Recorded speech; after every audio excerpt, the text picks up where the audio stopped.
Chapter 1. The bully became my desk mate. Meeting was in the sweltering summer, and parting was also in the same season as Little Rose would forever remain hidden in that summer. Susie. September 1st, 2015. The summer in city, it was unbearably hot. Tian Ling packed milk in a Jiang Xiao's bag and cautioned, "Xiao Xiao, I'll put the milk in your backpack, along with the hot water and medicine." "All right, I'm off, Mom." The girl smiled sweetly, dressed in a light-colored dress that revealed her slender, fair calves. Until Jiang Xiao vanished from sight, Tian Ling remained distracted, a sense of unease gnawing at her. In her first year of high school, Jiang Xiao was diagnosed with advanced stomach cancer. The doctors declared it incurable, suggesting she pursue whatever she desired in the time she had left at most 3 years. Tian Ling and Jiang Jian worked long hours away from home, leaving Jiang Xiao alone. Their returns were marked by endless quarrels. It was that day she fainted, and it was Lu Ma who took her to the hospital, calling the two back. The pair argued for a long time at the entrance, clutching her diagnosis. Jiang's father exclaimed, "It's all your fault for not being home to care for the child. How could you not know she was so ill?" Tian Ling retorted sarcastically, "You're home often enough? When have you ever cared for her?" Jiang's father scoffed. Jiang Xiao, her head pounding from the noise, weakly interjected, "Can you please stop? I just want to rest." Instantly, silence enveloped them. Tian Ling tucked the covers around her, watching Jiang Xiao, who had shut her eyes, silently shedding tears. In the hospital corridor, two voices argued in hushed tones. Jiang Xiao, unable to sleep, listened to the sounds outside her door, clenching and then releasing the bedsheets. She opened her eyes, gazing at the ceiling for an extended moment. Later, Jiang Xiao expressed her desire to transfer to a school in City A, prompting her parents to arrange the transfer immediately. Once the transfer paperwork was completed, Jiang Xiao promptly called Jiang Jishu. Upon hearing her news, Jiang Jishu paused before asking, "Which school will you attend?" "6th Middle School of City A." Jiang Jishu inquired, "Which class?" "Class 17. "All right, take care of yourself. I'll come visit you when I can. Little friend, you mustn't let me see you lose weight." "Okay." Jiang Jishu was Jiang Xiao's closest friend. One appeared flamboyant and striking, while the other seemed quiet and obedient. Yet the seemingly bold one was gentle and caring, while the demure one harbored a rebellious side, much like a rose with thorns. "Siga, a new student is transferring to our class." Yang Shirkuan turned to speak to the boys.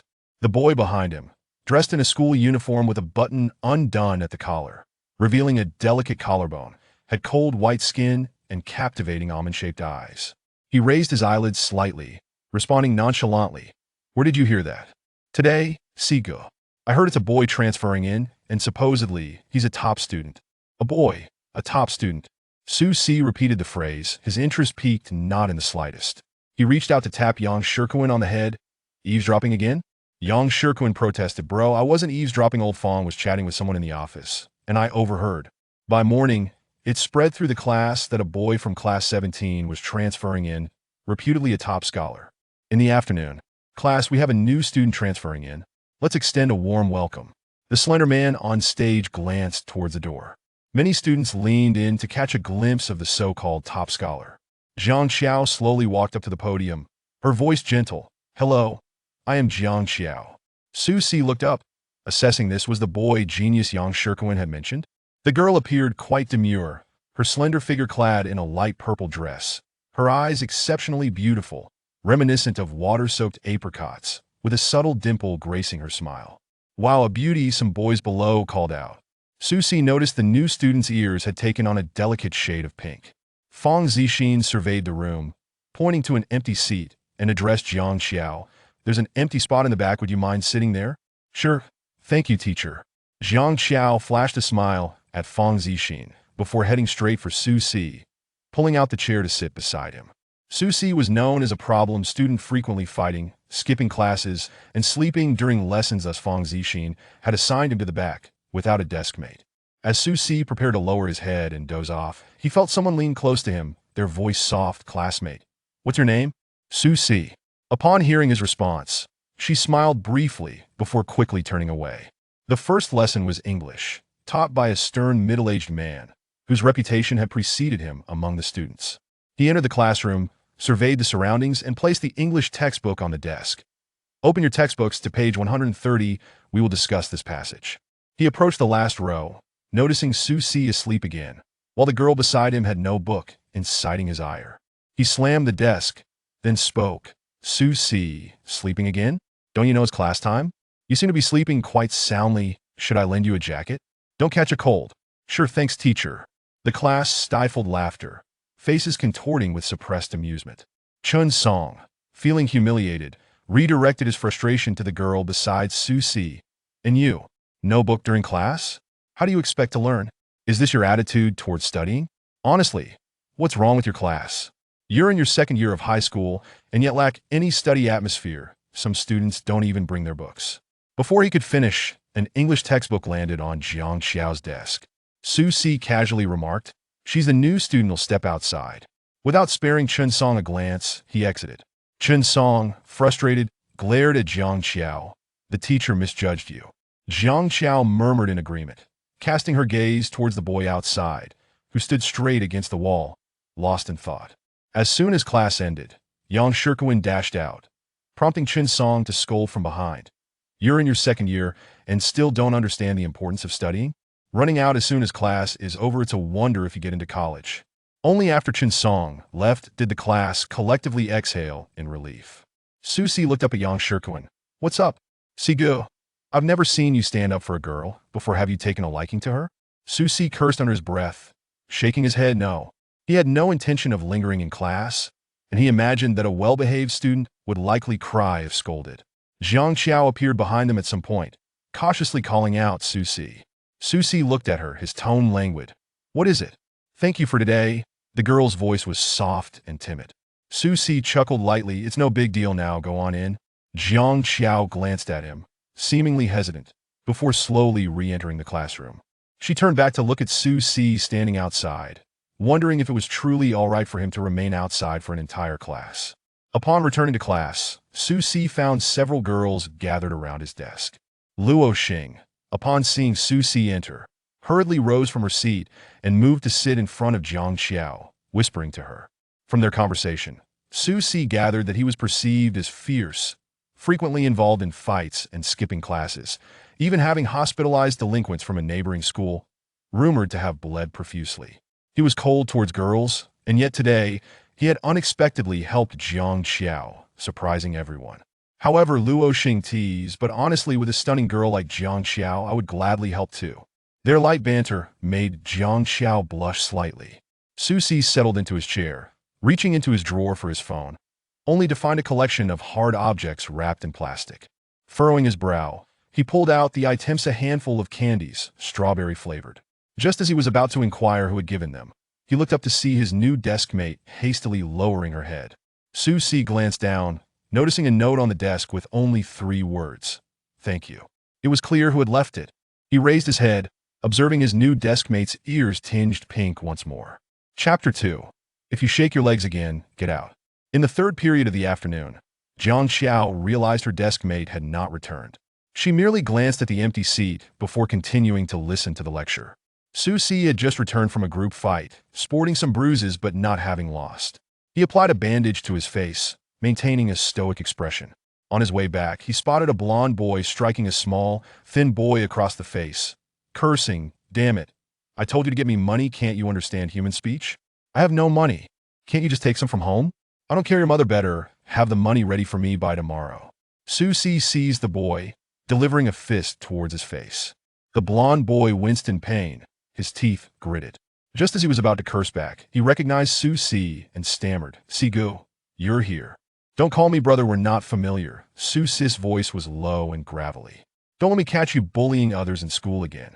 The blond boy shrank into a corner, realizing that Susie was not someone to be trifled with, nodding vigorously. "I understand, I promise. No, I swear, I won't bully anyone again." That Susie let out a scoff, speaking in a calm tone. "It would be best if it were so." The boy with yellow hair lunged forward to grasp his leg, pleading, "I truly won't do it again, brother." "Do not call me that." Apologize to him, Susie instructed. The boy turned to the frail, slight figure beside him, saying, "I was wrong, I beg you to let him off." "I do not forgive." Susie kicked him once more, then helped the boy to his feet, saying, "Go home." Jiang Xiao was diligently taking notes when she noticed a boy stumbling through the doorway, his face adorned with crooked band-aids, taking a seat beside her. The teacher at the podium appeared unperturbed, not casting a single glance at Su Si, continuing with the lesson as half the class succumbed to slumber, including her recently returned desk mate, who immediately dozed off. As soon as the class ended, the students rushed out to dine. A newly acquainted girl asked Jiang Xiao if she would like to join them at the cafeteria, to which Jiang Xiao waved her hand. "You all go ahead." She made her way to the entrance, where Lu Ma would arrive punctually to deliver her meal. Jiang Xiao had to be cautious with her diet. Primarily consuming light fare, the school's food was either overly greasy or excessively salty and spicy, which she could not eat, and after meals, she needed to take her medication. Jiang Xiao sat at the door with her lunchbox, taking small bites, as Lu Ma handed her a cup of water. She smiled at Lu Ma, saying, "Thank you, Lu Ma."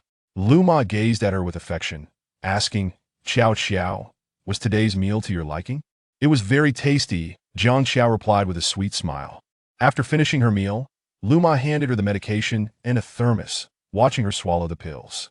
Su Si, passing by, caught sight of this scene. "Sigo, what are you looking at?" Su Si withdrew his gaze, replying coolly, "None of your business." Yang Shirkuan chimed in. "Did you hear that? None of your business. Old Yang, do you believe I will hit you?" Hao Ming shot him a threatening glance. "Huh. Go ahead and try," Yang Shirkuan retorted. Realizing Su Si was walking quickly, he hurried to catch up, calling out, Siga, don't walk so fast." After evening self-study, Jiang Xiao was engrossed in her book when she heard a knock on the glass. She looked up to see a slender boy outside. Jiang Xiao opened the window and inquired, "May I ask who you are looking for?" The boy extended a carton of milk towards Jiang Xiao, saying, "Could you please pass this to Su Si and tell him thank you?" He had asked others and quickly learned Su Si's class and name, having mentioned that Su Si had helped him, to which others had laughed, saying it was fortunate Su Si hadn't hit him, helping him was merely a dream. He wanted to clarify that it was true this afternoon. Su Si had indeed assisted him. Jiang Xiao nodded, "All right, I will." As soon as Su Si returned, Jiang Xiao placed the milk on his desk, saying, "Someone delivered this just after class." Noticing his gaze, Jiang Xiao realized he must have misunderstood, and hurriedly clarified, "It was a boy. He asked me to thank you, not a girl." Su Si glanced at the milk in his hand, replying him understood. It was the boy he had helped earlier that afternoon. Having conveyed the message, Jiang Xiao resumed her tasks, gripping her pen and focusing intently on the problems in her book. The classroom was filled with flying notes. Some were talking while others were chatting, completely devoid of a study atmosphere, while Su Si lowered his head, engrossed in a mobile game. Sigu, want to play a game?" Yang Shirkuan turned to Su Si. Jiang Xiao glanced at the two and heard Su Si reply, "Not playing, get lost." Yang Shirkuan turned away, deciding to find Hao Ming instead since Sigu wasn't interested in playing with them. Su Si looked over at Jiang Xiao, who was busy with her homework, giving a kick to Yang Shikin's chair, which had been incessantly shaking. Yang Shirkuan turned back. "Sigu, how about a game? Stop shaking your leg, or get lost." "Understood, Sigu." Yang Shirkuan promptly turned back. "He is quite fierce," Jiang Xiao thought quietly, but at least the desk had finally stopped shaking. Upon returning home that evening, "How was your first day of school, Xiao Xiao?" Jiang Xiao pondered for a moment before responding, "Everything is good. The teachers are nice, and the students in class are quite pleasant. The new classmates are good too." Tianling nodded. "That's wonderful. If there is anything you are dissatisfied or unhappy about, tell your mother, and I will call your teacher." Jiang Xiao gently shook her head. "No need, I'm doing just fine." Tianling ruffled her hair, saying, "All right, good child, I won't disturb you any longer. The medication is on the table, make sure to take it and sleep early." Jiang Xiao replied with a soft tossing the pills in her mouth and taking a sip of warm water. Tianling closed the door behind her, softly saying, "Good night, Xiao Xiao." "Good night, Mom." That night, Jiang Xiao tossed and turned, unable to sleep, her stomach cramping painfully. She was drenched in cold sweat, her blanket wrinkled from her grip. Trembling, she fumbled through her drawer for painkillers, taking a pill, and only fell into a deep sleep in the early hours of the morning. Prior to her arrival at the 6th middle school, Fang Zixin had learned about Jiang Xiao's condition from Tianling. He had seen Jiang Xiao's report card. Her grades were exceptional, consistently ranking among the top 10 at B City's 7th middle school. When he first encountered Jiang Xiao, he noted how truly well-behaved and adorable she appeared. Yet, Such a sweet and charming girl might not survive the year. Heaven, do you not wish to reflect on what you are doing? Zhang Xiao did not want others to know about her health issues when seeking treatment at the hospital. She asked Fang Zixin to inform other teachers that she was attending a tutoring class instead. Chapter 3, How Noble Young Student. On the third day of her arrival, Zhang Xiao caught the attention of Su Si, who noticed a boy knocking on the window. The boy cautiously glanced at Su Si before addressing Zhang Xiao. Zhang, this is for you to drink. Zhang Xiao was not oblivious. She smiled at the boy and replied, I don't drink, thank you. The boy seemed to want to say more, but upon seeing Su Si's impatient expression, he hurriedly walked away. Despite Zhang Xiao's beauty, he had no desire to provoke the harbinger of misfortune that was Su Si. Rubbing his temples, Su Si rested his head on the desk. He then heard a group of girls approaching Zhang Xiao. Chattering and laughing. He opened his eyes and glanced at the trio. Luo Xing, licking her lips, realized her voice might have been a tad too loud. Si Gu, did we disturb you? Su Si raised an eyebrow, wearing an expression that seemed to say, what do you think? Luo Xing promptly pulled her companions and fled, not forgetting to tell Zhang Xiao, we'll come back later. Zhang Xiao replied affirmatively, cautiously glancing at Su Si, who had returned to resting on the desk, and sighed. Su Si remarked, it's been over 10 minutes of class, and yet I'm still asleep. Zhang Xiao looked at the teacher at the podium and gently poked him. Wake up. It's class time. Yang Shikuan, overhearing their exchange, felt his heart skip a beat. Sigu could be quite irritable when awakened. He quickly turned to Zhang Xiao and whispered, don't call him Sigu, before he could finish. Su Si had already awakened, sleep marks still visible on his face, his eyes red and his expression somewhat fierce. He shifted his position and said, call me when Lao Fang arrives. Zhang Xiao acknowledged with an O. Focusing intently on her book, Yang Shikuan thought, is that it? Is this really the Su Si I know? This day marked the moment Zhang Xiao needed to visit the hospital, after the third class concluded in the morning. She gathered her belongings and prepared to leave. Luo Xing, seeing her with her backpack, inquired, Zhang, where are you going? My mother enrolled me in a tutoring class. I'm leaving now. Luo Xing waved cheerfully, all right, come back early. As she descended the stairs, a familiar sensation washed over her. She began to feel tightness in her chest, struggled to breathe, and experienced abdominal pain that nearly prevented her from standing upright. Zhang Xiao slowly made her way to the restroom. Leaning against the wall as she squatted down and swallowed a few pills, she lingered in the restroom for half a class period, her pale arms marred with bruises from where she had pinched herself. Once the abdominal pain subsided slightly, she sluggishly exited. Given her current state, it seemed she wouldn't be able to stay at school for much longer, choosing the more secluded paths within the school. Zhang Xiao wished to avoid encountering her classmates should her condition worsen. As she passed a corridor, she witnessed a scuffle. One of the combatants, clad in a school uniform with a casually undone collar, appeared rather unruly. He kicked another boy and shouted, keep your mouth clean. After cursing, he noticed Zhang Xiao standing there in a daze. Without thinking, he approached her, lowering his head and adopting his gentlest tone. Did I scare you? Although his tone remained intimidating, Zhang Xiao nodded, yes. Su Si, perhaps caught off guard by her candid admission, found himself momentarily at a loss and awkwardly muttered, don't be afraid. Okay. Typically Su Si would tell Yang Shikuan to shut up and leave.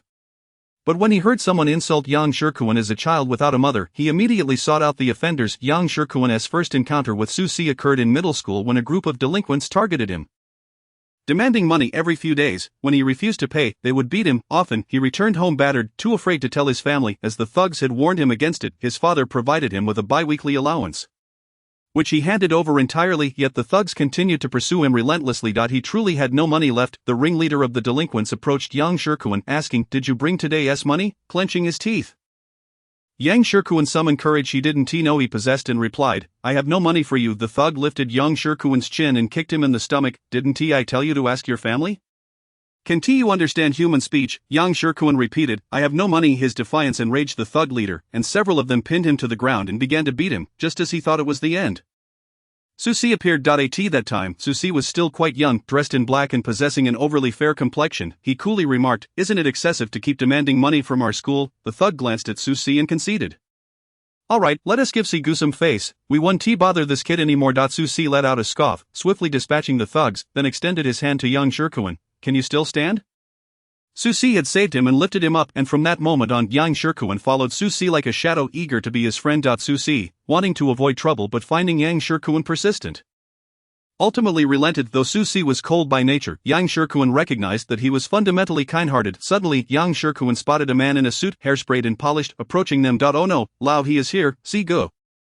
Run. He Guosher, the school's headmaster, was feared by students for his incessant lecturing that could last an entire day and night. Su Si had unfortunately experienced this firsthand. However, it was too late to escape. He Guosher had already reached them. He squinted at Susie, fighting again. What did I tell you last time? Did you treat my words as mere whispers? He continued. As high school students, we must be united and friendly. Understand, unity and friendship are the excellent culture we should inherit. Zhang Qiao cleared her throat. Hello, teacher. Su was just escorting me to the gate. We are deskmates. I'm not feeling well, and the teacher asked him to take me. Zhang Qiao, with her obedient demeanor, spoke calmly, earning the trust of those around her. As expected, He Guosher glanced at them and said, not feeling well, huh, off you go then. Afterward, he looked back at Susie, finally doing a good deed. Once He Guosher departed, Susie teased how noble young student Zhang Qiao wanted to retort that she was not small, but then thought such a debate was futile. She adjusted her backpack and said to Susie, I'll be leaving now. Noticing Susie following closely behind her, she couldn't help but turn and ask, are you also heading to the main gate? Susie smirked, didn't you just say I was to escort you to the main gate? I must act the part. Zhang Qiao refrained from arguing and continued walking. Upon reaching the entrance, Susie observed her pulling out a leave request, raising an eyebrow. What, are you truly unwell? No, just taking leave for tutoring. If he recalled correctly, the rumors Yang Shikuan had spread were mostly accurate, save for the gender mix-up. With such good grades and still attending tutoring, she truly was a diligent student. He smiled at Zhang Qiao. Thank you for today. You're welcome. You helped me back at the beginning of the semester. Zhang Qiao's earnest demeanor amused Susie, but then he caught sight of the bruises on her wrist and hesitated to inquire. I am leaving now, Zhang Qiao acknowledged with a soft and departed. Chapter 4. He truly is fierce. Upon returning to class, Yang Shikuan exclaimed, see good, didn't headmaster take you to the office for tea? Why are you back so quickly? Susie retorted, shut up, I'm going to sleep. Yang Shikuan turned back, thinking Susie remained as irritable as ever. Likely annoyed by headmaster He's reprimand, he silently sympathized with Susie for 3 seconds, only 3 seconds. As Susie hardly needed his pity, after chemotherapy Zhang Qiao was assisted to the restroom by Tianling, where she spent a significant time vomiting. Her lips were unnaturally pale, and her frail body appeared on the brink of collapse. Tianling gripped her slender arm, eyes reddening, realizing just how thin Zhang Qiao had become, especially after falling ill. Lying on the hospital bed, Zhang Qiao felt her eyelids grow heavy. Xiao, how about we skip school?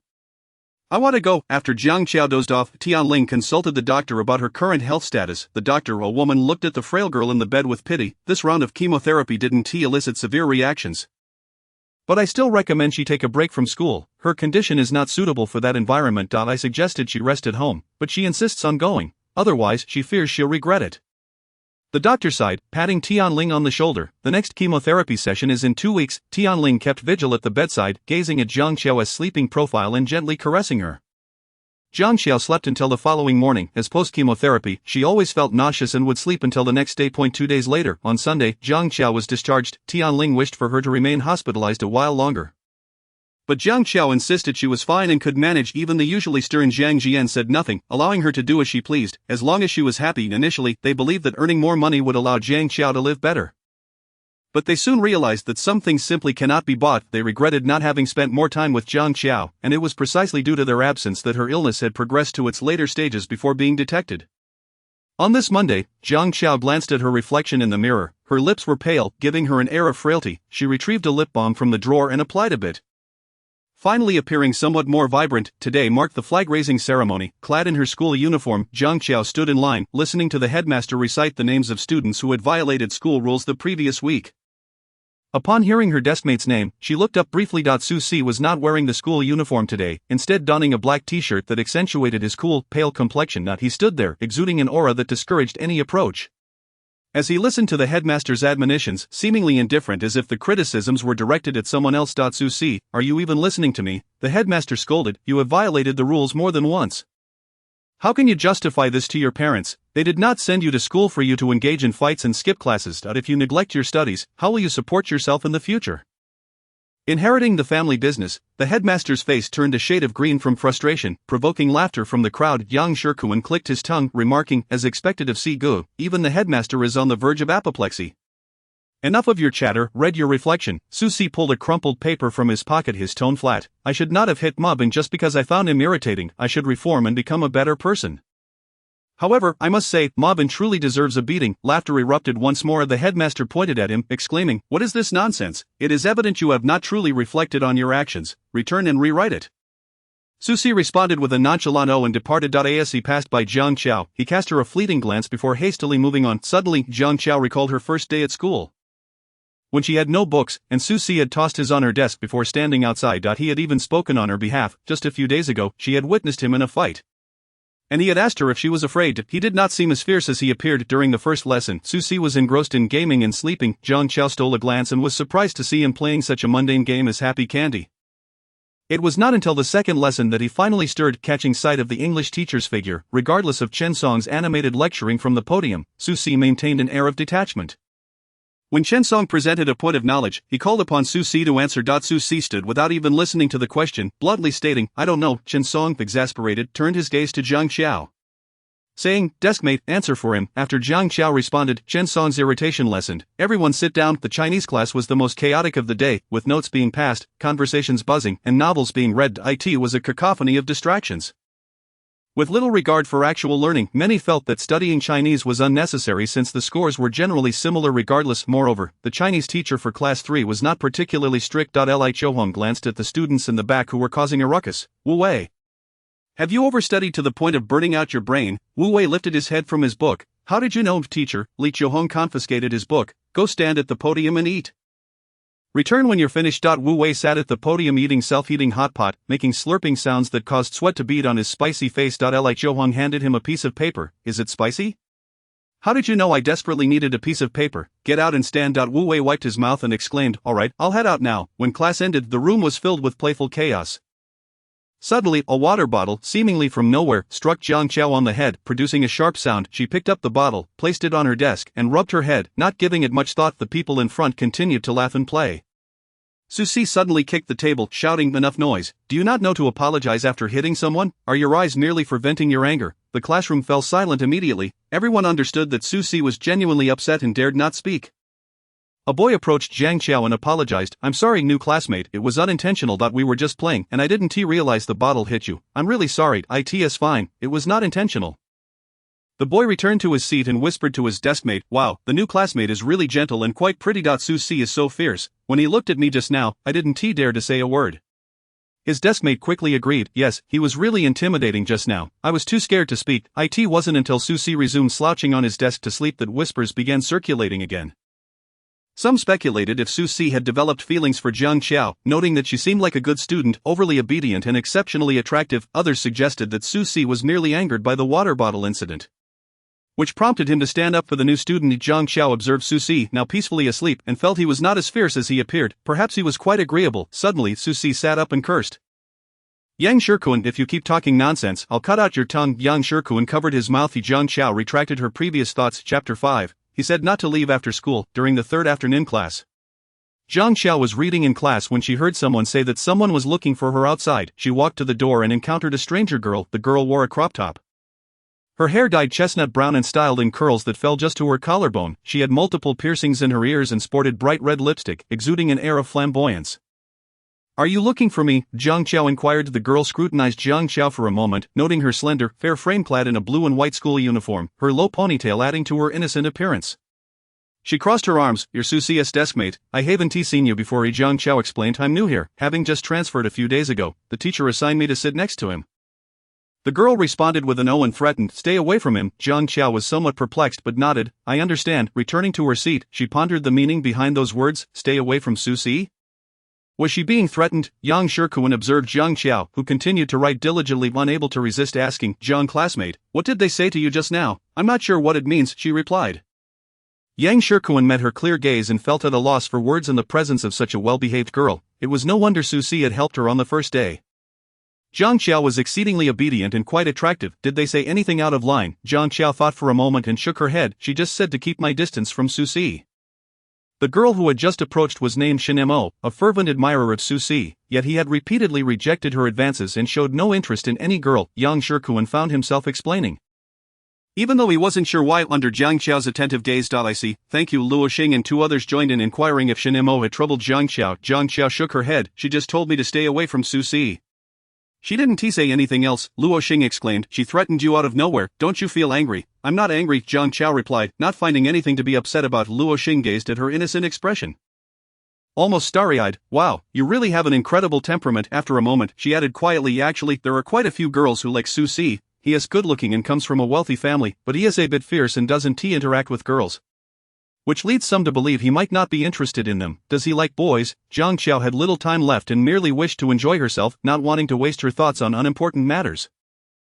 Just as class was about to begin, Susie returned. Yang Shirkuan tossed a note onto his desk. Susie raised an eyebrow. What is this? Can't you just say it? Yang Shirkuan made exaggerated gestures urging him to open it. Susie unfolded the note and read Yang Shirkuan's scribbled message. During the break, Shen Mo came looking for Jiang Qiao. Susie frowned, glancing at Jiang Qiao, who was engrossed in her book. Perhaps he would speak to her after class. What could Shen Mo possibly want with Jiang Qiao? He suppressed his irritation and tossed a note to Jiang Qiao, seeing her press the note beneath her book. She took a furtive glance at it when the teacher turned away. Such a good student, peeking at notes like a primary school child. The note read, "Don't leave after school. I have something to discuss with you." The note was promptly returned to Susie, who opened it to find a single character. Good. Jiang Qiao was unsure of what he wanted, perhaps regarding the incident from earlier, but she quickly dismissed the thought and focused on the lesson being delivered by the teacher. Before long, school was dismissed. As most of the class had already left, Jiang Qiao turned to Susie and asked, "Do you need something? Did Shen Mo come looking for you today?" Jiang Qiao recalled the girl he had mentioned earlier and nodded. "What did she say?" "She told me to stay away from you." "Was that all?" "Yes." Susie remained silent for a while, observing the obedient girl before him, before mustering the words, "You don't need to pay her any mind." Jiang Qiao glanced at him. "I understand." Susie recalled the bruises he had seen on her wrist a few days prior and instinctively glanced at her wrist. Today, she wore a jacket that concealed the marks. Unable to hold back, he asked, "Are your parents mistreating you?" Jiang Qiao replied. She looked up at him in confusion, observing her bewildered expression. Susie explained, "A few days ago, I noticed the marks on your arm. I initially intended to refrain from inquiring." Jiang Qiao rolled up her sleeves to show him. "Is this what you mean?" Her wrist was naturally fair, and the bruised marks on her arm appeared particularly alarming, resembling the aftermath of a beating. "I did this to myself. Do you have tendencies for self-harm?" Jiang Qiao shook her head. "No, it's because I was feeling unwell and pinched myself." Watching her respond with such earnestness, Susie found her remarkably obedient. "I have finished answering. May I leave now?" "Yes." Susie smirked as he watched Jiang Qiao walk away. Chapter 6. May we meet? As Shen Mo lifted her gaze, she spotted Susie in the cafeteria. The young man was tall and slender, clad in summer school attire, with well-defined muscular arms that were exposed. His gaze was perpetually cold when he looked at others. She vividly recalled their first encounter. The boy donned a vibrant red jersey, standing out on the basketball court. During halftime, he casually lifted his shirt to wipe the sweat from his brow. Upon hearing something from a companion, he flashed a smile that captivated Shen Mo, making her wish to be his child. Thus began her long pursuit of him, although Susie had never acknowledged her directly. It did not diminish her affection for him. As I go, Shen Mo was over there. Susie glanced and then walked over with his tray. As Shen Mo prepared to speak, Susie initiated the conversation. "Are you looking for my deskmate?" "Yes, new classmate." Susie regarded her, his voice indifferent. "Don't provoke her." Shen Mo tossed her long hair. "All right, may I have your contact information?" Yang Shirkuan observed Susie's expression, knowing that if Shen Mo were not a girl, Susie would likely have told her to scram. "Dream on." Yang Shirkuan glanced at Shen Mo, thinking that even telling her to leave would sound more pleasant. Shen Mo asked the girl beside her, "Did you notice how handsome he looks when he says dream on?" "Oh no, I'm even more in love." The girl replied, "Handsome, extremely handsome." Sigu. "Are you going to play basketball?" Susie did not lift his head. "No." His long fingers swiped across his phone screen, eliminating matching color blocks. A text notification popped up, and he was about to dismiss it when he saw the message, "I am your mother." He opened the message, which was from an unfamiliar number, stating, "I am your mother, may we meet? Shall see." Susie glanced at it before blocking the number, feeling a surge of annoyance as he turned off his phone. Ironically, when Su Hangyu started from scratch, although his family was not wealthy, they lived happily throughout the years. He had never neglected his mother, even when his income was merely a few thousand a month. He would buy her handbags worth tens of thousands. Su Hangyu meticulously grew his business over the years, gradually achieving some success. However, he was deceived by a companion, losing millions and accumulating debts, despite the overwhelming financial burden. Su Hangyu never mistreated his mother, yet one day, she suddenly began packing, telling him, "I am leaving." At that time, Susie was merely 7 years old, clinging to her leg and crying, begging her not to go. His mother merely glanced back at him coldly, saying, "I don't want to live like this for another day. Don't you want me?" Her look at him was one of burden, her every word stabbing at his heart like a knife. "I don't want to carry a burden." Su Hangyu did not blame her for leaving, he only blamed himself for lacking the ability to provide a good life for her. From that moment on, he devoted himself to his career, wearing a near-constant frown, treating his biological son Susie with great indifference. Su Hangyu's business prospered, earning more and more money, yet he remained unhappy, never offering Susie a compliment or a smile. He never remarried, even keeping the first photo of them together on his phone and in his wallet. In the second year of junior high, upon entering the living room, Susie was greeted by the acrid smell of smoke and alcohol. He saw a table littered with cigarette butts and empty bottles. Su Hangyu lay drunkenly on the sofa, clutching a photograph tightly in his hand. The woman in the photo was strikingly beautiful. Dressed in a white gown, smiling shyly at the camera, for many years after his mother left, the Soo Hyun-yu he saw was calm and stoic. This was the first time he witnessed such a disheveled version of his father. He helped Soo Hyun-yu to the bedroom, only to see a red invitation card fall from his grasp. The gilded cover revealed an eye-catching name and a photo on a crimson background. The woman in the picture smiled joyfully. Beside her stood an unfamiliar man. Soo-si silently tucked the invitation back into his father's hands and exited the room. Shin Yechin, his mother, was remarrying, initially, when she had left him without a second thought. He thought he would never recover. He believed that upon hearing news of her, he would rage and confront her, demanding to know why she abandoned him, why she left Soo Hyun-yu, why she did not want him. Yet upon seeing this news, he could not articulate his feelings. He felt no resolution, yet suddenly everything seemed less significant. Soo Hyun-yu appeared to age 10 years overnight. For many years, he had fantasized about her return. Waiting for her. He sometimes thought his father was foolishly sentimental, waiting for someone who did not love him at all. Soo-si lowered his gaze, pressing the power button on his phone repeatedly. His fingers tightening until the tips turned pale, as if his heart had been obstructed. Even after so many years, he realized he still could not let go. Opening his phone again, he found he could no longer engage in his usual games. He swiped the screen a few times before shutting it down. He rested his head on the table, draping his coat over his head and closing his eyes. Jung Chao glanced at him before turning back to focus on her work. Yang Shirkuan turned to speak to Soo-si but noticed him asleep at the table, and thus turned back. Soo-si seemed to return to his childhood, remembering Shin Yechin in her white dress. Holding him close with a radiant smile, the scene shifted abruptly as Shin Yechin, dragging a suitcase, said to him, "I don't want to carry a burden, wake up, school is over." A sweet voice called from beside him. Soo-si opened his eyes, revealing bloodshot irises that startled Zhang Xiao. He removed the coat from his head, his voice hoarse as he thanked Zhang Xiao, then exited. Yang Shirkuan hurried after him, calling, "Si Ge.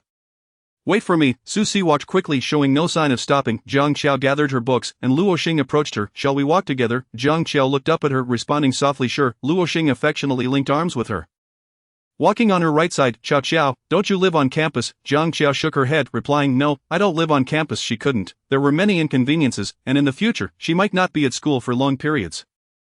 Luo Xing smiled, "I don't live on campus either. We can go home together from now on." "All right." Upon reaching the school gate, Luo Xing spotted her parents waiting to pick her up and waved to Zhang Xiao. "I am leaving, see you tomorrow." "See you tomorrow." Chapter 7, Endless Quarrels. Luma took Zhang Xiao's backpack. "Xiao Xiao has made new friends since coming to school." Zhang Xiao nodded. "Yes, how are you getting along with the new classmates?" Zhang Xiao gazed at her reflection in the glass. "Quite well." Luma observed her, smiling tenderly. "Madam has prepared chicken soup at home. She has been waiting for you to return and enjoy it." Zhang Xiao merely smiled at this, saying nothing further. Noticing her disinterest in conversation, Luma also fell silent. Over the years, she had watched Zhang Xiao grow from a soft, chubby baby into a lovely young lady. Zhang Xiao was beautiful, well-behaved, and a source of pride, consistently achieving top marks. Zhang's parents had almost entirely entrusted her to Luma, who merely sent money periodically. Zhang Xiao never cried or fussed. She quietly went about her own business, as if everything around her was unrelated to her, save for her close relationship with Zhang Jishu. If Zhang Jishu had not delivered milk to Zhang Xiao that day, she might not have discovered her collapsed in her room. Luma stayed with her in the hospital all night, and upon receiving the diagnosis, she could hardly believe her eyes when reading that it was advanced gastric cancer. As Luma opened the door, the sounds of arguing could be heard from inside. Zhang Jian, "Don't go too far." "How am I going too far? Don't think I don't know about the nonsense you've been up to outside. If it weren't for Xiao Xiao, I would have divorced you long ago." "Tianling, clarify your words. What have I done? Tell me clearly." Zhang Xiao stood at the doorway listening to their quarrel, then calmly passed by them. As if she were a wooden figure, Luma felt awkward behind her. Zhang Xiao had long grown accustomed to their incessant bickering, which had persisted since her childhood. Either they were never home, or when they returned, it was always to argue. After a while, Tianling gently tapped on the door, while Zhang Xiao had just finished her bath, her delicate face slightly flushed from the steam. Clad in a pale yellow nightgown that accentuated her collarbone, she opened the door and cast a glance at the chicken soup in Tianling's hands, remaining silent. "Xiao Xiao, this is the chicken soup Mom made for you. Do have a little. It's infused with many ingredients and has been simmering for several hours. Just place it on the table," she replied. Observing Zhang Xiao's expression, Tianling added, "Then you should rest early." Zhang Xiao sat at the table, completing the final sentence of her diary, which she subsequently tucked away into the drawer and locked. The bowl of steaming chicken soup sat on the table. Zhang Xiao stared at it for a moment before lifting it to take a sip. The flavor was rich and savory, yet her stomach churned violently, leading her to rush to the bathroom to vomit. She nearly expelled everything from her stomach, yet the retching persisted, accompanied by a pain that felt almost like a spasm. The quarrel outside continued, with others oblivious to the fact that she could hear every word clearly. After a few heaves, she heard hurried footsteps approaching. Chow Chow, have you thrown up again? Please open the door and let me in. Don't come in. Jiang Chow struggled to stand, pressing a hand against her abdomen. Her once rosy face now pale with pain, she fished out a few pills and swallowed them, then took a few sips of warm water from the table. Chow Chow, please let me in. Her mother urged from outside. Jiang Chow sank down at the edge of her bed, gasping for breath. Tianling fetched a spare key and unlocked the door, enveloping Jiang Chow in her arms upon seeing her on the floor. Jiang Chow's eyes seemed to lose their focus, allowing herself to be held without uttering a word, resembling a shattered doll. After a while, she finally spoke, saying, I want to rest. Tianling carried her to bed. Whispering softly, sleep, my dear. Jiang Jian turned off the light, and the two exited the room. Remarkably, they had not quarreled, sitting in silence on the sofa. How has Xiaoxi been doing at school lately? The man on the sofa, clad in a tailored black suit and sporting silver-rimmed glasses, had sharp features and remarkably attractive peach blossom eyes. Yang Guan pondered his words before responding, young master has not caused any trouble recently. Su Hongyu acknowledged this with a slight sound, appearing to absorb the information while flipping through the newspaper. Lapsing into silence once more, hearing the sound of the door opening, he looked up to see Su Si. Casually dressed in his school uniform, the top button undone, a band-aid on his face. Just as Yang Guan had mentioned that Su Si had been trouble-free, Su Si returned home with visible injuries. What happened to your face? Su Si replied, I fell, and headed straight upstairs. Su Hongyu cast a glance at him before returning his focus to the newspaper, the father and son sharing little conversation, their exchanges limited to a few terse remarks. The following morning, Yang Shikuan observed Su Si, who was preparing to sleep upon entering, scrutinizing the dark circles under his eyes for a moment. Si good, did you stay up all night yesterday? No, I just couldn't sleep well. So I started playing on my phone until it was nearly morning. Hao Ming emerged from behind Yang Shikuan. Si Gu, you haven't eaten breakfast, have you? I brought you some. I'm not hungry. Well, this soup dumpling is really delicious. After a moment, he asked again, really not eating? I stood in line for quite a while. Su Si glanced at him. Fine, give it to me. I'll transfer the money to you later. Hao Ming shook his head. No need to pay me, Si Gu, the money has already been transferred to you. Su Si accepted the breakfast from him, stashing it away in the drawer, then laid his head down on the table. Ready to sleep, Yang Shikuan turned to Hao Ming. Nothing for me, none for you. I heard on the weather forecast that a northwesterly wind is coming. Why don't you go outside and catch some with your mouth? You idiot, I'm not drinking your northwesterly wind, you're the one drinking it. Damn it, young dog, don't snatch my soup dumpling. Hao Ming watched as Yang Shikuan lunged at his dumpling like a ravenous tiger. Retreating a few steps with his dumpling in hand. You're so stingy, Yang Datu. Yang Shikuan snatched the dumpling from Hao Ming's grasp, popping one into his mouth, wincing at the heat but unfazed.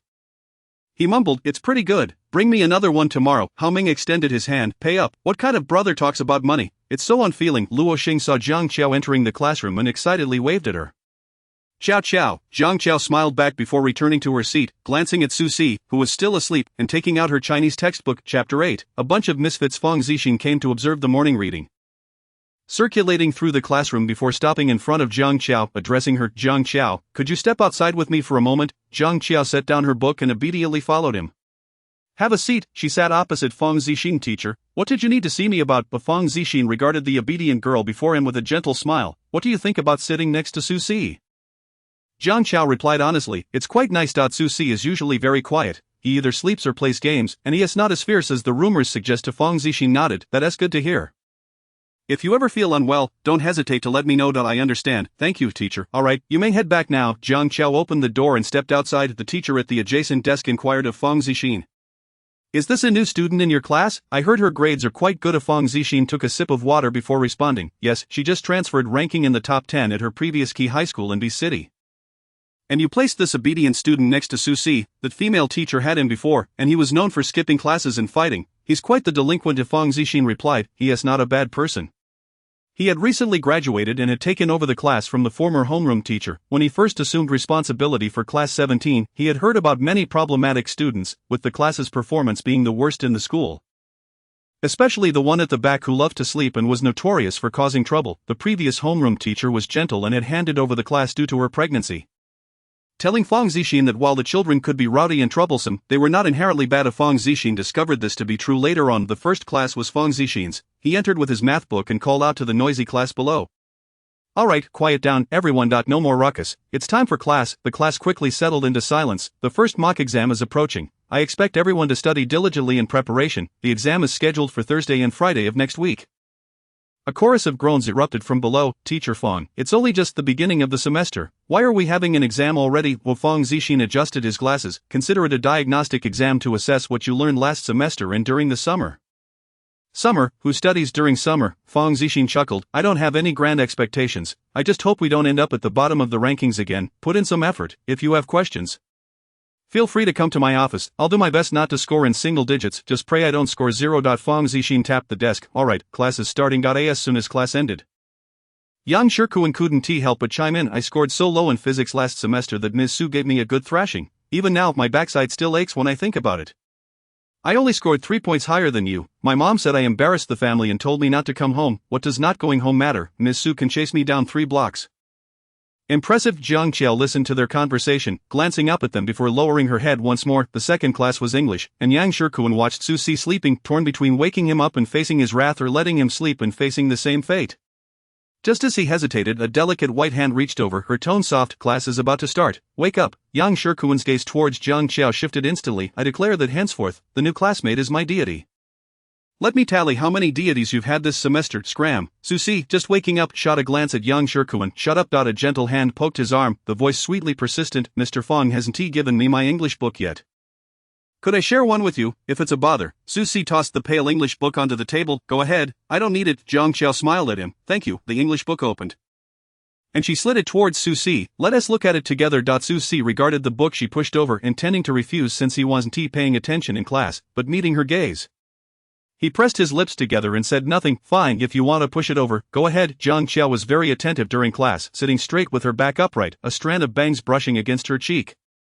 Her uniform slightly oversized, her slender arms pale and delicate, her thin wrists seemingly fragile enough to snap with a touch. A taller boy in front obscured Jiang Qiao's view, prompting her to straighten up. Craning her neck to see the board, when she heard a voice beside her. What can't you see clearly? The last line. Su Si picked up the pen in his hand and transcribed the last line onto the paper before placing it on Jiang Qiao's desk. Su Si, stand up and answer this question, the teacher commanded. Su Si glanced at the problem on the blackboard and replied, I don't know. Don't know, yet you threw little notes to your deskmate during class? I dare say, even after graduation, you won't amount to much. You spend your days fighting and causing trouble instead of studying. Do you think you deserve what your parents have sacrificed to send you here? Do you think you owe it to your mother, who gave birth to you and raised you? Su Si stood up in silence and walked straight out of the classroom. Chen Song continued to scold him from behind. What's wrong with me saying a few words to you? Such disrespect for the teacher. Yang Shikuan sensed something was off with Su Si and, holding his nose, rushed to the front. Teacher, my nose is bleeding. I need to step out. Before Chen Song could respond, Yang Shikuan dashed outside. He glanced back at Jiang Qiao, who stood up without a word. It was I who couldn't see the blackboard clearly and asked him for help. It wasn't in passing notes. As she spoke, she raised the paper in her hand, revealing not a note but the boy's somewhat reckless handwriting, which copied the content from the blackboard. Chen Song couldn't bring himself to apologize to the two. I understand, but you shouldn't pass notes during class. If you have questions, ask the teacher or your classmates after class. Understood? Jiang Qiao nodded. Yes, then I'll stand outside as punishment. He looked at the girl before him, feeling a sense of displeasure. Having just arrived, she was already mingling with the likes of Su Si. Surely not a good student. He fundamentally looked down on students like Su Si, who had poor grades and loved to stir trouble. Chapter 9. Not your concern. See good. Don't walk so fast. Wait for me. Su Si paused and turned to Yang Shikuan. Why are you following me? I'm a bit scared. Su Si looked at him, seemingly puzzled. What are you afraid of? Yang Shikuan scratched his head. Afraid something will happen to you. How did you come out? I said my nose was bleeding. Go back. Don't follow me. Su Si was enveloped in a sense of hostility, the emotions in his eyes inscrutable. Then I'll head back. Yang Shikuan glanced back at Su Si one last time before leaving. The sunlight bathed the boy, softening his features. Su Si, feeling somewhat irritable, tugged at his hair and walked to the restroom sink. Turning on the tap. He splashed water on his face and took a few deep breaths, feeling the agitation within him dissipate somewhat. The school bell rang, and numerous students poured out. Su Si leaned against the corridor in front of the empty classroom, focused on playing a casual game on his phone, his fingers sliding across the screen intermittently. Suddenly, a slight tug on his sleeve caught his attention. He looked down to see his well-behaved deskmate in her school uniform. Is there something you need? Jiang Qiao met Su Si's gaze, her hands clenched in fear due to his fierce expression. I'm sorry, it was during class when you got scolded for helping me see the blackboard clearly. Jiang Qiao looked up at him, her fair face filled with earnestness. Su Si glanced at her obedient demeanor and lowered his gaze. It has nothing to do with you. It was Chen Song who couldn't stand him, seeking out reasons to reprimand him every class. What did it have to do with her? The boy had slender, elongated eyes, pale skin, and messy black hair falling over his forehead. The scar on his face had begun to scab, lending him an air of rebelliousness. As droplets of water slid down his cheeks, Jiang Qiao stared at him for a while, then pulled out a piece of paper from her pocket and handed it to him. Susie chuckled lightly, thanks, but class is starting. He noticed Zhang Qiao glance at her watch before she hurried away. He looked at the paper in his hand, stuffed it into his pocket, and mused that she was quite the diligent student. Indeed, sprinting off at the mention of class starting, Zhang Qiao reached the door just as the bell rang, and heard a voice behind her. Report. She exchanged glances with Susie before averting her gaze and slowly walking inside. Susie entered the classroom and immediately fell asleep. Halfway through the lesson, there was a knock on the window, and Zhang Qiao met Feng Zixin's gaze. Looking somewhat puzzled, Feng Zixin glanced at Susie, who was still asleep. After class, please call him to the office. Alright. Susie hadn't fallen asleep. He raised his head to look at Feng Zixin. Understood, I'll go over shortly. The next class was a study period. Susie sat opposite Feng Zixin, his expression neutral. Susie, do you know why I called you here? Susie raised his eyes to him, a hint of mockery in his gaze. Skipping class? Or something else? If you're referring to defying the teacher, then I won't admit to it. The boy lounged casually in his chair, his demeanor indifferent. Feng Zixin had heard about the class situation from Chen Song and looked at the boy with a sense of helplessness. You know, Teacher Chen means no harm. He just wants to see you improve. The office door was knocked on several times, and Susie watched as Zhang Qiao entered. What brings you here, Zhang classmate? Feng Zixin was taken aback by the sudden appearance of the girl. Given Susie's presence, he refrained from asking if Zhang Qiao was feeling unwell and needed to take leave. Zhang Qiao looked at Feng Zixin, her words deliberate and unhurried. In class today, Su classmate only copied the content to help me see the blackboard clearly, which led to a misunderstanding with the teacher. This matter has nothing to do with him. Feng Zixin turned to Susie. Is that so? Susie was indifferent to it all. Whether to explain or not was of no consequence to him, and he simply responded with a nonchalant Zhang Qiao continued. I just came to clarify this matter. Feng Zixin nodded. Understood, you may leave now. Zhang Qiao exited the office. Susie leaned back in his chair and addressed Feng Zixin. If you're here to talk to me about respecting teachers and such, there's no need. I only respect those who deserve my respect. Feng Zixin sighed. As your homeroom teacher, I certainly wish to see you thrive. Observing your indifferent expression, he spoke earnestly. With the monthly exams approaching, you should study diligently during this time. Zhang classmates' grades are exceptionally good. If you have any questions, feel free to ask her. Susie acknowledged with a simple that he had heard of his deskmates' good grades from the outset. He stood up. If there's nothing else, I'll take my leave. Just then, there was another knock on the door, and Yang Shikuan entered with a big grin. Susie glanced at him without saying a word and walked past him. Teacher, I came to ask about a math problem. Feng Zixin looked at him with some confusion. Which problem? Yang Shikuan pointed to one of the questions. I can't solve the rest if this one isn't explained. Feng Zixin, alright. He patiently explained the problem to Yang Shikuan, who then voiced his reason for coming to the office. Teacher, I need to talk to you about something. Go ahead. Yang Shikuan exaggeratedly recounted the events of the class, indignantly stating, Teacher Chen's words were indeed quite harsh today. Feng Zixin nodded. Alright, you may return. He pressed his forehead, feeling somewhat fatigued. Although Susie was labeled a problem student, he hadn't caused any trouble for himself. He was aware of Susie's family situation, having only a father who was often away, and no information regarding his mother. Chen Song had originally taught a good class and had a high opinion of himself. Being suddenly assigned to the struggling class 17 was unacceptable to him. He had protested to the school multiple times without success and looked down upon these students, having made derogatory comments about them in front of Feng Zixin more than once. He felt a conversation with Chen Song was necessary to rectify his teaching attitude, and if that didn't work, he would have to report the matter to the school. Chapter 10. Why come and go as you please? Chen Song and Feng Zixin argued fiercely. Their exchanges sharp and contentious. The teachers in the office, sensing the escalating tension, rushed over to mediate. Alright, can't we talk this over calmly? No need to raise your voices. Oh, come on, say a few less words. We're all in the same class, let's not damage our rapport. Exactly, let's keep the peace. Just a few less words. Chen Song threw down a remark. With the abysmal grades of class 17, do you think I care to teach here? The teachers in the office exchanged glances, unsure how to respond to their comforting words caught in their throats. Feng Zixin, now irritated, replied, I will request a change of English teachers. I certainly won't stay a day longer in this class.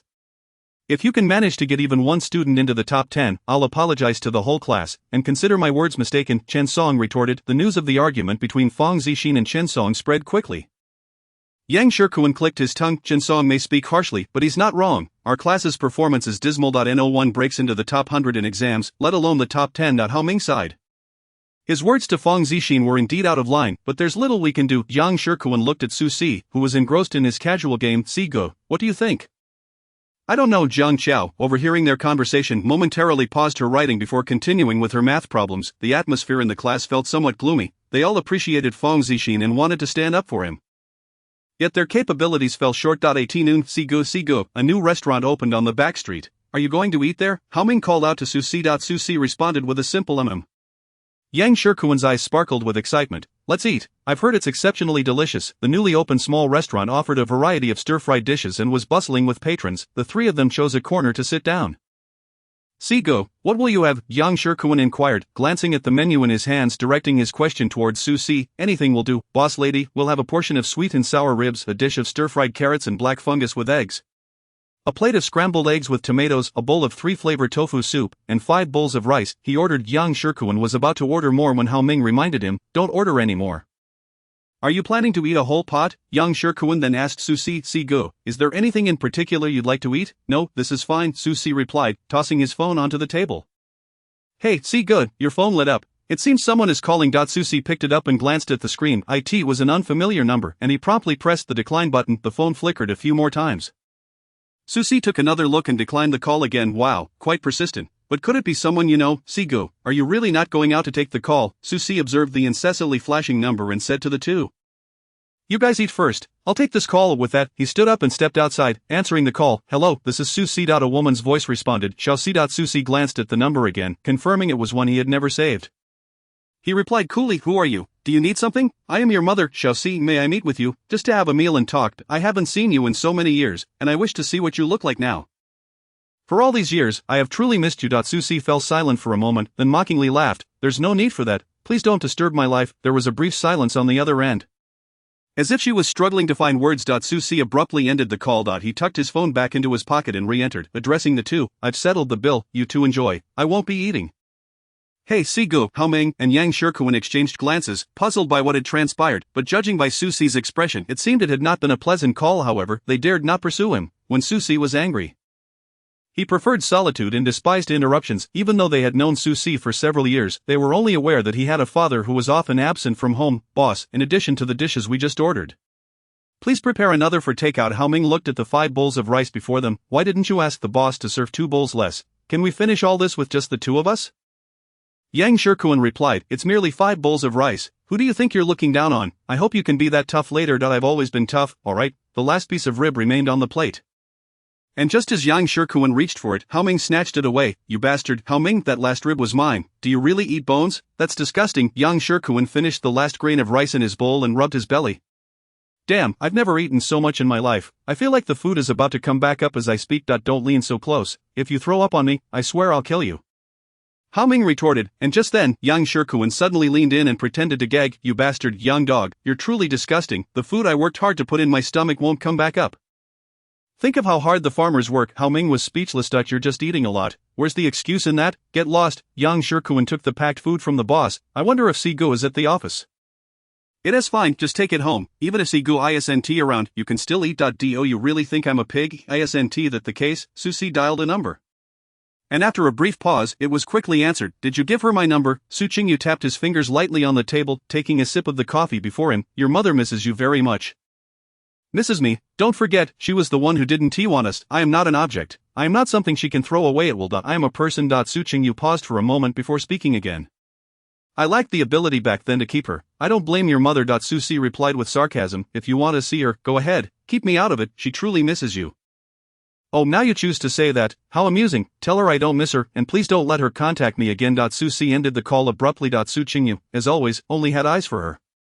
If she beckoned, he would eagerly approach. Su Qingyu's gaze was solely upon her, leaving no room for anyone else, even his own son. Susi clenched his fists, oblivious to when his nails had dug into his skin. Chapter 11. Does he dislike me? Does Xiaosi not like me? I called him today, but before I could finish speaking, he suddenly hung up on me. The woman, clad in a black dress that accentuated her figure, with hair styled into soft curls grazing her collarbone, appeared to be in her 20s, impeccably maintained. That little rascal doesn't understand. Don't take it to heart. Su Qingyu took a puff of his cigarette, exhaling a cloud of smoke, his long fingers holding the remaining cigarette, but before extinguishing it in the ashtray, Shenyechen, clutching the phone, asked, should I still call him? I fear he might not answer. He is at 6th middle school. You can find him at the entrance or come to our home. Alright, I'll go to the school entrance. It's been so long since we've seen each other. I wonder how tall Xiaosi has grown. Su Qingyu replied. He is taller than both of us, resembling you more. His looks are undoubtedly striking. You'll see when you meet him. Back then, Xiaosi was so small, barely reaching my waist. As Shenyechen spoke, she recalled the time when Susi clung to her leg, pleading, Mommy, don't go. She wondered if, after all these years, he still harbored resentment towards her. He won tea. It was my inability that caused it. Su Qingyu was about to say more when he heard a cheerful mommy from the other end. I won't keep you, I'll contact you if anything comes up. Xinyetchen hung up the phone and ruffled the hair of the little boy in front of her. Sweetheart, are you hungry? Mommy will make you something to eat. Mommy, who was that uncle you just called? Liang Jieran tugged at Xinyetchen's dress, his face innocent. Xinyetchen was unsure how to explain it to him, so she knelt down and patted his head. Actually, Ranran has a brother. That uncle was your brother's father. Can I go find my brother? Xinyetchen looked at the child before her, who bore a striking resemblance to Su Si in his youth. Your brother might not want to see us right now. But when he does, Mommy will take you to meet him. Okay, Ranran has a brother. Ranran has a brother, Liang Jieran exclaimed joyfully. Xinyetchen watched his smile, momentarily seeing Su Si as a child tugging at her sleeve. Calling her mommy, just as obedient, yet she had no regrets about her past choices. She could never accompany him through such hardships. The more she thought of Su Si as a child, the better she treated Liang Jieran. As if this could somehow atone for her lingering guilt, however, after all these years, she still yearned to see what Su Si had grown into. Honey, I'm back. Xinyetchen took the bag from his hands. Why are you home so early today? Liang Jingji, reeking of alcohol, leaned against her. I missed you. I wanted to see you sooner. How much did you drink? Xinyetchen detected the strong smell of alcohol and helped him lie down on the sofa before squatting down to remove his shoes. She said to him, wait a moment, I'll go make you some honey water. After emerging from the kitchen with the honey water, she saw Liang Jingji sprawled on the sofa fast asleep. She placed the honey water on the table and was about to wake him when she noticed his phone screen light up. Initially she didn't want to look, but several messages popped up. Yao, are you feeling comfortable today? I'll be waiting for you at the usual place next time, okay? Shy, Yao, have you reached home? Why did you suddenly stop responding? Yao, cute cat emoji. Xinyetchen stared at the phone for a moment, then used Liang Jingji's right index finger to unlock it successfully, opening the chat interface. Liang Jingji had saved her contact as Yao. The messages only went back to the previous Saturday. Anything earlier had likely been deleted. Yao, image, Yao, image, Yao, image, Yao, this is my new dress. Does it look good on me? Yao, cute cat emoji. Liang Jingji, it'll just get ripped apart by me anyway. It doesn't matter. Creepy. Yao, shy emoji. Yao, why are you so improper? Liang Jingji, just wait for me tonight. I'll take good care of you. Yao, if you keep this up, I'll get angry and ignore you. Liang Jingji, alright, don't be mad. How about I take you to your favorite place tonight? Last Saturday, Liang Jingji told her he was working overtime, but in reality, he was in bed with this girl, and on Monday, he bought her a bracelet. Asking if she liked it, only to have given this girl a necklace as a gift. Liang Jingji once remarked about a particularly delicious restaurant, claiming it was recommended by a colleague, only to discover that it was a favorite of Yao. She took a look at Yao's moments and found a photo of her in a white dress, standing beneath a tree, exuding an innocent charm. Liang Jingji had initially said he fell for her at first sight. Not minding her past marriage and children, yet now he had turned to pursue a girl of a similar age to Yao. She meticulously reviewed their chat history, uncovering that their exchanges, ranging from what they ate to the day's weather and amusing anecdotes, far surpassed the volume of messages she had shared with Liang Jingji over several months. It turned out that when she messaged him, he often replied that he was busy working late.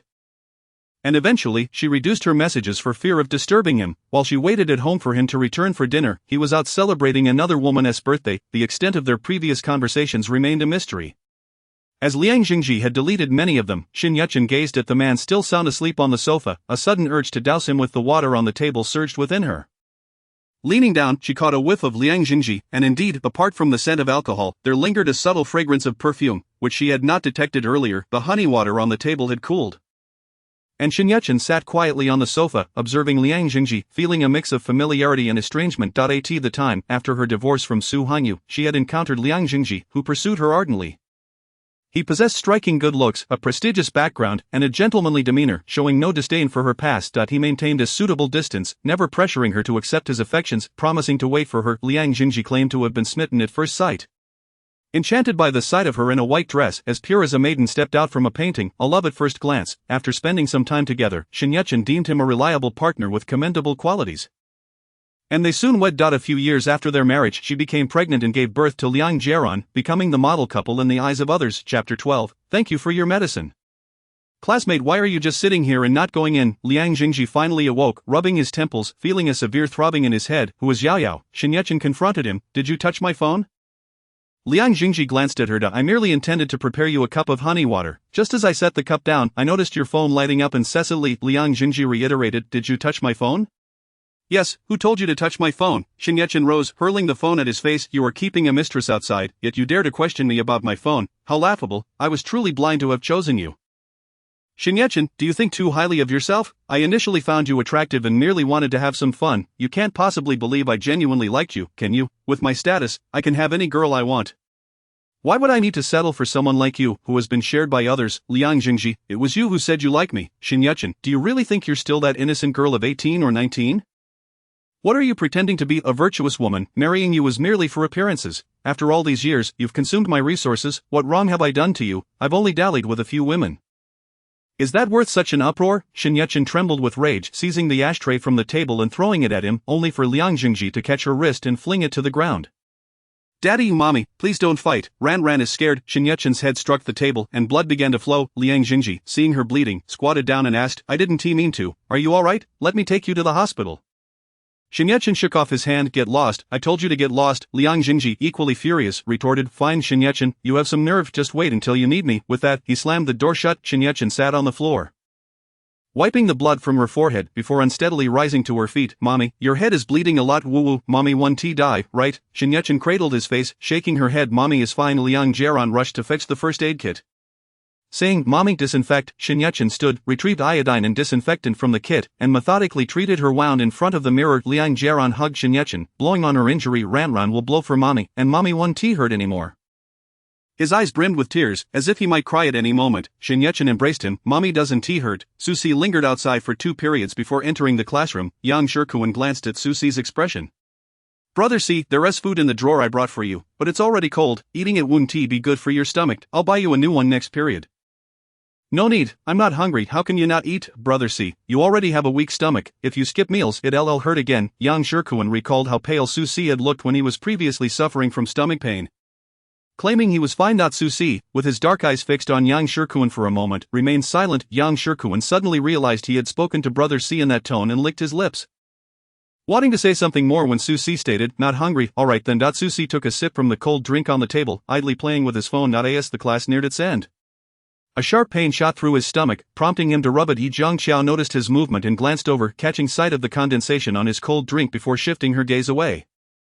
Susie bit his lip, pulling out his jacket from the drawer and pressing it against his stomach, then slumping slightly, intending to rest until school was over. A box of medicine was offered to him from beside, and he turned his head to meet Zhang Xiao's gaze. For stomach pain. How did you know I have stomach pain? I saw you rubbing your stomach just now. Susie paused, wanting to inquire how she had seen it, but upon looking into her clear eyes, he whispered, thank you. Yi Zhangqiao nodded, placing the medicine on his desk before turning her head back to continue reading. Susie clutched the medicine box, glancing again at the quiet Zhangqiao. She had noticed him rubbing his stomach. Zhangqiao paused her writing, recalling something, and turned back to Susie. Take 1 pill at a time, though the medicine only alleviates the symptoms. You should really eat. Susie regarded her earnest expression, wondering if he was being lectured, yet her serious demeanor was quite endearing. Thank you. Yang Shikuan, sitting in front, overheard their conversation and turned to Susie. Brother C, I'll get you a cup of hot water.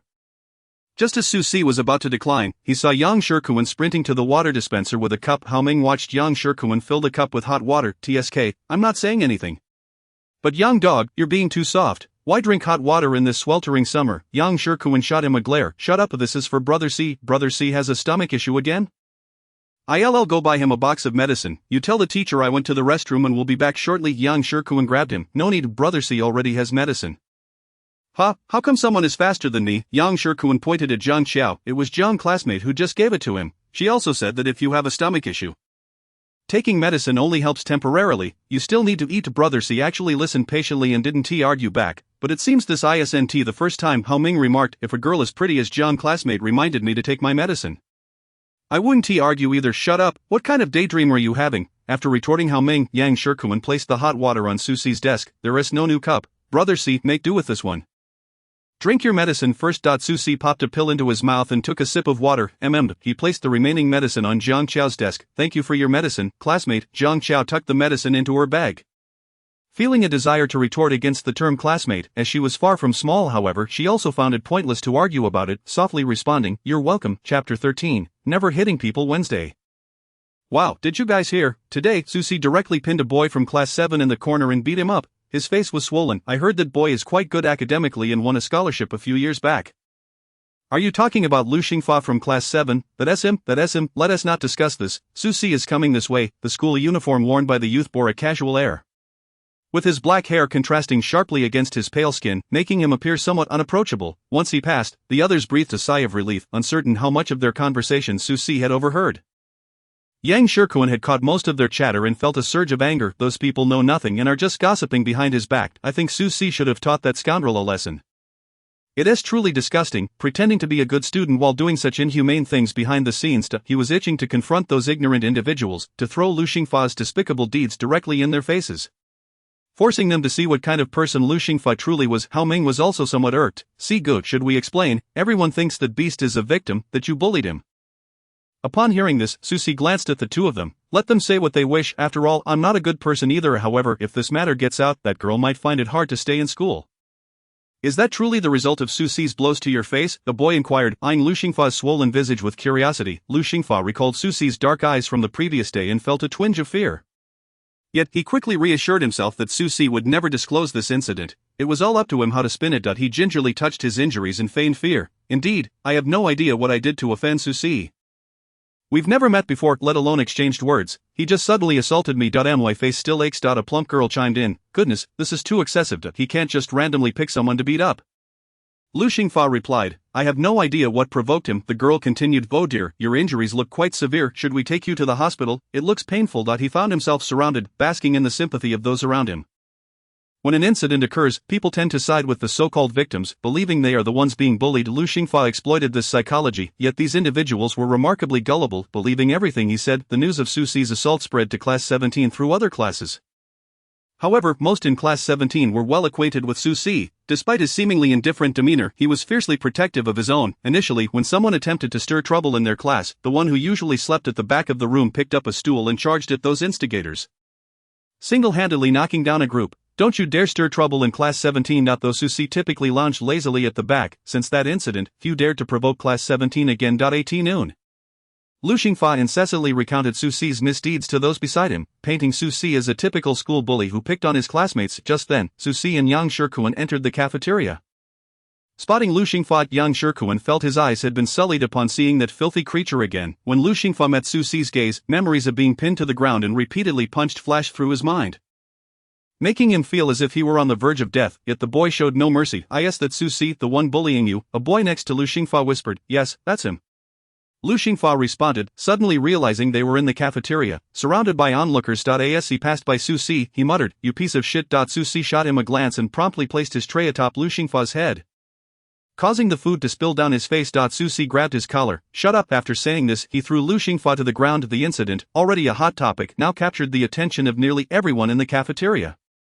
People momentarily abandoned their meals, their gazes fixated on the unfolding drama. It seems no one can resist the allure of gossip. Yang Shirkuan couldn't help but curse. Lu Xingfa, are you a masochist? Didn't you get enough beating yesterday? Why do you have to provoke him again? Lu Xingfa retorted, what did I say? Why are you hitting me? What gives you the right? The boy beside him chimed in, this is school violence. How dare you hit someone for no reason? That's outrageous. Even Hao Ming, known for his good temper, was at a loss for words. He turned to Lu Xingfa, hitting someone for no reason? How absurd. Siga never hits people. The heavens are watching. If you lack self-respect, don't ask others why. Susie crouched on the ground, observing the disheveled Lu Xingfa, and warned in a low voice, keep acting up, and I assure you, you won't even be able to leave this school. It was only after Susie departed that the oppressive atmosphere dissipated. The boy beside Lu Xingfa helped him up. Xingfa, they're being excessively cruel. Should we tell a teacher? No need. Lu Xingfa recalled the boy's piercing gaze, instinctively shrinking back. I'll just go back to my dorm and change. My clothes are all dirty. Do you want me to accompany you? No need. Upon leaving the cafeteria, Yang Shirkuan was seething with rage, cursing under his breath. Damn Lu Xingfa, didn't he get enough beating yesterday? How dare he come back and provoke us? Acting all innocent while asking why we hit him, it's utterly laughable. Susie remained silent, lips pressed together. After Yang Shirkuan finished venting his anger, he turned to Susie, who had a stern expression. See go. Don't mind that fool. He is not even human. If he is a good student, then what does that make the bad ones? Speaking of good students, a particular name popped into Susie's mind, someone who spoke with utmost seriousness, like a primary school student. He replied flatly, I don't care. Chapter 14. A truly good student. Luo Xing, seeing Susie had exited, stealthily approached Jiang Xiao and recounted the events he had overheard. Susie inexplicably beat that boy. Do you think he might one day take his bad mood out on us? Earlier he even slammed a tray on that person's head. Jiang Xiao paused. Since we don't know the full story, It's best not to jump to conclusions. I don't believe he's that kind of person, although she had spent little time with Susie and they had barely spoken. She felt he wouldn't randomly bully others. Just as she finished speaking, she noticed Susie standing next to Luo Xing. Susie's expression was unreadable. "Excuse me," Luo Xing, already somewhat intimidated by Susie, felt awkward, unsure how much of her previous words he had heard. She stepped aside and told Zhang Qiao, "I'll come find you after class." Zhang Qiao replied, "Okay." Susie sat down and pulled out his phone. Engrossed in a game, he paid no heed to the gossip. However, he was somewhat surprised that his diligent deskmate would assert, "I don't believe he's that kind of person." He glanced at Zhang Qiao, who appeared absorbed in a book. "TSK, always reading during break, truly a diligent student." "I don't want to go to school anymore." Qin Lu mustered the courage to declare to her mother beside her. "Not go to school? Why don't you want to go?" Qin Lu lowered her gaze. "I just don't want to." "You ungrateful girl, are you just bored and looking for trouble? I work hard to provide for you food, clothing, and schooling, only for you to tell me you don't want to go to school. Are you trying to drive me mad?" Memories of the previous day flooded Qin Lu's mind, and tears streamed down her face as she confronted Li Xian. "Don't ask me why. I said I don't want to go because I don't want to." The mere thought of school triggered memories of distasteful experiences, leaving her feeling physically ill. "Oh, I see. It's not about being unwell. You just want to skip class, right? So you've grown up now, huh? You dare lie to your mother? Who do you think I've worked tirelessly for all these years, to give you a better life? That's who. I placed all my hopes on you. Can't you show a little ambition?" As Li Xian spoke, she tugged at Qin Lu, her temper flaring. "I said I don't want to go to school." "Stop talking." Qin Lu broke free from her grasp, tears streaming down her face. "I don't care if you want to or not. You must go to school today. You're in your second year of high school, and the pressure is immense. Do you think you can lounge at home for so long?" The Qin Lu looked at Li Xian, speaking clearly. "I said I don't want to. Please stop pushing me. I am begging you, don't pressure me. I really don't want to go to school. Do you think you've justified my years of raising you? I work hard every day solely for you, to provide you with better conditions for your education. Do you think you owe me nothing?" Li Xian cried, wiping her tears. After hesitating all night, she finally gathered the courage to tell Li Xian about her situation. But it seemed Li Xian only cared about her academics. Li Xian's words left her speechless, her heart heavy with sorrow. Li Xian continued to cry, tugging at her own hair, slapping her face. "It's my failure to educate you.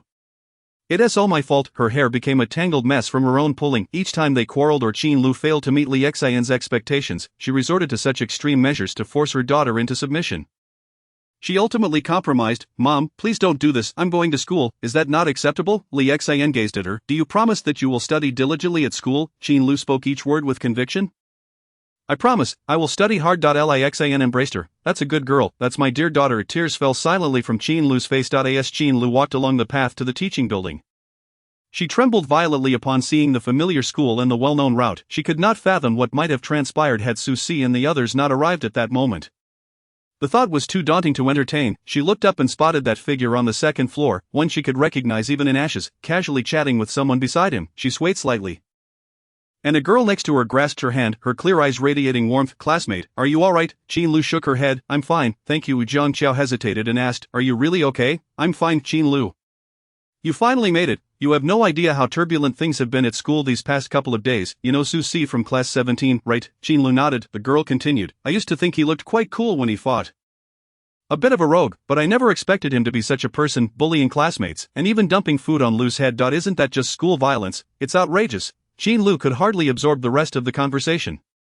The hero who had saved her had become the perpetrator, while that despicable scoundrel was now portrayed as the victim. Li Xian had warned her countless times against dating, insisting that her focus should solely be on her studies. For only diligent learning would pave her way forward. Perhaps out of rebellion or the impulsive stirrings of youth, she had entered a relationship with Lu Xingfa, a classmate. Both of their academic performances ranked among the top in their class.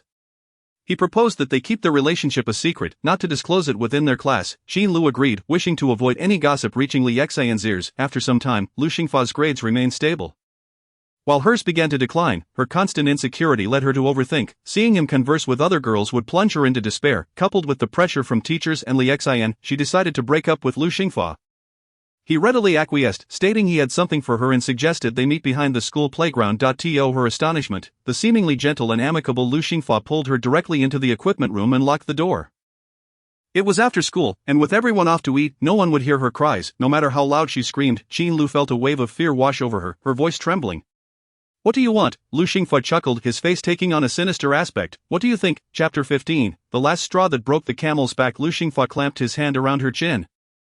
Haven't I treated you well enough? No, then why did you break up with me? Because this isn't the time for dating, and my grades have dropped significantly because of her declining grades. Lee Xin had bombarded her with questions, repeatedly asking if she was in a relationship, insisting that if she was, she must end it. Lu Xingfa clicked his tongue and slid his hand beneath the hem of her shirt. Qin Lu struggled fiercely, but a girl's strength could not match that of a boy's. He seized her wrist and bound it to the equipment with rope. She began to sob uncontrollably. Lu Xingfa produced his phone from his pocket and snapped several photos, a smirk spreading across his face. I wonder how everyone would react to seeing this Qin academic queen. Just thinking about it is thrilling, wouldn't you agree? Please, don't take my picture. Don't. Qin Lu's uniform pants were pulled down, her shirt lifted halfway, as Lu Xingfa held her wrist, rendering her immobile. Sigu, does it sound like there's something inside? Yang Shikuan glanced suspiciously at the closed equipment room. Susi cast a quick look and heard rustling sounds from within, followed by a girl's desperate cry for help. Lu Xingfa clamped a hand over Qin Lu's mouth, threatening, "Shut up. If you dare to report me, tomorrow your photos will be plastered all over the school's forum." Qin Lu sobbed helplessly. Susi turned to Yang Shikuan, kicked the door down. "There's someone inside it." With that, he delivered a powerful kick, breaking open the equipment room door. He entered, backlit like a hero. Yang Shikuan surveyed the disheveled Qin Lu and the grip Lu Xingfa had on her. "What are you doing? Why are you locking a young girl in the equipment room?" Susi shot a glance at Lu Xingfa, then yanked him forward, addressing Yang Shikuan behind him. "Hold him. Don't let him escape." He turned back to Qin Lu. "First, fix your clothes and tell us slowly what happened." Qin Lu adjusted her attire, struggling to articulate through her tears. "He dragged me here, stripped me, took pictures of me, and was about to assault me." Susi's eyes flickered. Yang Shikuan checked Lu Xingfa's pockets and, to his surprise, produced a phone. He confronted Lu Xingfa. "Unlock it. This is my phone. Why should I let you see it?" Susi glared at him and, without warning, punched him in the face. "Unlock it." Lu Xingfa, a coward who preyed on the weak, complied, entering the password shakily. Susi coldly instructed, "Delete those photos from your phone." Lu Xingfa, trembling, navigated to his albums and selected the offending images, hitting delete. "Is there anything else? Have you emptied the recently deleted folder?" Lu Xingfa shook his head vigorously. No more, just those. I've deleted them all." Yang Shikuan inspected the phone, nodding to Susi. Susi, devoid of comforting words, looked at the gasping Qin Lu. "Do you need me to call the police or get a teacher?" "No police, no teachers," Yang Shikuan interjected, "but his actions today clearly constitute a crime. If we hadn't happened upon this, you might have been ruined. Do you understand?" Qin Lu merely repeated, "No police, no teachers." If word of this incident got out, Lee Xin would go mad. She wouldn't care about what she had endured. She would only feel as though she had been sullied, like a withered flower, exuding repulsion. Susi fell silent for a moment before asking, "We respect your wishes. I'll ask you one last time. Are you sure you don't want to report it?" Qin Lu shook her head and said, "No, thank you." Susi approached Lu Xingfa, towering over him. "Do you realize what you did today?" Lu Xingfa averted his gaze, biting his lip. Speechless, Yang Shikuan, incensed, exclaimed, "What the hell are you pretending to be? This is attempted rape. Do you understand? Taking pictures of a young girl. Are you even a man? You're disgusting." Lu Xingfa recognized Susi and knew that provoking this troublemaker could land him in the hospital for weeks. He knelt, clutching Susi's leg. "I was wrong. I shouldn't have taken those inappropriate pictures or entertained such thoughts. Since nothing happened, please let me go." Susi recorded every word verbatim to prevent Qin Lu from having second thoughts later, ensuring it served as evidence. He kicked Lu Xingfa away. "Don't touch me, you're revolting." He dragged Lu Xingfa out, but a gentle tug on his sleeve halted him. "Please, can you keep this a secret?" Susi replied, "All right, I will keep it confidential." He paused before continuing, "Do you need to borrow a phone to call home?" "Thank you." Qin Lu, still in a heightened state of tension, accepted the phone he offered. Qin Lu felt she had made a grave mistake. She should not have allowed Susi to bear her secret. He had saved her, yet she had entangled him in trouble. At that moment, he burst through the door like a radiant hero, but now he had become the perpetrator in everyone's eyes, and all of it was because of her. She noticed Lu Xingfa entering the classroom, casting a glance her way, his gaze lecherous and repugnant, making her stomach churn. Memories of that day flooded her mind. Alongside Lu Xingfa's vile visage, she spotted a white paper wedged on the desk. It was this term's report card. She pulled it out and glanced at it, seeing Lu Xingfa's name at the top and her own trailing behind, her grip on the paper tightening until it crumpled. "Qin Lu, step outside." The homeroom teacher of Class 7 was a stern woman, wearing black-framed glasses. She placed the report card on the desk and pointed at Qin Lu's rank. "Do you see your position this time?" Qin Lu lowered her head, unable to meet her gaze. "I see." "Qin Lu, I remember you weren't like this before. I have always believed you were a very promising student. How could your grades have plummeted to this level? Is your focus not on your studies? Today, I spoke with your mother. She mentioned you didn't want to come to school. I have noticed that you haven't been concentrating on your studies lately." Qin Lu felt dazed, hardly recalling how she exited the office. "What the hell? Have you all heard? Something happened on the top floor." "What?" Chapter 16, Police Involvement. Yang Shikuan was somewhat taken aback upon hearing a classmate mention a suicide And he asked, which class? The girl responded, Class 7. I heard she used to perform quite well academically, but her grades have apparently declined. Perhaps it's due to the immense pressure she has been facing lately. Yang Shirkuan poked at Susie, who was engrossed in his phone. See go, a girl from Class 7 has committed suicide. Susie paused his scrolling, turning off the screen. Class 7, yes, it's Class 7. The two exchanged glances, and Susie confirmed his suspicion that the girl who had taken her life was the one from a few days ago. The corridor was crowded with onlookers. And an ambulance was parked downstairs. Fong Zixin also learned of the incident and felt a twinge of sorrow. He saw students lingering outside. Stop staring, class is in session, hurry back inside. Only then did the students begin to trickle back into the classroom. Classmates, if you are feeling any pressure or distress, please talk to your teachers, parents, or friends. Do not bottle it up. Holding things in for too long can lead to serious consequences. Susie and the others knew all too well that the root of the issue was not academic pressure. It was the psychological trauma inflicted by that incident, leaving an indelible shadow. Qin Lu had been rescued. Upon opening her eyes, she found herself in a stark white hospital room. Lixan's eyes were swollen from crying. And upon seeing her awake, she exclaimed, Why did you suddenly cut your wrist? Are you foolish? Doesn't it hurt? A nurse gently reminded her, the patient has just regained consciousness, her emotions may be unstable. It is best not to provoke her. Qin Lu stared blankly at the ceiling, then glanced at her bandaged hand. She had not died, she had been brought back. Time passed, and she finally called out. Lixan grasped her hand. Mom is here. I will never pressure you to study again. I just wanted you to do well academically, get into a good school, and have a bright future. I never intended to burden you so heavily. Qin Lu shook her head. It's not because of that. Then what is it? Please tell me. I am your mother. Qin Lu bit her lip. Tears streaming down her cheeks. Is it because you were bullied at school? I can talk to the teachers. No, initially, Susie's act of saving her was commendable, yet she found herself unjustly bearing the weight of groundless rumors. Summoning her courage, she spoke. I need to tell you something. You might get angry and think I brought shame upon you, but I must say it. After hearing Qin Lu's words, Li Xian trembled with sobs and embraced her in the hospital bed. Are you out of your mind? Why didn't you tell me about this? Why didn't you come to me? Qin Lu replied. I intended to tell you, but when you insisted I go to school, I abandoned the thought. Li Xian felt a wave of regret wash over her, wishing she could have prevented this. Mom, do you think I've embarrassed you? This is not your fault at all. It is clearly his wrongdoing. I will report this. That beast is still sitting in class while my daughter lies in a hospital bed. Why should he escape unscathed? Mom, don't you think reporting him will bring shame upon you? Silly child, stop thinking about that, just rest. Not long after the ambulance departed, police cars arrived. The sirens echoed throughout the campus, prompting curiosity among the students about the unfolding situation that had attracted police attention. A man in uniform entered class 17 and called out, I need to speak with Susie. Fong Zixin, who was teaching, paused in surprise and informed the class, someone outside is looking for you. Susie, still appearing half awake, rose from his seat and walked out. Yang Shirkuan and Hao Ming exchanged glances, guessing at the situation, and followed Susie, saying to Fong Zixin, we'll go to, alright. Fong Zixin sighed. Instructing the remaining students, let us continue class. The police officer gestured to the three boys who had entered. Have a seat. Susie glanced at Lu Xingfa before taking a seat. You three were witnesses? Susie nodded in response. Please describe what happened. Susie spoke in a calm, unhurried tone. We were passing by the playground when we heard a commotion, followed by someone inside shouting for help. So we broke down the door. He glanced at Lu Xingfa. We saw him attempting to assault a girl and taking indecent photos of her. The officer nodded, noting his words, which closely matched the account given by the girl's parents who had reported the incident. Lu Xingfa, feigning indignation, retorted, officer, they are clearly framing me. I would never do such things to that girl. We barely interacted in class. How could I possibly do that? Besides, I spend all my free time studying. I have no time for such matters. The police had heard similar accounts from the class 7 homeroom teacher, confirming that the two students indeed had little interaction, and Lu Xingfa had excellent grades. The officer asked, how do you explain the accusation that you attempted to molest her and took her private photos? Lu Xingfa pointed at Susie. He is the one who loves to stir trouble. He must have threatened Qin for her to take such drastic measures, and they even assaulted me. All my injuries are from them. Lu Xingfa was adept at portraying himself as the perfect student. Although Susie had deleted incriminating photos from his phone, he had no evidence to prove the incident. As long as Lu Xingfa denied it, there was little they could do. Yang Shirkuan was incensed by his blatant dishonesty. His fists clenched tightly. I have never encountered such shamelessness. Susie remained unfazed, stating calmly, if I recall correctly, there are surveillance cameras in the equipment room. Gao Shuangchuan looked at the boy before her. There are cameras in the equipment room?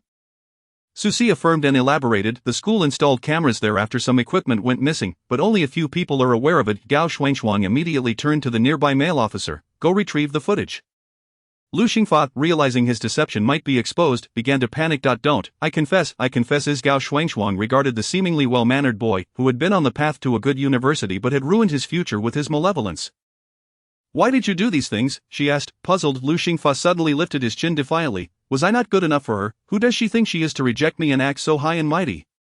Telling me not to contact her again, why should she? You tell me why. That girl was just playing with my feelings. Su Si replied coolly, relationships are based on mutual consent, if it's not suitable. Parting ways is natural, there need not be so many reasons that if one always asks why, there would be no breakups in the world. Gao Shuangshuang nodded in agreement. Moreover, you are currently in your second year of high school. Your focus should be on your studies, not on these matters. Lu Xingfa was taken away by the police, and he is likely to face a minimum sentence of 3 years. He could have had a promising future. But it has all been shattered by his own actions. On the way back, Yang Shikuan inquired of Su Si, Brother Si, when was the equipment room ever fitted with surveillance cameras? I had no knowledge of this matter. There are no cameras. Su Si shot him a glance. Damn, Brother Si, you really played him. You're truly clever. Get lost. After Su Si left, the members of Class 17 were in an uproar. Damn, could it be that the girl took her own life because of Brother Si? Why was he suddenly called away? What does that have to do with you and Brother Si? Could it be that she was so lovesick over Brother Si that she chose to end it all? It's not entirely impossible. After all, she shouldn't be too distressed. Brother Si is as cold as ice, impossible to warm up. That possibility isn't entirely out of the question. Sure, let me propose a theory. What if that girl was Brother Si's secret girlfriend? Involved in a clandestine relationship, and they were forced apart by parental disapproval, leading her to seek to sacrifice herself for love. That's as unlikely as the sun rising in the west tomorrow.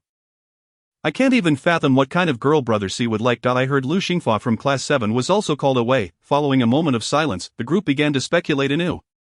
As Su Si entered the classroom, all eyes from Class 17 were fixed upon him. His expression was frosty, appearing rather fierce as he strode directly to his seat. Yang Shikuan, overhearing the murmurs in front of him, could hardly contain himself. With such vivid imaginations, you might as well write novels. In less than a class, they've concocted countless versions. Those too timid to bother Su Si turned to Yang Shikuan instead. Alright, enough of the questions. That girl did not act due to Brother Si. He did nothing wrong. Yang Shikuan surveyed the eager faces inside. If you have the courage, go ask Brother Si yourself instead of pestering me.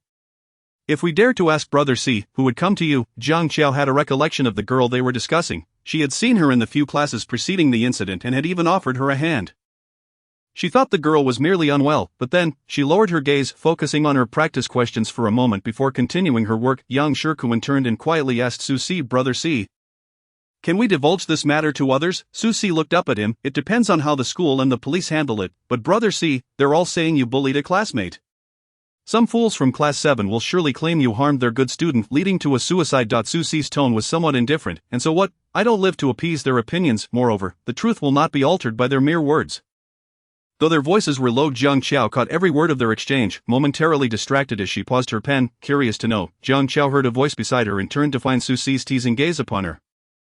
She shook her head. I don't wish to know. Being disingenuous doesn't align with a good student. I never claimed to be a good student. Su Si chuckled lightly, his dark eyes glinting with amusement, appearing significantly less intimidating. Then you admit to being disingenuous? Zhang Qiao realized she had been ensnared in his banter, pursing her lips as she regarded him for a moment before shaking her head. Absolutely not. Su Si met her gaze, smiling. I won't tease you further. Focus on your studies. Chapter 18. Weren't you just saying you didn't want to know? Zhang Qiao observed the ink blot on her paper resulting from her earlier distraction and picked up her pen to continue her work. Su Si leaned back in his chair, engaging in a game on his phone, his fingers deftly sliding over matching colors. Watching the screen display great, he noted that only a few steps remained and paused momentarily. What was the reason behind that girl? Su Si turned to look at her, a hint of amusement in his voice. Did you not say you didn't want to know? Then forget it, the good student has quite the temper. Su Si masked his earlier nonchalance. Lu Xingfa. Zhang Qiao's eyes widened in surprise before she quickly grasped the implication. So you confronted him over this? Su Si affirmed with a nod. Why not explain yourself? Allowing them to speak ill of you in your absence, Su Si replied calmly. Whether I explain or not makes little difference to me. Their words bear no weight, and I am indifferent, but who would enjoy being misunderstood? Su Si regarded her, a soft laugh escaping him. If you truly do not care, then you ought not to be concerned with their remarks. Indeed, if one is indifferent, how could they be troubled by the opinions of others? Zhang Qiao glanced at the game on his phone. Clear those few. You enjoy this game? I don't play games. Su Si inquired. Then what else do you do besides studying? Zhang Qiao pondered for a moment before responding. Dancing, reading. Su Si found it difficult to envision a demure girl on stage, yet her mention of reading did not surprise him. After all, she was the quintessential studious girl. He acknowledged her previous statement. successfully passing that level, and addressed Zhang Qiao, thanks little classmate. Meanwhile, the rumors in Class 7 were far from pleasant. Why was Xingfa also called away? Yao Fomen expressed his indignation. What else could it be? It must be that Su Si bullied Xingfa, prompting his removal. And what about Qin Lu? She was usually such a cheerful girl. How could she suddenly lose hope? Su Si, he doesn't strike me as a good person. He must have done something wrong. How can you spout such nonsense without evidence? You keep mentioning Su Si. If you love to talk about him so much, why not say it to his face instead of gossiping behind his back? The speaker was a boy named Yu Xiao, who had once despised those who fought, but after a friend was bullied by students from another school, it was these so-called delinquents who came to the rescue. Changing his perspective, are you defending Su Si? You must be in cahoots with him, Yu Xiao scoffed. I'm merely stating facts. Unlike someone who shouts baseless accusations without any evidence, who the hell are you calling out? Who knows who you're referring to? With spreading rumors without proof is reckless. Yao Fomen, infuriated, swung a punch, which Yu Xiao caught by the wrist. The two began to grapple, neither willing to yield, although Yao Fomen was taller. He was all show and no substance. In terms of strength, he was no match for Yu Xiao. The scuffle intensified, with Yu Xiao slamming Yao Fomen against a desk, books scattering across the floor. And the row of desks behind them askew. The girls seated at the back instinctively recoiled. Several boys stepped in to break up the fight, while others rushed to the office to summon the Class 7 homeroom teacher. By the time the teacher arrived, the two had already been separated, but neither was willing to concede. Ligia surveyed the two. With exams approaching, why aren't you focused on your studies? What is all this ruckus about? Follow me to the office. With that, she dragged the two boys along, treating them as if they were chicks. The class collectively gasped in awe. Ligia regarded the two boys standing before her. Heads bowed. Speak up. Weren't you just fighting fiercely? Explain yourselves. Yao Fomen spoke first. He said I was making a fuss. Ligia narrowed her eyes and turned to Yu Xiao. Is this true? Why did you suddenly accuse him? I didn't say that at the outset. Today, Lu Xingfa was taken away by the police, and then there's Su Si from Class 17, coupled with that incident. Everyone in class is buzzing. Yao Fomen is adamant that Su Si bullied Lu Xingfa and drove Qin Lu to suicide. As someone who has received 9 years of compulsory education, spreading such unfounded claims without any evidence is irresponsible and can cause significant distress to others. Ligia nodded in agreement. You are correct. Yao Fomen appeared dissatisfied. But teacher, Su Si is not a good person. He previously assaulted Xingfa without reason, and just a few days ago, he even dumped food on Lu Xingfa's head. Isn't that outright bullying? Ligia tapped her fingers on the desk. I believe you may have misunderstood the situation. Lu Xingfa is on the verge of expulsion from school. Yao Fomen's pupils dilated. Expulsion? Why is Xingfa being expelled? He is the victim. Why a teacher? Does Su Si's wealthy family grant him the privilege to act with impunity at school? Lijia's expression turned serious. This is a unanimous decision by the school. Lu Xingfa not only violated school regulations but also committed acts that contravene the law, causing a detrimental impact. The school cannot accept students of this nature, and the notice will soon be disseminated to all classes. You are old enough to understand the influence of public opinion, right? Without evidence, do not casually spread such statements. It reflects poorly. Su Si has behaved commendably in this incident. Su Si, how could that be? Ligia cast a glance at him. The facts are as follows. Lu Xingfa attempted to molest a female student. Had it not been for Su Tongxue's timely intervention, he would have undoubtedly ruined her life. He has since been taken away by the police and is likely to remain incarcerated for several years. Qin Lu and Lu Xingfa were secretly in a romantic relationship, during which Lu had been persistently manipulating her. The impact of this incident on her was profound, compounded by various other factors, leading her to take her own life. It is entirely unrelated to Su Tongxue, but solely due to Lu Xingfa. Molestation, how could that be? Xingfa is clearly not that kind of person, and why hasn't Su Si explained himself? Why hasn't he clarified why he struck Lu Xingfa in the first place? Ligia chuckled. One cannot judge a person by their appearance. Do you not trust the police? Su Tongxue refrains from explanation to protect that girl. If this incident were to become public, how could the victim possibly continue with her life? Yao Fomen fell silent. He realized he had been merely a pawn in Lu Xingfa's game. Chapter 19. The truth revealed. Mom, what does the police say? Li Xin ruffled Qin Lu's hair. He has been arrested. And he should face at least 3 years in prison. No, I meant what about the one who saved me? How is the school handling this? Has it been clarified? Because of saving me, he has faced severe criticism from many at school. I don't mind if others know about it, but I cannot unwittingly bring him trouble. After all, he is my savior. How could I repay kindness with enmity? Lulu, your teacher has already sent me a message. They will provide an explanation regarding this matter while also safeguarding your privacy. The school will disclose that Lu Xingfa molested an unnamed girl, and Su Tongxue acted to defend her, resulting in his altercation with Lu. The school's statement will clarify that your relationship with Lu affected your studies, and the immense pressure led to your unfortunate actions. Qin Lu murmured to herself, that's good, even if the school does not conceal the truth. She is willing to accept it. Lu mom knows the pressure has been too much for you. It's my fault. In a few days, I will go to the school to arrange for your leave of absence. And we'll take a nice trip together. It dawned on her that she had placed all her emotional support on Qin Lu, pushing her to study without ever inquiring about her feelings or thoughts. Now she understands that academic performance, no matter how important, pales in comparison to Qin Lu's happiness. Qin Lu shook her head. I'm fine, Mom. I'll return to school in a while, alright, if Lulu wishes to go back to school. Then she shall. During evening self-study, the school announcement swiftly reached every class. Lig observed the students below, immersed in their work, and cleared her throat. Please pause your writing. I have an important matter to discuss.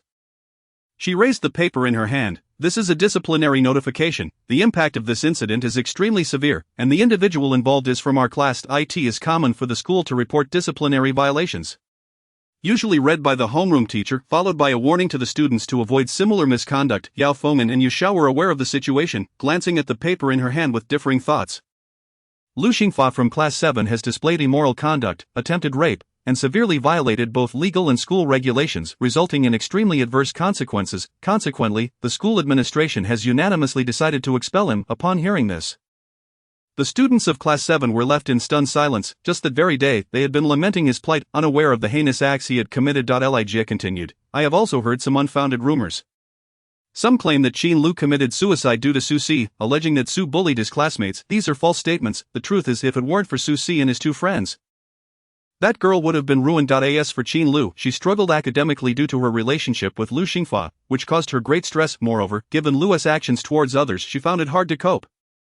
It is advisable not to engage in romantic relationships during high school, but I must add an aside, the girls in this class must be discerning when choosing boyfriends. The students of Class 7 fidgeted restlessly, yet dared not speak while Li Jie stood at the podium. Meanwhile, in Class 17, Fang Zixin stood at the front, addressing the students below. I have something to announce. The students halted their writing. Turning their attention to him, Fang Zixin cleared his throat and began. A student from Class 7 has displayed immoral conduct, attempted rape, and the school administration has unanimously decided to expel him. What? Attempted rape? Just a few days ago, he was playing the victim, claiming Su Si bullied him. How disgusting! Murmurs of disbelief erupted from the students. Fang Zixin banged on the desk. Let me finish. The room fell silent. He cast a glance at the expressionless boy sitting at the back and forced a smile. I must also commend 3 students, Su Si, Yang Shikuan, and Hao Ming, for their bravery. Had it not been for these 3, that girl would have been ruined. Yang Shikuan felt an urge to confront those in Class 7 who had accused Su Si of bullying, shoving the disciplinary notice in their faces to clarify who the real bully was. Fang Zixin continued, I have heard some say that Qin Lu committed suicide because of Su Si, and that Su bullied Lu Xingfa. These are unfounded claims. Lu Xingfa was in a relationship with Qin Lu and had been manipulating her, consistently undermining her. Subsequently, he attempted to assault another girl, causing significant emotional trauma to Qin Lu. Truly, one cannot judge a person by their appearance. I knew Su Si wouldn't T-strike without cause. This is infuriating. I just argued with an idiot from Class 7 today who claimed Su Si drove a girl to suicide. I wanted to punch him until he cried. It was that fool Lu Xingfa's doing, not Su Si's. The last remark was made by Yang Shikuan. Just days ago, Lu Xingfa had provoked Su Si in the cafeteria, only to play the innocent afterward. Su Si maintained a neutral expression, pausing briefly when he heard Fang Zixin's remarks. Before returning to his work, Fang Zixin observed the chaotic classroom and decided not to enforce discipline. The impact of the incident was profound, and a little discussion was to be expected. He glanced again at the casually seated boy at the back, whose indifferent expression gave him an intimidating aura, especially since he bore some visible injuries that added to his tough appearance. Yet, as the previous homeroom teacher had said, he was not a bad person. Yang Shikuan turned to Su Si. Lu Xingfa has finally been exposed. The truth is out. I was furious when those people indiscriminately spoke ill of you just days ago. Su Si replied calmly, I don't live to please them. Yang Shikuan knew Su Si was indifferent, but hearing others speak ill of him still provoked his anger. Su Si was focused on his phone when he heard someone beside him softly call his name. He looked up. What's up? This situation isn't as simple as the school portrays, is it? Su Si regarded her with interest. What do you mean? It's strange how Qin Lu would know about Lu's actions. Jiang Xiao said seriously. Su Si replied, is it not possible she simply happened to see it? Too many loopholes. After Jiang Xiao spoke, she added, but I understand this is the school's way of protecting her. Su Si detected the implication in her words and smirked. Quite astute of you. He had forgotten that this diligent student had once been a top performer at the school. Chapter 20. Little heartless. I just feel there are many inconsistencies. It is merely a guess, Jiang Xiao concluded before quickly adding, but I won't tell anyone. Su Si responded with an then said, I know. Class 17 buzzed with activity following the incident. And Qin Lu received numerous messages that evening, all berating Lu Xinghua as a scoundrel and urging her to take care of herself, recover soon, and not to be disheartened by that vile man. The students of Class 7 eagerly awaited her return. Look, there's a beautiful girl at the door. She is stunning. Who is she here to see? Definitely not here for you. Go to hell, of course. I know she is not here for me. The girl at the door wore a black and white patchwork dress, her fox-like eyes slightly upturned, her features strikingly beautiful yet exuding a cool demeanor. She gently knocked on the door and politely said, "Hello. Teacher, may I see Zhang Qiao?" Her smile was somewhat alluring. Li Qiuhuang glanced at the girl outside and called out, "Zhang Qiao, someone is looking for you." Upon hearing her name and familiar voice, Zhang Qiao looked up to meet Zhang Jishu's beaming gaze. She stood up and walked outside. Damn, it's true that beautiful people associate with other beautiful people. Zhang Qiao's friend is also a beauty. Yang Shikuan couldn't help but exclaim. Hao Ming added, "But there are exceptions." "What do you mean?" Hao Ming chuckled. "For instance, Susi is so handsome, yet you go to hell. You think I won smash your head in after class?" "How dadu?" Yang Shikuan shot a glare at Li Qiuhong on the podium, wanting to kick Hao Ming out of the classroom. Hao Ming smirked. "Do you really think you're better looking than Susi?" Yang Shikuan cast a glance at Susi behind him. The boy's tousled hair softened his sharp features, and the wounds on his face from a few days prior had already scabbed over. Exuding an unintentional air of defiance, "Are you kidding? Of course, Sigu is the most handsome." On the rooftop, Zhang Jishu enveloped Zhang Qiao in a warm embrace. "Did you miss me, little one?" Standing at around 173 centimeters, she towered over Zhang Qiao by a small margin. "I missed you," Zhang Qiao replied, her eyes sparkling with uncontainable joy. "But how come you suddenly came to a city, Asu? Isn't it because some heartless soul decided to come to a city without telling me until after the transfer procedures were completed?" "I mentioned I would come to see you once I had some free time." Zhang Qiao chuckled. Zhang Jishu pinched her cheek, furrowing her brow. "Why are you looking so thin again? Haven't you been eating properly?" Zhang Qiao shook her head. "No, I've been eating well, but it's just that my health is deteriorating. Sometimes I throw up after eating." She looked at Zhang Jishu. "Aren't you busy over there? Why don't you stay at my place for a few days before you leave?" Zhang Jishu smiled. "I'm not leaving." Zhang Qiao momentarily froze. "What? I said I'm not leaving. I'll stay here with you. I want to be by your side even if it's just for a few days." 10 years ago, shortly after Zhang Jishu's mother passed away, her father, who was fond of gambling, squandered most of the family's wealth and accrued substantial debts. Fearing the creditors would come knocking, Zhang's father relocated them to her grandmother's house. He drank heavily and often returned home in a drunken stupor, taking out his frustrations on little Zhang Jishu. One day, after a night of heavy drinking, he smashed many things and locked young Zhang Jishu outside. The dim hallway lights flickered as she sat at the door, feeling both hungry and frightened. She would always remember that day when a little girl in a white dress appeared before her, offering her a carton of milk. "Are you the new neighbor? Here, have this milk." Zhang Jishu recalled ignoring her at first, yet the girl sat beside her. "I really like this milk. It's delicious. Aren't you going to drink it?" The milk was strawberry flavored and still warm from the girl's hands. For many days to come, Zhang Jishu would remember that girl in the white dress and her sweet smile. That girl stepped into her life and remained for many years. At times, Zhang Ping would come home drunk and even hit Zhang Jishu. From a very young age, she wished to escape him, to flee this home. Her only hope was to grow up quickly until she met Zhang Qiao. Later, she realized that Zhang Qiao wasn't as fortunate either. Her parents were often absent, leaving her entirely in the care of a servant. When Zhang Jishu graduated middle school, Zhang Qiao was still in the second year. She told Zhang Qiao, "I'm not going to school anymore." Zhang Qiao, having saved all her red envelope money, gave it all to her, several tens of thousands of yuan, and said, "I have money. You should continue your high school education." Zhang Jishu ruffled her hair, smiling. "Not my grades are poor. I'm just not cut out for studying. You must study hard, little friend." Initially, Zhang Jishu worked as a waitress in a restaurant. Every weekend, Zhang Qiao would come to keep her company. While Zhang Jishu was busy, Zhang Qiao would sit beside her with a small backpack, diligently doing her homework, occasionally looking up and flashing a smile. One late evening, as Zhang Jishu was still at work, a drunken customer grabbed her arm, attempting to take advantage of her. Zhang Qiao, who had been doing her homework, stood up and swatted the man's hand away, coldly stating, "Sir, this restaurant is a place to eat. Not for you to misbehave, but if you want to fool around, don't come here." Before the man could retort, the manager emerged, asking, "What is going on?" Zhang Qiao spoke clearly. "Sister, this man is drunk and harassing the staff. This is a proper dining establishment. His behavior is unacceptable." The manager, knowing Zhang Jishu's circumstances, felt sympathetic and replied sternly, "Sir, if you continue like this, I will have to call the police." The man, realizing he could no longer defend his actions, fell silent. Zhang Qiao, typically mild-mannered, became fiercely protective whenever it concerned Zhang Jishu. On their way home, Zhang Jishu held Zhang Qiao's hand, her eyes crinkling in delight. "Today, my Qiao Qiao was amazing." Zhang Qiao beamed back. "Asu, I ranked among the top 3 in our class on the last exam. Who was so remarkable? It turns out to be my little Qiao Qiao." Zhang Jishu cupped her face, gently massaging her cheeks. Once you start college, I'll move to the city where you're studying. Sounds good. The cicadas chirped noisily, and the summer night breeze carried warmth as the streetlights cast elongated shadows of the two. Chapter 21. I will always be here. Jiang Jishu and Jiang Chao chatted and laughed as they walked. Jiang Jishu declared that once she earned a bit more, she would move out.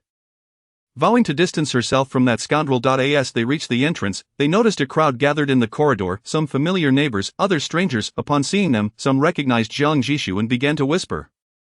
Pointing at her among the murmurs, hurtful remarks mingled. Her father died at home, and she is out here fooling around. Look at how she is dressed. She doesn't seem like a good girl, raising a daughter like that.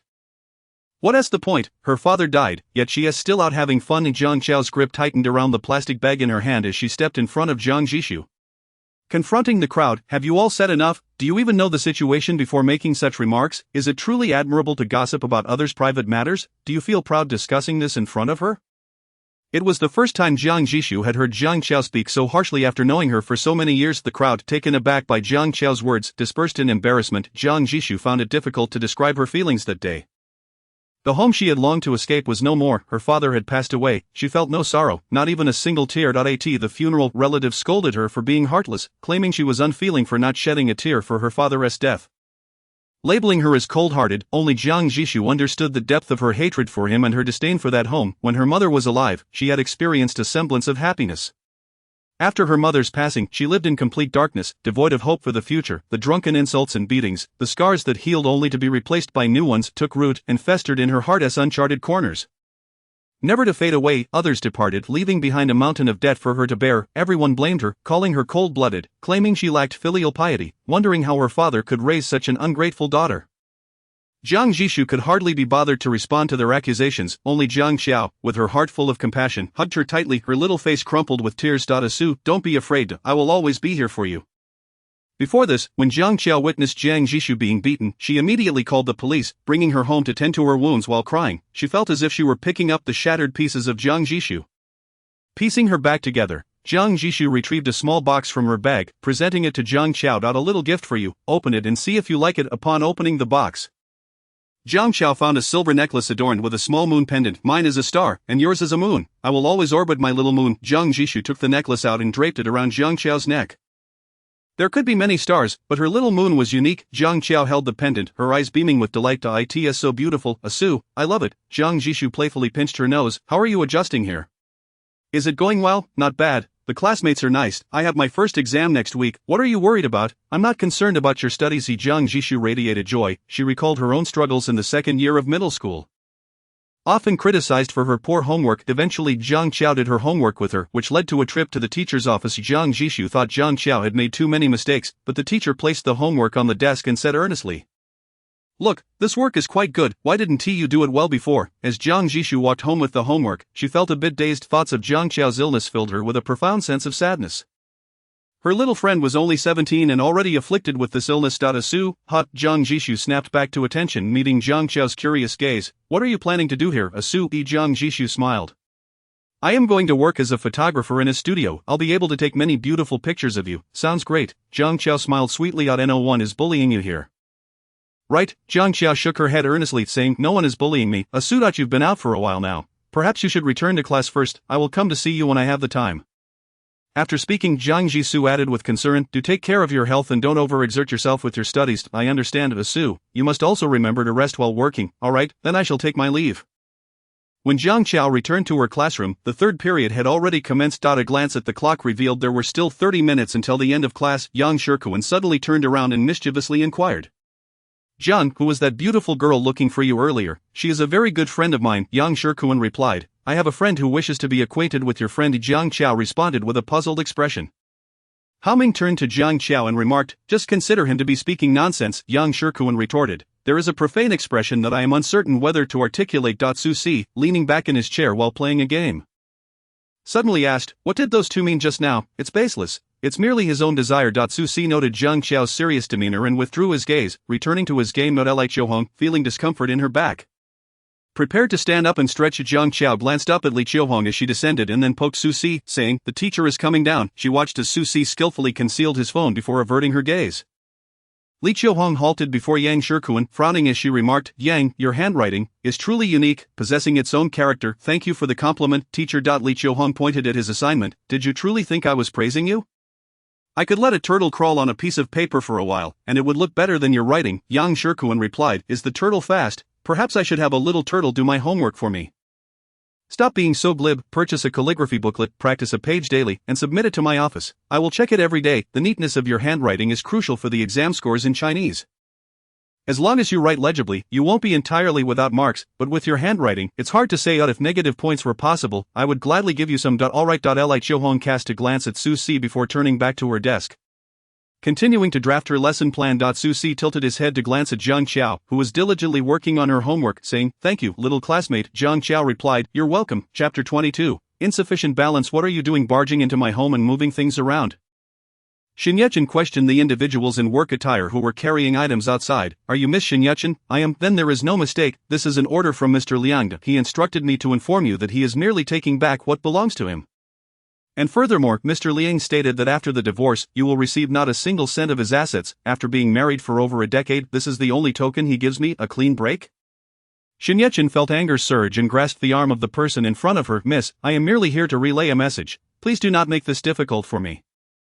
Excuse me, ma'am, your bank card has insufficient balance. Xin Yechen was momentarily taken aback as she accepted her bank card from the cashier. I apologize. Let me try another card. She rummaged through her bag and handed over another card. I am sorry, ma'am, this card also has insufficient balance. After expressing her apologies once more, she switched to yet another card, only to find it still insufficient. She sensed the cashier's expression shifting toward one of disdain. May I pay in cash? Certainly. Xin Yechen fumbled through her bag for quite some time before finally producing 2 bills, a 5 and a 10. She placed them on the counter, saying, I'm sorry. I no longer want these items. Why come out to buy things without any money? You're wasting others' time. Xin Yechen overheard a woman behind her comment. Without turning around, she bit her lip and continued walking forward. Finally understanding the meaning behind Liang Zheng's earlier words about not regretting her decisions, all her cards had been frozen, and the household staff had been dismissed. Glancing down at her watch, she realized it was nearly 11:30. Liang Jiaran would soon be finishing school. Previously, the family chauffeur would pick him up. Now she had no choice but to go herself. Mom, Liang Jiaran ran eagerly into Xin Yechen's embrace. Xin Yechen ruffled his hair, asking, Did you wait long? Not at all. Liang Jiaran took Xin Yechen's hand and inquired, Mom, isn't the chauffeur coming to pick us up today? Xin Yechen hesitated before responding, The chauffeur is unavailable. Let us take the bus together. Shall we? Liang Jiaran, having never taken a bus before, excitedly exclaimed, That sounds great. Due to the rush hour, the bus was crowded. Xin Yechen held Liang Jiaran's hand, jostled about by the throng, struggling to maintain her grip on the handrail. Nearly losing her balance several times. Mom, it's so crowded. Can we avoid taking the bus next time? Alright, next time I won't take you on the bus. She held Liang Jiaran's small hand but was at a loss for what to do next. All her cards had been frozen, and she had no money with her, having been spoiled by Su Hongyu. Xin Yechen had never stepped foot in the kitchen, and after marrying Liang Zhang, with household staff to cater to her every need, she had never learned to cook. Is it tasty? Liang Jiaran asked, biting into the noodles. It's good, but did you forget to add salt? Mom. Xin Yechen hurried to the kitchen, brought back the salt shaker, and added some to his bowl, saying, Mom's cooking isn't very good, just make do for now. Liang Jiaran obediently replied, Okay. After dropping Liang Jiaran off at school, Xin Yechen searched her home thoroughly, but could not find a single cent. All valuable items had been taken by Liang Zhang. She discovered an old bag she had brought with her, one that Su Hongyu had purchased for her, which she had deemed outdated and stuffed into a cabinet. She visited a luxury goods recycling shop. Miss, may I inquire what you wish to recycle or purchase? Xin Yechen produced her bag, saying, This one. Not. Please hold on a moment. I will summon an appraiser. Alright. After a brief wait, a man emerged, examined Xin Yechen's bag, and stated, Miss, this model is eligible for recycling, but we cannot offer a high price. How much can you give me? The man held up 2 fingers. 20,000. 2,000. How is that possible? I purchased this bag for several tens of thousands. The man chuckled politely, explaining, Firstly, you know this is an older model, now outdated, and the brand has released many new styles since. Very few people are interested in this old bag, and yours is deformed with significant wear. The amount I offered is generous, as I personally enjoy collecting these. No other shop would provide a better price. Xin Yechen hesitated, considering her current predicament, and finally conceded, Fine. Would you prefer cash or cash, please? As Xin Yechen exited the store, she was confronted by a woman wearing sunglasses, red lips, dressed in a high-end red gown, carrying a limited edition Hermes bag, and sporting 10-centimeter heels. Oh, isn't this our mission, the campus beauty? How did you end up coming from a luxury resale shop? How far have you fallen? Zhang Rui removed her sunglasses, revealing a strikingly beautiful face. Previously, Shen Yechen had always expressed her desire to marry a wealthy husband, but later, the man Zhang Rui fancied got married. Subsequently, Zhang Rui heard that Shen Yechen abandoned her son for Su Hongyu and then married a wealthy man. While Su Hongyu had never remarried, she harbored a deep-seated disdain for Shen Yechen, who, despite her evident disdain for poverty, presented herself as aloof and superior. Shen Yechen tightened her grip on her bag, replying, "There is no need for Miss Zhang to concern herself. I am doing quite well." With that, she brushed past Zhang Rui. Zhang Rui scrutinized Shen Yechen's retreating figure and smirked. Shen Yechen appeared haggard, her dress slightly wrinkled, seemingly last year's style, indicating that life was not treating her well. Upon returning home, Shen Yechen sat on the sofa, feeling somewhat despondent. Liang Zhang had taken everything and frozen her cards, intentionally driving her to despair. Burying her face in her knees, she let out soft sobs. Regardless of her circumstances, she needed to take good care of Liang Jieran, for he was her sole motivation and spiritual anchor. Suddenly, memories of Su Hongyu, who had vowed to always treat her well, and Su Si, who had grasped her arm pleading for her not to leave, surged through her mind. Su Si, she still had a son, Su Si. Shen Yechen resolved to find time to visit Su Si at school. No matter what, he was her own flesh and blood. Chapter 23, Sharing an Umbrella on Friday. Are you awake? Xiao Xiao, I prepared breakfast for you. Tianling knocked on Zhang Xiao's door. Zhang Xiao opened the door. Her voice soft. I'm up. The school uniform hung a bit loosely on her, a few strands of hair fell beside her face, and her petite face appeared fair and clean. Tianling sat opposite Zhang Xiao, watching her silently remove the tomato slices from her sandwich. Taking a few bites before pausing, she handed a warm glass of milk to Zhang Xiao, saying, "Take a sip." Xiao Xiao at him. Zhang Xiao had barely consumed half of her sandwich and had sipped a few more mouthfuls of milk before she obediently addressed Tianling. I am full, Mom. I'm off to school now. Tianling retrieved a small cake from the refrigerator and said, "Take this cake with you. Eat it if you get hungry in the morning." Zhang Xiao cast a glance at the mango pieces atop the cake and softly replied, "Mom, I've never eaten mango." Tianling's outstretched hand hesitated momentarily, and she offered Zhang Xiao an awkward smile before retrieving the cake. "Then be careful on your way." Xiao Xiao, "I know," Zhang Xiao said. And with that, she picked up her backpack, preparing to leave. On the way, as they waited at a red light, Luma glanced at the well-behaved girl sitting in the passenger seat. "Madam, she doesn't tee off and stay at home, so she might not be aware of your dietary preferences. Please don't hold it against her." I understand. I don't blame her. After saying this, she reminded, "The light is green." Luma then returned her focus to the road. Pressing down on the accelerator, Zhang Xiao arrived at school quite early. There were hardly any students in her class. She sat at her desk, her gaze falling on the extra glass of milk. Momentarily taken aback, she picked it up for a brief inspection before placing it back on the table. Su Si still bore the drowsy expression, and the school uniform he wore somehow lent him a rugged charm as he settled beside Zhang Xiao.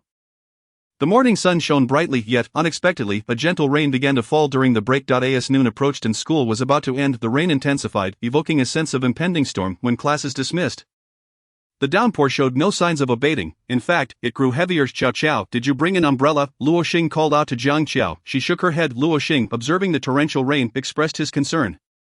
"What should we do? The rain is getting heavier. Don't worry, I brought an umbrella. The three of us can share it." "Alright," Luo Xing responded, glancing at Zhang Xiao. "But what about you, Xiao Xiao?" Sharing one umbrella among three was already quite cramped. Otherwise, they could have borrowed Zhang Xiao's. Zhang Xiao smiled at Luo Xing. "Someone is coming to bring me lunch, so I can wait a little longer. You two go ahead and eat, then we'll go eat first." Due to the sudden downpour, many students in the class had not brought umbrellas, leading to a scene where many boys began to act like protective fathers. "Come on, you brought an umbrella this morning and didn't remind me? Did you? I asked you all when I was bringing the umbrella. You said the weather was fine and it wouldn't rain. It seemed that was indeed the case. Then could you bring me lunch?"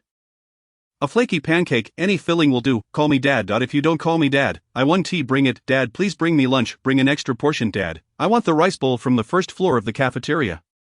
"And me, Dad, I want the clay pot rice noodles." Thus the boy with an umbrella set off, bearing the hopes of his entire dormitory. Zhang Xiao watched the relentless rain and waited a moment before stepping into the downpour. If she lingered at the entrance, Luma would surely grow anxious. Her white shoes were splashed by the rainwater, and large droplets struck her face, dampening her hair, just as she wondered why the rain had suddenly lessened. She noticed an umbrella appearing above her head, accompanied by a youth whose face bore a somewhat fierce expression. Su Si thrust the umbrella into her hands, saying, "Here, use this." Zhang Xiao was momentarily stunned, watching as he dashed back into the rain before she hurried after him. Su Si, wait. Zhang Xiao held the umbrella over his head. "Thank you for the umbrella. With the rain pouring like this, how could I not need one? This umbrella is quite large. If you don't mind, let us share it." Su Si initially intended to decline, but upon meeting her earnest gaze, he acquiesced with a nod. "You heading to the entrance?" Su Si tilted his head toward her. Zhang Xiao affirmed, pulling out a tissue from her pocket to dry her rain-soaked hair, then glanced at Su Si, offering him a tissue. Your hair is wet too. Susie accepted the tissue with a thank you. Their shoulders brushed closely together, and Zhang Qiao could feel Susie's warmth. She had never been this close to a boy before. And her cheeks flushed. The rain continued to fall heavily, and Susie paused, succinctly stating, "Puddle." Zhang Qiao glanced down at the small puddle on the ground and stepped over it, murmuring her thanks. Finally, they reached the entrance, where Zhang Qiao spotted Lu Ma waiting with an umbrella. She smiled at Susie, saying, "Thank you for the umbrella." The girl's smile was sweet and innocent, her eyes crescent-shaped, and her cheeks dimpled. Susie looked at her, curious to discover what else she might say beyond thank you and sorry, having already heard her express gratitude several times in just a short while. Chapter 24. Count me in for your milk. Lu Ma glanced at the departing boy before shifting her gaze back. "Today, I made corn and rib soup curry and get in the car." Zhang Qiao smiled sweetly. "Thank you, Lu Ma." Lu Ma turned on the air conditioning and served Zhang Qiao a bowl of rib soup, laying out the dishes while expressing a hint of guilt. "I meant for you to take the umbrella with you this morning, but I forgot to remind you. It's alright." Zhang Qiao smiled. "This rib soup is delicious." Hearing her compliment, Lu Ma's eyes crinkled with delight. "If it's tasty, then drink more." She recalled the boy from earlier. "The boy you came with just now, is he your classmate?" Zhang Qiao nodded. "Yes, my new deskmate." Lu Ma remarked, "Your new deskmate seems quite decent. He even walked you to the entrance." Moreover, she had noticed that he tilted the umbrella toward Zhang Qiao's side, getting his own arm soaked. "Yes, he is indeed quite nice, just a little fierce." When Zhang Qiao returned to class with the umbrella, she was suddenly called out, "Zhang Qiao." She turned around to see a tall, slender boy at the door, his features refined, wearing black-rimmed glasses with silver edges. He smiled at Zhang Qiao. "Was the milk this morning good?" Previously he had heard others mention that a particularly attractive girl had transferred to class 17. And he had scoffed at the notion. How good could she possibly be, until that day when Zhang Qiao walked past him. Even in uniform, some wore it with a different flair. The girl's appearance was pristine, her almond-shaped eyes shimmering like clear autumn water, her skin fair, and her petite nose delicate. Her figure was slender, with arms pale and exposed. She wore the simplest ponytail yet looked stunningly beautiful. Just one glance, and one could hardly look away. Zhang Qiao tried to recall any memory of this boy but found none. She remembered the milk that had unexpectedly appeared on her desk that morning. "Was the milk on my desk this morning placed there by you?" Lin Shuriyue nodded. "Yes." He extended a snack to Zhang Qiao, saying, "Here is a treat for you." Zhang Qiao responded politely, "Please wait a moment." Many boys in class 17 eyed the boy at the door with jealousy. A beautiful girl had just arrived, and now someone was trying to sweep her away. Zhang Qiao stepped outside, holding the bottle of milk, and politely stated, "I don't know whose milk was placed on my desk. I haven't touched it, so I'll return it to you. Thank you for your kindness." Lin Shuriyue was unfazed. He did not accept the milk but instead replied, "I mean no offense, Zhang classmate. I just find you quite special and wanted to get to know you to make a friend from a distance." Yang Zhiquan observed Zhang Qiao conversing with a boy at the door, instantly feeling as if his sister-in-law was being pursued. Zhang Qiao pulled out 20 yuan from her pocket, declaring, "Alright, I'll consider the milk as payment for your kindness." She pressed the money into the boy's hand and turned to re-enter class 17, leaving Lin Shuriyue momentarily bewildered as he stared at the 20 yuan in his hand. "Make way."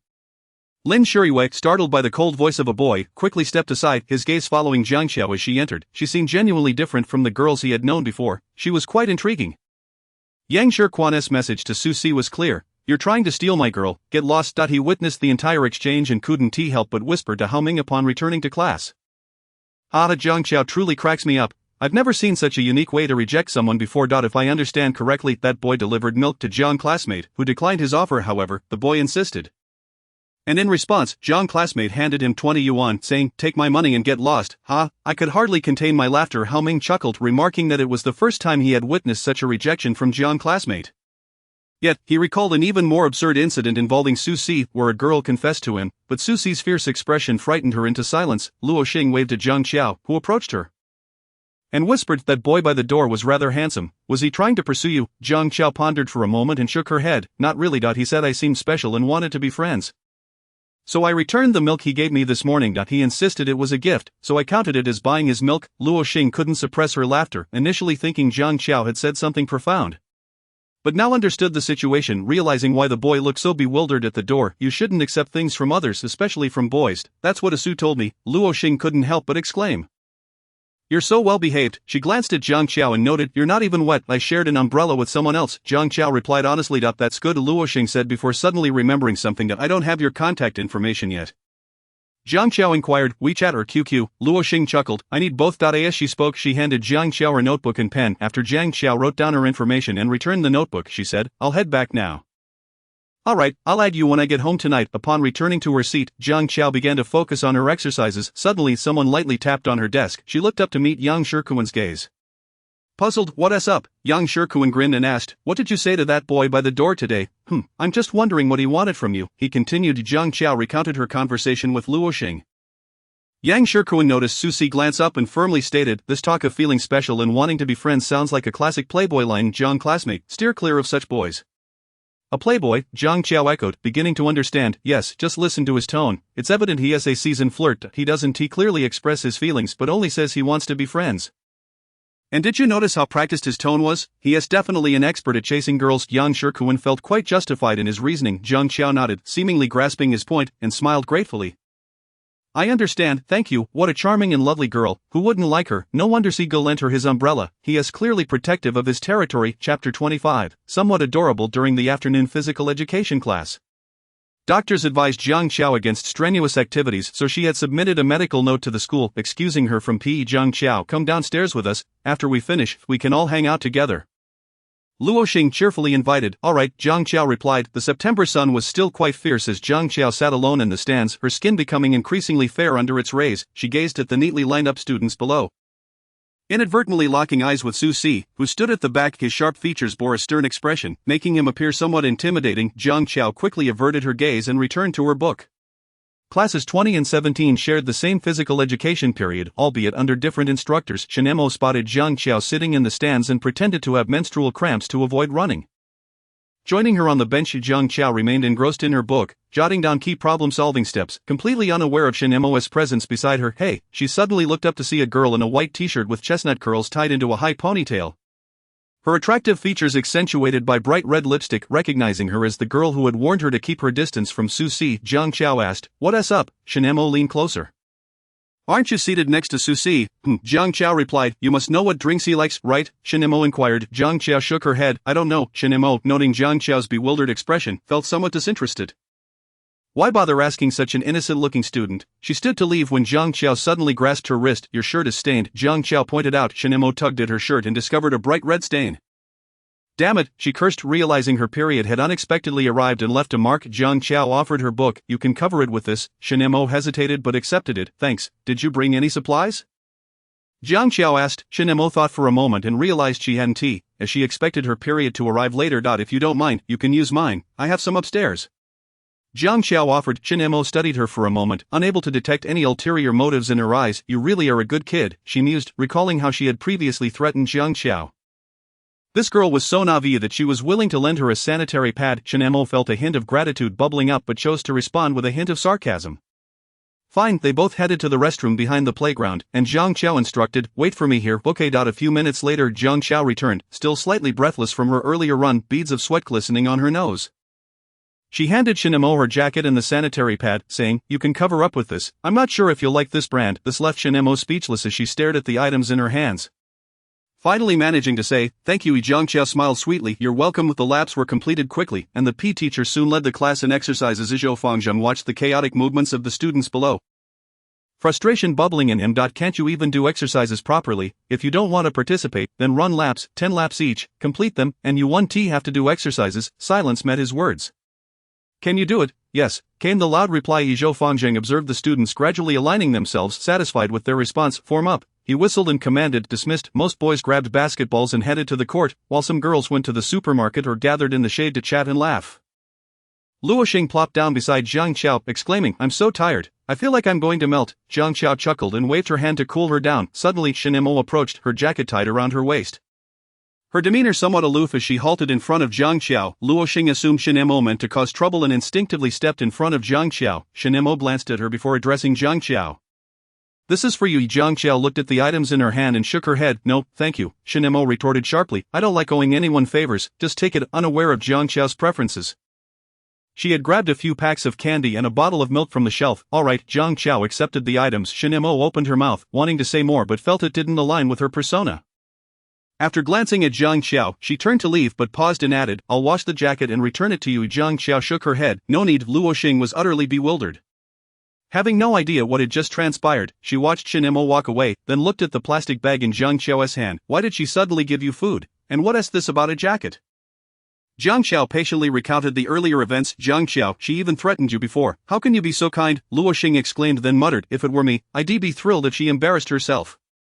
Shinemo had never spoken to her before. Luo Xing, noticing Jiang Qiao's serious demeanor, couldn't he help but pinch her cheek. Silly Jiang Qiao, you're so pure and adorable. Jiang Qiao appeared confused, staring blankly at her. Meanwhile, Shinemo observed Jiang Qiao for a while. When their eyes met, she quickly averted her gaze, attempting to maintain her aloof facade. However, when she glanced back, she caught Jiang Qiao smiling.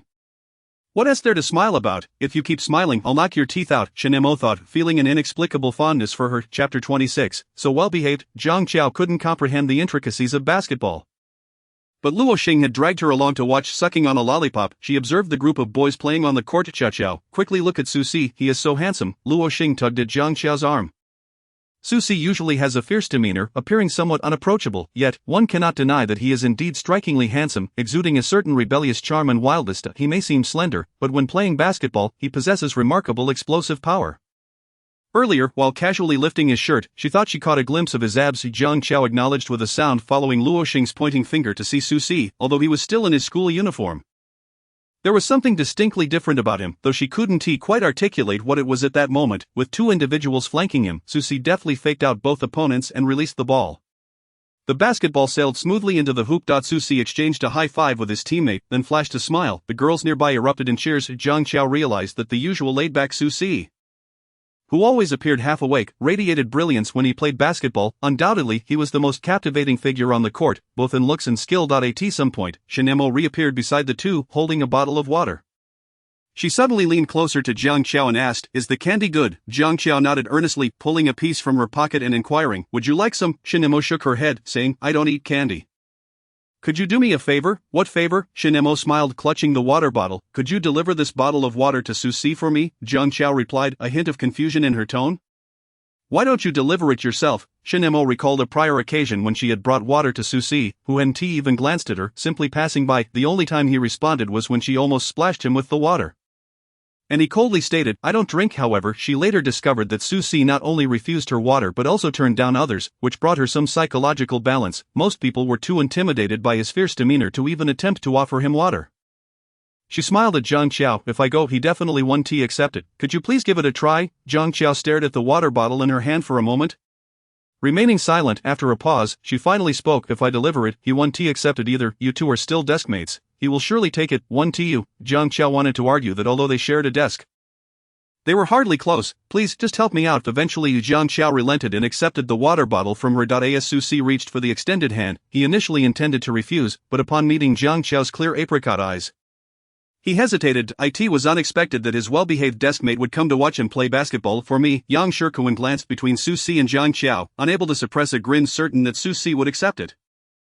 Jiang Qiao, confronted by Susi's fierce expression, felt a twinge of fear. She swallowed nervously, gripping the water bottle tightly. "No, it's water from Shinemo." Susi suddenly lowered his head and smiled, since they were so close. He noticed the fine hairs on Jiang Qiao's face. Her skin appeared even more flawless up close, her long eyelashes resembling delicate brushes. When she spoke just now, there was a faint sweetness of candy lingering in the air. "Do you enjoy running errands for others, little classmate?" Jiang Qiao met his gaze, biting her lip and remaining silent. Susi studied her for a moment before saying, "I don't want her water. Please return it to her." Jiang Qiao nodded, hearing him add, "I want the water you bought." Before she could process his words, Susi had already left with the ball. Yang Shikuan followed Susi, glancing back at Jiang Qiao, perplexed as to why Susi had refused her offering. No one knew what Susi had said to Jiang Qiao, but it was indeed surprising to witness someone with such a notoriously bad temper suddenly approach her with a smile. Jiang Qiao handed the water back to Shinemo. "He didn't take it." Shinemo replied, "All right, thank you." Susi's refusal was something she had anticipated. Upon returning from outside, Susi found a bottle of water on his desk. With Jiang Qiao focused intently on her writing, he sat down, picked up the bottle, and let out a bemused laugh. "You actually bought it?" Jiang Qiao found his reaction odd. "Isn't it the water you asked me to buy?" Susi chuckled at her earnestness. "You just did as I said." "How obedient." Jiang Qiao blinked at him in silence, which unexpectedly gave Susi a sense of guilt for seemingly bullying her. "I meant to say I didn't want you running errands for others, so I asked for your water. Do you understand?" He couldn't fathom why he was explaining himself, perhaps because she made him feel as though he had wronged her. "I understand now," Jiang Qiao replied, turning back to her homework. Susi was left wondering whether she had truly absorbed his words. Why should it concern him whether she understood or not? He pulled out his phone and reopened his game. "Susi, are you gaming?" Yang Shikuan called out. "Not playing." "All right then." Yang Shikuan's keen eyes caught sight of the water on Susi's desk. They hadn't bought water when they went out. Could it be that Susie had a secret admirer? He had just turned down Jiang Qiao's water earlier. Jiang Qiao paused her writing, looking at Susie. What's up? The water today isn't something Shinimo forced you to deliver.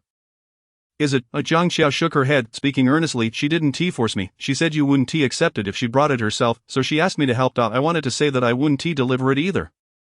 But since she asked, I agreed. Susie found her straightforwardness amusing, as if she were a primary school student, and he chuckled. You really are obedient. Someone asks, and you comply. Jiang Qiao regarded him, then suddenly inquired.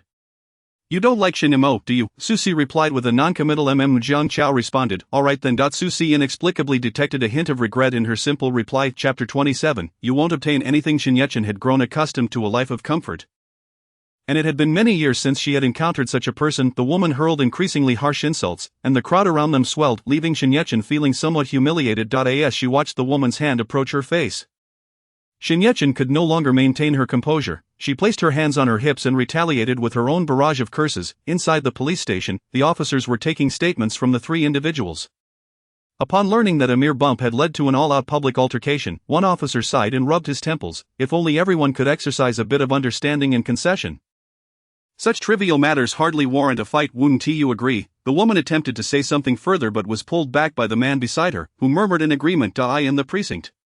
She dared not exhibit her earlier bravado. Shinyechen longed to leave quickly, simply nodding in affirmation. Once outside the station, Shinyechen retrieved a mirror to inspect her reflection. Her hair was disheveled from the earlier tussle, and scratches marred her face. However, the woman had not gained any real advantage. After all, before marrying Su Hongyu, Shinyechen could curse a street clean. She tidied her hair, squatted by the roadside, and dialed a number. After several attempts, the other end finally picked up slowly. Where is Ran? What have you done with him? Shinyechen demanded. What kind of talk is that? Ran is my son, and it's perfectly reasonable for me to bring him home. Isn't it? Liang Jingji stood by the large floor-to-ceiling window, a smirk playing on his lips. What do you want, Shinyechen? I'm merely informing you that we are divorced, and you will not receive a penny. As for Ran, you shan't see him either. 10 years of marriage, and you expect me to leave with nothing? Liang Jingji, are you even human? I can forgo the money, but you must return Ran to me. Tears streamed down Shinyechen's cheeks as she spoke. Dream on, Shinyechen. You're nothing more than a discarded shoe I picked up, pretending to be noble. What kind of woman do you think I lack? Even if we pursue legal recourse, do you truly believe that a person without a job like you would be awarded custody of the child? Liang Jingji found the situation amusing. Daddy, when can I go find mommy? Liang Jieran asked innocently, clutching a doll. Be good, Ran, let us go eat first. Liang Jingji crouched to pat his son's head, then instructed the nearby servant, take the young master downstairs for dinner. Yes, sir. Upon hearing Liang Jieran's voice, Shinyechen's nerves became taut. She shouted into the phone, Liang Jingji, you're inhuman, return Ran to me, give him back. As soon as her words left her lips, the call was abruptly terminated. Shinyechen, feeling utterly helpless, crouched by the roadside and wept, her appearance a complete disarray, her makeup smeared from the tears. As dusk approached, she stood up, feeling dazed and disoriented, and walked slowly, and now she felt she had lost everything. Indeed, she had lost everything. Her sole source of emotional support had been taken away by that scoundrel, Liang Jingji. As she walked, she suddenly twisted her ankle. Her high heel had become wedged in a drain. The old adage rang true, when one is down on their luck, nothing goes right. Shinyechen squatted by the roadside, struggling to free her shoe, and after considerable effort, she managed to pull it out, only to discover the heel was broken. Thus she trudged homeward, clutching the broken shoe, feeling lost and dazed. Typically, she was most concerned about her image, yet now she no longer cared how passers-by perceived her. Chapter 28, What are you worth? Liang Jingji sat at his desk, perusing documents when the office door swung open. Zhu Yuan placed a cup of coffee on the table. Brother Liang, this is freshly brewed coffee.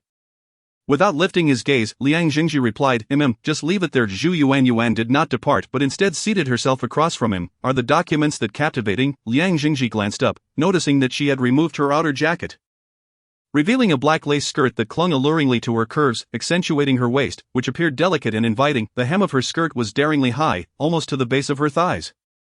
In an instant, Liang Jingji felt a rush of desire, rendering him unable to concentrate on the documents. He cast them aside and rose to lock the office door. Zhu Yuan's face bore a look of innocent allure, enhanced by her outfit, as she placed her hand on Liang Jingji's belt buckle, teasingly tugging at the button of his shirt. Without hesitation, he lifted her and placed her on the desk, gripping her chin and kissing her passionately. Liang Jingji then shifted her against the floor-to-ceiling window. Brother Liang, no, we can't. This is over 30 floors up. No one can see. Shinyechen lay in the bathtub, her eyes closed as she exhaled deeply. Only when the water had turned lukewarm did she rise, drying herself off and donning a bathrobe. Her phone rang incessantly beside her. Shinyechen swiped to answer.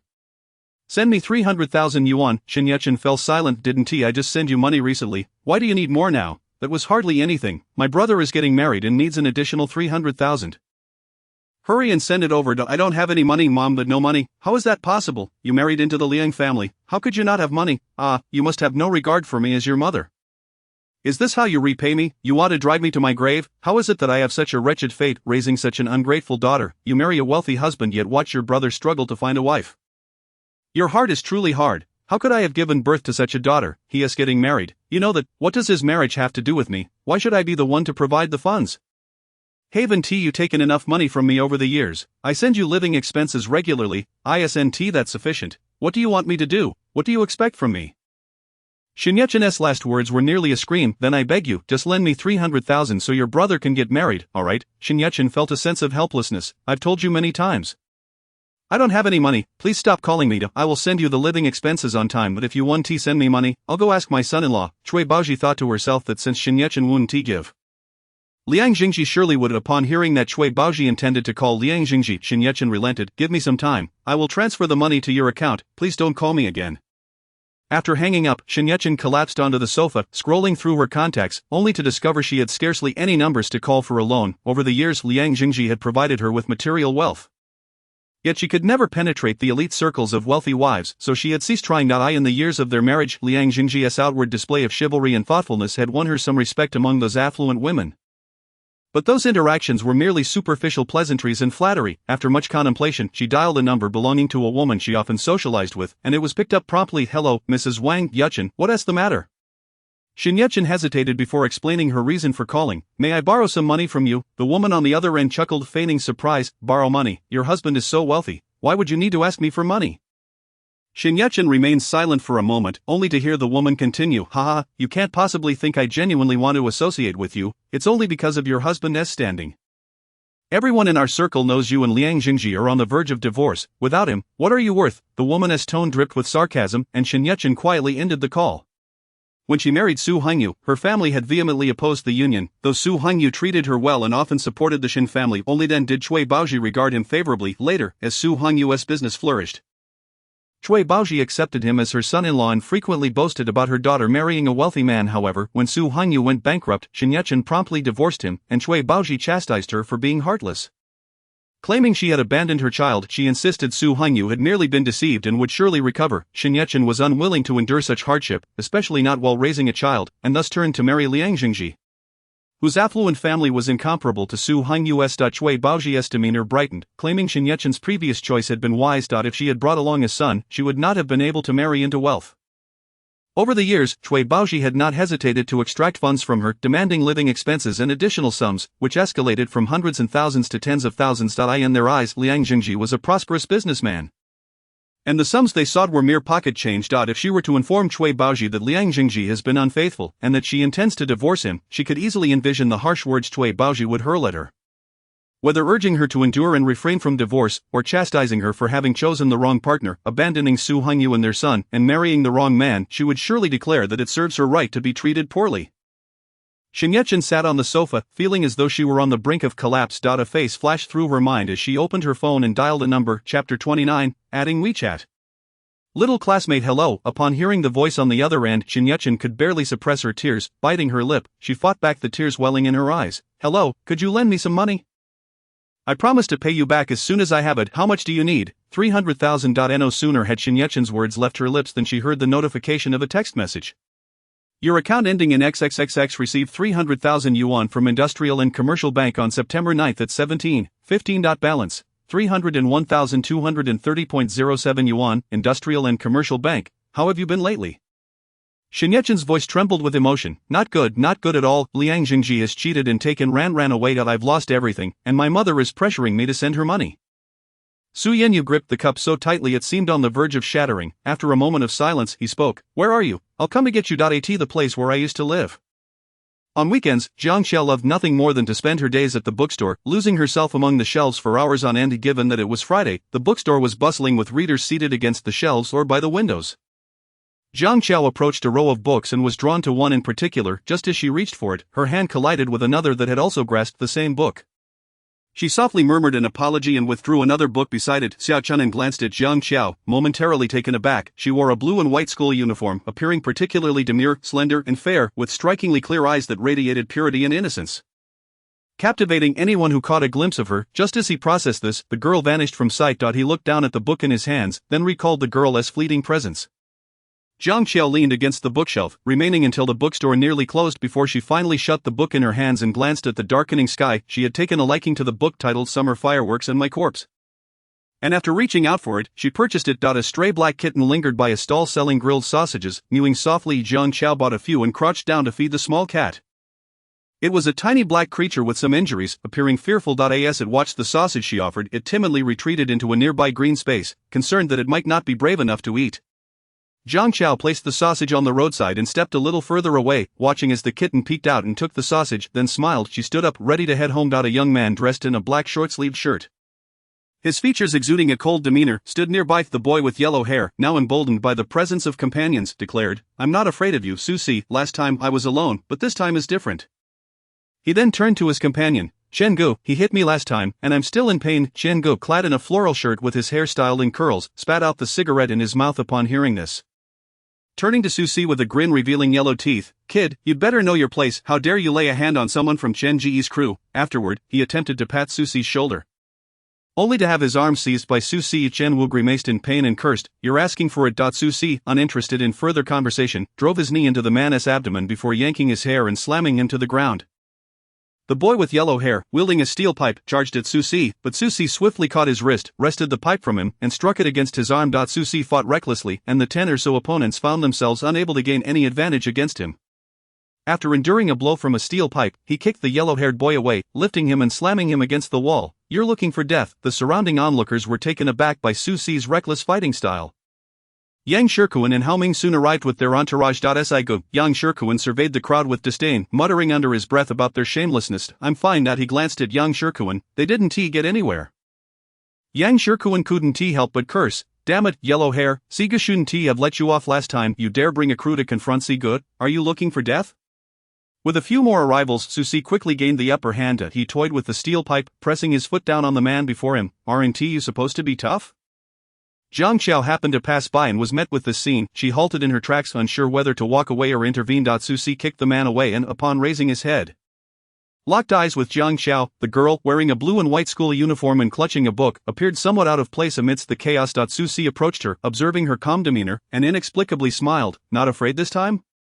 Afraid? Jiang Qiao glanced at his fierce expression, swallowing hard. Susie tossed his phone to her. "Hold this." Jiang Qiao stood there in a daze, holding his phone. As he returned to the fray, Susie swung the steel pipe down at the yellow-haired boy.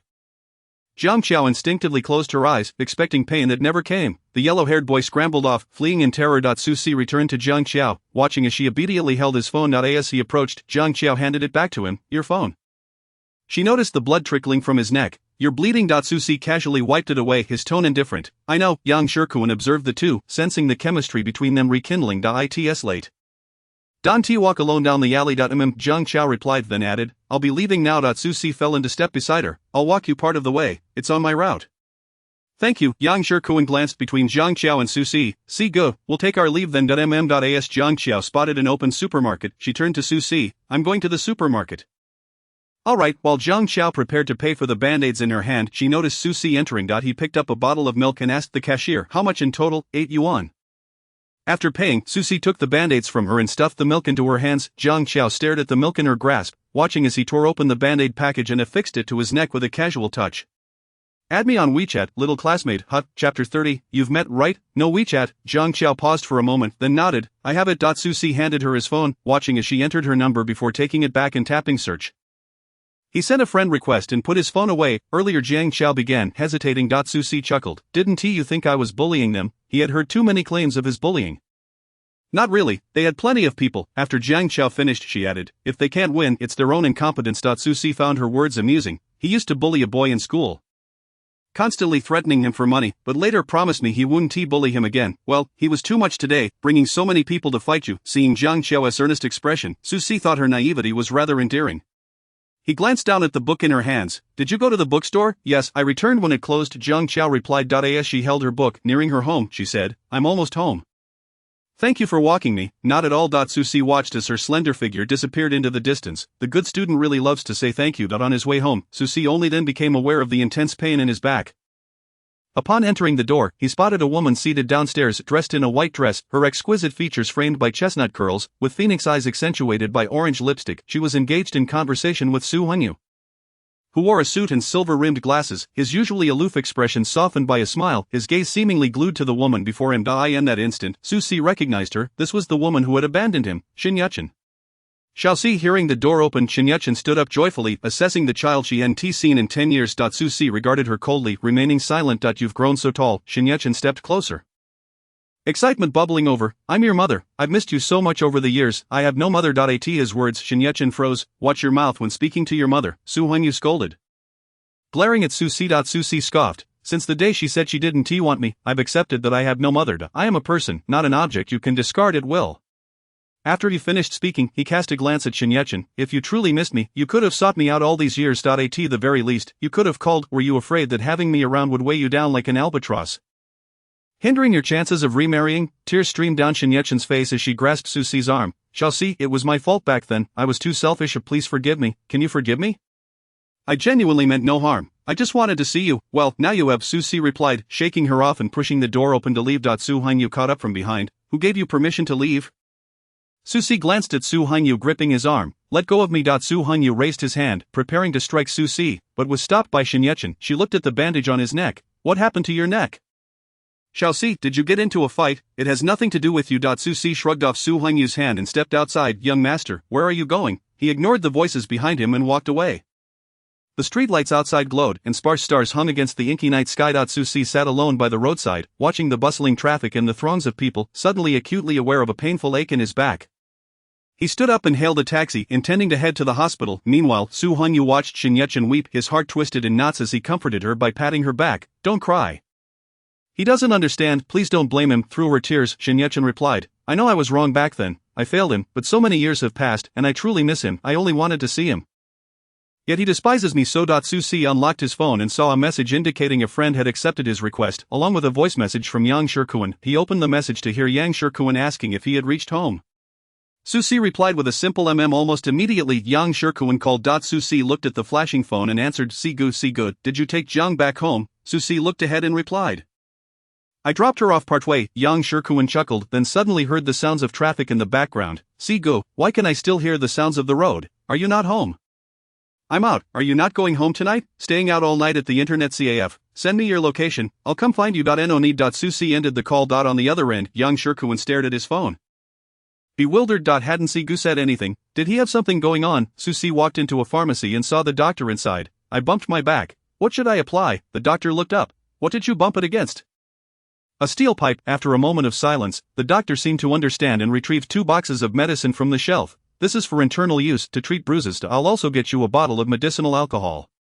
Remember to apply it. Susie nodded, paid, and left with the bag. Yang Shikuan, feeling increasingly uneasy, called again. What is it? Sigu, are you feeling down? Susie paused before responding. No. Sigu, give me an address. I'll come find you.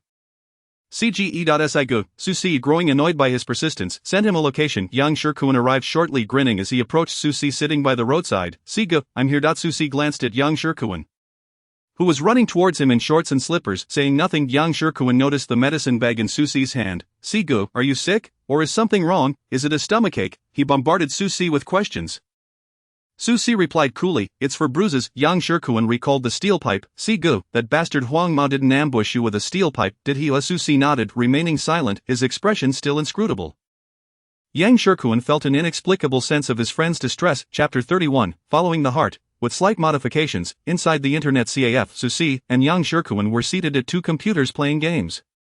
Yang Shikuan observed Susie's phone lighting up incessantly and reminded him, Sigu, your phone. Aren't you going to check it? Susie cast a glance, then flipped the phone over. The CAF was filled with shouts of go, go, and the sounds of fervent gamers hunched over instant noodles, furiously tapping their keyboards. Some were even venting their frustrations into the microphone over their incompetent teammates. Yang Shikuan, a true gaming addict, looked at the glaring defeat on his screen inside.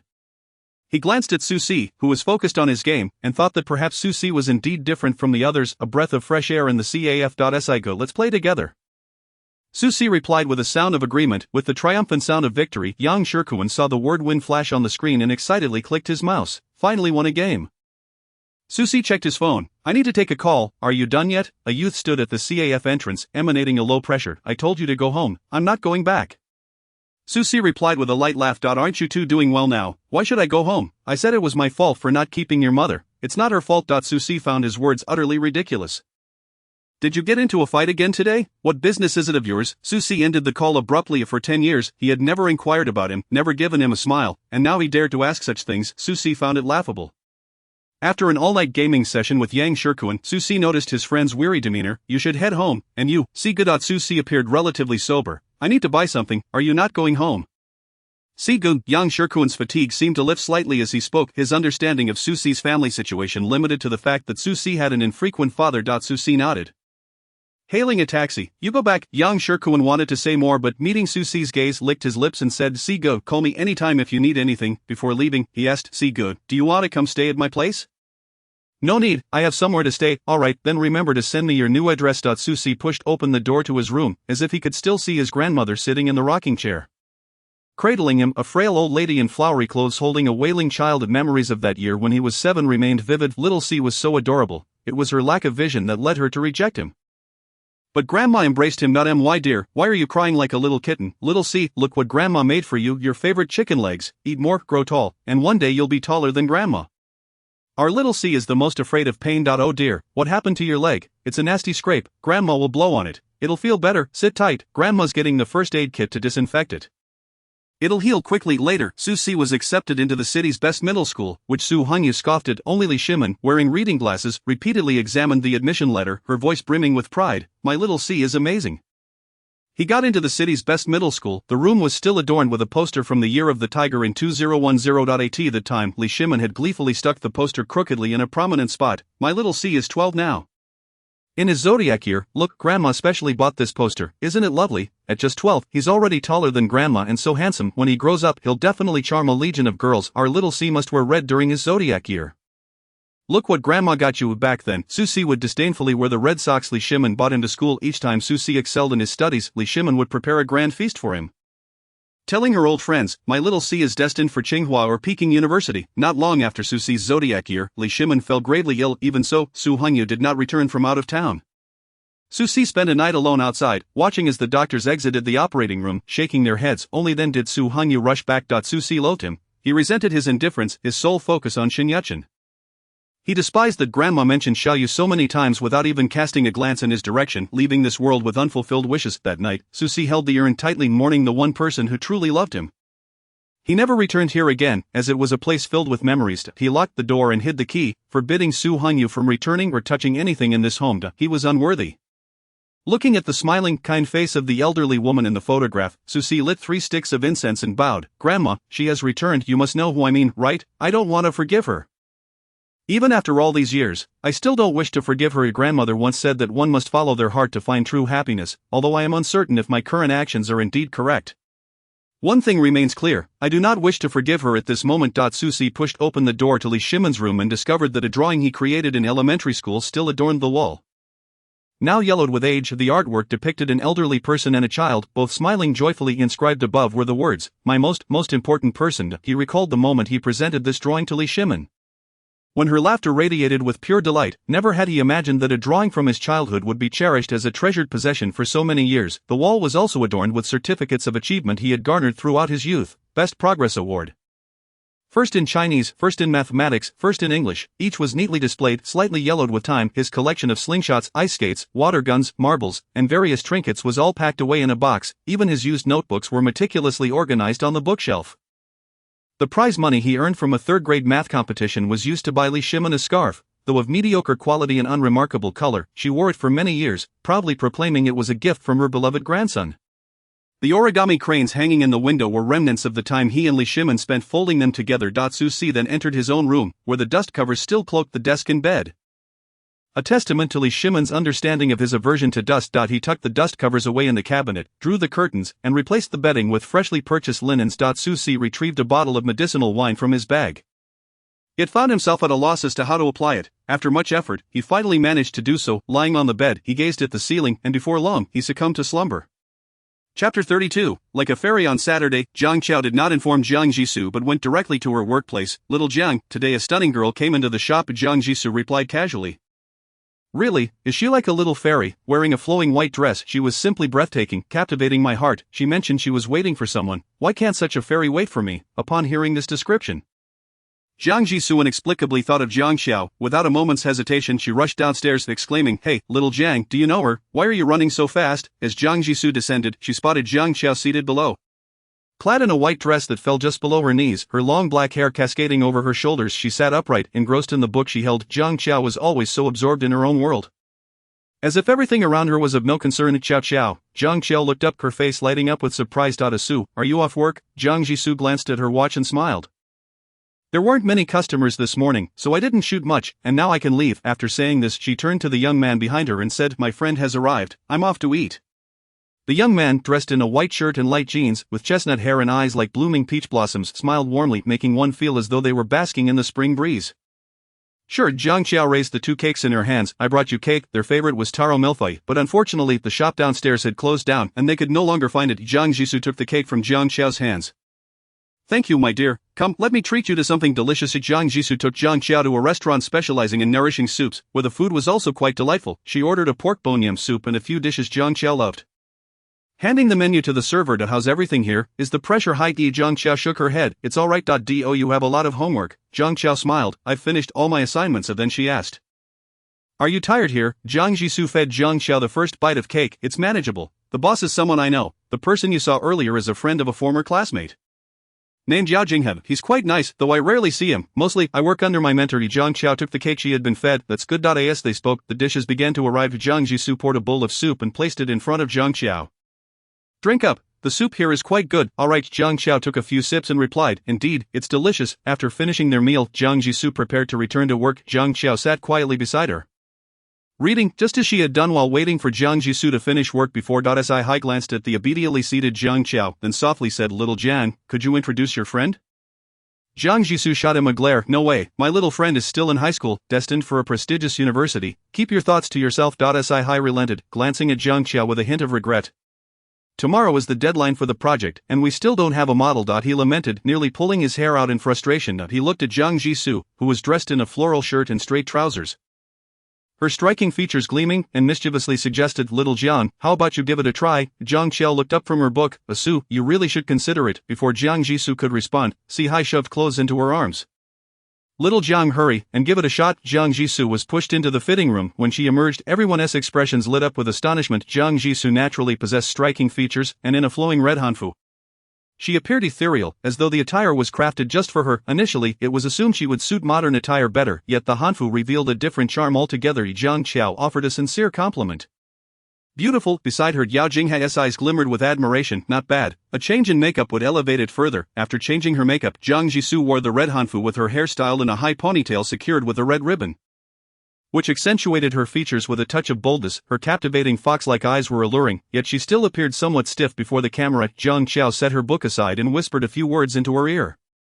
In an instant, Jiang Jisoo's demeanor shifted. Her expression became serious, her features radiating an air of elegance, as she held a bow resembling a fierce warrior clad in red. After the photoshoot, Hai discreetly inquired of Jiang Qiao, what did you just tell her? Jiang Qiao merely smiled and replied, it's a secret. A crowd gathered around the camera, admiring the stunning photographs that had just been taken. Jiang Jisoo turned to Yao Jinghe, saying, I need a raise. I'm both the model and the photographer. Yao Jinghe responded with a smile, that's only fair. He looked at Jiang Jisoo with a hint of curiosity. Have you ever thought about becoming a model?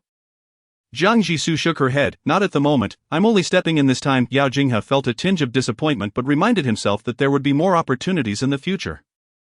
That's fine, your photography skills are quite impressive. Jiang Jisoo beamed with pride. Naturally, as the evening breeze blew, Jiang Jisoo rode her bike with Jiang Qiao as her passenger. I'm going to earn a lot of money in the future and drive a luxury car to pick up my little friend. Jiang Qiao responded with a smile in her voice. You will. Chapter 33. Are you unwanted too? When Susie awoke, the night had already fallen. He fumbled for his phone for some time before finally retrieving it from beneath his pillow. Checking the time, he realized it was already past 8 o'clock in the evening. His back ached severely, and his stomach was cramping painfully. Despite it being summer, he was drenched in cold sweat. He slipped on his newly purchased slippers and headed downstairs to the pharmacy to buy some medicine. He then made his way to the restaurant he often frequented. Before he could speak, the owner's wife chimed in, 1 bowl of beef noodles, no cilantro, just green onions, extra spicy, and add vinegar, today, no spice. Alright, no spice, the owner's wife replied, smiling, it's been a while since I've seen you, you've grown so tall, you still remember me, of course, you and your grandmother have been coming here for noodles for many years. How could I forget, but I haven't seen you in quite some time. My grandmother passed away, so I haven't returned since. As he spoke, the boy's gaze fell, and a hint of melancholy washed over him. The owner's wife paused, then clapped her hand over her mouth. Oh dear, my loose tongue, please don't mind me. It's alright, it's been several years. The proprietress handed a takeout box of beef noodles to Susie, saying, look at this, I completely forgot to ask if you were taking it away. Susie accepted the noodles from her hand, replying, it's fine, I intended to take it away anyway. He then purchased a few sausages and squatted down to feed the stray cats downstairs. Among them was a thin black cat with strikingly bright eyes. The older generation often claims that keeping a black cat brings bad luck, which might explain why it was unwanted. Are you unwanted too? He mused, receiving only a meow in response. After feeding the last sausage, Susie stood up, clutching his beef noodles, only to discover the little cat trailing behind him. Don't follow me, I may not even be able to take care of myself. Let alone you, he admonished, stopping to glance at the small cat. He continued on his way home, only to find the black cat still following him. Susie crouched down to face it for a moment. You mustn't follow me, I have nothing left to feed you. His stomach was still churning painfully. Upon closing the door, he tossed his belongings onto the dining table and opened the box, revealing a generous serving of beef atop the noodles. He paused momentarily as he grasped his chopsticks. After taking a few bites, feeling something settled in his stomach, he sipped some warm water and swallowed a few pills, then thought of that black cat. Wondering if it had wandered off. Opening the door, he found it still sitting at his doorstep. There is no benefit in following me, you should leave. The little black cat gazed at Susie with its bright eyes. Ultimately Susie relented, saying, you're unwanted, and so am I. You may as well follow me from now on. The little black cat, perhaps not fully comprehending his words, responded with a few meows. Susie welcomed it inside, leading it to the bathroom where he adjusted the water temperature and placed the black cat into the basin, washing it thoroughly with his own body wash. The little black cat was remarkably well behaved during its bath, its glossy black eyes fixed on Susie, remaining still as he rinsed it. Some cats fear water, but this one was quite the opposite. Before he had finished, a wave of nausea overcame him, and he rushed to the toilet to vomit. Only after emptying his stomach did he begin to feel somewhat better. The little black cat struggled out of the basin, damp and trotting over to Susie's side. Susie rinsed his mouth and looked at it, saying, we're not done yet. Back in the water, the black cat obediently returned to the basin. After finishing the bath, Susie used a hairdryer to dry its fur and then cradled it in his arms as he headed to his room. Lacking a cat bed at home, he retrieved an old dog bed from the storage room and laid down some blankets, saying, you'll have to make do for tonight. The little black cat mewed a few times but showed no signs of disdain. Susie glanced at his phone, which was continuously lighting up with messages from Yang Shirkuan. Yang Shirkuan, Sigo, are you awake? Yang Shirkuan, you haven't sent me your address yet, Sigo. Yang Shirkuan, Sigo, please message me when you wake up. Yang Shirkuan, super large portion of rice. Yang Shirkuan, picture. Yang Shirkuan, wow, this place is really delicious. Sigo, I'll come deliver it to you once you're awake. Yang Shirkuan, the sunset today is also quite beautiful. Yang Shirkuan, picture. Yang Shirkuan, Sigo, you must reply when you wake up. This food is incredibly tasty. After reading through the messages, Susie replied. Awake, buying food. Yang Shirkuan immediately called, and after hesitating for a moment, Susie answered. Yang Shirkuan's excited voice came through the phone. Sigo, you have no idea, that food is truly amazing. I've already tried it. Hearing this, Yang Shirkuan felt a twinge of disappointment. I know that he picked up on Susie's slightly subdued tone. Sigo, are you feeling unwell? No, Sigo, where are you staying now? At my grandmother's. Is the food at your grandmother's good?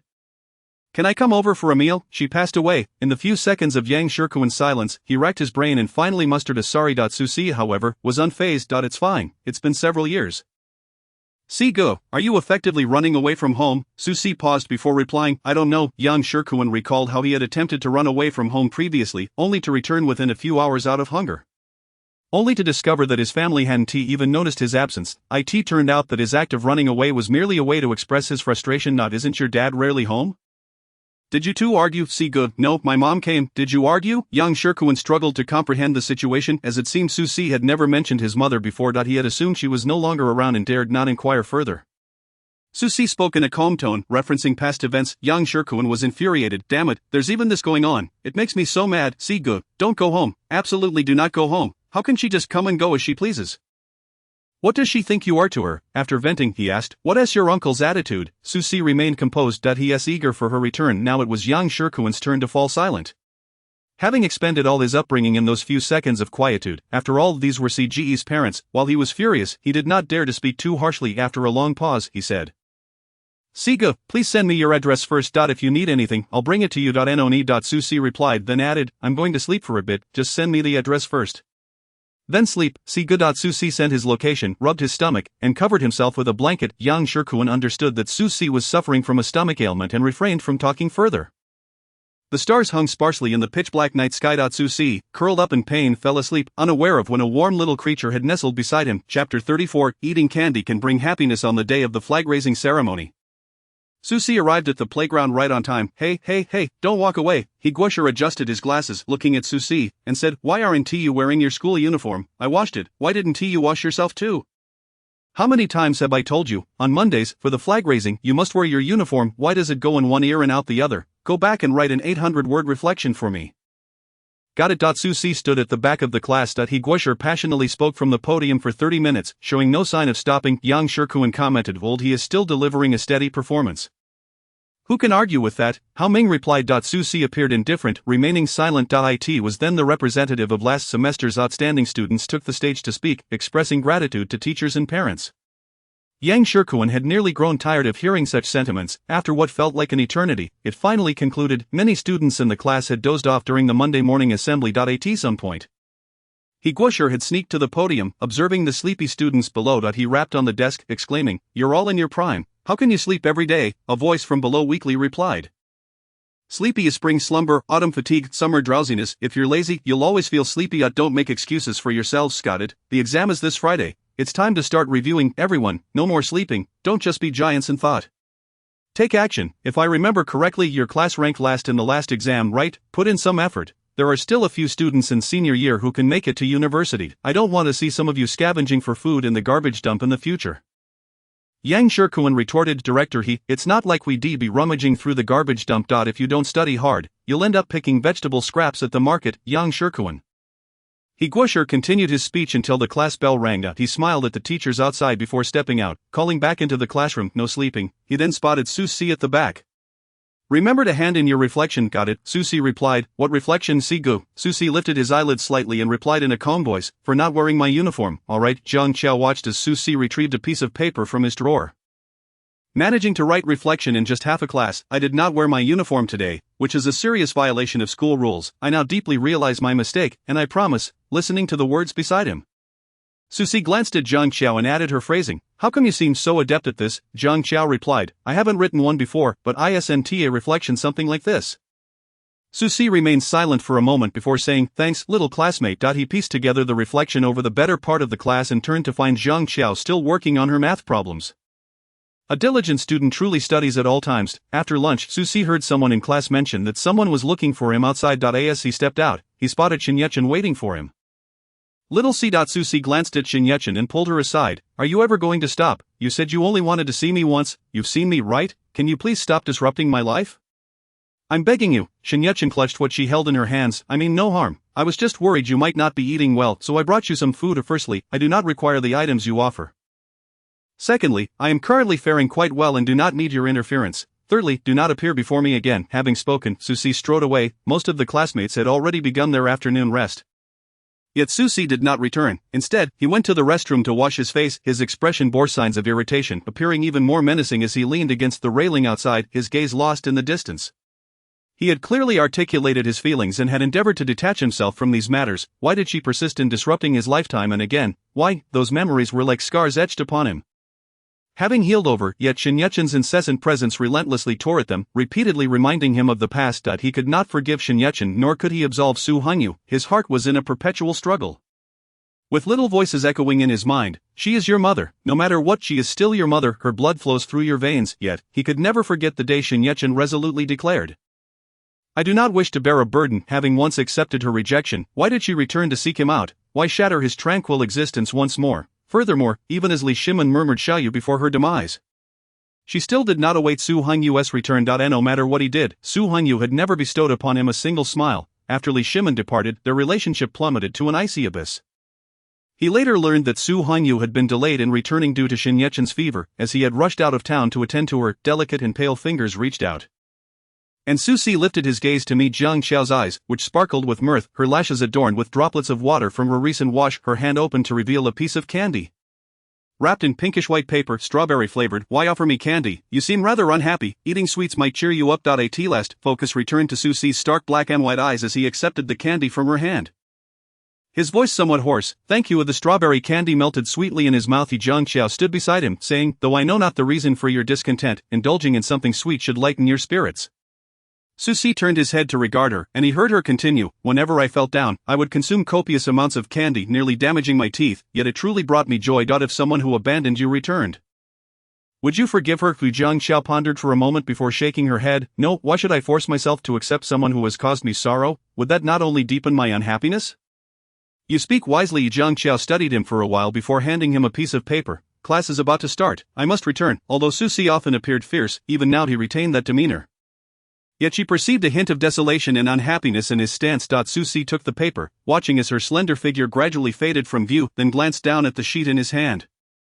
Chapter 35, Longing for Mother. Dad, when can Ranran see Mom? Liang Jieran mumbled through a mouthful of rice. Liang Jingji, engrossed in his newspaper, glanced up at Liang Jieran. Focus on your meal and refrain from excessive chatter. Liang Jieran took another bite but persisted. But Ranran misses Mom. Ranran wants to eat the food Mom makes. Liang Jingji tossed the newspaper aside. Mom will not be returning. Ranran shall remain with Dad from now on. Why won't Mom come back? Liang Jingji recalled Xinyuchen and the messages from his subordinates, cursing inwardly that she had not even finalized their divorce yet, hastily throwing herself into the arms of her ex-husband.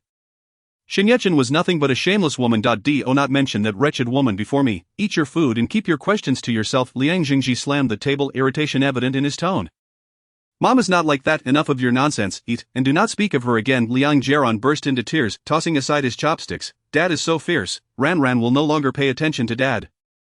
With that, he ran upstairs in tears. Sir, the young master is still just a child. The butler interjected gently. Leave, Liang Jingji retorted brusquely. When it was time to send Liang Jieran to school, he had locked himself in his room.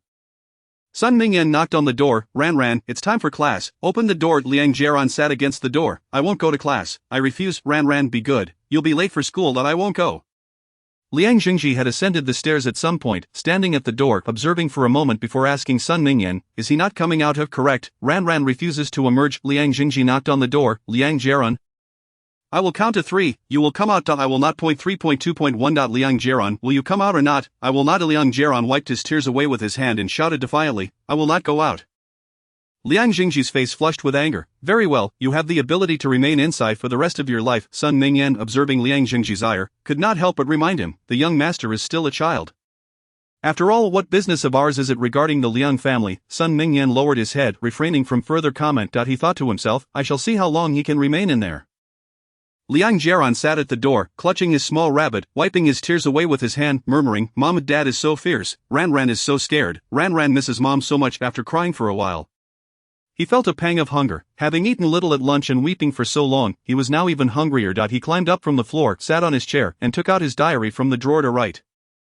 September X, 2015. Today, Dad was so fierce, Ranran is so scared. Dad said Mom will not return, but Ranran misses Mom so much. After finishing his entry, he locked his small diary in the drawer. Suddenly, he remembered that Liang Jingji had given him a phone watch for his birthday this year.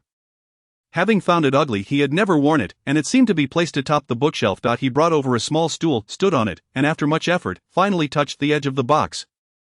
It was out of reach. He was too short to grab it. Liang Jieran scanned the room and noticed a small wooden box under the bed. He jumped off the stool and pulled the box out.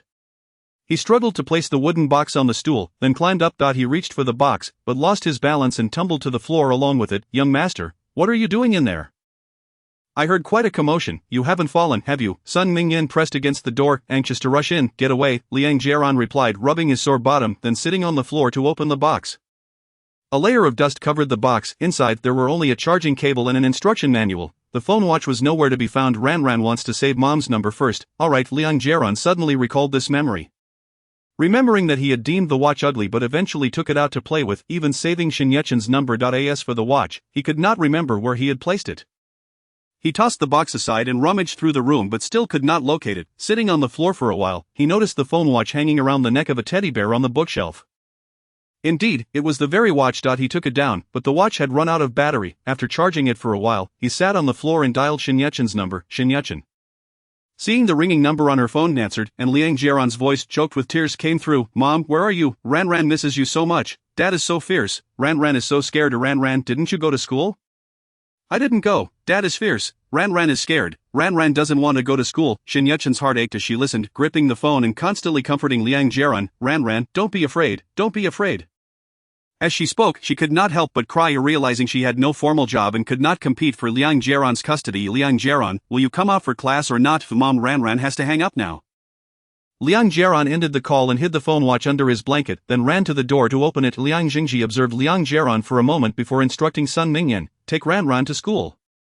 After all, Liang Jieran was still his own flesh and blood. Liang Jieran was sent to school. Shen Yuchen, holding the phone, sat helplessly by the door. Liang Jingji is such a scoundrel, treating Ran Ran like that. Su Hanyu, hearing the commotion, helped her up. The floor is so cold. Why are you sitting on the ground? Shen Yuchen grasped his arm, speaking with agitation. That scoundrel Liang Jingji, Ran Ran is still his flesh and blood. Yet he treats him this way. Su Hanyu patted her back. Calm down, please. How can I calm down? Ran Ran told me he is scared and misses me. How can I remain calm? Su Hanyu comforted her for quite a while. Until Shen Yuchen's emotions finally stabilized, with her eyes red and tear-stained, Shen Yuchen clung to him, crying, after all these years, you don't hold it against me. Why don't you blame me? Why do you still help me? Su Hanyu replied, I do not blame you. I only blame myself for my inadequacies. You wouldn't deceive me, would you? I would never deceive you. You truly wouldn't lie to me. Right, never, Shen Yuchen murmured. Anyway, I am a person who has nothing left, so I am not afraid of being deceived. Su Hanyu grasped her wrist firmly. I will not deceive you, never. I will help you regain custody of Ran Ran. Shen Yuchen recalled Su Si. What if he still refuses to accept me? Su Hanyu reassured her. It's just a matter of time. He will accept you, really. Indeed, he will certainly embrace you. Chapter 36. His smile is quite charming before long. Wednesday afternoon arrived. Fang Zixin entered the classroom holding the seating arrangement for the exam. Silence, everyone. The seating chart has been released, based on last semester's final exam. After speaking, he projected the paper onto the computer screen. He glanced down and continued, Zhang Qiao, you have no grades, so the school has assigned you to the back examination room. In the future, seating will be determined by grades, but it may also be randomly shuffled. Zhang Qiao nodded. I understand, thank you, teacher. Yang Shikuan suddenly realized, looked at the seating chart, and then turned to Su Si and Zhang Qiao, exclaiming, see good, Zhang classmate, you were in the same exam room, how coincidental, now you are sitting at the same desk. And your exam seats are also arranged front and back. Su Si responded with a simple yes, quite a coincidence, Zhang Qiao added. Yang Shikuan noticed his own seat number and excitedly turned to the boy in front of him. You re in the same exam room as me, let me copy your math. Zhou Xiaodong gave him an okay sign, then you can let me copy your English. Alright, Yang Shikuan patted Hao Ming. Remember to let me copy during the exam. Hao Ming retorted, we are all in the same exam room, aren't our abilities similar? What is there to copy? Yang Shikuan replied, you wouldn't understand. Even though we're in the same room, some people have strengths in different subjects. I can still copy your English. Hao Ming shot back, if I'm copying your 50-point English, I might as well write it myself. What do you mean? Do you look down on me? I don't. We don't even know how the seating will be arranged. Yang Shikuan conceded, that is true. I got too excited, let me calculate how close we'll be sitting. Su Si glanced over. Zhang Qiao was number 40, he was 39. They would definitely be front and back. Wow, Hao Ming, I'll be sitting right next to you. Let me copy. Hao Ming coolly responded. The seating arrangement isn't certain, the school doesn't always arrange them in rows. Regardless, I don't care, if you sit next to me, you'll have to let me copy. When it was time to move desks, someone accidentally broke a cup. The class began to chant, may the broken pieces bring peace. After Zhang Qiao finished organizing her books and was moving them, she suddenly felt a lightness in her hands. Looking up, she saw Su Si taking half a stack of her books away. Su Si still wore that fierce expression, lowering his head to ask, where are we moving them to? Zhang Qiao hesitated for a moment before responding. Outside, after delivering the books, Su Si took the ones from her hands and carried them outside as well. Upon seeing him return, Zhang Qiao softly said, thank you. The young man stood tall in his oversized school uniform, his long legs accentuating his sharp features. At that moment, with a smile in his eyes, he replied, you're welcome, little classmate. Zhang Qiao watched him for a while, realizing that Su Si's smile was far from fierce. It was quite charming. The first exam was Chinese. Zhang Qiao went to the examination room, taking her seat by the window in the second to last row. She placed her belongings on the desk. Su Si entered and immediately spotted Zhang Qiao, who was quietly reading by the window. A boy nearby approached her with candy. Zhang classmate, would you like some candy? Zhang Qiao looked up at the boy and shook her head. No, thank you. Zhang Qi then turned to Su Si. Si good, do you want some? Su Si coldly glanced at him. No. Zhang Qi, sitting in front of Zhang Qiao, attempted to be friendly. Zhang classmate, I'm in the front row. You might not remember me, Zhang Qiao responded with a simple I remember you from the moment you arrived. Our class has never had such a beautiful girl. Zhang Qiao was unsure how to respond and eventually managed to thank you. Is your Chinese good? It's alright, the boy finally asked the question he had been wanting to pose. Can I copy your multiple choice questions? Someone nearby chimed in, what's there to copy in Chinese?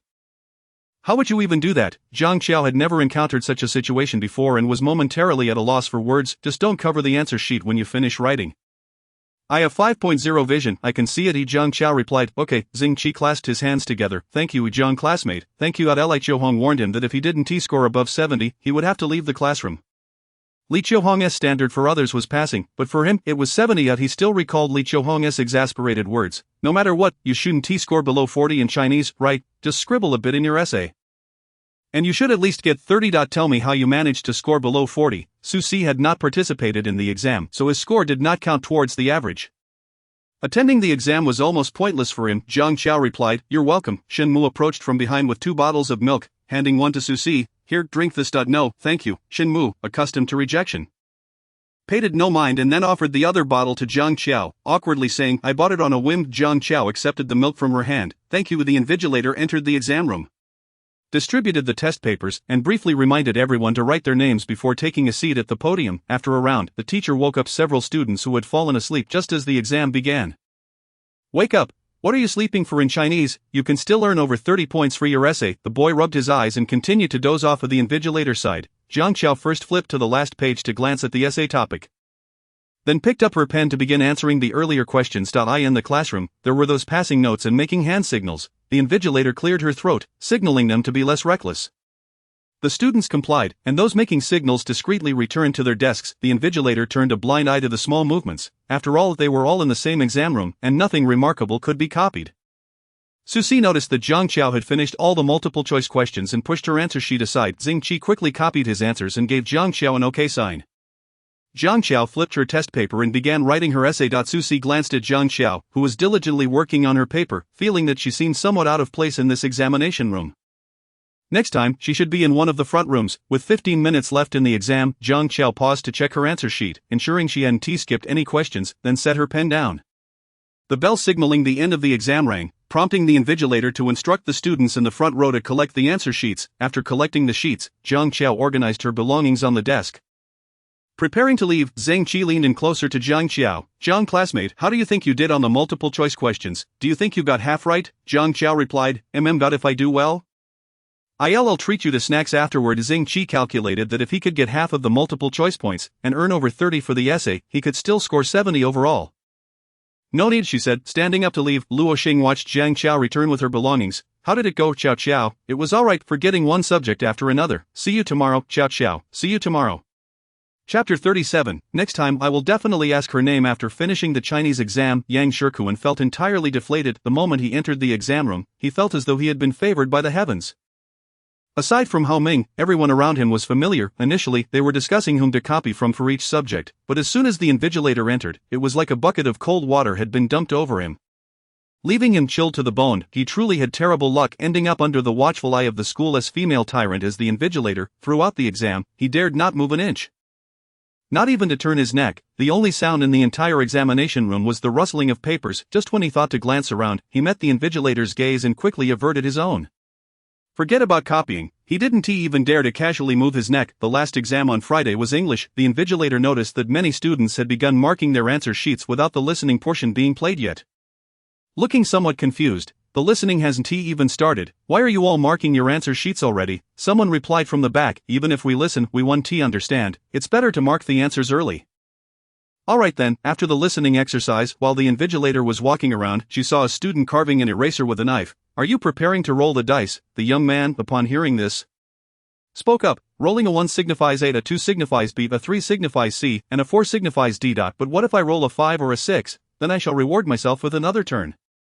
She caught sight of Shenmu fiddling with little slips of paper and couldn't help but remind him. Classmate, your cheat sheet is rather conspicuous, isn't it? Shenmu flashed a grin at the invigilator and replied, it's not a cheat sheet, teacher. After saying this, he revealed the words on the paper to her, explaining, I'm drawing lots. Of the invigilator paused for a moment and then gave him a thumbs up. Once Shenmu finished the exam, he began using a small mirror to gaze at Su Si behind him. Admiring the boy's profile, she couldn't help but let her lips curve upward slightly. Below them, many students were sprawled in various positions, seemingly in deep slumber. Those unaware would think it was nap time, as the invigilator appeared too indifferent to remind them of the time left. The bell rang, signaling the end of the final exam. The announcement instructed everyone to return to their respective classes for a brief meeting before they could leave. Jiang Qiao approached her desk, glancing at the stack of books beside her, flipping one open to confirm it belonged to Susie. Remembering how he had helped her carry books that morning, she intended to assist him in returning them. As she hugged the books and took a few steps, someone gently tapped her head. Looking up, she met Susie's gaze. "Why are you carrying so many?" Susie took the books from her hands. Jiang Qiao followed him, asking, "Aren't you carrying just as many?" Susie assessed her slender arms but said nothing. However, Jiang Qiao inexplicably felt a sense of disdain directed at her. Many in the classroom had already begun to compare answers. One question yielded 3 different answers. When they asked the 4th person, it was yet another different result. After moving the items, Fang Zixin prepared to hold a brief meeting. "Now that the exams are over, let's refrain from discussing answers and instead enjoy a pleasant weekend. As for discussing answers and other matters, let's save that for this Sunday." Most of the class still recalled what Chen Song had mentioned earlier. "What about Teacher Chen?" Fang Zixin smiled. "I have already submitted a request to the school. We should receive a response by next week, so please be patient." This week, Chen Song had missed class, citing health issues. Whether he was genuinely unwell or simply reluctant to attend was evident to everyone. Yet no one dared to voice it. Watching Fang Zixin's nonchalant demeanor, Yang Shikuan wished he could sprout 8 heads, charge into the top 10 of the school, and force Chen Song to apologize to Fang. Naturally, such fantasies could only exist in dreams. After saying this, Fang Zixin smiled. "Alright, I won't say much more. I wish everyone a delightful weekend." Observing Jiang Qiao stuff her bag with books, Susie inquired, "You're bringing so many books home after the exams?" Jiang Qiao responded obediently, "I plan to read them." Susie paused for a moment before replying, "Alright then." Xia Chunen had been waiting in the bookstore all afternoon but had not seen the girl from last time. Checking his watch, he resolved to wait a little longer. When he glanced up again, he spotted her, clad in a blue and white school uniform that was not particularly flattering. It somehow looked harmonious on her. She was slender and fair, her eyes sparkling as if they could converse, captivating even without makeup. He observed her scanning the surroundings, seemingly unable to find a spot. Before heading toward the bookshelves, Jiang Qiao had already finished reading the book she purchased last time. After circling around, she paused in front of a shelf stocked with mystery novels, many of which she had already read. She looked up and noticed a book on the top shelf that caught her attention. Standing on her tiptoes, she realized she couldn't reach it and was about to ask a staff member for assistance when a pair of hands helped her retrieve it. Xia Chunen took the book down and handed it to her. Jiang Qiao accepted the book with a smile. "Thank you." The way the girl smiled was sweet and endearing. Xia Chunen was momentarily entranced by her smile, watching as she walked away with the book. Feeling a tinge of disappointment, after all, she likely didn't remember their brief encounter. Jiang Qiao found a spot by the bookshelf and began reading. Her reading speed was not particularly fast. Sometimes she relished pondering a sentence repeatedly. Xia Chunen sat not far from her, gazing at her while holding the same book. After some time, Jiang Qiao glanced outside at the sky, then, clutching the book, she slung her bag over her shoulder and departed. Xia Chunen looked up, and the spot was once again vacant. Today, she had only spoken one sentence to him. Her smile was truly enchanting. He had never believed in the notion of love at first sight. But suddenly, he found himself a believer. If he were to encounter her again next week, he would certainly ask for her name. Chapter 38. Yuan. Susie looked at the excessively charred fish in the pot, contemplating for a moment before deciding to feed it cat food instead. "Come here." The little black cat, hearing Susie's call, darted into the kitchen. Susie poured the cat food into a bowl, watching as the cat devoured it happily, and he reached out to stroke its head. After a week of care, Susie realized he had yet to name it. He couldn't keep calling it "come here." He stared at the little black cat for a while, ultimately deciding it was time to give it a name. However, after staring for a long time, he still couldn't think of one. Jiang Qiao was engrossed in her book when her phone suddenly buzzed. She noticed the message was from Susie. Somewhat surprised, his username was quite simple, just an abbreviation of his name, XS, picture, XS, help me name it, little classmate. Jiang Qiao opened the picture to take a look. The kitten was entirely black, blending into the night, with bright black eyes that made it undeniably adorable. Susie stared at Jiang Qiao's reply, contemplating the name Little Rabbit for a while before changing it to Little Deskmate. Little classmate, Xiao, little classmate, Yuan, little classmate, Tang. Susie glanced at the options and then replied with the second one with XS. "This one works, XS, thanks, little classmate." Mere seconds later, he received Jiang Qiao's swift response, "You're welcome." He stared at her reply for a moment, imagining her expression when she said it. He cradled the little black cat, saying, "You have a name now. From now on, you shall be called Yuan." Meowed softly, seemingly pleased with its new name. Susie casually prepared some noodles to satisfy his hunger before heading off for a shower. After showering, he brought the little black cat into the bathroom to give it a wash. Just as he was drying the cat with a towel, his phone began to buzz incessantly after drying Yuan's fur. He opened his phone, listening to a voice message from Yang Shirkuan. Yang Shirkuan, bro, in just these few minutes, my mood has fluctuated tremendously. Yang Shirkuan, my mom said if I did well on the exam, she'd reward me with 500 yuan, so I rushed to compare answers and found that I seemed to have gotten many of the math multiple choice questions right. Yang Shirkuan, the bad news is that I think I forgot to fill in the answer sheet. Yang Shirkuan, I'm doomed. Susie petted the cat in his arms and replied with a message. Susie, there's always next time. Speaking of exams, he thought of Zhang Qiao. She had been writing nonstop, so she must have performed well. Suddenly, Yang Shirkuan sent a video call request. Susie declined it. Yang Shirkuan, bro, can't you take a video call? Susie, not convenient. Yang Shirkuan pondered over his response. Yang Shirkuan, bro, are you in the shower? After saying that, he wanted to retract it, realizing how implausible it was for Susie to reply while showering. Before he could retract his message, he saw Susie send a picture. The boy was wearing a white short-sleeve shirt, cradling a black cat whose bright eyes shone as if it sensed someone was taking its picture, even tilting its head toward the camera. If not for those striking eyes, Yang Shirkuan would hardly have recognized what Susie was holding. Yang Shirkuan excitedly replied, Yang Shirkuan, bro, when did you get a kitten? How come you never mentioned it?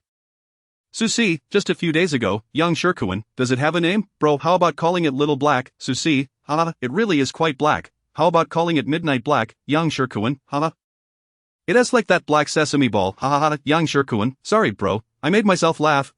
Susie listened to him laugh endlessly, turning off the voice message. He exchanged glances with Yuan and said seriously, but it is indeed very black. Yuan meowed a few times, seemingly displeased with being teased. Susie comforted it, but what color could a black cat possibly be? Yuan rubbed against his palm, as if responding. Zhang Qiao, why don't you have a cup of hot milk? Alright, just place it here. Tianling observed Zhang Qiao, who was engrossed in her book, hesitating to speak. Zhang Qiao, clad in pajamas, had eyes resembling beautiful amber. She turned to Tianling and asked, is there something else? Remember to take your medicine after finishing the milk. Zhang Qiao, okay. Zhang Qiao replied and took a sip of the milk, since she couldn't eat for a brief period after drinking. She took a few more sips before closing the book in her hands. She exchanged a few words with Zhang Jishu, who mentioned she would continue working overtime today. Zhang Qiao offered a few reminders before falling silent. She then heard voices from next door. Zhang Qiao is still unwell. Zhang Jian, when will you stop? Had it not been for Qiao Qiao's illness, do you think I would still have the inclination to be with you? You have the audacity to bring that woman home and converse openly before me. You two can chat to your heart's content. Is that acceptable? I shall make room for you both at home. How many times must I reiterate? Clients, how many more times do you require an explanation? Is it truly enjoyable for you to be so suspicious? You incessantly claim that I have someone outside. Who exactly do I have? Can you not indulge in such baseless doubts? This is exhausting for me. Do you believe you are the only one who feels weary? Have you ever inquired about Qiao Qiao after all these years? Yet, you are ever so amiable towards other women. Are you irritated by my current demeanor? After bearing your child, I have become a plain worn-out woman, and that displeases you, does it not? Tianling, to be frank, I genuinely believe we have no necessity to continue this relationship. We have quarreled for so many years. Do you not feel fatigued? After a prolonged silence, Zhang Qiao heard Tianling's voice. If you do not wish to continue, then let us divorce. Upon hearing the sound of the door slamming, Zhang Qiao plugged her headphones into her ears, noticing a video call invitation from Zhang Jisoo. Aren't you supposed to be working overtime? Take a break. I will initiate a video conference. Zhang Jisoo, clad in a vintage shirt and khaki shorts, today sported a light makeup that accentuated her alluring eyes with a subtle eyeliner. Her hair was styled in a simple bun, and she was currently reclining on the sofa, resting. Observing Zhang Qiao's expression, Zhang Jisoo suddenly leaned closer to the screen. What's wrong, little friend? Are you feeling down? Zhang Qiao shook her head. No, you cannot conceal your unhappiness from me. Zhang Jisoo continued, asking, what is it? Do share with me. I truly am fine. After exchanging a few words, Zhang Jisoo became busy again. Remember to cover yourself with a blanket while using the air conditioning tonight, and do not forget to take your medicine. If there is anything bothering you, tell me another day. I must get back to work now. Goodbye, Zhang Qiao replied. You should rest as well. Zhang Jisoo blew her a kiss before ending the call. Zhang Qiao lay on her bed, gazing at the ceiling. As silence enveloped the surroundings, her phone buzzed. Zhang Qiao unlocked her phone and saw a message from Susie. Susie, video. Susie, it really likes your name. Zhang Qiao opened the video. Hearing Susie call out Yuan as the black cat approached his hands were aesthetically pleasing, long and slender, with neatly trimmed nails. Zhang Qiao watched the video again and smiled. Zhang Qiao, very adorable. Zhang Qiao, it's wonderful that it likes that name. Chapter 39. You must be eagerly anticipating this, right? On Sunday afternoon, Yang Shirkuan saw Susie entering the classroom. Brother C, why did you suddenly stop replying to my messages yesterday? Susie glanced at him without responding. I truly did not mean to laugh at how black it is. I swear it was unintentional. However, it genuinely is very dark. Brother C, are you angry, Brother C? Susie glanced at young Shirkuan. Not angry, shut up. Alright, Brother C. One by one, the students arrived. Young Shirkuan stepped outside for a moment and upon returning, excitedly exclaimed, "Oh my gosh, I just overheard a teacher from another class say that our class had high scores this time." The classroom erupted into chaos as everyone began discussing who the exceptionally high-scoring student could be. The rumor from the first day of school that Zhang Qiao was a male academic prodigy was dismissed by everyone as mere gossip. The students chuckled and did not take the matter seriously. Yang Shirkuan leaned close to Wang Lin. "You won TB at the front this time, right?" Wang Lin scratched his head. "It shouldn't be me. I couldn't solve the major problems in math, and the same goes for physics. I doubt I even made it into the top 300. Wang Lin had consistently ranked first in class 17, barely managing to stay around the 200 mark in the grade. Although his grades were far ahead in the class, they paled in comparison to those in the advanced classes. Another perennial second place was a seemingly earnest girl, usually quiet, sitting in the front row, not too fond of speaking. Yang Shirkuan then approached Li Jingjing. "It can't be you, right? Oh my gosh. Did my prayers from yesterday actually work?" Li Jingjing's sudden exclamation startled Yang Shirkuan. He exclaimed, "Wow, I thought you didn't like to talk." A girl sitting next to Li Jingjing shot him a glance and calmly stated, "That has never been the case." Yang Shirkuan returned to his seat, suddenly recalling his own math exam, feeling a bit anxious. Though the identity of the exceptional student remained a mystery, Susie instinctively felt it was Zhang Qiao. Calmly working on her problems beside him, Fang Zixin had just entered the classroom and felt countless gazes upon him. He cleared his throat and spoke, "Although I am also anxious about the scores. They haven't all been released yet. Let us focus on our evening self-study." Old Fang read out which subject's scores have been released. Only the English scores have come out, the others are still pending. "Read them out." Old Fang, unable to resist the chorus of pleas. Fang Zixin opened his phone and began reading. "This is random, not in order of scores." Yang Shirkuan, 40 points. Yang Shirkuan nearly burst into tears. His mother would surely berate him when he got home. He shot a glare at the beaming Hao Ming. "What are you smiling about, Hao Ming?" 39 points. Now it was Yang Shirkuan's turn to laugh. Grinning widely while pointing at Hao Ming, "Serves you right for being so smug. I scored higher than you by 1 point. Hao Ming, isn't it all pretty similar?" "Oh come on, you wouldn't understand. The difference between 39 and 40 points is significant. Although I only scored 1 point higher than you in terms of mentality, I've surpassed you by a notch." Hao Ming. After hearing Hao Ming's 39 points, Yang Shirkuan suddenly felt that his 40 points were not so disheartening after all. Susie, 35 points. Susie played with his pen, maintaining a neutral expression.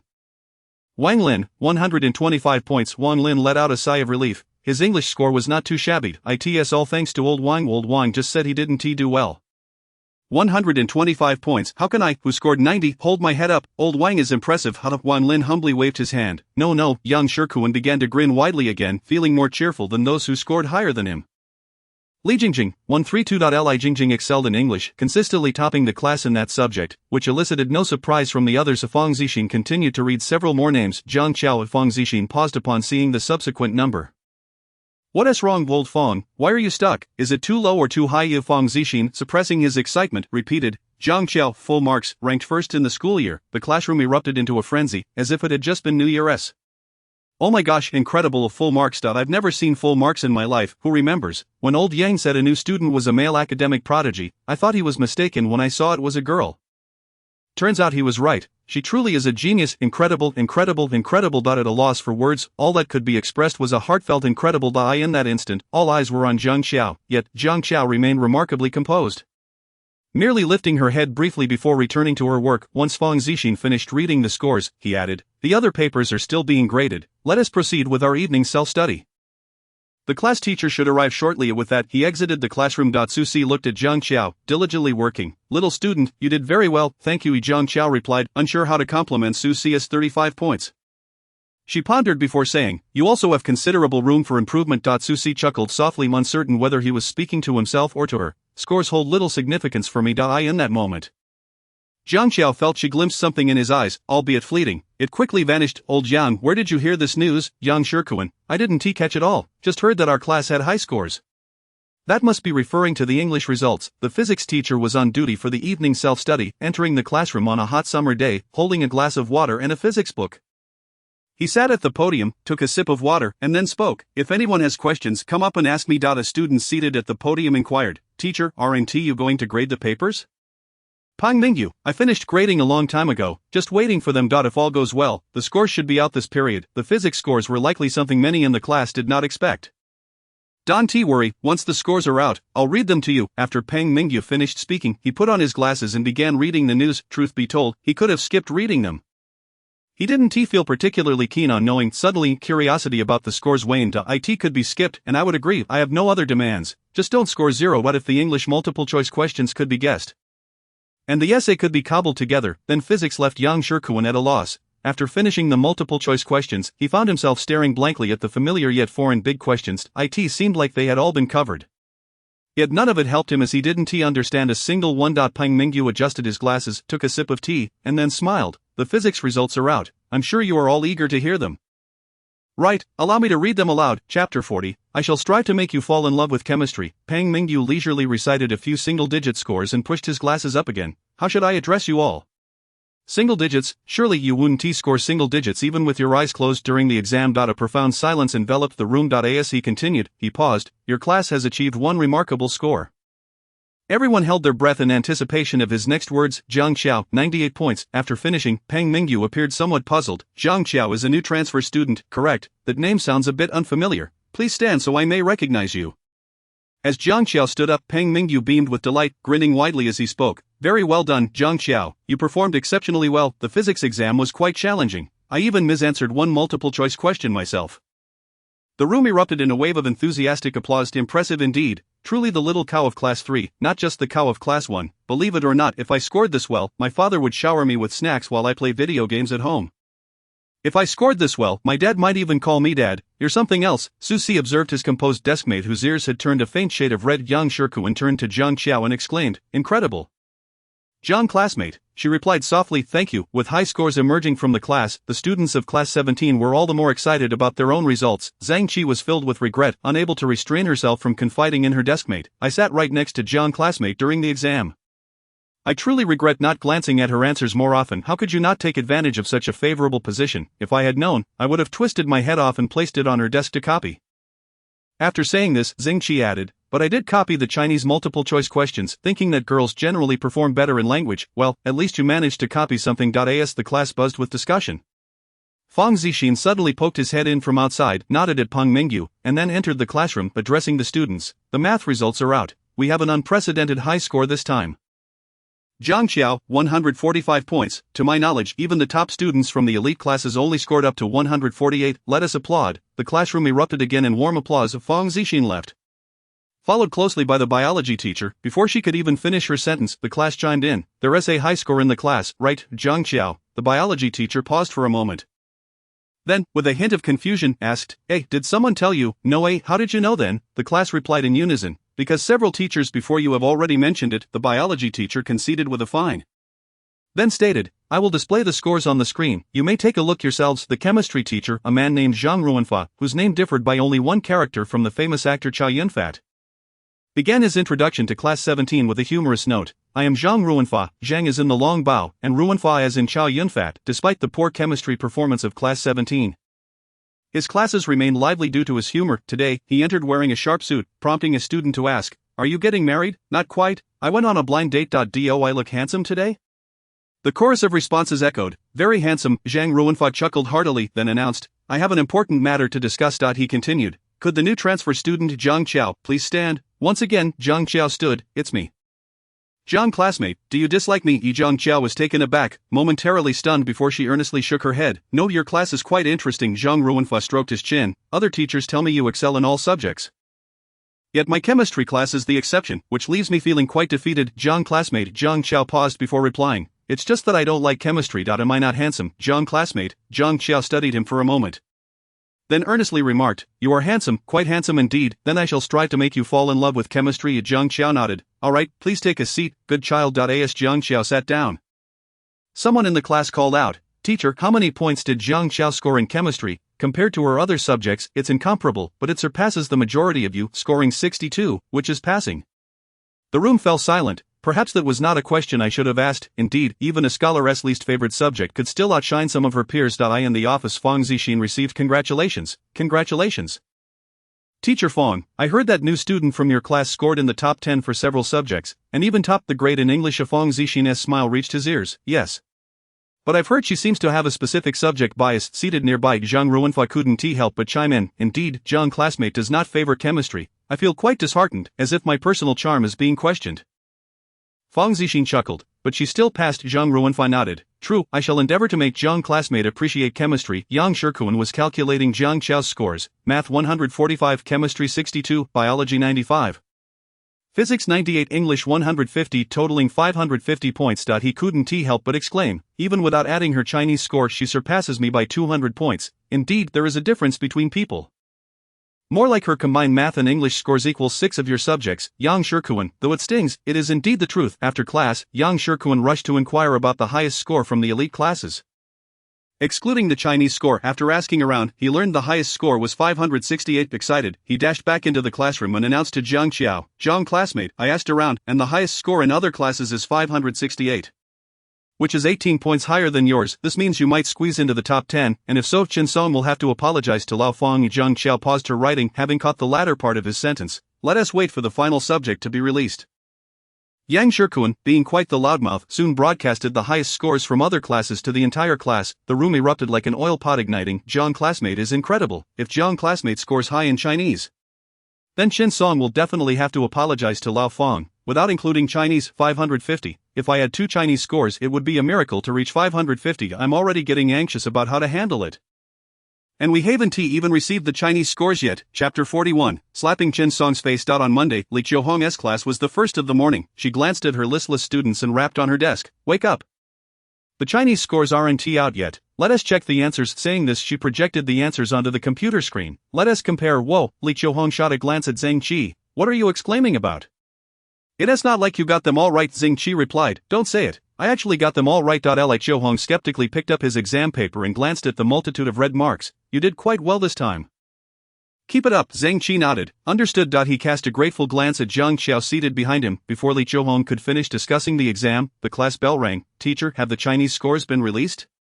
A student beside the podium inquired. You all seem quite eager to check. Let me take a look. As Li Qiuhong opened her phone, several heads crowded in from the side to its out. No sooner had she spoken than students surged toward the podium. Li Qiuhong waved her hands. All right, no need to crowd. I'll read it out. Teacher, let us check Zhang Qiao's score first. Teacher, look at Zhang Qiao's first. Li Qiuhong frowned at them. Why check someone else's score before your own? Quite a peculiar request. The student in the prime position beside the podium was practically desperate to grab the phone from her hands, urging, keep scrolling, it should still be down there. Li Qiuhong shot him a glare. Then spotted Zhang Qiao's name. Zhang Qiao, 140.140, in Chinese? This is the first time I've seen someone score 140 in Chinese. This is surely a top 10 score. Right, Yang Shikuan chimed in. Not just top 10, I think she might even be in the top 3. Li Qiuhong opened Zhang Qiao's answer sheet and noted, next class, I will display Zhang classmate's answer sheet for you all to see. Not a single mistake in the multiple choice section. She lost 9 points on the essay, with just 1 point deducted from the earlier part. Wow. Li Qiuhong read through a few more names until the class bell rang again. The boy beside the podium remarked, Teacher, don't leave just yet, this class is without a teacher. Li Qiuhong replied, I have another class for the second period. Upon seeing Fong Zixin enter, Li Qiuhong smiled at him, then gathered her belongings and exited. Fong Zixin, having received congratulations throughout the morning, wore a smile that stretched from ear to ear. He stood at the podium. This is indeed the first time someone from our class has entered the top 10 of the grade. Let us applaud and congratulate Zhang Qiao for achieving third place. Yang Shikuan was clapping so vigorously that it seemed his hands might break. Fong Zixin signaled for the audience to quiet down. The class report cards are still being compiled. Once they're ready, we will print enough copies for everyone. Old Fong, isn't this a clear slap in Chen Song's face? He claimed our class would never produce a top 10 student, and if we did, he'd apologize. Not only have we produced a top 10 student, but Zhang Qiao also achieved a perfect score in English. Absolutely, Zhang Qiao is indeed the top student in English in the entire school. Chen Song must apologize, he must apologize. After a moment of silence, Fong Zixin finally understood. So, you all have been so fixated on the scores since last night because of this, even though we may not perform as well. Zhang Qiao's success reflects on all of class 17. It doesn't matter if he looks down on us, but he cannot belittle you. We must compel him to apologize. Listening to the students below, Fong Zixin felt his eyes moisten. Honestly, I don't care much for his words. I just feel a bit angered by what he said about our class, whether he disparages our class or you. It is unacceptable. We owe it to Jiang Qiao for allowing us to vent our grievances, otherwise, we might have resorted to less honorable methods. Fang Zixin turned to the students below. A grown man could not hold back tears.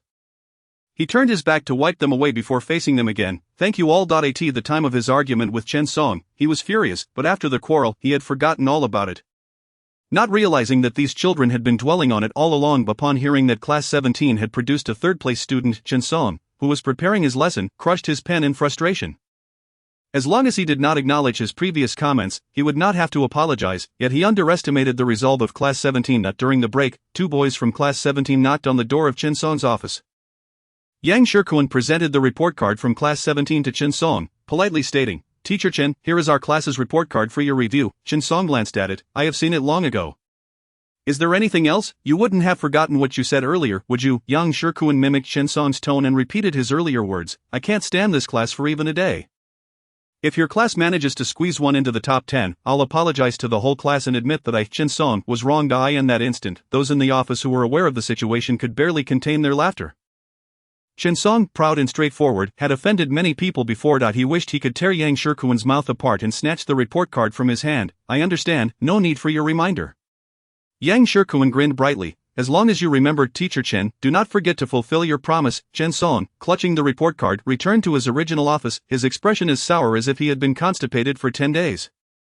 He approached Fang Zixin without a word. "I was wrong earlier, and I apologize to you." "You don't need to apologize to me, you should apologize to the children of Class 17. Chen Song gave Fang Zixin a glance. "Do not push your luck.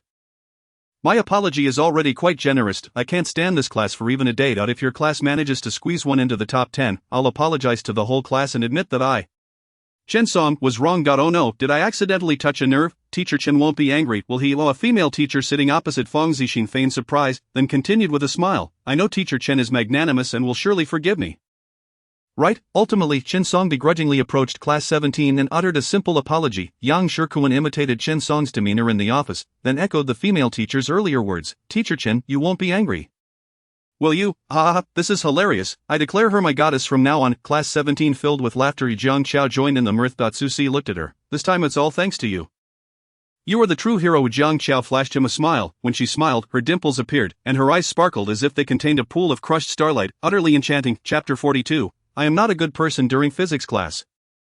Susi had long forgotten where his exam paper had gone. After fiddling with his phone for a while and finding it dull, he rested his chin on his hand, gazing at Jiang Qiao as she diligently took notes.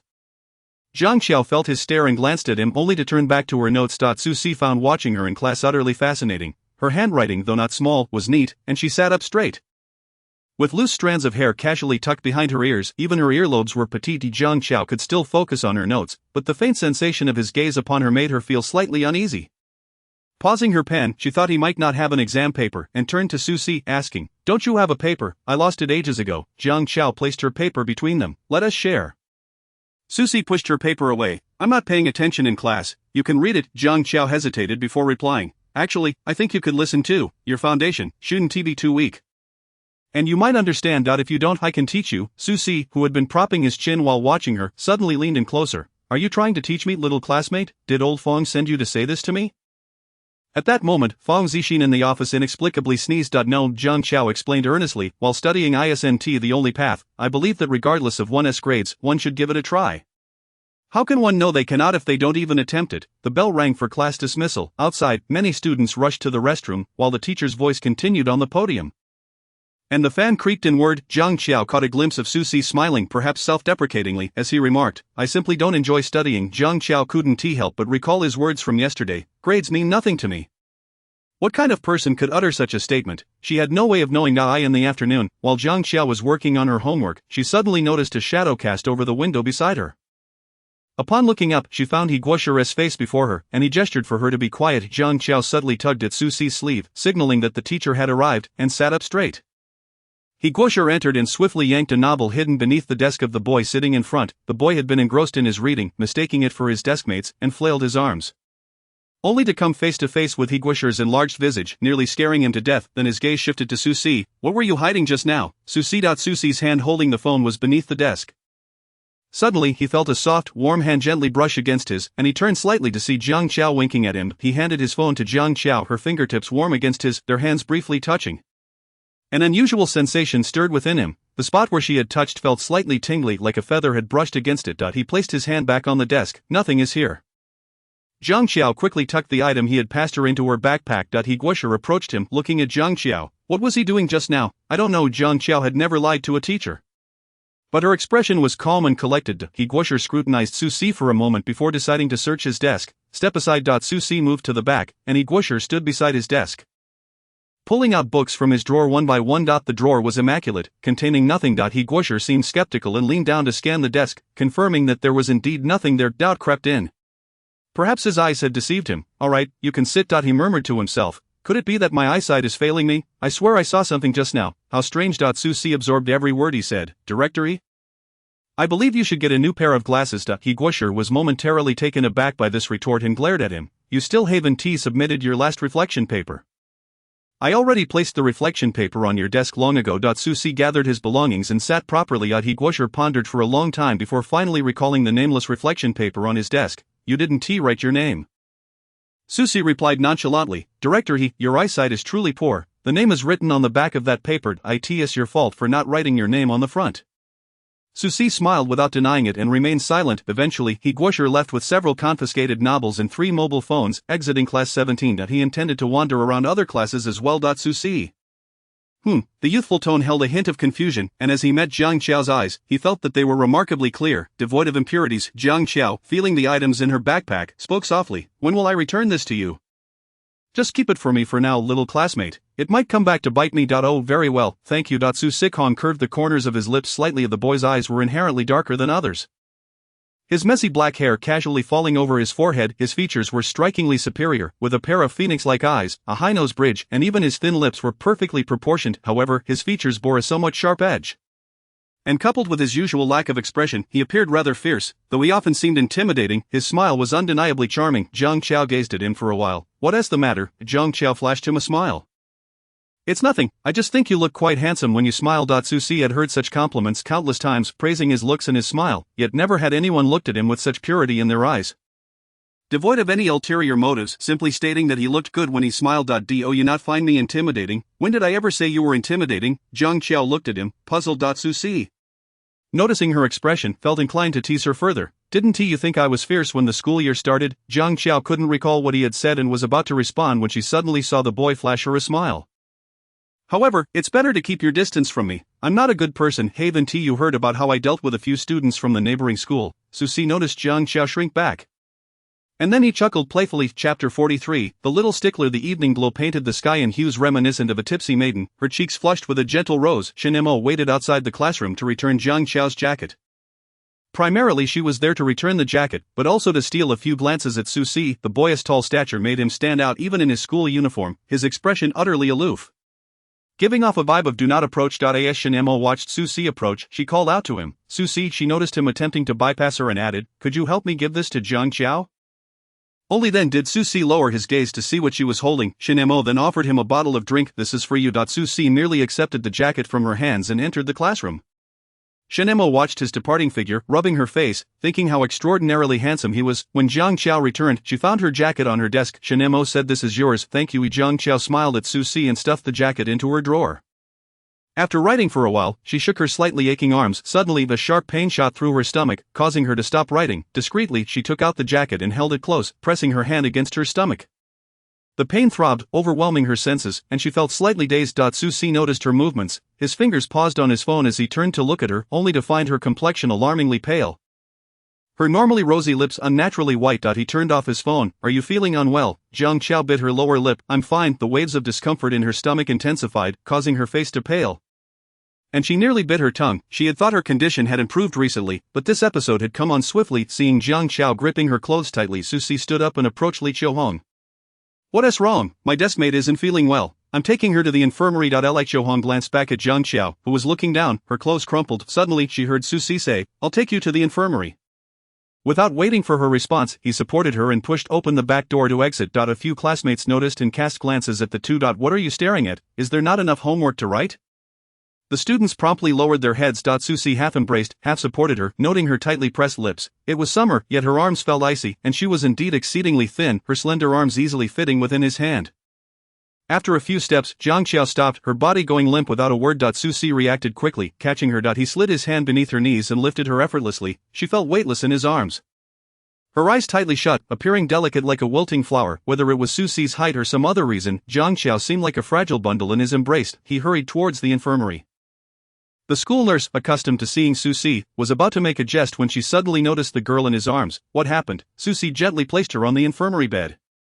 I am not sure. She seemed unwell during class, and suddenly fainted on the way here. The nurse paused, then replied seriously, I can't take responsibility for this. If she has asthma, heart problems, or any other condition, we can't afford to delay it. Call 120. A weak voice chimed in. I'm fine. Jiang Xiao, still covered by the infirmary blanket, reiterated, I'm fine. No need to call 120. Susi squatted down in front of her. What hurts? Jiang Xiao remained silent for a moment before finally saying, my stomach and abdomen. Susi acknowledged her and fetched a cup of water and some medication from the nurse, handing them to her. Take this. Jiang Xiao only accepted the water. I've already taken medicine. Susi scrutinized her for a moment before saying, well, that is fine, you should rest for a while. After pulling the curtain closed, he stepped out. Jiang Xiao sipped some water and lay there for a long time, gradually feeling the dull pain in her stomach subside. She stared at her pale fingertips when the curtain was suddenly drawn back. Susi entered holding a cup that seemed entirely mismatched with his image. Here, hot. Jiang Xiao looked at him, bewildered. Susi thrust the cup into her hands and sat down before her. Didn't you say your stomach hurt? Jiang Xiao twisted open the cup, gazing at the water inside for a moment, then realized he had misunderstood. It's not that kind of stomachache. Susi paused, understanding her meaning. In any case, just drink it. Jiang Xiao responded with a no, obediently cradling the cup and taking a few sips before placing it on the nearby table. Why pretend to be fine when you're unwell? Jiang Xiao glanced at his fierce profile and suddenly felt unafraid of Susi at all. She softly said, thank you, Susi. The boy seemed fierce but was, in reality, quite attentive and gentle at heart. Always so polite. How do you plan to repay me, little classmate? I don't know, just thank you. Jiang Xiao suddenly recalled his earlier question. Why do you think studying is meaningless? Because the only person who cared about my grades is gone.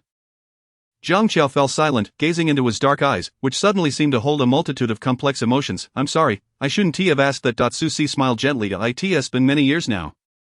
But regardless, I still hope you study well, because, Susi suddenly leaned closer, ruffling her hair. Little classmate, are you trying to lecture me again? Jiang Xiao's face flushed instantly. I'm not. Susi looked at her, then suddenly chuckled softly, his eyes crinkling with mirth. Little classmate, no, I should call you little stickler, shouldn't I? Always wanting to advise others to study hard. Jiang Xiao's face turned even redder, and she shot him an annoyed glance, turning her head away, upset. Are you, little classmate? I'm not. Susi produced a candy he had received as change from the supermarket and offered it to her. Want some candy? It's the only one I have, so just make do with this. Jiang Xiao took a piece from his hand, and just as she was about to pop it into her mouth, she heard him add, if you eat that, you can't get mad at me for calling you little stickler from now on. Jiang Xiao felt like spitting the candy out right then. Chapter 44, The Pink Bedsheet. Susi unwrapped another candy, popping it into his mouth. The grape-flavored treat was neither particularly delicious nor unpleasant, somewhat reminiscent of chewing gum. Dosen pulled back the curtain and entered. Feeling better? Should I get you in for? Jiang Xiao shook her head. Much better. Dosen glanced at Susi, then at Jiang Xiao, smiling. So is he your boyfriend? No, just a deskmate. Jiang Xiao's voice was soft, her ears slightly flushed. Oh, don't be shy. I want to report you, I've seen plenty of young couples. Having barely caught a glimpse of the girl Susi was carrying, Dosen now scrutinized Jiang Xiao, noting her obedient appearance in her school uniform, with her buttons neatly fastened to the top. Standing beside Susi, they evoked a distinct image of the big bad wolf and the little white rabbit. Susi chuckled lightly. You should stop teasing her. Dosen eyed Jiang Xiao's flushed ears. I saw you rushing in with her earlier. I thought she was your girlfriend. Susi glanced back at Jiang Xiao. This little deskmate, insisting on toughing it out during class, ended up fainting halfway here. Dosen turned to Jiang Xiao, saying, classmate, if you're feeling unwell, you must seek medical attention promptly. Don't hesitate to inform your teacher. Jiang Xiao responded softly, I understand, thank you. Dosen added, high school can be stressful, and getting sick is normal. Also, you're too thin, you need to eat more. Jiang Xiao glanced at her slender arms, fully aware that she would not gain weight again. Yet she nodded in response. Alright, with just over a lesson remaining before school let out, Dosen suggested, you should rest a bit more. There are books nearby, feel free to read if you wish, or you may engage in conversation. As he spoke, he lifted the curtain and stepped outside. A few books were placed on the shelf, and Susi casually picked one up, asking her, would you like to read? Jiang Xiao glanced at the book in his hand. It was The Little Prince. She nodded. Yes. The infirmary was air-conditioned, creating a slightly chilly atmosphere, where only the sound of turning pages could be heard. Susi observed her engrossed in her reading, feeling a twinge of curiosity. Is it really that captivating? Jiang Xiao opened the book and, without suggesting they read together, placed it between them after finishing a page. She inquired, have you finished? Shall I turn the page? Susie shot her a sidelong glance. Who said I was reading along with you? Zhang Qiao remained silent, slowly flipping the page after completing another page. She hadn't turned it yet when a hand reached over to turn it for her. Unable to suppress a smile, she lowered her head once more to the book. They sat quietly together, one on a chair and the other on the bed, immersed in their reading for nearly an hour. The little prince once told the physicist, I have a flower, and she is more beautiful than all the others, when the physicist remarked that the beauty of flowers is fleeting and cannot be preserved for long. The little prince's eyes reflected a mixture of panic and loneliness. He had encountered many roses afterward, yet none were as unique as hers, even though Zhang Qiao had read this book several times. Each reading brought forth a different sensation, the bell signaling the end of class rang. Zhang Qiao shifted her gaze from the book, saying, Class is over. Susie responded with a simple watching her as she lifted the quilt and got off the bed. She returned the book to the shelf. I'll take you to the door to prevent you from fainting again. Zhang Qiao replied, I won't faint again. Susie followed behind her. It's fine, it's on my way. The air was warm, accompanied by the cacophony of cicadas. Something ambiguous seemed to have shifted, yet nothing had truly changed. The youth glanced at the obedient girl beside him, a subtle smile curving his lips. Upon reaching the entrance, Zhang Qiao turned back to glance at Susie, waving goodbye. As Zhang Qiao entered the car, she noticed Susie emerging shortly after, riding his bicycle past her while casting a glance in her direction. Miss, I saw your grades. You ranked third in the year with 690 points. This, Zhang Qiao smiled. Aunt Lu said, Miss, your results have been shared with Madam. She is not home today, but I have prepared soup that is still warm, waiting for you to return and enjoy. Thank you, Aunt Lu. Upon arriving home, Susie opened the door to find a small black ball rolling to his feet. Meowing, he turned on the light and picked up the little black cat. Rubbing it affectionately, were you waiting for me? Yuan meowed a few times, nuzzling his palm. Susie fed it a bit before tossing his phone outside and heading to the bathroom for a shower. Back at home, Zhang Qiao sat at the dining table, sipping her soup in small bites. Zhang Jian emerged from his room, pouring himself a glass of water. He glanced at Zhang Qiao, seated at the table. Unsure of what to say, after a moment of silence, he asked, Are you feeling unwell today? Zhang Qiao shook her head. No. Are you keeping up with your studies? If you're truly unwell, we can consider taking a break from school.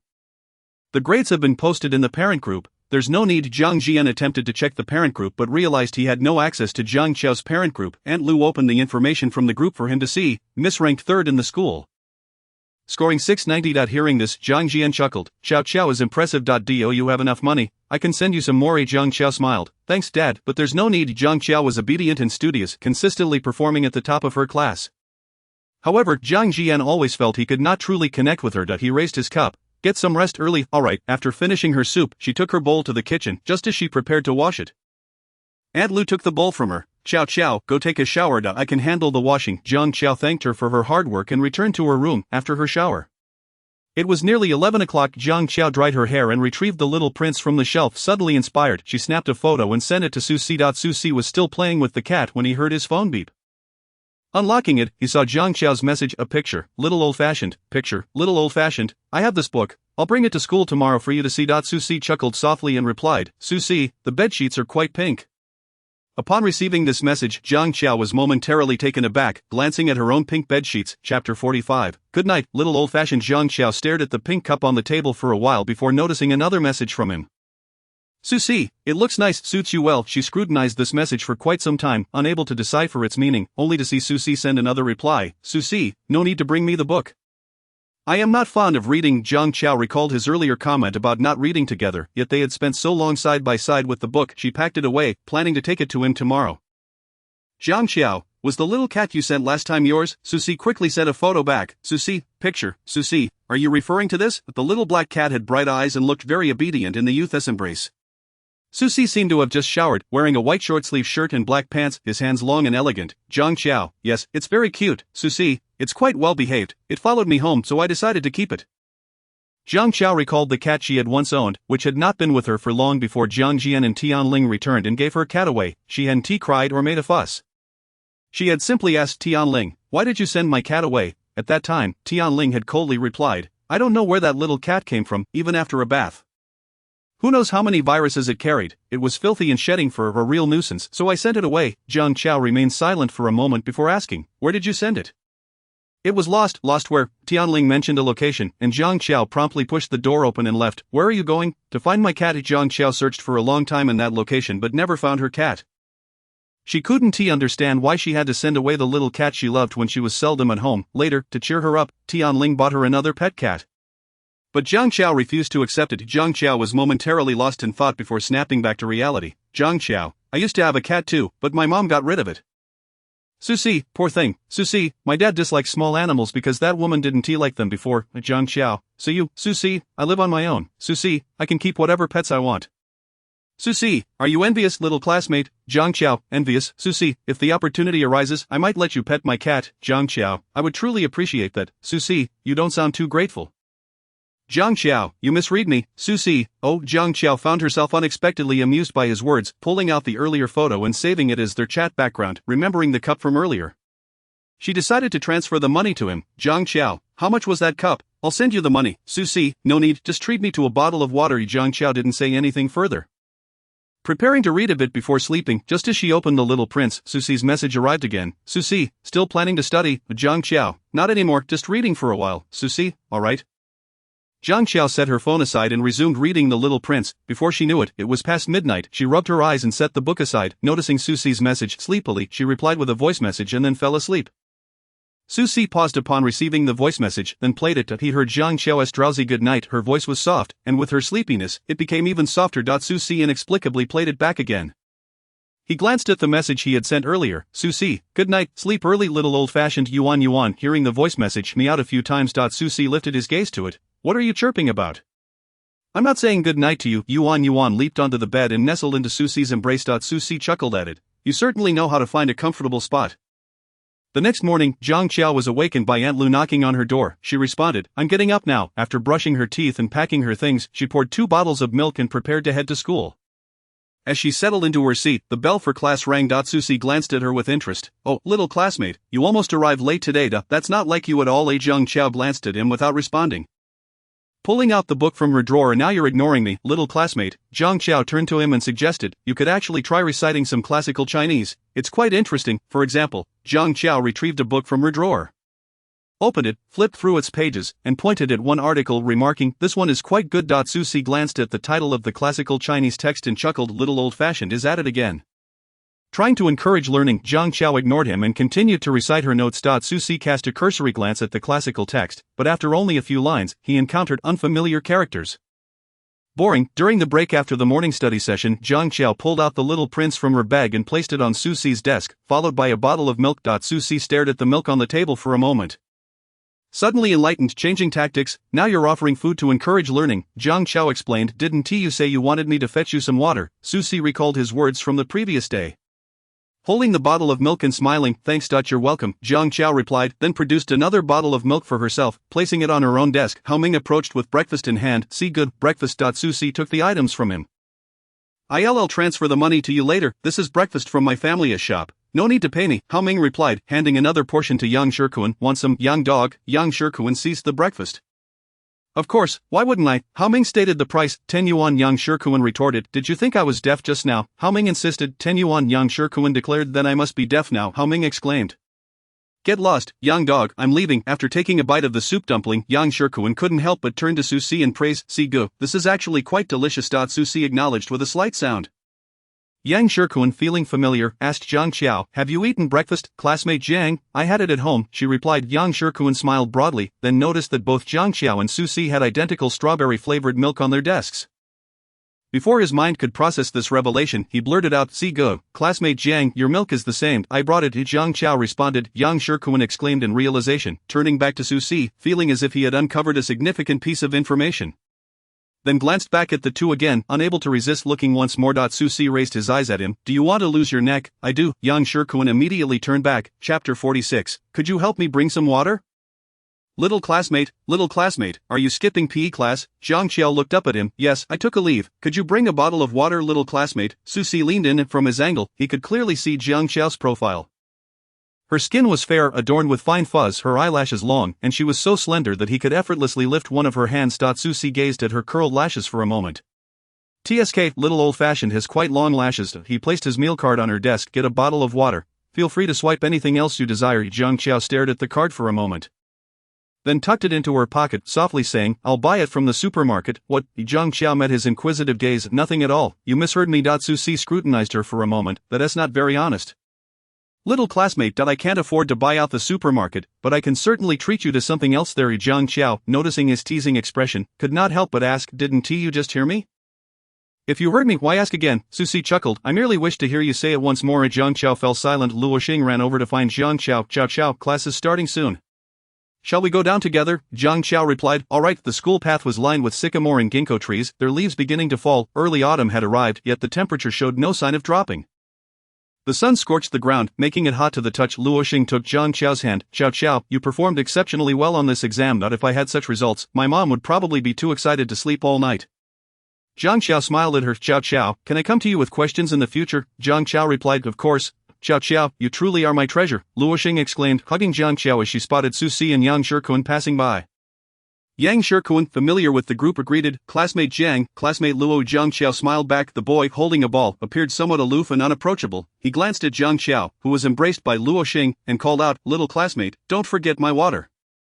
Got it, Zhang Qiao acknowledged. With his long legs, the boy quickly left Zhang Qiao and Luo Xing behind. Yang Shikuan, realizing something, exclaimed, water, are you bringing water for him? Zhang classmate, Susi confirmed with a nod. Yang Shikuan became even more certain that Zhang Qiao was different.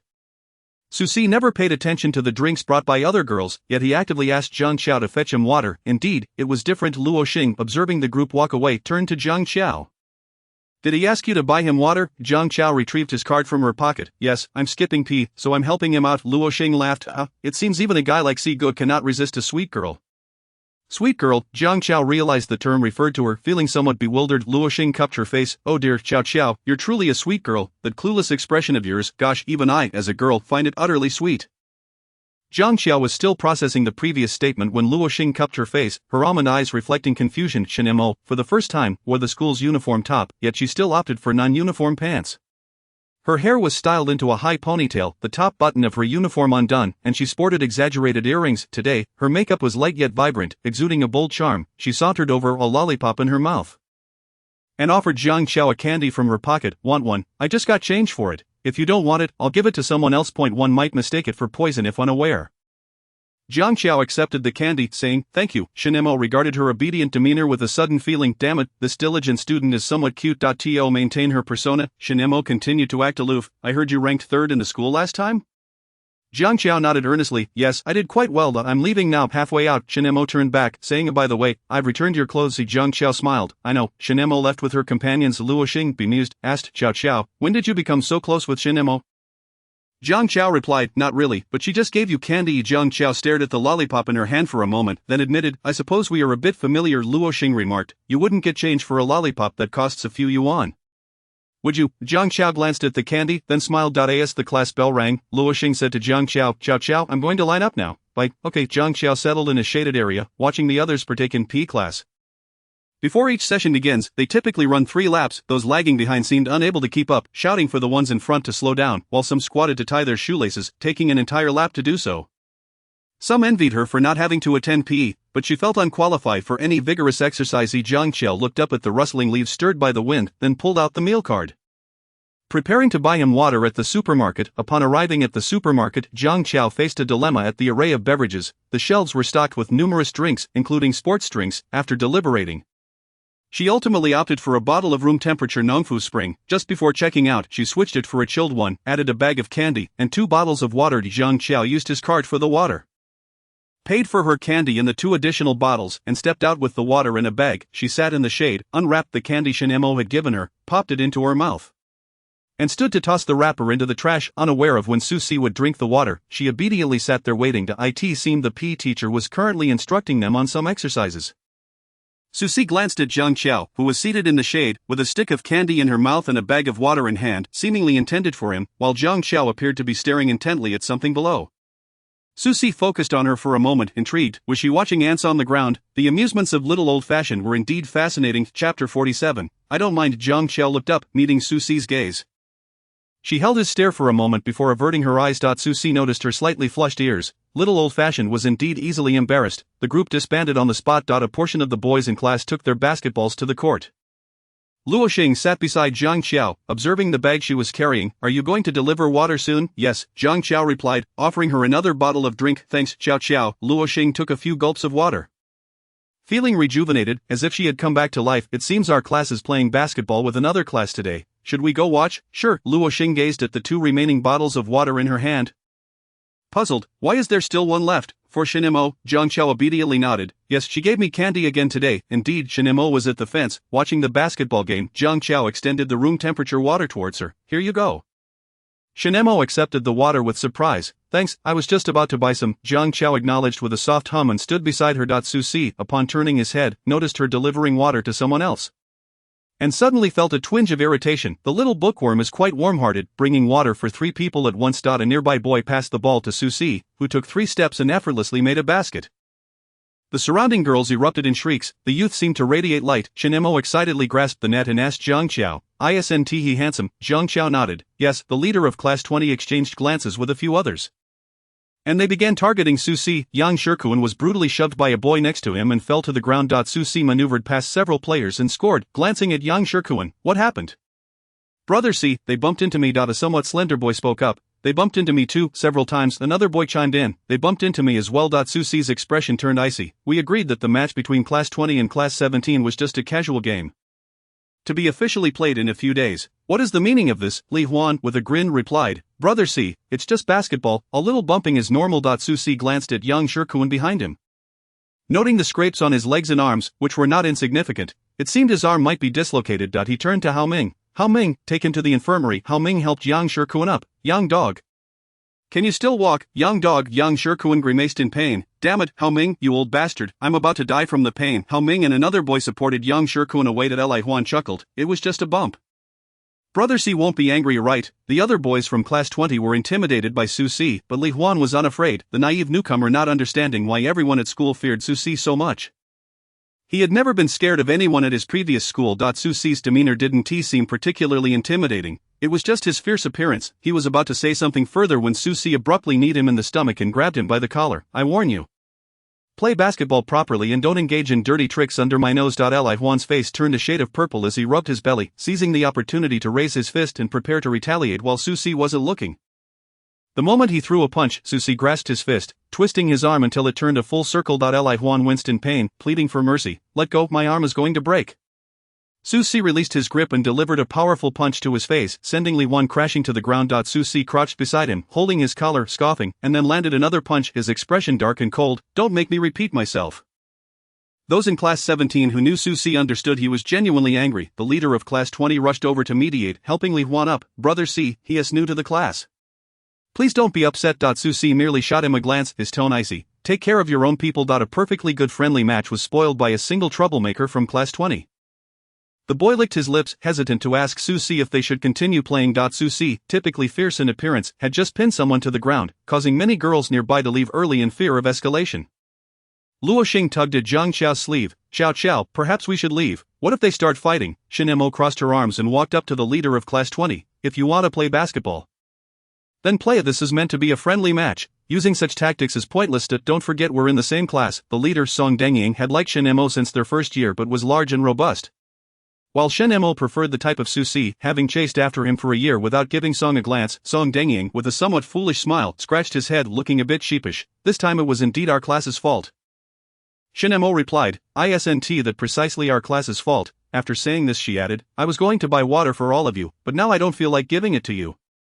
The boys from Class 20 responded, bought water? Where? Shinemo retorted sharply, you still have the nerve to drink it. They glanced at Li Huan, all laying the blame on him. 1 bottle each.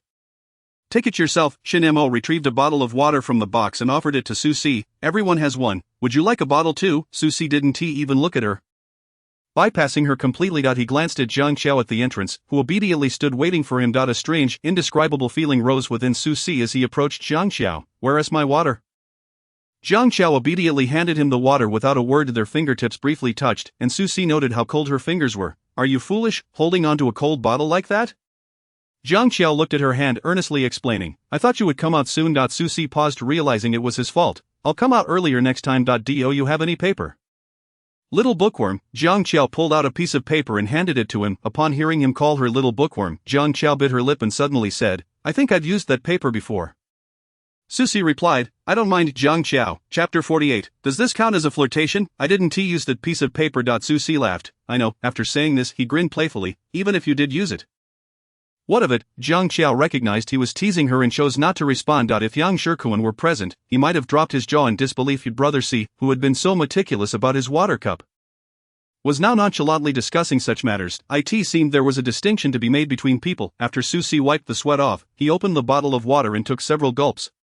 The water trickling down his neck, gliding over his prominent Adam's apple, exuding an unexplainable allure. Shen Mo stood behind, observing the two, and inexplicably felt a sense of chemistry between them. It was confirmed, she indeed only fancied Su Si for his looks.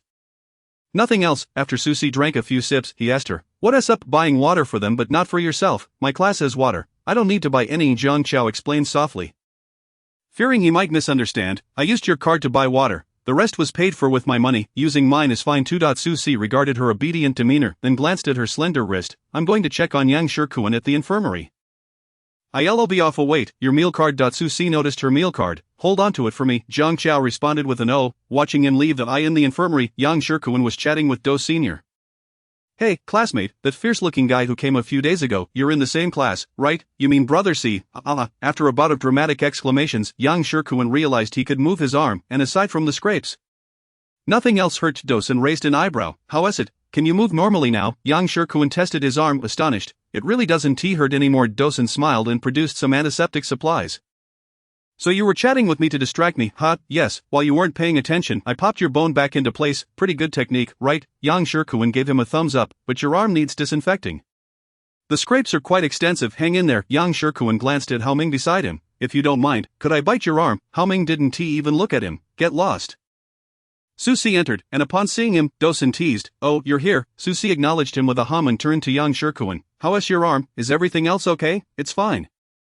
Just a dislocated arm, which has been reset. The rest need disinfecting." Su Si asked Dosen. "Alright, how much?" Dosen quoted a price, and Su Si scanned the QR code on the table. The payment was made. Su Si glanced back at Yang Shikuan and Hao Ming. "I'm leaving." "Alright, Brother C, bye." Yang Shikuan grimaced as he disinfected his wounds, carrying a bottle of iodine and a bag of cotton swabs back. On the way, he muttered curses. It was all that damned little punk from Class 20's fault. Otherwise, he wouldn't have been in so much pain. "Hao Ming, don't walk so fast. My leg is nearly crippled." "Damn, it hurts like hell," Yang Shikuan grumbled all the way back. Upon learning Su Si had beaten up the one who bumped into him, he couldn't help but grin from ear to ear. Hao Ming asked, "Why are you grinning like a fool? Doesn't it still hurt?" Yang Shikuan cast a glare at him and exclaimed to get lost. Hao Ming, it was the fourth period of the afternoon.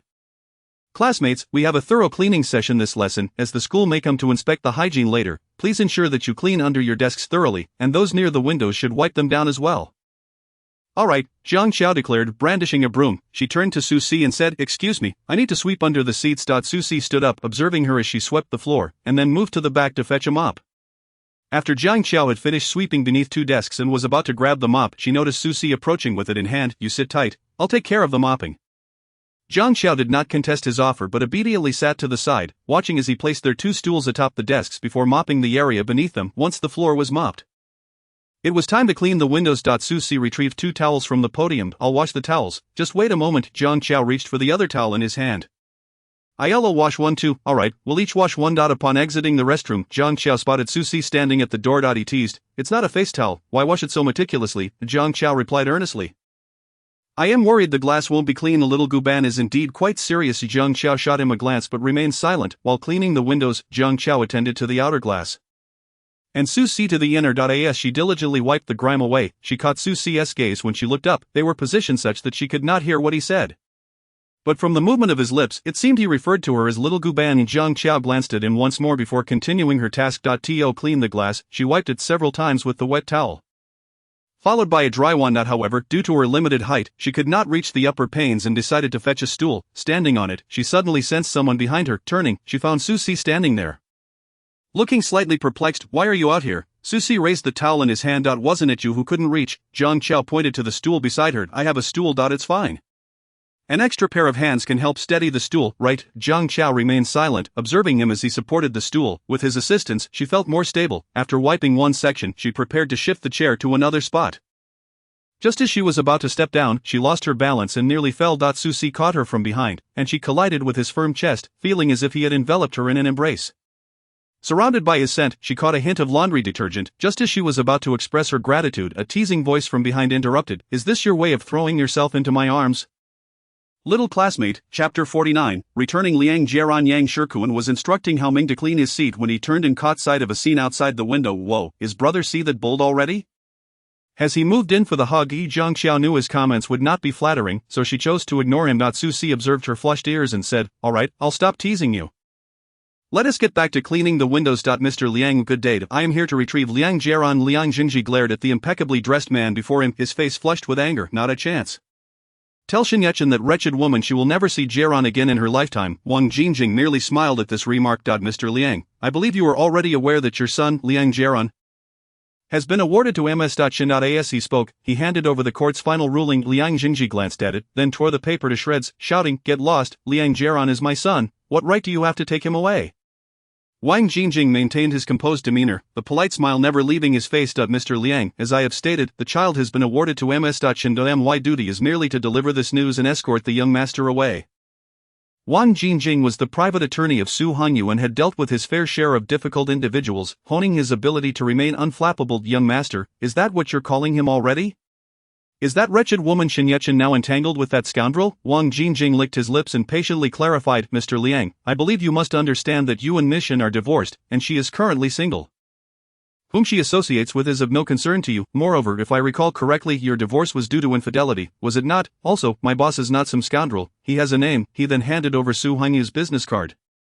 Liang Jingji received it, taking a glance at the name printed on it. Damn it. Isn't this the company that has been causing trouble for them lately? No wonder the name seemed familiar. Liang Jingji turned to leave.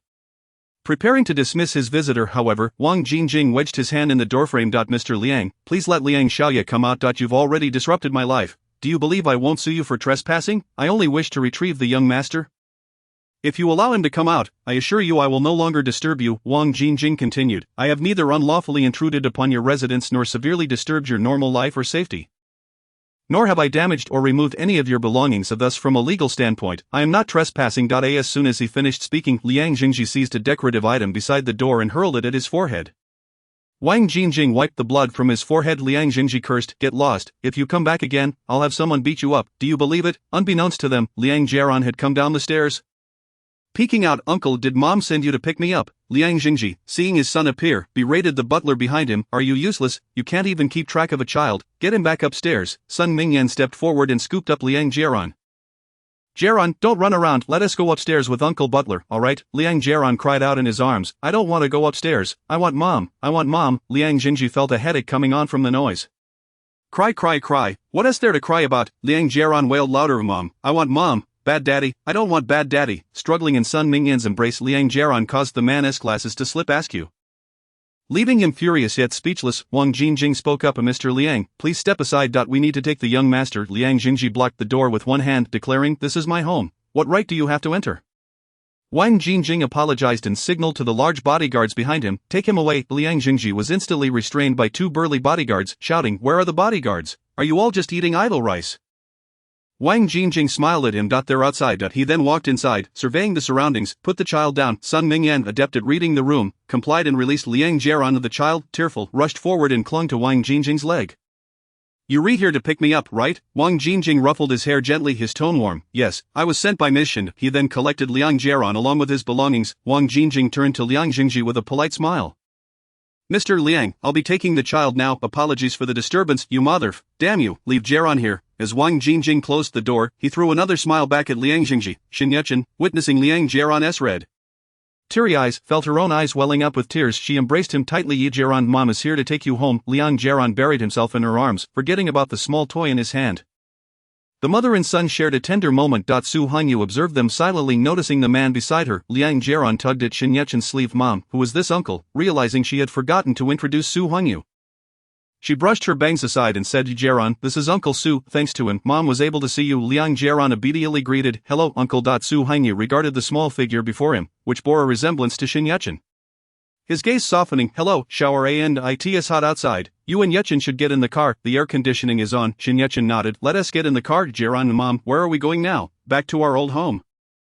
Liang Jieran inquired. Shenyechen hesitated. Having stayed with Su Hanyu recently, she had not considered where the child would return to. You can stay at my place for now. It's convenient, and there aren't many people at home. Su Hanyu added, glancing at Shenyechen, if you wish to work, I can arrange that for you. Shenyechen fell silent for a moment before replying, thank you. Chapter 50. power outage evening self-study, Zhang Qiao was engrossed in her work. Her head bowed in concentration when suddenly the world around her plunged into darkness. Had it not been for the eruption of cheers and shrieks throughout the building, she might have thought she had momentarily lost her sight. A power outage?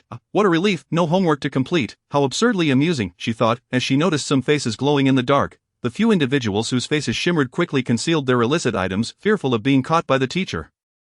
In the pitch blackness, Zhang Qiao felt a gentle tap on her shoulder, and as she pondered its source, she heard Susi's voice. "Are you afraid, little stickler?" "Not afraid," Zhang Qiao replied, though the tremor in her voice betrayed her true feelings.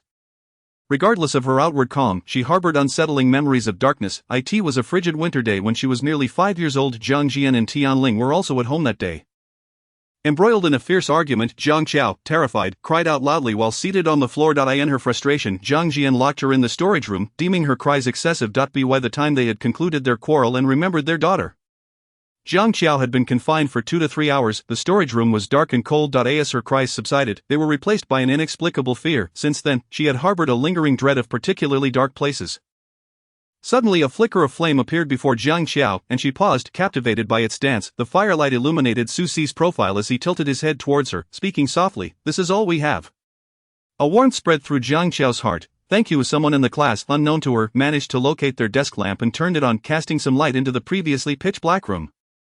Fang Zixin entered, holding his phone, using its flashlight to illuminate the area below. "The school's electrical system has malfunctioned. I've already called for maintenance, but we don't know when they will arrive. Old Fang. Can we return to the dorms?" Fang Zixin shook his head. "Not yet. The school has just issued a notice prohibiting students from leaving." Yang Shikuan, without needing to think, knew that only he Guosher could have issued such a directive. "Old Fang, how can we study in this darkness? We can't go back to the dorms or home. What are we to do?" Fang Zixin contemplated for a moment, then smiled. "How about we play a game?" "What game?" Fang Zixin retrieved an empty water bottle from the podium. "We played this game during a previous team building event. Whoever the bottle lands on has to come up and perform.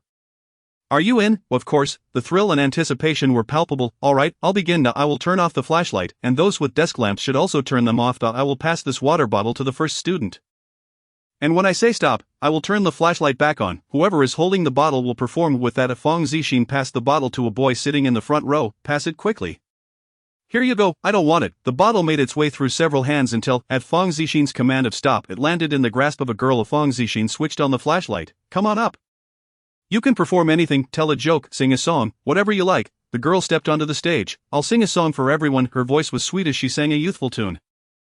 And the class erupted in applause as she finished. The bottle was passed again, landing in Wu Wei's hands. Just as he stood on stage, the audience began to shout, "Spare us, please. We've heard enough of your singing in the dorm." "All right, brothers, on the count of 3, cover your ears. It's the greatest respect for Wu Wei. Get lost, will you?" Wu Wei glanced at his dorm mates. "Who says I'm going to sing? Let me tell you a joke instead. Once upon a time, there was a matchstick that felt itchy and kept scratching itself. Can you guess what happened? It ended up burning itself. What a cold joke. It's summer, and I might freeze to death. Come on, can't you just let me have my moment?" Wu Wei concluded. "That wraps up my performance," Fang Zixin urged. "Continue." As he called stop again, the bottle fell into Yang Shikuan's hands. Yang Shikuan asked, "Teacher, can I bring a partner up?" "Sure, choose someone." Yang Shikuan pulled Hao Ming onto the stage. "We'll sing Actor by Shui Jiqian." Fang Zixin signaled. "Let me find the accompaniment." He turned up the volume on his phone and played the track. "Keep it simple, just speak plainly." As Yang Shikuan began to sing, the atmosphere grew lively. Though Yang Shikuan often jested, he had a lovely voice. After they finished, both bowed. "Where's the bottle now? Let's keep going." Yang Shikuan tossed the bottle to the side. And with another stop, it landed in Zhang Qiao's hands. Before she could react, someone snatched it from her grasp. Fang Zixin's phone light illuminated Susi, who stood up. "It's with me." Zhang Qiao watched in a daze as he ascended the stage.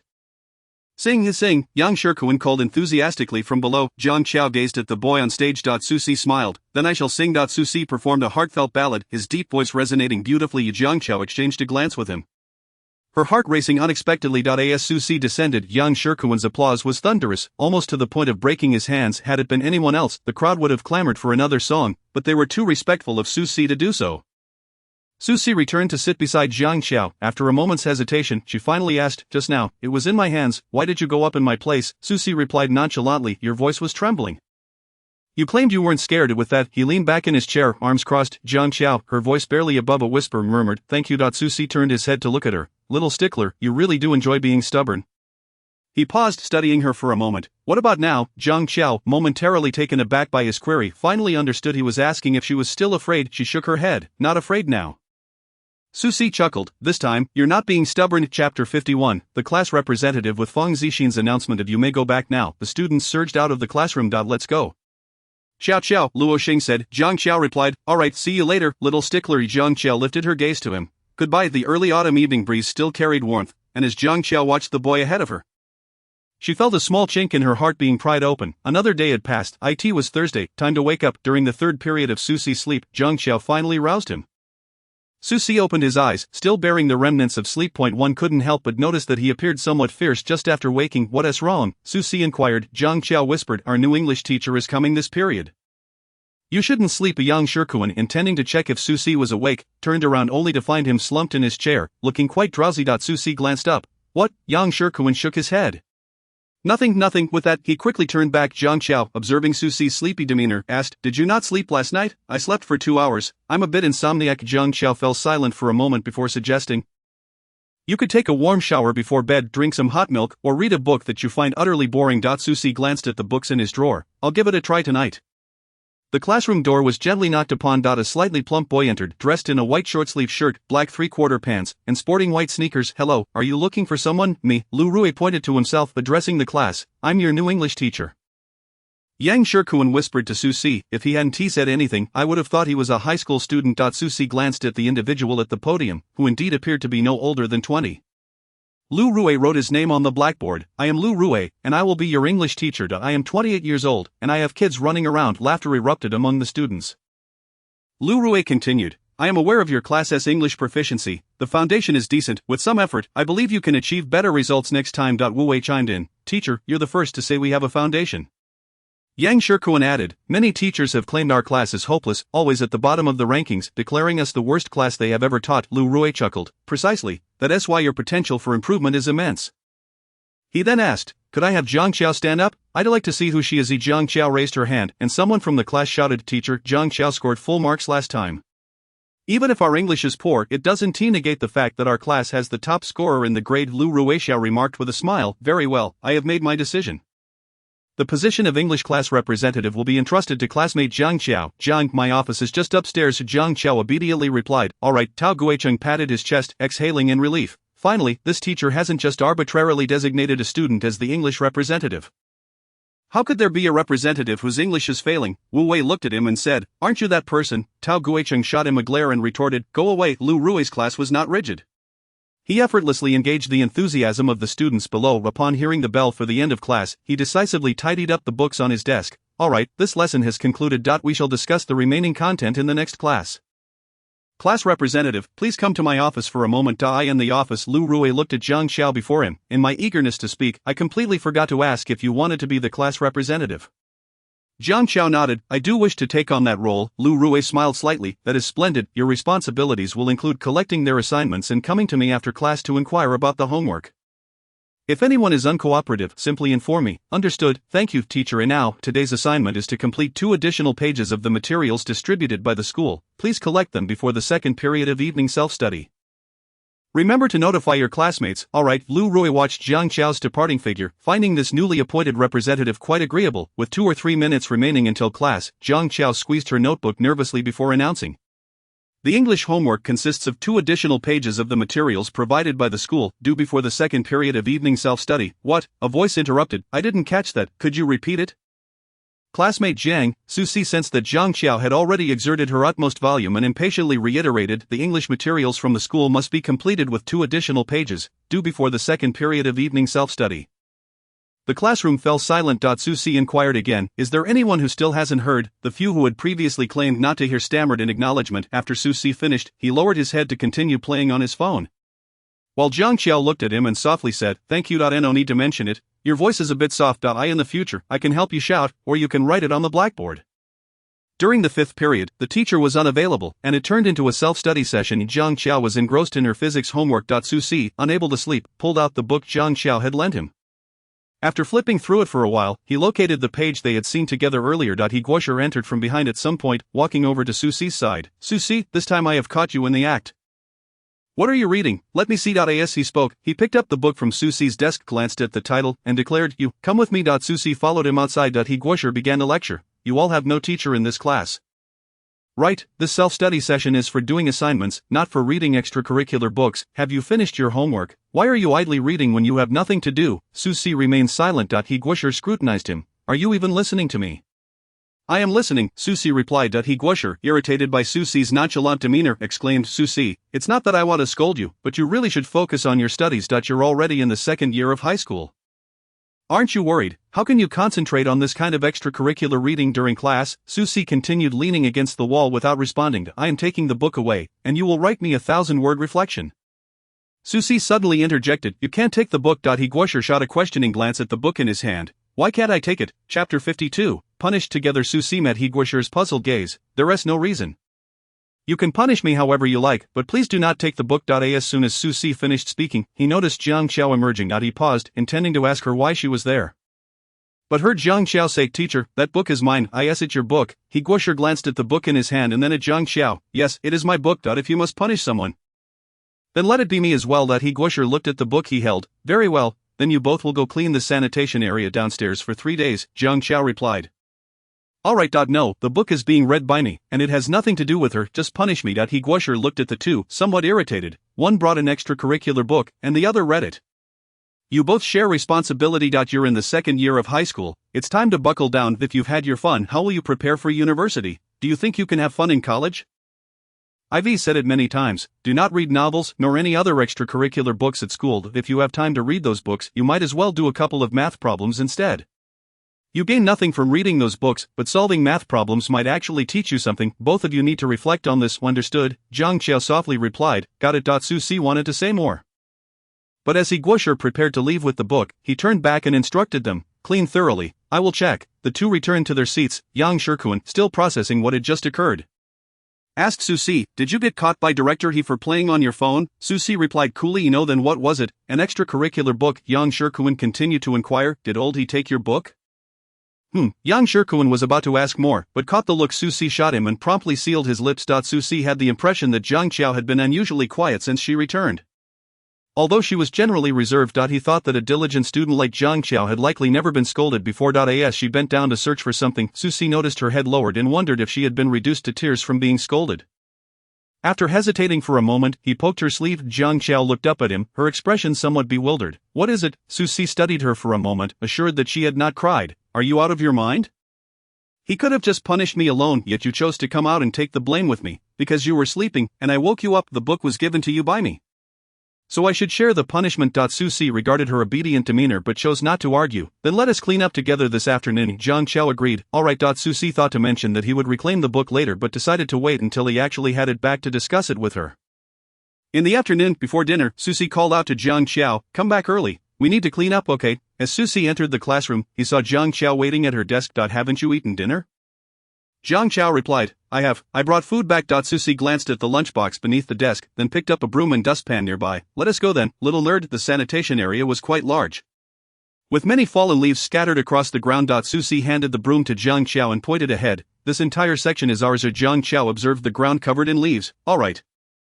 Susie stood behind her, watching as she diligently swept the ground. Before long, they had gathered a sizable pile of leaves. A mysterious substance on the ground attracted a swarm of ants. Jiang Qiao paused, observing the ants marching in unison. Susie turned around and saw her squatting down, engrossed in watching something. The school uniform hung loosely on Jiang Qiao, and as she lowered her gaze to examine the tiny creatures, she remained oblivious to the leaves that had fallen atop her head. Jiang Qiao was so focused that she suddenly felt a shadow loom above her. She looked up to find Susie reaching out his hand toward her.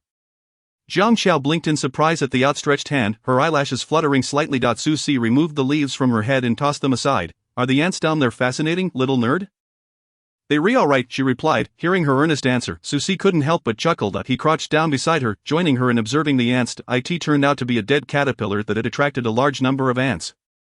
After watching for a while, Jiang Qiao picked up the broom again. Susie suddenly recalled something. Wait for me a moment. When Susie returned, he found Jiang Qiao sitting on the steps, her head bowed in contemplation. She looked incredibly demure in her school uniform, quietly perched on the stairs, with the pink sky behind her as the sun dipped below the horizon. Susie approached her side, extending the milk in his hand to Jiang Qiao before taking a seat beside her. The ground was dirty. It's fine, Jiang Qiao remarked, reaching into her pocket to retrieve some paper to lay on the floor. No worries, my pants will need washing anyway, Susie replied nonchalantly, settling beside her as he pulled the tab of a soda can. Jiang Chao glanced at the milk in her hand, then at the cola he held. Noticing her gaze, Susie asked, "Would you like a sip?" "Not really." Jiang Chao shook her head. Susie pressed the cola into her hand, then, as if by magic, produced another can. "Go ahead, drink it. Carbonated beverages can be harsh on the stomach." And it had been ages since Jiang Chao had indulged in cola, she softly replied. "Thank you." Susie watched as she took a small sip of the cola, before popping open another can and drinking deeply. The breeze carried a hint of warmth, and the two sat on the steps for a while, the chilled cola dissipating some of the heat. Jiang Chao gazed at the horizon, seemingly brushed with rouge. "The evening glow today is truly beautiful." Susie followed her gaze. Indeed. Jiang Chao glanced at her watch and stood up. "Class is about to start." Susie walked behind her. "Let us go along the long path." Sycamores lined the way. Their leaves now yellowing, the two strolled side by side through the campus bathed in the golden light of sunset. Chapter 53. She didn't come on that Friday. Susie heard the school bell ring and cast a glance at the empty seat beside him. Something feels off today, he thought. The bell had rung, yet Xiao Guban was still absent even after the third period ended. The space beside him remained vacant. Susie looked up at the teacher at the podium and sent Jiang Chao a message. "Susie, what's up? Did you oversleep?" Xiao Guban. The messages he sent throughout the morning fell into silence. "How strange." "Jiang Chao, would you like to grab a bite?" Jiang Chao shook her head, then said, "I'm going to the restroom."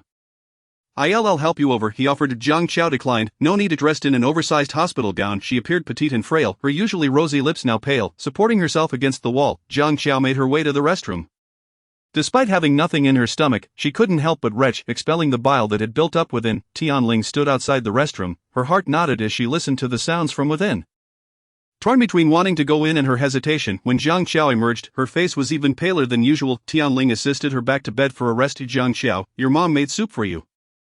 Won't you have even a little?" Tianling asked. Jiang Chao shook her head. "Just leave it there. I want to rest." Not wanting to disturb her further, Tianling turned off the light, closed the door to the room, and stepped outside. Jiang Chao felt the discomfort in her stomach persist, staring blankly at the ceiling reminiscent of countless chemotherapy sessions. Outside, birds chirped cheerily, and rays of sunlight filtered through the curtains. She reached out to catch a beam of light that danced on her delicate fingers.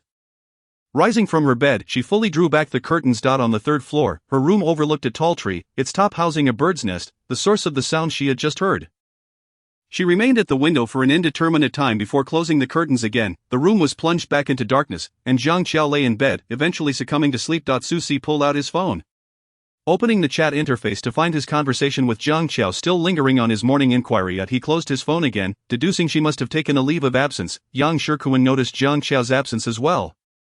Glancing at the empty seat before asking Susie, "Brother C, did Jiang not come today because she is on leave?" "Not sure, or for reasons unknown." Yang Shikuan sensed a sourness in Susie's expression. "Did someone irritate Brother C? Why does he seem so displeased?" Just then, Luo Xing chimed in. "I think she is probably away for extra classes. Didn't Jiang Chao go for extra lessons a few weeks ago? Damn, with her grades she still needs tutoring. Does that leave us any room?" Luo Xing chuckled. But Jiang Chao is indeed diligent and kind, not to mention beautiful and gentle," Yang Shikuan added. Susie lowered his head. Absorbing every word of their conversation, compelled by a strange impulse, he reopened the chat box. Jiang Chao still hadn't replied. Susie returned a book to He Guosher, enduring another round of his nagging. He Guosher, recalling Jiang Chao's grades from the previous day, warned Susie, "Make sure to return that book to Jiang Chao, but if I catch you reading during class again, you'll be sweeping the floors outside for a month."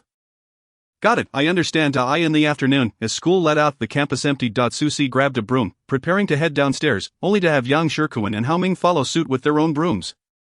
Yang Shikuan spoke up. "I'll help you sweep, Brother C." Susie said nothing, allowing them to trail behind him. Yang Shikuan's limbs bore scabs from previous injuries, still tender when he moved, and as the trio swept, their playful banter took a turn. "To take that gaudative, screw you, young dog, just wait until I smack you." White crane spreads its wings, dragon swings its tail. Although Yang Shikuan moved with some difficulty, it didn't stop him from chasing Hao Ming with the broom. Susie glanced at the pair, feeling exasperated. Their roughhousing scattered the freshly swept leaves of Brother C. "He is bullying me. I'm still injured," Yang Shikuan complained. Susie looked at the disarrayed leaves. "If you two keep it up, just leave immediately." Yang Shikuan obediently resumed sweeping. By the time they finished, the sunset had painted the sky with crimson hues. Yang Shikuan handed his phone to Hao Ming. "Snap a picture of me. I want to capture my handsome silhouette." Hao Ming, watching Yang Shikuan pose, he snapped a few photos. Yang Shikuan, dissatisfied, frowned. "What is this? You didn't even capture a fraction of my handsomeness." He shoved the phone back to Hao Ming, insisting, "Take it again." Hao Mingyi, exasperated, replied, I'm not taking any more, just one more, please. Eventually, after much coaxing, Yang Shikuan managed to get several pictures taken. Susi gazed at the rosy horizon before pulling out his own phone and snapping a few shots. Susi, you didn't even inform me about your absence. That is quite inconsiderate, little classmate. I had to sweep the whole place by myself today. After sending the message, he shut his phone and tucked it back into his pocket. I'm off. Alright, brother, sighed I in the bookstore. Xiaochen and sat at the table closest to the entrance, glancing up every time someone walked in. He waited until the sun set and darkness enveloped the sky, yet the girl from last time never appeared. He had finished reading the book she had borrowed, imagining their next encounter, he would say, what a coincidence, meeting again. He wondered how she would react. Perhaps she'd smile shyly at him and say, what a coincidence. Looking at his watch, he noted it was already past 7. It seemed unlikely she would come today. The memory of their first meeting replayed in his mind, where she resembled the purest white jasmine. Innocent and pristine, regret washed over him for not having asked for her contact information last time. Susi, while petting a cat, mused, do you think Xiao Guban would really spend an entire day on tutoring? Yuan nuzzled his palm, as if in agreement. Susi scooped it up. You think so too, right? Chapter 54. A 17-year-old friend. The night had deepened, drenching everything in inky darkness, after playing with the cat for a while. Susi opened his phone to find a message from Jiang Xiao. Xiao Guban, I went for extra classes. I forgot to mention it yesterday. Xiao Guban, sorry for leaving you to sweep alone. Susi read her message, a smile unconsciously curling his lips. Susi, a picture. Susi, so how will you make it up to me? Upon sending this, he saw her typing, but after a long wait. No reply came. Just as he was about to say something else, Jiang Xiao's message arrived. Xiao Guban, I don't know. Xiao Guban, why don't you suggest something? He had intended to tease her. But to his surprise, she took him seriously. Susi, from now on bring me water when we play basketball. Xiao Guban, alright. Jiang Xiao held her phone in one hand while the other was attached to an four. As she couldn't eat much and relied on nutrient fluids, after replying, she set her phone beside her pillow. A woman in a red dress and black sunglasses entered the flower shop. The shopkeeper was momentarily dazzled by her striking beauty as she removed her sunglasses. Miss, who are you buying flowers for? For a very important little friend of mine. The shopkeeper hesitated before asking.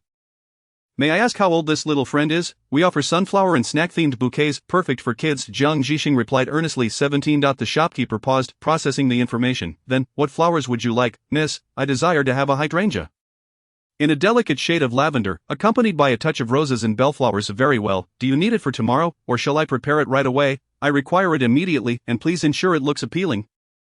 Using lighter wrapping, as children tend to favor softer hues. In that case, please take a seat and allow me a moment. The florist worked with remarkable speed, and within 10 minutes, the flowers were beautifully wrapped. Jiang Zhishu paid for the bouquet and, cradling it in her arms, departed. She subsequently visited a dessert shop and emerged shortly thereafter, holding a taro millefeuille cake, just as she was about to open WeChat to summon a ride.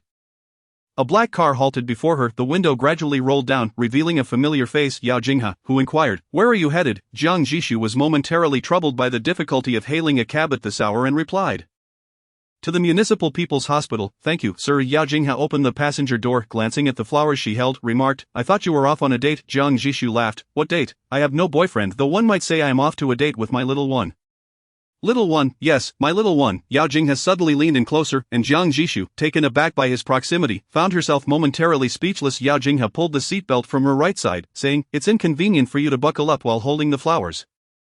Regaining her composure, Jiang Zhishu thanked him. Yao Jinghe nodded and then asked, is it that girl who came looking for you last time? Yes. Upon mentioning Jiang Qiao, a hint of joy brightened Jiang Zhishu's expression as she carefully cradled the flowers with one hand while holding the cake with the other.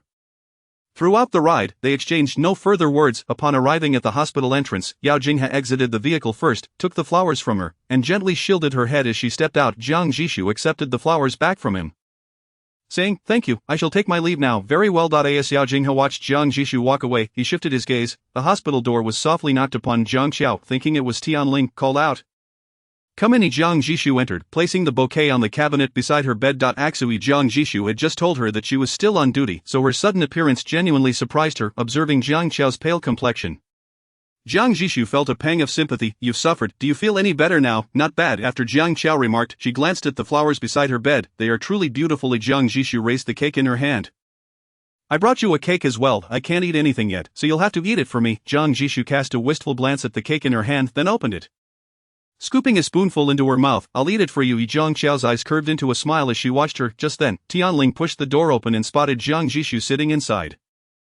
Aunt Jiang Jishu greeted politely. Tianling scrutinized her for a moment before asking, "Are you here to see Qiao Qiao?" Jiang Jishu affirmed, "Alright, you two chat, I'll step out for a bit." With that, she exited. Jiang Jishu had consumed half the cake when she inquired of Jiang Qiao. "You're returning to school in a few days, right?" Jiang Qiao replied. "I'll be back Sunday evening. Aren't you taking a few days to rest?" Jiang Qiao shook her head. "No need." Hearing her phone vibrate, she turned to Jiang Jishu. "Let me check my messages." She swiped open her phone to find a message from Susie. Susie, picture. Susie, the sunset from this afternoon. Jiang Qiao, it's beautiful. Susie watched the speedy reply and sent another image of a small black cat. "Little old-fashioned, you can't even see its features." Susie chuckled softly before replying. "Susie, it is blended into the night." "Susie, it's getting late, are you still awake?" "Little old-fashioned." Jiang Jishu observed the slight curve of Jiang Qiao's lips. "Who is it?" "A classmate." "Little old-fashioned, I'll sleep soon." "Susie, good night." "Little old-fashioned." Jiang Qiao placed her phone beside her pillow. Jiang Jishu wore a knowing smile. "A male classmate?" "Yes, a male classmate. It seems my little one is experiencing the stirrings of young affection. I must meet this boy next time." Jiang Qiao's ears flushed with a faint pink. "No, he's just a classmate." "Ha, I'm just teasing you," Jiang Jishu said before continuing. "It's getting late. You should rest early." "I'll rest shortly." "But you have work tomorrow. You should head back. It's late, and it isn't safe. Let my mom drive you." "It's fine. No need to send me. I'll message you when I get home." "Alright." After Jiang Jishu left, the ward fell silent once more. Tianling entered, tucked Jiang Qiao's blanket, and asked, "Who was that girl just now?" "Jiang Jishu." Tianling recalled the name, and a face flashed before her eyes. "Is she the girl from our old neighborhood?" "Yes, she is not a good girl. Why have you been close with her for so long?" "Mom, what are you saying? Aksu is my best friend. I won't allow you to speak ill of her." Tianling regarded Jiang Qiao's expression. Alright, I won't say anything more. You should rest early." With that, she left the ward. Jiang Qiao glanced at Susie's last message. "Susie, good night." She hesitated for a moment before replying with a good night. Susie's messages soon followed. "Susie, why are you still awake?" "Jiang Qiao, I'm going to sleep now." "Susie, link." Jiang Qiao opened the link to find a bold title. "Health experts say, stop staying up late. It makes you ugly, darkens your skin, and causes acne." She couldn't help but laugh at the headline. "Jiang Qiao, you actually read this?" "Susie, occasionally." "Susie, if you don't sleep soon, you'll end up as dark as Yuan Yuan." "Jiang Qiao, I'm going to sleep now. Good night." "Susie, good night." Jiang Qiao looked at the final message he had sent, her mood inexplicably lifting. Chapter 55. A gentle pat on the head. The weather had turned slightly cooler, and the students in class had begun to don additional layers. As Jiang Qiao settled into her seat, she noticed the little prince placed in her drawer, while Susie had yet to arrive. Jiang Qiao stared at the book for a while, pondering how he had managed to retrieve it, before placing it back into her backpack. The school uniform jacket of the 6th middle school was black and white, neither particularly attractive nor unsightly. As Jiang Qiao glanced up, she spotted Susie entering. He wore the school uniform jacket over a black short-sleeved shirt, paired with his own trousers, perhaps due to his well-proportioned figure. The uniform jacket appeared somewhat more appealing on him. His naturally darker eyes, combined with his superior bone structure, often carried a hint of coolness, exuding a sense of distance when he regarded others.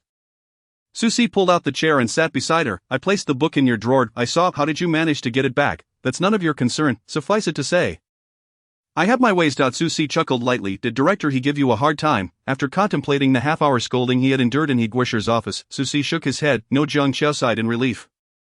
"That's good. Students, today is September 28th, and the school has informed us that the National Day holiday will commence on the afternoon of the 30th, which is Wednesday, and classes will resume on the afternoon of October 4th.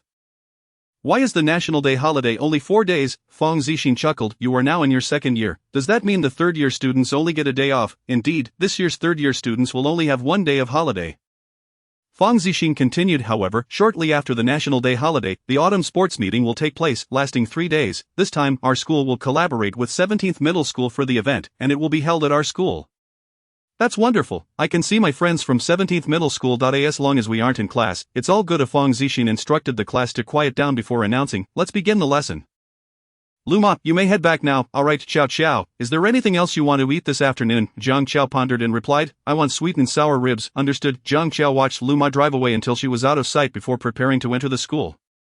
"Hey, beautiful, are you alone?" Jiang Qiao cast a glance at the group of boys nearby, feeling a surge of unease, and quickened her pace toward the entrance point. One boy, with hair dyed in 3 colors, blocked her path.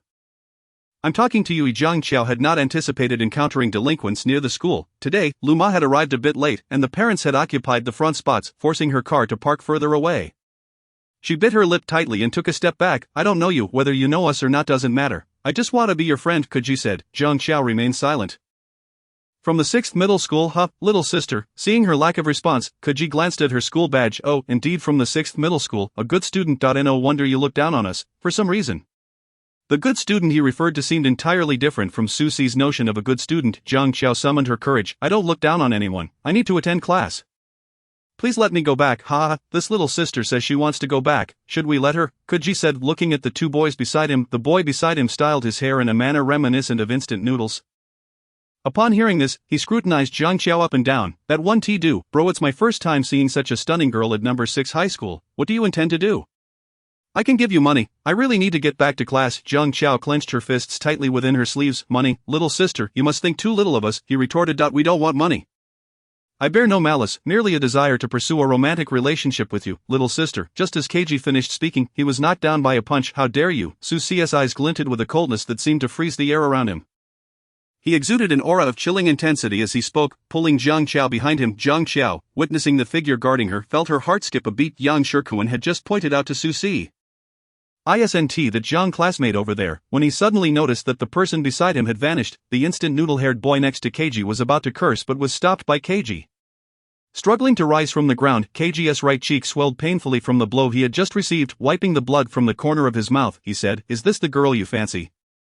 Brother C, we didn't mean any harm. She's my deskmate. Keep your hands off her. You vocational school kids are overstepping your bounds. Keiji recognized the last sentence from Su Xi as a warning and nodded, saying, Brother C is right, we were in the wrong this time. But he glanced at Jiang Qiao. We apologize, little sister. Please forgive us. Watch your words. Understanding the implication, Keiji quickly amended, I'm sorry, classmate. The noodle-haired boy beside him was perplexed by Keiji's evident fear of a student from No. 6 high school and was about to speak when Keiji shot him a warning glare. Yang Shikuan and Hao Ming rushed over, and upon seeing Keiji and the girl protected by Su Xi, he immediately grasped the situation, unable to hold back his scorn. Look at yourself and then at our Jiang classmate. This is just a toad wishing to eat swan meat. You should take a good look in the mirror. Keiji's face fluctuated between shades of blue and red from the embarrassment, and constrained by Su Xi's presence, he bit his tongue in silence. Get lost. At those words, Keiji turned and fled.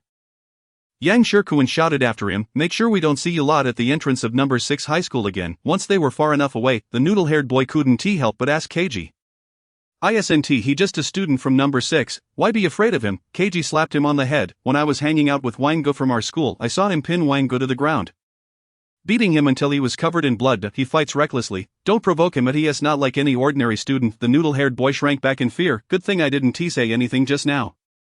Su Xi observed her frightened demeanor and gently ruffled her hair. It's all right. His face bore a smile, a stark contrast to the fierce and intimidating persona he had just displayed, and his eyes seemed to shimmer with warmth, his tone much softer than usual. Chapter 56. Dining together, Jiang Qiao felt a flurry of emotions, realizing he seemed to be comforting her. Thank you. Yang Shikuan, watching from the side, couldn't help but grin widely. Damn, I suspect I'm seeing a different brother C, he remarked, exchanging incredulous glances with Hao Ming. Su Xi looked down at her. Let us go. Little bookworm. Jiang Qiao followed the three back to class. A gentle breeze enveloped her, and she turned to glance at the youth beside her. As they passed the entrance, the guard shot Jiang Qiao an extra look, perhaps noting the incongruity of her companions or maybe recognizing Su Xi due to his frequent escapades. On the afternoon of September 30th, the classroom buzzed with restlessness, as if everyone were eager to burst out of the confines of the classroom. After reminding the students to prepare their assignments, Feng Zixin cheerfully wished them a happy National Day holiday. The classroom erupted with cheers of holiday joy, as if the roof might burst. Su Xi glanced at Jiang Qiao, who was packing her belongings. Happy holiday, little classmate, Jiang Qiao softly replied. Happy holiday. On October 1 is it, Xiao Xiao, your father and I are heading to your grandmother's house for a few days. Do you wanna come? Tianling inquired, glancing at Jiang Qiao as she emerged. I'm not going. Jiang Qiao's bond with her grandmother was tenuous at best. Her most vivid memory was of her grandmother's discontent at her birth. Why not a boy? A boy would be so much better. Even as she grew up, her grandmother's affection remained scant. In her second year of junior high, during a gathering of parents, the discussions invariably revolved around children's grades or neighborhood gossip. When the topic of grades arose, Tianling proudly declared, My Xiao Xiao ranks in the top 10. Her grandmother immediately doused the enthusiasm. What good is it for a girl to study so well? She'll still just end up marrying and having children. At that moment, no one present dared to contradict her. Jiang Qiao simply stated, studying is for self-improvement, living isn't solely for marriage and childbirth. Her grandmother retorted, You're just a child, speaking so maturely and backtalking. Tianling, look at how you've raised her. She has become unruly, practically trying to assert dominance over her elders. From that day forward, Jiang Qiao never visited her grandmother again. Before leaving, Tianling instructed Jiang Qiao, If you feel unwell, make sure to tell Lu Ma, and she'll take you to the hospital. Call me directly if anything happens. Jiang Qiao nodded. Okay. Once they departed, the house was once again left with just her and Lu Mai. Jiang Qiao did some homework and took a book from the shelf to read. Her phone chimed. And glancing at it, she saw a message from Luo Xing. Luo Xing, Qiao Qiao, there's a new movie out. Do you want to go watch it? Luo Xing, I'm craving hot pot. Do you want to join? Sure. What time? Jiang Qiao replied. Luo Xing, I want to go out now. Jiang Qiao checked the time. It was 11 o'clock. Okay, just wait for me a moment. She opened her wardrobe, grabbed a pair of light-colored jeans, and paired them with a white sweatshirt. The two agreed to meet at the entrance of the restaurant. Jiang Qiao arrived early and waited outside Jiang classmate, while Jiang Qiao was focused on her shoes. She heard someone call her name and looked up. Upon doing so, she met Su Ci's gaze. Today, he wore a black sweatshirt paired with light-colored jeans. Jiang Qiao greeted the three boys. Yang Shikuan cheerfully remarked, "What a coincidence. We run into Jiang classmate even while going out for a meal. What a coincidence," Jiang Qiao replied. Su Ci glanced at the milk tea she was holding, waiting for a friend. Yes, they haven't arrived yet, Qiao Qiao. Just as Luo Xing arrived at Jiang Qiao's side, she spotted the three boys beside her. Yang Shikuan was quite friendly, greeting Luo Xing, who smiled back, then acknowledged Su Ci and Hao Ming. Since it's such a coincidence, why don't we all eat together? Jiang academic powerhouse, Luo Xing classmate. Just as Hao Ming and Luo Xing anticipated Su Ci would decline, he looked at Jiang Qiao, chuckling lightly. Shall we join, little classmate? Jiang Qiao paused momentarily before nodding sure. Thus, their meal transformed from 2 to 5. Luo Xing, unfamiliar with the three boys and slightly intimidated by Su Ci, sat nervously in the corner. Su Ci handed over the menu. Order what you want. Jiang Qiao selected a few dishes before asking Luo Xing, what do you want? Luo Xing pointed out a few items, and after Jiang Qiao finished, she passed the menu back to Su Ci. Su Ci observed the marked menu, then looked at Jiang Qiao. I'll add a few more. Yang Shikuan leaned closer. Brother Ci, add some pig brain, it's delicious. Su Ci turned to Jiang Qiao. Do you want any? Jiang Qiao shook her head hesitantly. Su Ci replied, then we want tea. Have it. Yang Shikuan looked like he was about to cry. His long for pig brain was gone. Su Ci added more dishes, ordered a few bottles of drinks and a bottle of milk, and handed the menu to the waiter. Hello, what kind of broth would you like? Su Ci, unsure if Jiang Qiao could handle spicy food, said, a mixed broth. Jiang Qiao never expected the spicy broth to be so fiery. The moment the meat touched her tongue, her face visibly flushed. Just as she prepared to reach for water, a hand extended toward her. The boy's hands were beautifully shaped, fingers long and distinctly knuckled. Jiang Qiao stared blankly at the milk Su Ci offered. Thank you. After a few sips of the milk, the burning sensation in her mouth subsided somewhat, and meeting Su Ci's teasing gaze, she felt her ears grow warm. Luo Xing also sensed that Su Ci treated Jiang Qiao differently, yet she dismissed the thought, reasoning that as deskmates, it was normal for him to take care of her a bit more. Throughout the meal, Yang Shikuan did most of the talking, with the others occasionally chiming in. What are you two planning to do after the meal? Luo Xing asked cheerfully. We're planning to catch a movie. What movie? Is it good? The mention of the movie excited Luo Xing, and she quickly engaged in conversation about it, her earlier nervousness fading. Yang Shikuan found himself intrigued as well, glancing uncertainly at Su Ci. Brother Ci, shall we go watch it together? It sounds quite pleasant. Su Ci casually replied, sure, let's go watch a movie together later. See good. He cast a glance at Jiang Qiao, who was engrossed in her meal, and said, alright. In chapter 57, he reassured, don't be afraid. The meal was on Su Ci, and the group exited the hot pot restaurant. Jiang Qiao contemplated that since he treated them to dinner, she would purchase the movie tickets. She was intently focused on the tickets on her phone and was just about to inquire about their seating when someone snatched her phone away. Su Ci pulled her phone from her grasp, a teasing smile gracing his lips as he observed her. Little old-fashioned. What, planning to secretly buy movie tickets? Jiang Qiao replied earnestly, you treated for the meal, so I'll buy the movie tickets. Su Ci chuckled softly, warmth glimmering in his eyes. He stated, there is no reason for a girl to pay. Jiang Qiao glanced at the phone still in his possession, remaining silent. Luo Xing was still engaged in a lively conversation with Yang Shikuan, the two having transitioned from discussing movies to melodramatic television dramas, then on to gossip, their excitement mounting. Yang Shikuan remarked, we've been in the same class for over a year and yet had no idea we had so much in common. Luo Xing responded, we hardly chatted before. We didn't talk much. Hao Ming interjected ominously, as long as you can speak, who can't you converse with? Yang Shikuan shot him a glare. Get lost. Where would you like to sit? Su Ci asked Jiang Qiao, the last row. Upon hearing her words, Yang Shikuan clapped his hands. What a coincidence. We also prefer the last row. Su Ci promptly purchased 5 seats in the last row. He took his phone to the front desk to collect the tickets and noticed the popcorn stand. Turning to Jiang Qiao, do you want popcorn? Jiang Qiao looked up at him, glanced at the popcorn, then nodded. Yang Shikuan called from behind, Sigu, I want cola, not popcorn. After saying that, he inquired of Luo Xing beside him, do you want some? Luo Xing nodded. Yang Shikuan immediately reported, the two will have a bucket. I won't eat any. Luo Xing will have a bucket. Su Ci bought 3 buckets of popcorn and 3 cups of cola, telling Yang Shikuan, come over and get it yourself. Yang Shikuan eagerly carried away 2 buckets of popcorn and 2 cups of cola. Susie placed a bucket of popcorn in Jiang Qiao's arms. The group waited outside for a while before entering the theater. 10 minutes before the movie started, they settled down, with Jiang Qiao sitting on the inside, Susie beside her, while Yang Shikuan and Luo Xing animatedly chatted on the outside. The movie commenced. It was a highly rated zombie film. Susie glanced at Jiang Qiao, observing her intently fixated on the screen, then popping a few pieces of popcorn into her mouth. He wasn't particularly fond of the sweet, cloying snack. When he was younger, Xing Yechen always bought popcorn for him when they went to the movies together. However, as he grew older, he rarely indulged in popcorn. Lost in thought, he noticed Jiang Qiao offering him some popcorn, her voice soft. "Do you want to try?" He was about to decline when she added, "This flavor is quite good, not bad at all." Susie skeptically took one, popping it into his mouth. It was sweet, and he caught Jiang Qiao smiling at him, her smile dazzling. She quietly asked, "Is it all right?" Susie replied, "It's just okay." Jiang Qiao placed the popcorn between them, saying, "Let's share it." As Jiang Qiao watched attentively, a sudden zombie appeared, startling her, causing her to lean back. A pair of warm hands covered her eyes, and a boyish, uniquely husky voice whispered in her ear, "Don't be afraid." Jiang Qiao's heart raced, unsure if it was due to fear or his unexpected gesture. Instinctively, she grasped the hand covering her eyes, leaving Susie momentarily stunned. Her small warm hands felt delicate against his, akin to soft feathers brushing against his skin, rendering him momentarily speechless. Luo Xing, intending to ask Jiang Qiao if she was frightened, turned to see the typically aloof, brooding boy shielding Jiang Qiao's eyes. The dim light of the cinema obscured the boy's expression, revealing only his profile, yet Luo Xing inexplicably sensed warmth in the way he looked at Jiang Qiao. Jiang Qiao retracted her hand, her voice still trembling with fear. "Is there more?" Susie glanced at the screen. "No more." With that, he withdrew his hand. Jiang Qiao, unable to meet his gaze, heard Susie say, "I forgot you were scared. Had I known, I wouldn't have chosen this film." "I'm not scared. I just got a fright," Jiang Qiao quietly clarified. Susie tilted his head to look at her, a light chuckle escaping him. "So you're not afraid?" When Jiang Qiao met his gaze for a moment, she lost track of the film's content, only seeing the boy's eyes filled with mirth. She averted her gaze, straightened her posture, and picked up her drink. Just as it neared her lips, she heard from beside her, "That's my cola." Jiang Qiao glanced at what she held and realized her milk tea was on the right. She instinctively grabbed Susie's cola, placed it back, and heard Susie's voice, "I've had some. If you want, I can buy you a new cup outside." Jiang Qiao shook her head. "No need." She sipped her milk tea, feeling the warmth on her cheeks dissipate somewhat. After the film concluded, the lights in the cinema illuminated. Yang Shikuan observed the slightly flushed Jiang Qiao. "Jiang Shuaba, why are your ears so red?" Jiang Qiao touched her ears.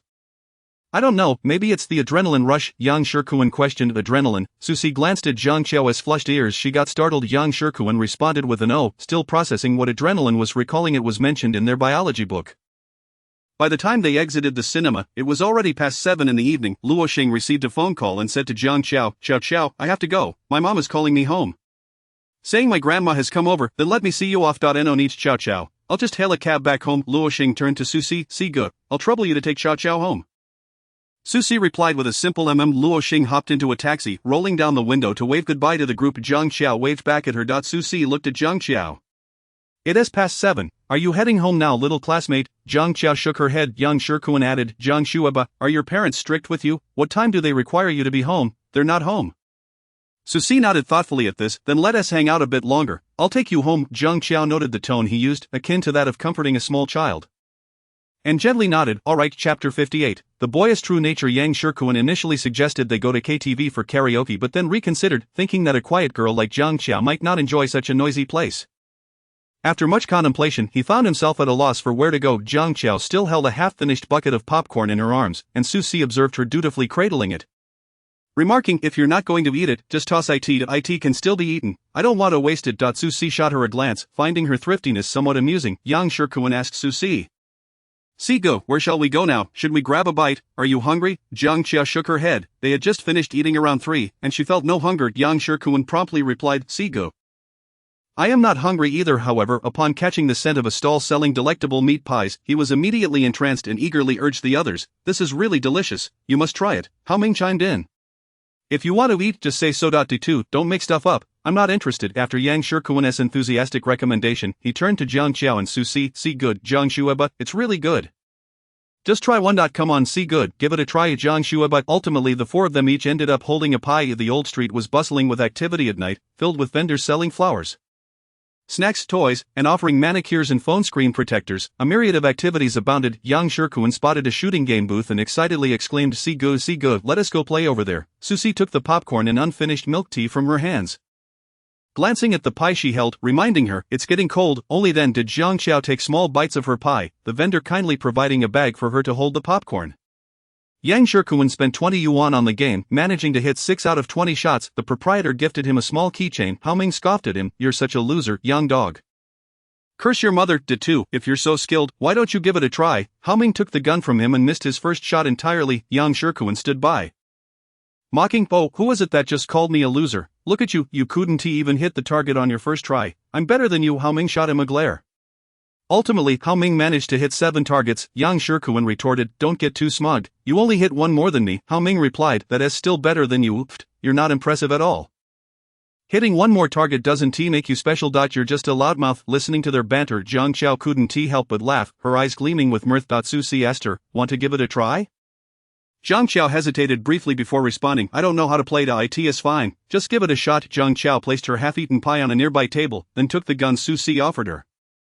Susi unexpectedly appeared behind her, his large hand gripping her arm. "Hold it like this." Jiang Qiao found herself enveloped by his crisp breath, and then heard his voice, "Look here, aim, give it a try." After Susi finished speaking, he released her. Jiang Qiao mimicked the movement he had just taught her and pulled the trigger, the balloon bursting with a satisfying pop. She turned her head and caught a glimpse of the boy, flashing her a smile. Yang Shikuan couldn't help but praise, "Jiang, you're amazing. You hit the target on your first shot." However, after his compliment, Jiang Qiao missed her second shot. Ultimately, she only hit the target once. Jiang Qiao learned quickly, resembling a sharpshooter, hitting the mark with precision. Hearing Yang Shikuan's words, her ears turned slightly red. "Thank you." The shopkeeper gifted her a plush bear, and Jiang Qiao thanked the owner. The owner chuckled, "Little girl, your boyfriend teaches you quite well." Upon hearing this, Jiang Qiao's ears flushed again as she clarified, "He's not my boyfriend." The owner glanced at their matching outfits. "Not a couple, then, siblings." Before Jiang Qiao could respond, Susi interjected, "Come on, sister." His eyes were still smiling.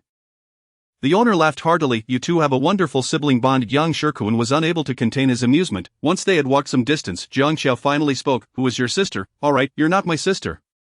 Susi chuckled, glancing at his phone. "It's getting late. Let me take you home." Jiang Qiao held the bear in her arms. "Okay." Yang Shikuan suddenly remembered, "Jiang, we haven't exchanged contact information yet. Let's add each other on WeChat."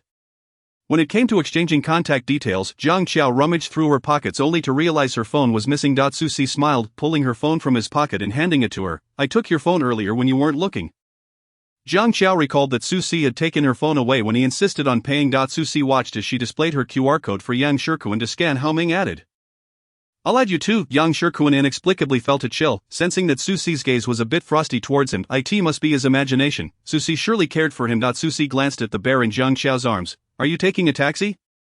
Or shall I give you a ride?" "A ride?" Yang Shikuan exclaimed excitedly. Susi came on a motorcycle. "It must be so cool. I want a ride." A few minutes later, Jiang Qiao stood before Susi's motorcycle. Susi looked at her and asked, "Do you want a ride?" Jiang Qiao nodded earnestly. Susi turned to Yang Shikuan and Hao Ming. "I'll take her home. You two head back first." "Alright, Susi. Bye." "Susi. Bye, Jiang." "Bye." Jiang Qiao waved goodbye to the two. Just as she was about to speak, Susi placed the helmet on her head, bending down to ensure it was fitted properly. Jiang Qiao looked up at him, her gaze lingering on his curved lips before she averted her eyes. After securing the helmet, Susi gently tapped it. "It's safer with the helmet on." Jiang Qiao noticed he had only one helmet and asked, "What about you?" Susi chuckled lightly. "I'm fine." After speaking, he mounted the motorcycle, glancing back at Jiang Qiao. "Can you get on?" "Sure." Jiang Qiao, holding her belongings, climbed onto the motorcycle and tugged at his shirt. Susi turned to her, hanging her items on the front handlebars, and said, "If you feel scared, just hold on to me." Jiang Qiao nodded seriously. From her perspective, she could see the boy's hair dancing in the wind, wild and free, as if this was his true nature. Chapter 59. A troubled heart. Susi felt the small hand gripping his shirt tightly, assuming she was frightened, so he slowed down and looked back at her. "Is it too fast?" "I can slow down." Jiang Qiao tightened her grip on his shirt. "No need to slow down, go faster." Susi chuckled softly, having thought the reserved girl might be scared, only to realize he had underestimated her. Beneath the streetlights, the boy rode the motorcycle, his hair flying, while the girl in the helmet clung tightly to his shirt. Jiang Qiao had never experienced such a sensation before. The speed was exhilarating, and her heart raced just as quickly. The street was bustling and vibrant under the streetlights, with the audacious boy ahead of her. Susi suddenly turned back and flashed her a cheeky smile, which made Jiang Qiao feel as though the speed had suddenly intensified. She wrapped her arms tighter around him. Susi sensed her soft arms encircling his waist, and for no reason, his heart fluttered, beating faster than usual. The motorcycle stopped at the foot of Jiang Qiao's building. She released him and stepped off, still slightly dazed from the rapid ride, yet exhilarated, wishing to experience it again. Susi lowered his head to remove the helmet from her. Observing her expression, which seemed to hint at lingering desires, he chuckled. What's wrong? Not satisfied, Zhang Qiao answered honestly. I want to ride again. Susie held the helmet. Next time out, it's late now, you should head inside. Little reserved one. Zhang Qiao, clutching the bear and holding popcorn, walked a few steps but turned back to wave at Susie. Susie watched her retreating figure, chuckling softly before waving back. He noticed the lights turning on in the building and then rode away. Zhang Qiao opened the door and saw 3 people in the living room. She hesitated momentarily before politely greeting. Hello, Grandma. Cui Shumi scrutinized her for a moment, her tone somewhat unkind. What kind of girl goes out and comes home so late? It's past 8. Can't you see? Zhang Qiao remained silent, feeling as if she were being treated as a mute. Zhang Jian interjected, somewhat displeased. Mom, don't speak to Qiao Qiao like that. 8 o'clock isn't too late. Besides, she's in high school. The pressure is immense. It's normal for her to go out and relax a little. Cui Shumi shot a few glances at Tianjian, her words laced with sarcasm. You're just spoiling her. Sooner or later, you'll ruin her. Zhang Qiao, holding her belongings, said, I'm going to my room. After she finished speaking, she retreated to her room. Cui Shumi's voice followed her. She gets angry just from a little reprimand. What a temper. It's all your fault for spoiling her. Zhang Qiao placed the bear on the windowsill, planning to wash it tomorrow before putting it on her bed. Hearing a knock on the door, she opened it to find Tianling standing outside. What's wrong, Mom? Tianling rubbed her hands together, appearing somewhat awkward, unsure of what to say. Don't take your grandma's words to heart. I don't mind. Originally, we planned to stay at her place for a few days, but she said she needs to visit your uncle. She's catching the morning bus the day after tomorrow. She'll be here for 2 days and then leave. Zhang Qiao nodded, indicating she understood. Tianling glanced at the bear on the windowsill. Did you buy that while playing with your friends? Zhang Qiao shook her head. No, I went at shooting balloons. Alright, I won't bother you any longer. Get some rest, okay? Zhang Qiao went to the bathroom to take a shower, just as she was about to brush her teeth. She noticed her toothbrush had been moved. The cup had toothpaste residue on it, and it was wet, indicating it wasn't the one she had used that morning. She took the toothpaste and cup to the living room. Did someone use my toothbrush? Cui Shumi glanced at the toothbrush in her hand, unbothered. So what? I used it, Mom. That's Qiao Qiao's. Didn't I give you a new toothbrush and cup? Why are you using hers? Cui Shumi raised her voice. A new cup and toothbrush don't cost anything. Using hers is perfectly fine. What, are you looking down on me now that I'm older? Zhang Qiao remained silent, quietly taking her toothbrush back to the bathroom. She truly didn't know how to live with such a person. She pulled out the new toothbrush and cup from below, then brushed her teeth and washed her face. Halfway through her shower, she heard someone pushing the door. Cui Shumi shouted from outside. I need to use the bathroom. Open the door. Why lock the door in your own home while showering? She then heard Tianling's voice. Mom, we have a bathroom over here. Go use that one. After finishing her shower, Zhang Qiao dried her hair and took her newly used cup and toothbrush back to her room.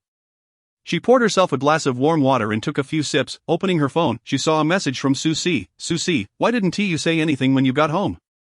Little reserved one, you truly have no manners. Then came another message, sent 20 minutes later. Susie, I'm home. Susie was drying his hair when he heard his phone beep. He glanced at it, then casually ruffled his hair and unlocked his phone. Little reserved one, I'm home taking a shower. Forgot to tell you. Susie, such bad manners. Susie watched as the typing indicator remained active for quite some time before he finally received a message from Zhang Qiao. Sorry, and thank you for today. Though it was a perfectly normal exchange, he inexplicably sensed that she seemed a bit unhappy. Susie, what's wrong? Is calling you little reserved one making you mad?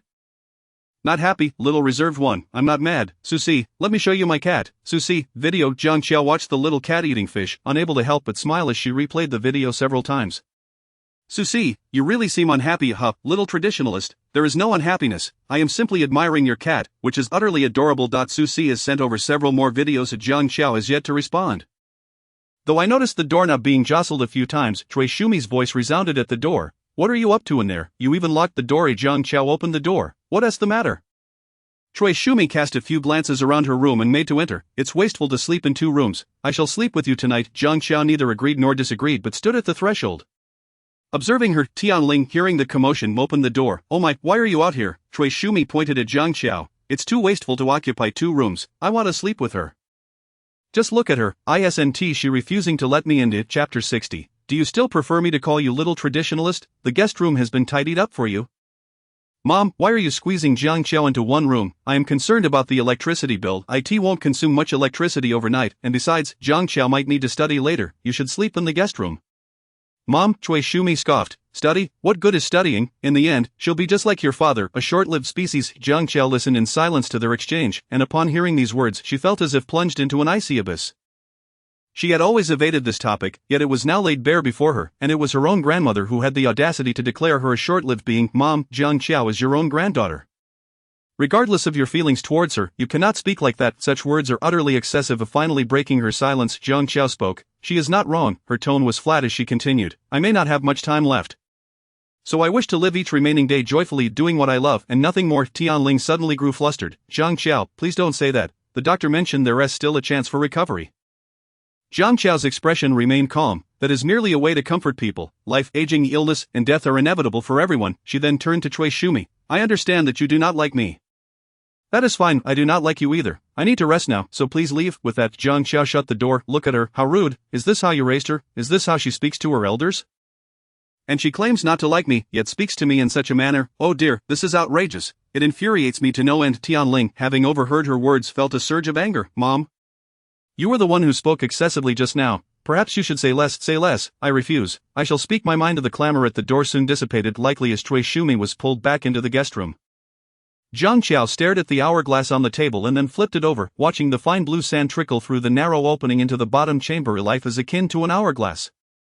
One day, it will inevitably run out, and human life, too, will eventually come to an end. She merely wished to make the most of her remaining days. The phone buzzed a few times, snapping Jiang Qiao back to reality. She glanced at her phone, discovering a series of messages from Luo Xing, picture, Luo Xing, picture, Luo Xing. Watch Jiang Qiao, I adore my grandmother so much, her cooking is simply divine, I could get lost in it. Luo Xing, picture, Luo Xing, the fashionable old lady even strikes a peace sign for the camera. Jiang Qiao opened the two photos, gazing at them multiple times. The first depicted a kindly old woman cooking, while the second captured her playfully posing for the camera, exuding warmth. Jiang Qiao, it looks absolutely delicious. Jiang Qiao, grandmother is so cute. Suddenly she remembered that she had forgotten to reply to Su Ci's message earlier. She opened their chat interface and saw that his last message was, Su Ci, are you asleep? Jiang Qiao, no, I was just talking to my grandmother. Su Ci replied almost instantly. Su Ci, didn't you say no one was home? Jiang Qiao, they initially planned to stay at grandmother's for a few days, but she wanted to visit uncle, so here we are. Su Ci, do you not like your grandmother? Jiang Qiao stared at his message for a moment before responding with a question mark. Su Ci, upon seeing her question mark, thought perhaps he had overstepped. Just as he was about to reply, Jiang Qiao's message came through. Little traditionalist, she doesn't like me, but that is alright.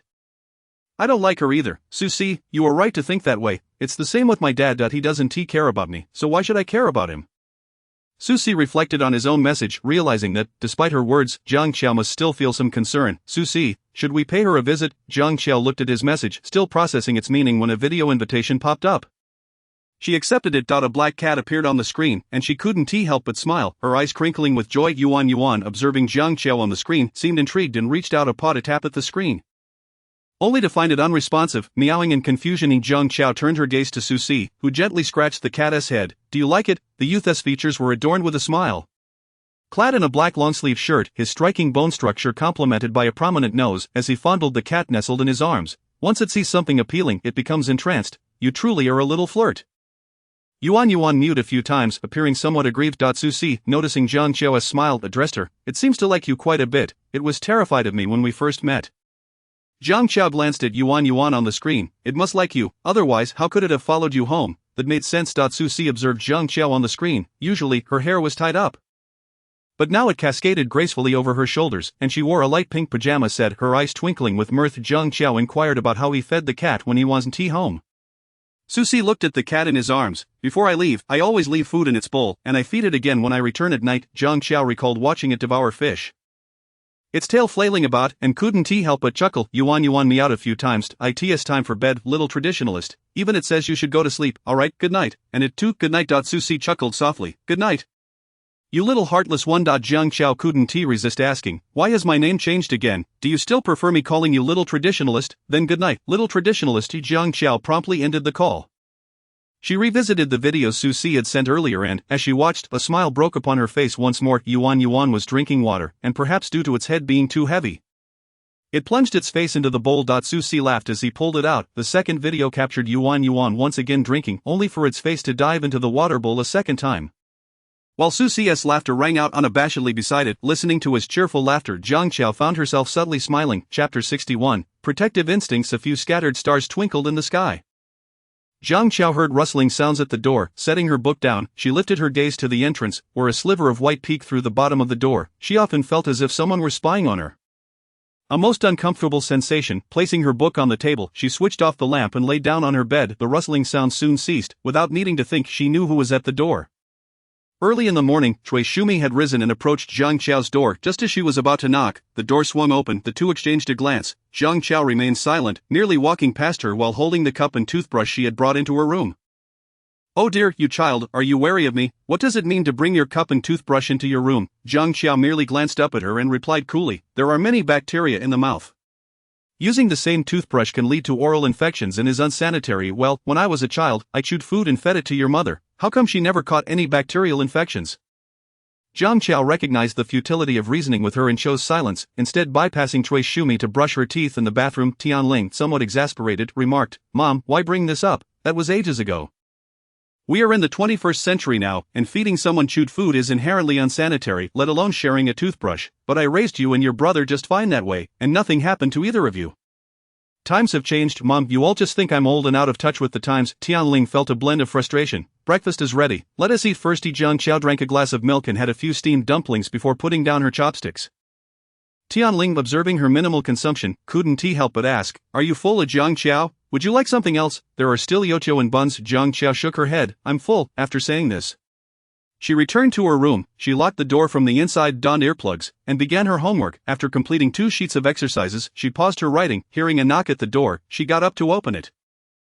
Aunt Lu stood at the doorway with a platter of fruit, smiling. "Are you working on your homework, Jiang Qiao?" "Yes, have some fruit, freshly cut. I noticed you didn't eat much this morning." Jiang Qiao took the fruit platter from her hand. "Thank you, Luma." Luma smiled at her. All right, you should go inside now." "Okay." Jiang Qiao heard the commotion outside and opened the door. Cui Shumi was angrily pointing at Luma, scolding, "How can you do your job like this? You can't even hold a platter steady. What's the use of hiring you for so much money? Are you just eating for free? I just handed it to you, thinking you would catch it. What's with the excuses? You clearly didn't hold it steady. Why didn't you place the fruit platter on the table? Why did you pass it to me? Is it possible to catch something that heavy with one hand?" Luma lowered her head in silence. Jiang Qiao stepped out of the room and glanced at the fruit scattered on the ground. So what if it fell? Just pick it up. Besides, you weren't holding it properly. "Why are you blaming Luma?" Seeing Jiang Qiao's defiance, Cui Shumi's anger flared. She slapped her thigh and lamented, "I'm just getting old and useless, making people dislike me, for the sake of a servant. I am spoken to like this by my own granddaughter. When you criticized me, you certainly didn't think of yourself as my grandmother." Cui Shumi was momentarily taken aback by Jiang Qiao's retort. After a pause, she called out, "Tianling, come here. Look at this. This is the good daughter you raised." Speaking to her grandmother like this, Tianling had just applied half her makeup and stepped out after hearing the commotion. Upon understanding the situation, she deemed it trivial. It was merely a fruit platter. If it fell, it could be cut again. Are fruits free? Are plates free? Did they just blow in with the wind? Cui Shumi continued her relentless tirade, but Tianling eventually managed to pull her back into the room. Jiang Qiao turned to Luma, her tone soothing. "Don't take it to heart." Luma shook her head. "I don't mind. It was my oversight. It's not your fault." Luma felt a warmth in her heart, her eyes slightly moist. Jiang Qiao smiled at her. "I'm heading to the bookstore later, so please don't prepare my lunch." "All right." Jiang Qiao gathered her belongings and, as she was leaving, turned back to Luma, saying, "I'm off now." "Is the money still enough?" Luma reached into her pocket, pulling out several red bills, attempting to hand them to Jiang Qiao. Jiang Qiao pushed them back. "I have money." After a moment, she added, "I'll be going now. Be careful on the way." "Okay." Jiang Qiao took the bus to a nearby bookstore. She found a window seat and took out her homework. By the time she finished, it was already noon. She packed her things and took out her phone. She saw a message from Yang Shikuan. "Yang Shikuan, Zhang Shueba, can I borrow your homework to copy?" Jiang Qiao reopened her bag, took a few pictures of her assignments, and sent them over. Yang Shikuan replied promptly. Yang Shikuan, as expected of Zhang Shueba. "You read so fast, thank you." Yang Shikuan, bowing GIF. Yang Shikuan, creative thanks GIF. Jiang Qiao replied casually and then headed to a nearby restaurant. Susi felt something nudge him a few times, rousing him from his slumber. He heard several meows. Stretching out a hand, he fumbled under his pillow and retrieved his phone. Glancing at the time, it was already noon. He sat up, locking eyes with Yuan for a moment before asking, "Are you hungry?" Yuan meowed a few times. Susi raked his fingers through his hair and opened a can, pouring it into Yuan's bowl. "I almost forgot about you." He brushed his teeth and washed his face in the bathroom. Feeling a bit more awake, he opened WeChat to check his unread messages. Yang Shikuan, see good. Zhang Shueba is simply my goddess. Just the second day, and she has finished all her homework. Amazing. Yang Shikuan, see good. Do you want the answers? I can send you a copy. The message was sent at 10:30 a.m. The diligent student was already up before 10:30, working on her assignments. Susie stared at Yang Shirkuan's messages for a moment. Feeling inexplicably irked, he replied with a simple no, then sent a message to Zhang Qiao. Susie, you're up quite early. He planned to make some food, opened the fridge, and found it nearly empty. Remembering he hadn't bought any groceries, he decided to head downstairs to grab a meal and pick up some ingredients. He glanced at Yuan. I'm going downstairs to eat. Are you coming? Yuan meowed a few times and followed closely beside him. Susie bought a rice bowl and then headed to the supermarket. Passing by the snack aisle, he grabbed a few packs of instant noodles. Noticing some candy on the shelf, little Guban seemed to enjoy that flavor. He casually picked up a bag. Yuan halted at the seafood section, looking at it with longing. Susie watched it for a moment. Unable to suppress a smile, didn't you just finish your cans, you greedy cat? Despite calling it a greedy cat, Susie still bought a few small fish for it. His phone chimed. Little ungrateful? Chapter 62, She is a girl. Susie chuckled at the question mark. Susie, didn't you give the answers to YSK this morning? Yuan tugged at Susie's pant leg. And he tucked his phone away, glancing at it. Got it, I'm leaving now. Susie took his purchases to the checkout. Upon returning upstairs, he opened the door, placing the food on the table and putting the ingredients in the fridge. He held the bag of fish, telling Yuan, we'll eat this for dinner. Yuan protested with a few meows, scratching at his pant leg. The standoff continued for a moment until Susie relented. I'll feed you after I finish eating. He unlocked his phone and checked the message from Zhang Qiao. Little ungrateful. Zhang Qiao had finished her meal and returned to the bookstore. She stared at the message he sent, staring at the initials for a while, not realizing who he was referring to. Was Susie. Yang Shirkuan. Zhang Qiao finally connected the dots. Oh, little ungrateful, I woke up around 6 or 7. Susie, that is quite early. Susie, still studying? Little ungrateful, no, I'm at the bookstore. Susie took a bite of his food and replied, Susie, come home early. Seeing her obediently respond with a okay. He could easily imagine her compliant expression. After finishing his meal, he took a fish from the fridge, which was already clean and ready to cook. Yuan jumped onto Susie's shoulder, watching him as he flipped the fish in the pan.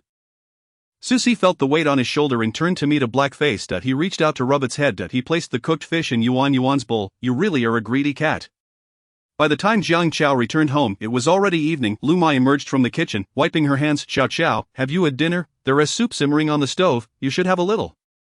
Zhang Qiao caught the aroma of fish soup but replied, I've already eaten, thank you, Lu Ma. She returned to her room, but as she opened the door, she sensed something was amiss. The items on the table were arranged entirely differently than before she left. She placed her bag on the table and opened the cabinet beside her bed, only to find its contents in disarray as well. Glancing at the bottom drawer, she felt relieved that it was locked. Her diary remained untouched, however. The notes that Zhang Jishu had once written to her seemed to have been rummaged through. Zhang Qiao crouched down, her fingertips turning white from gripping tightly, although the notes Zhang Jishu had written were not particularly private. Having someone else read them made her feel a constriction in her chest, leaving her breathless. She quietly gathered the scattered notes. Before she could go find Cui Shumi, the latter entered the room. Seeing Zhang Qiao picking up the notes, Cui Shumi erupted in anger. You have no sense of decency. What are you keeping those notes from boys for? Calling them little friend and baby. Did your parents send you to school to fool around with boys? Zhang Qiao finished organizing the notes, placed them into a tin box, and stood up. Cui Shumi slapped the box out of her hands. I'm talking to you. Can't you hear? Are you deaf? What are you keeping those notes from some wild boy for? The box fell to the ground with a crisp sound, scattering the notes everywhere. Zhang Qiao glanced at the papers on the floor. Biting her lip, her eyes flashing with anger. Firstly, these are my private belongings. Who are you to touch them? Secondly, I would appreciate it if you refrain from barging into my room and moving my things. Thirdly, she is a girl. After speaking, Zhang Qiao crouched down to gather the notes again, placing them back in a bag. What kind of ambiguous messages could two girls possibly write? You claim to be a good student, yet you're happily passing notes at school. Zhang Qiao held the box, staring intently at her. What business is it of yours? After saying that, she clutched the box and walked out, slamming the door behind her. Xiao, where are you going? Lu Ma hurried out from the kitchen, only to see the door shut. Tianling and Jiang Jian, who had been bickering, also stepped out of their room upon hearing the noise. Lu Ma spoke up. Xiao has gone out. Cui Shumi scolded. Let her go. Ungrateful wretch. Jiang Jian flared up at once. Mom, is that how you speak? Xiao is your own granddaughter. How can you say such things? That is too harsh. Is my speech harsh? You simply cannot stand me. You cannot tolerate this elderly person, believing that my age renders my words unpalatable and my existence obsolete. One by one, you express your disdain for me. Tianling feels a mix of helplessness and urgency. Mother, no one dislikes you. Where did Xiao go? Although Tianling is not often at home, she perceives Zhang Qiao as an exceptionally well-behaved child. And this situation of her departing without notice is a first for her. Cui Shuming embellishes the tale, recounting the events with exaggerated flair. Jiang Jian furrows her brow as she listens, capturing the crux of Cui's narrative. So, mother, you went into Xiao Xiao's room and rummaged through her belongings. I merely went to her room to tidy up a bit. It was just a few scraps of paper. What harm is there in that?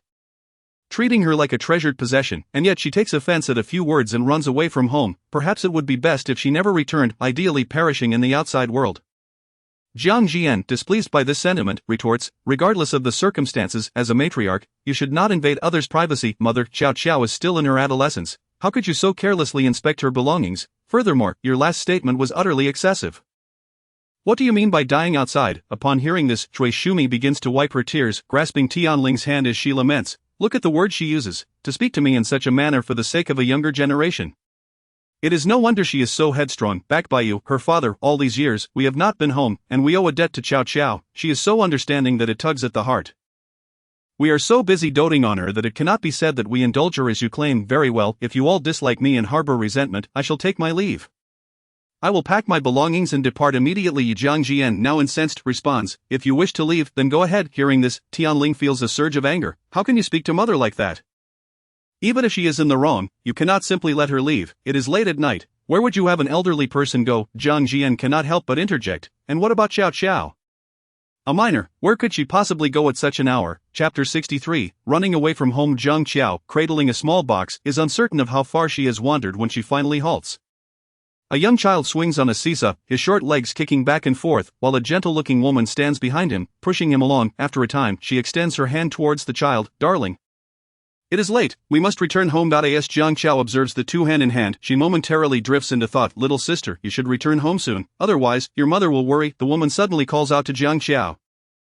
Coming back to reality, Jiang Xiao replies, thank you, I will head back shortly. Goodbye, big sister. The adorable child waves his chubby hand at Jiang Xiao, who reciprocates with a soft farewell. The pair departs, hand in hand. Jiang Xiao, still clutching the canister, takes a seat on the swing, lightly swaying back and forth. The evening breeze carries a slight chill, and clad in only a thin long-sleeve shirt, Jiang Xiao rubs her arms for warmth. Su Si is engrossed in his game when he suddenly receives a message. Initially thinking it is from Yang Shikuan, he nearly dismisses it until he notices the contact name and decides to open it. Little unfeeling, do you still remember that you promised to take me for a motorcycle ride next time, Su Si? Now, Su Si, you are still out. But glancing at the time, Su Si realizes it is already past 9 in the evening. How could little Guiban still be out so late? After receiving a simple from Jiang Xiao, he types a response, Su Si, send me your location. Upon receiving her location, he replies, wait for me. He gets out of bed, casually puts on a jacket, and grabs the helmet and keys from the table, preparing to set off. Yuan tugs at Su Si's pant leg. Su Si looks down at the cat. What's up? Do you want to come too? I can't carry you. Yuan pulls at his pants again, meowing insistently. Eventually, Su Si grabs a bag and places her inside. The young man, wearing a helmet, has his clothes billowing in the wind. Exuding a carefree charm. As he rides the motorcycle, his exuberance captivates onlookers. Yuan pokes her head out of the bag, but the speed of Su Si's ride causes her fur to fly wildly in the wind. Making it difficult for her to keep her eyes open, she attempts to retract her head, but it proves too large to escape back into the bag. Thus, she endures 20 minutes of wind. Su Si parks the motorcycle, dismounts gracefully, and removes his helmet, lifting Yuan from the bag and ruffling her disheveled FURD. It is then that he spots Jiang Xiao sitting on the swing. Small and seemingly forlorn, he approaches her. What brings you out here so late, running away from home, little Guiban? Jiang Xiao, hearing his familiar voice, glances up. I suppose it could be considered running away. Su Si is taken aback. He had intended to jest, not realizing that this well-behaved student might genuinely be contemplating such an act. He refrains from asking why, noticing Jiang Xiao's thin attire, and removes his jacket. Offering it to her, this is one I've worn. It's cold riding a bike. If you don't mind, please wear it. Jiang Xiao observes his short-sleeved shirt. Aren't you cold in just that?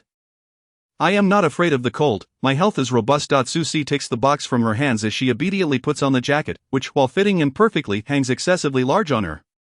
Resembling a dress, unable to suppress a chuckle, Su Si's amusement catches Jiang Xiao's attention, leaving her perplexed. Yuan squirms in Su Si's arms, yearning to be held by Jiang Xiao. Su Si glances down at her. Well, I suppose feeding you fish today was in vain, one grateful creature. He then turns to Jiang Xiao. Would you like to hold her? She has not liked. Sure, Jiang Xiao replies, accepting the cat into her arms.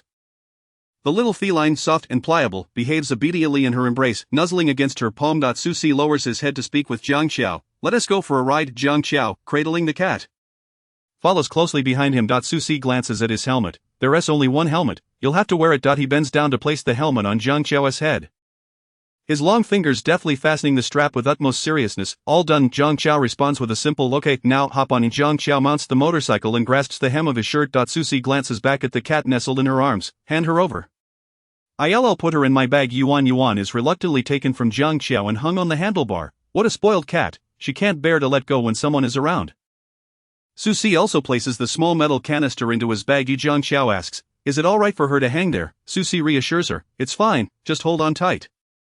I am starting. As soon as he finishes speaking, he feels a pair of soft arms wrap around his waist, stirring a flurry of emotions within him. I've got a good grip. Susie accelerates.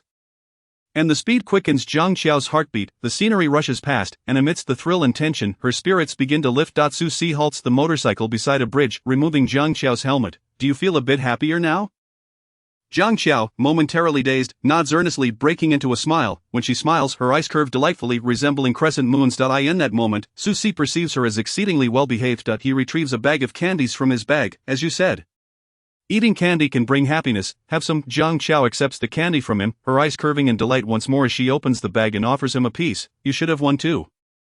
Susie takes the candy from her hand, unwraps it, and pops it into his mouth. The two stand by the bridge for a while, enjoying the breeze. Jiang Qiao inquires, "Are you truly not cold?" Susie glances at her, "Not at all." He studies Jiang Qiao for a moment. "Is it because of your grandmother?" Jiang Qiao nods. "She never liked me when I was younger. Back then, my mother would praise my academic performance, and she would dismiss it, saying what use is education for a girl, ultimately one still needs to marry. Susie, after hearing her words, responds with unprecedented seriousness, "Each person has their own aspirations. Excelling in studies is a commendable skill. Life is not solely about marriage and childbirth. There are myriad pursuits one can undertake in a lifetime, so strive to do what you love and what holds significance." After a moment, he continues, "What did she say about you this time?" Chapter 64. Truly unfeeling, Jiang Qiao maintains a serene expression, devoid of any overt emotion, yet her eyes betray a hint of sorrow. "Upon her arrival, she used my toothbrush and cup. Despite the new brush and cup I had prepared for her, that evening, she eavesdropped at my door, and the next morning, upon seeing me with my new cup, she accused me of disdain. She uttered many hurtful things, and when I returned from the bookstore today, I discovered she had rummaged through my belongings, even altering my notes. She presumed they were written by a boy and scolded me for my lack of shame." Susie is momentarily speechless. How can an elder behave in such a manner? What do your parents say? He understands that the situation must be more complex than Jiang Qiao has conveyed. For a well-behaved child like her would not resort to running away from home without substantial reason. I don't know, most of the time, they tend to side with me because they feel guilty. Guilty? I can say I was raised by a servant. They were never home, and when they were, it was merely to bicker. I feel that Luma resembles a family member to me. Susie, upon hearing this, remarked, "It seems that everyone carries their own burdens, though they may not be visible on the surface." Jiang Qiao suddenly recalled the melancholy figure of a boy leaning against the railing and the question he had posed to her. She inquired, "And what about you? Why did you choose to live on your own?" After a brief pause, she added, "If it's too intrusive, you need not answer." Susie merely chuckled, his tone rather indifferent. "There is no offense in it. When I was 7, my father went bankrupt, and my mother abandoned us. I pleaded with her not to leave, but she said she didn't want to carry a burden. Yet, she returned recently, claiming she missed me. Isn't that absurd?" Jiang Qiao nodded earnestly. "If you don't wish to forgive, then don't." She continued, "However, I might be a tad luckier than you. My father has never cared for me.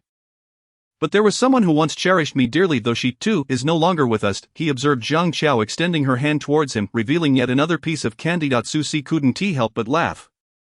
"You've long moved past that old-fashioned demeanor. I'm quite indifferent to such things now." The two lingered by the riverside for quite some time. Susie glanced at the time. It was nearly midnight. He turned to Jiang Qiao. "It's time to head home, little old-fashioned one." Jiang Qiao softly replied, "All right." The breeze by the river was somewhat chilly, prompting Susie to remind her, "Zip up your jacket." Jiang Qiao obediently lowered her head to zip it up, her oversized coat draped over her, almost longer than a dress. Susie couldn't help but chuckle at the sight of her in his jacket. "Let us go." Behind him came a soft okay. The streets were aglow with lights, bustling with vendors selling food, creating a lively atmosphere. Susie halted his motorcycle and turned to her. "I forgot to ask. Did you have dinner?" Jiang Qiao nodded. "I did." A few minutes later, she hopped onto the motorcycle with a cup of sweet rice dumplings in hand. Susie escorted her to the entrance of her building. He returned her small metal box. "Can you get inside your house? I have a key." "All right, send me a message once you're inside." Jiang Qiao took a few steps before returning, removing her coat and handing it to Susie. "Thank you for taking me for a ride today, and for listening to me so patiently." Susie couldn't resist smiling again. "Go on up." Jiang Qiao waved at him. "Goodbye." Yuan poked its head out. Calling out to Zhang Xiao, she reached out to pat its head, whispering, "Goodbye to you too." Zhang Xiao opened the door to find several people seated on the sofa. "Look, what could possibly go wrong? I am back now." Upon noticing the items in Zhang Xiao's hands, one of them remarked, "She doesn't appear to be heartbroken at all. She even went out to buy drinks," with a sarcastic tone. Cui Shumi interjected. Zhang Jian looked at her. "Alright, mom, enough." Tianling turned to Zhang Xiao. "Where have you been, Xiao Xiao? It's unsafe for a girl to be out alone. Do you know how worried your parents are?" She continued, "A girl like you running around at night, even leaving home, your wings have truly hardened. Is this what you call a good child? Is this the result of your upbringing? If it were up to me, I would discipline her until she feared running off." Zhang Jian could no longer hold back. "Mom, can you please stop? Don't you understand why Xiao Xiao left home today? Is it really necessary to keep bringing it up? If you dislike her so much, why not go find your grandson tomorrow?" Tianling retorted. "What do you mean by that? Supporting the younger generation against their elders? Am I still your mother? Do you have any respect for your elders?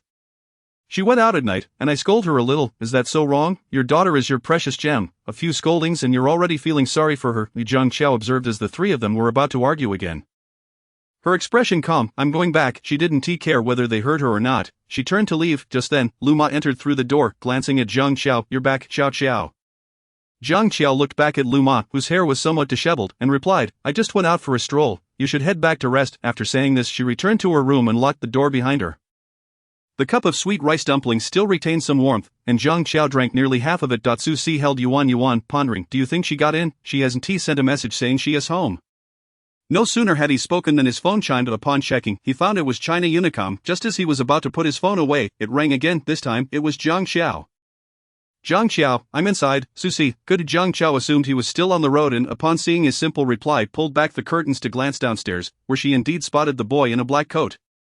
Cradling a black cat that nearly blended into the night, Zhang Xiao sifted through the numerous messages from Lu Ma, which included many calls. They all expressed concern for her, yet only Lu Ma had gone out to find her. Not a single call had come from anyone else. Susi returned home just past midnight. He turned on the light, placed his helmet on the table, and released Yuan from his bag. He noticed a message from Zhang Xiao, "Little old-fashioned. Are you home, Susi? I've arrived. How ungrateful of me to nearly forget about you." Upon reaching home, Susi changed her contact name to Little Ungrateful. He chuckled at the goodnight message from Zhang Xiao, feeling relieved that she still had a little conscience. "Xiao Xiao, your grandmother is leaving today. Will you see her off?" Cui Shumi snorted. "I don't want her to see me off." Zhang Xiao remained silent. Tianling awkwardly interjected, "Alright, then I'll see you off, Mom." Zhang Xiao observed the three of them exit before retreating to her room. Chapter 65. Are you trying to exhaust me? On the afternoon of October 8th, in Class 4 of the 17th Middle School, Chenin, our school is having a sports meet with the 6th Middle School in a couple of days. Chenin, noticing that Xia Chenin was unresponsive, Yuli gave his shoulder a gentle pat. Xia Chenin looked up at him. "What's up? I called you twice just now, but you didn't hear me. Why have you been so distracted lately? Is it that time of year?" Yuli teased, but then noticed Xia Chenin's ears turning slightly red. "Wow, there's really something going on. Which class is it? Is it that girl from class 12 who used to pursue you, or that particularly pretty girl from upstairs?" Xia Chenin shook his head. "I don't know. I've only seen her twice. I just remember her wearing a blue and white uniform and having particularly beautiful, clear eyes." "Well, you've got quite the challenge ahead of you," Yuli remarked. "Where did you see her?" "At the bookstore. She was wearing a blue and white uniform, carrying a backpack, looking very clean and pure, like a pristine jasmine flower." "Blue and white uniform?" Yuli questioned, suddenly recalling, both the 6th and 1st middle schools have blue and white uniforms. "But that alone won't help you find her." Xia Chenin glanced out the window. "I encountered her at the bookstore twice, at the same time, but the third time I waited during that period. She didn't show up. Perhaps she hasn't gone back to that bookstore since then." Yuli lamented, feeling disappointed that his buddy's first love had ended before it even began. "What were you trying to tell me earlier?" Xia Chenin asked him. "Our school is going to have a sports meet with the 6th middle school. Didn't he know?" Xia Chenin shook his head. Alright, aside from studying, you seem to have little else on your mind." Xia Chenin's thoughts drifted back to the first time he met her. He had previously thought the term love at first sight was a myth. But then he realized that some people truly could seize your heart at first glance. In the days leading up to the sports meet, Feng Zixin discussed the event's arrangements. "We need to select someone to carry the banner. Should it be through a vote by classmates or a random draw?" There arose a chorus of voices calling for a vote. Feng Zixin chuckled. "Do any of you have suitable candidates in mind?" "Of course, we should choose the class's representative," came the excited shout. Zhang Xiao, Luo Xing's voice rose above the boys. Yang Shikuan, with his booming voice, enthusiastically added, "It has to be Zhang Shuaba. Our class needs a representative." Susi watched as Zhang Xiao's ears turned crimson, kicking Yang Shikuan's chair lightly. However, Yang Shikuan seemed oblivious to the message Susi was trying to convey, turning to him instead. Sure good, you think so too, right? Before Susie could even respond, Yang Shirkuan grew even louder in his enthusiasm. Soon, the entire class was rallying around Zhang Qiao's name. Susie, Feng Zixin made a gesture for silence and then asked Zhang Qiao. Zhang Qiao, how do you feel about this? If you don't want to, it's perfectly fine to choose someone else. I'm fine with it, Zhang Qiao replied, adding, I'll go. Feng Zixin smiled, alright then. It is settled that Zhang Qiao will carry the banner. The specifics will be arranged by the sports committee. Each class must present 2 performances. Is anyone interested in participating? At the mention of performances, a girl raised her hand. Feng Zixin nodded at her. What will you perform? A ukulele song. Very good, Feng Zixin continued. Anyone else? More hands shot up in response. Feng Zixin inquired of them, what are you performing? The few individuals exchanged glances before replying, a skit. After Feng Zixin departed, Susie asked Zhang Qiao, do you genuinely wish to attend? There's no need to force yourself into something you do not enjoy. It's fine. When her health was still robust, she often represented her class in performances and had even participated in competitions in the city, but since then, such opportunities had become scarce, yet she simply did not want to. Zhang Qiao chuckled at his teasing and shook her head, not at all. Her laughter, with eyes resembling crescent moons, radiated warmth akin to the gentle sun of spring, exuding brightness, as the evening study session concluded. The class's cultural and sports committee member rushed around with a sign-up sheet, asking if anyone was interested in participating in athletic events. The committee member was a delightful girl named Liamo. With a round face and equally round eyes, she inquired but could not find anyone willing to run the 3,000 meters. Noticing the empty seat beside Zhang Qiao, she recalled the class mentioning that Susie was a swift runner. However, Susie never participated in sports events and seldom spoke to others, appearing rather intimidating. Thus, she felt a tinge of apprehension towards him, observing that Zhang Qiao conversed with Susie the most in class. Liamo turned to Zhang Qiao and said, Zhang, could you do me a favor? Zhang Qiao lifted her gaze from her book and asked, what is the matter? After a moment of hesitation, Liamo replied, could you ask your desk mate if he plans to join any events for the sports meet? Zhang Qiao nodded. Sure. Liamo rubbed her hands together and expressed her thoughts. Also, I wanted to ask if you'd like to help with the logistics during the event? It would just involve handing out water and cheering. If you're not interested, alright. Liamo was taken aback by her prompt agreement and placed the sign-up sheet on Zhang Qiao's desk. Remember to ask your deskmate. It would be splendid if he agrees to run the 3,000 meters. Understood. Liamo turned back to glance at Zhang Qiao, feeling grateful. The new student was not only kind-hearted but also easy to talk to, making her wish she could embrace her. Zhang Qiao smiled back at her. Liamo continued, firstly, I'm not a girl crush, but the new studentess' smile is truly enchanting. I just want to kiss her. Susie returned from outside and, noticing the sheet on his desk, picked it up and glanced at it. Zhang Qiao explained, this is the sports meet sign-up sheet. Susie tilted his head and looked at her, a hint of confusion on his face. It's from the Cultural and Sports Committee. Susie studied the sheet for a moment before recalling that Xiao Guban seemed unable to participate in the sports meet. He pointed at the list. Choose one for me. Zhang Qiao glanced at the sheet and, recalling Limo's words, pointed at the 3,000 meters. Are you trying to tire me out, you heartless little thing?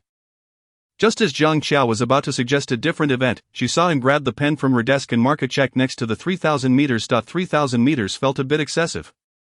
Susie stared at her for a moment, and his expression seemed to convey, you know, right. Before Zhang Qiao could respond, he said, I can run. Alright, then I'll bring you water. Sure. Xiao Guban, you heartless little thing still have a slight conscience.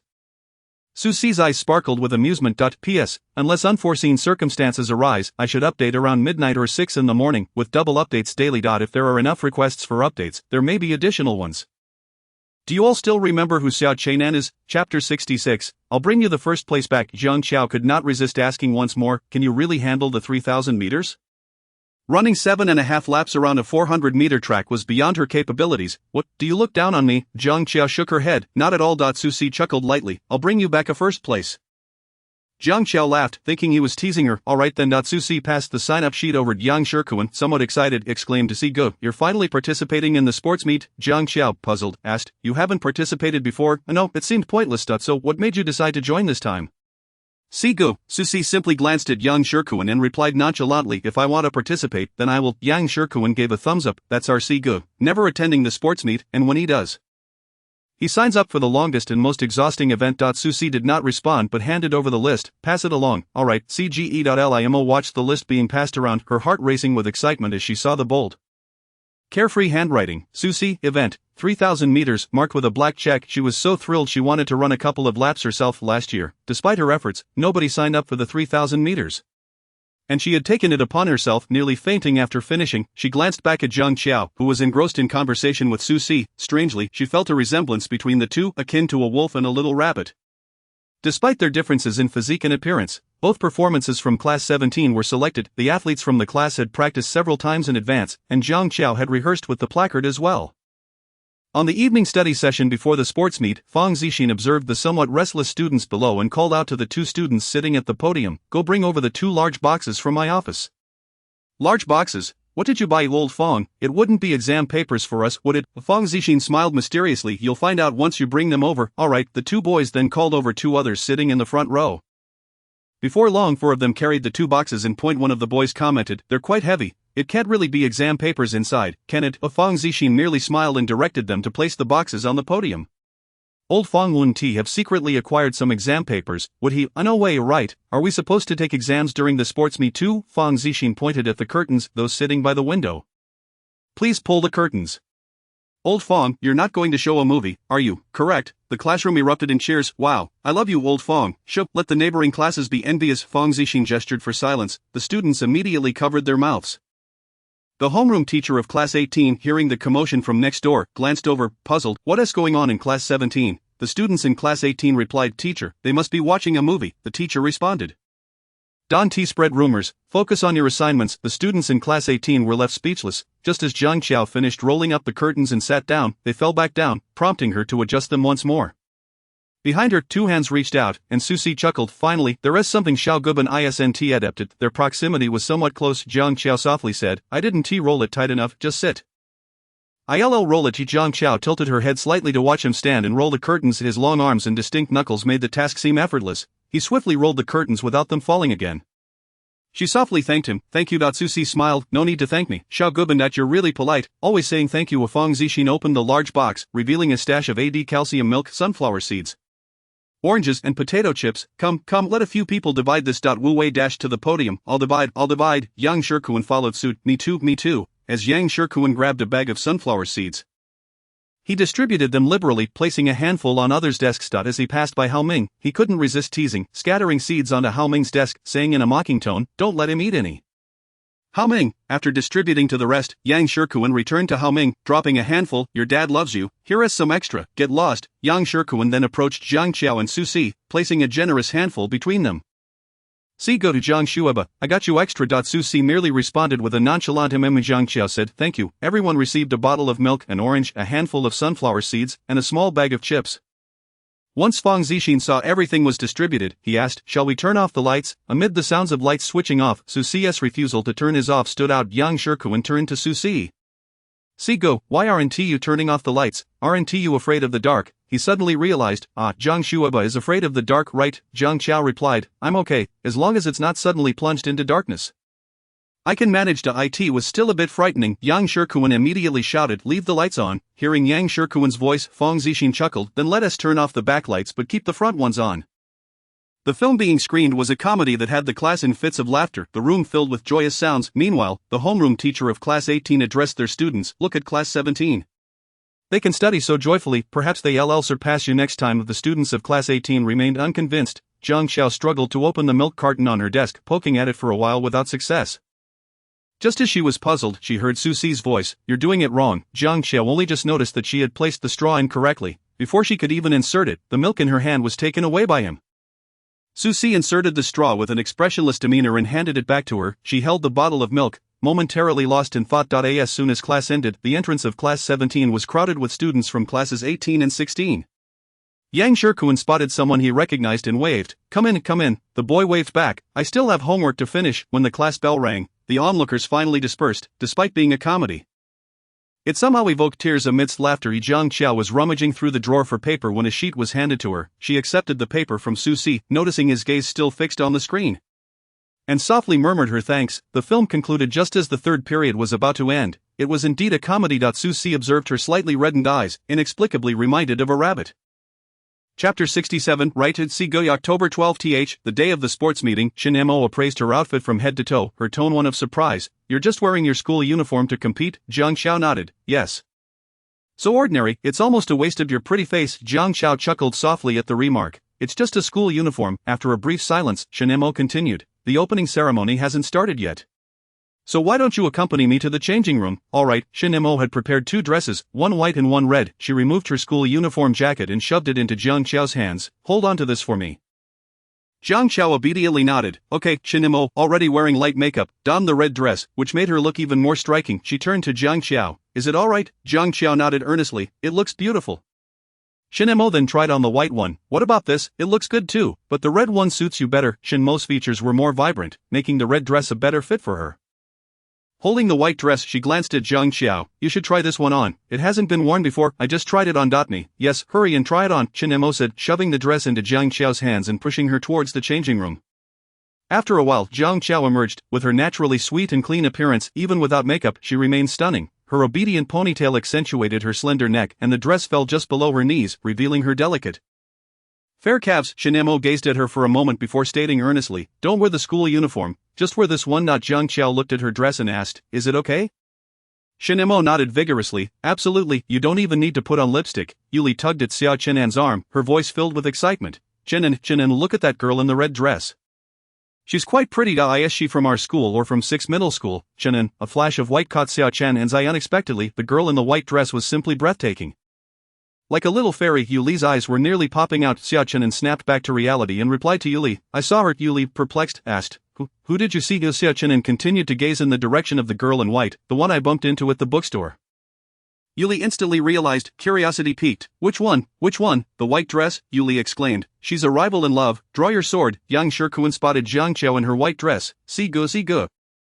Look at Jiang Shueba, she truly lives up to the title of our class's face. Su Si simply responded with an He had already noticed Jiang Qiao. She looked sweet and gentle in her white dress, which suited her perfectly. Su Si's gaze lingered on her, unwilling to divert his attention. He overheard many people nearby asking who the girl in the white dress was. The little nerd was quite charming, attracting a swarm of admirers. Which school was that girl from? 6 middle school. She was simply captivating. I must get her contact information later. She seems to be from 6 middle school. It's impossible not to have seen her at our school.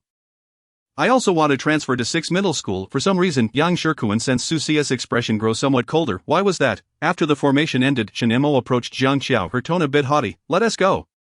Time to change clothes. Before reaching the changing room, Jiang Qiao was blocked by a few boys. Can we get your WeChat? Jiang Qiao politely declined. No, thank you. The boys tried to say more, but Shinemo pulled Jiang Qiao behind her, somewhat fiercely. Don't you have WeChat? Why do you need someone else's? With that, she dragged Jiang Qiao away, leaving the boys staring at each other in confusion. Jiang Qiao glanced at the expressionless Shinemo, softly expressing her gratitude. Thank you. I don't need to thank me too much. Jiang Qiao chuckled at her words, her eyes crinkling with delight. Shinemo, who seemed tough, was actually quite a lovable girl. Noticing Jiang Qiao's smile, Shinemo playfully scolded. What are you laughing at? Hurry up and change. In truth, her concern was that the dress was thin and could cause a cold, but she refrained from saying so.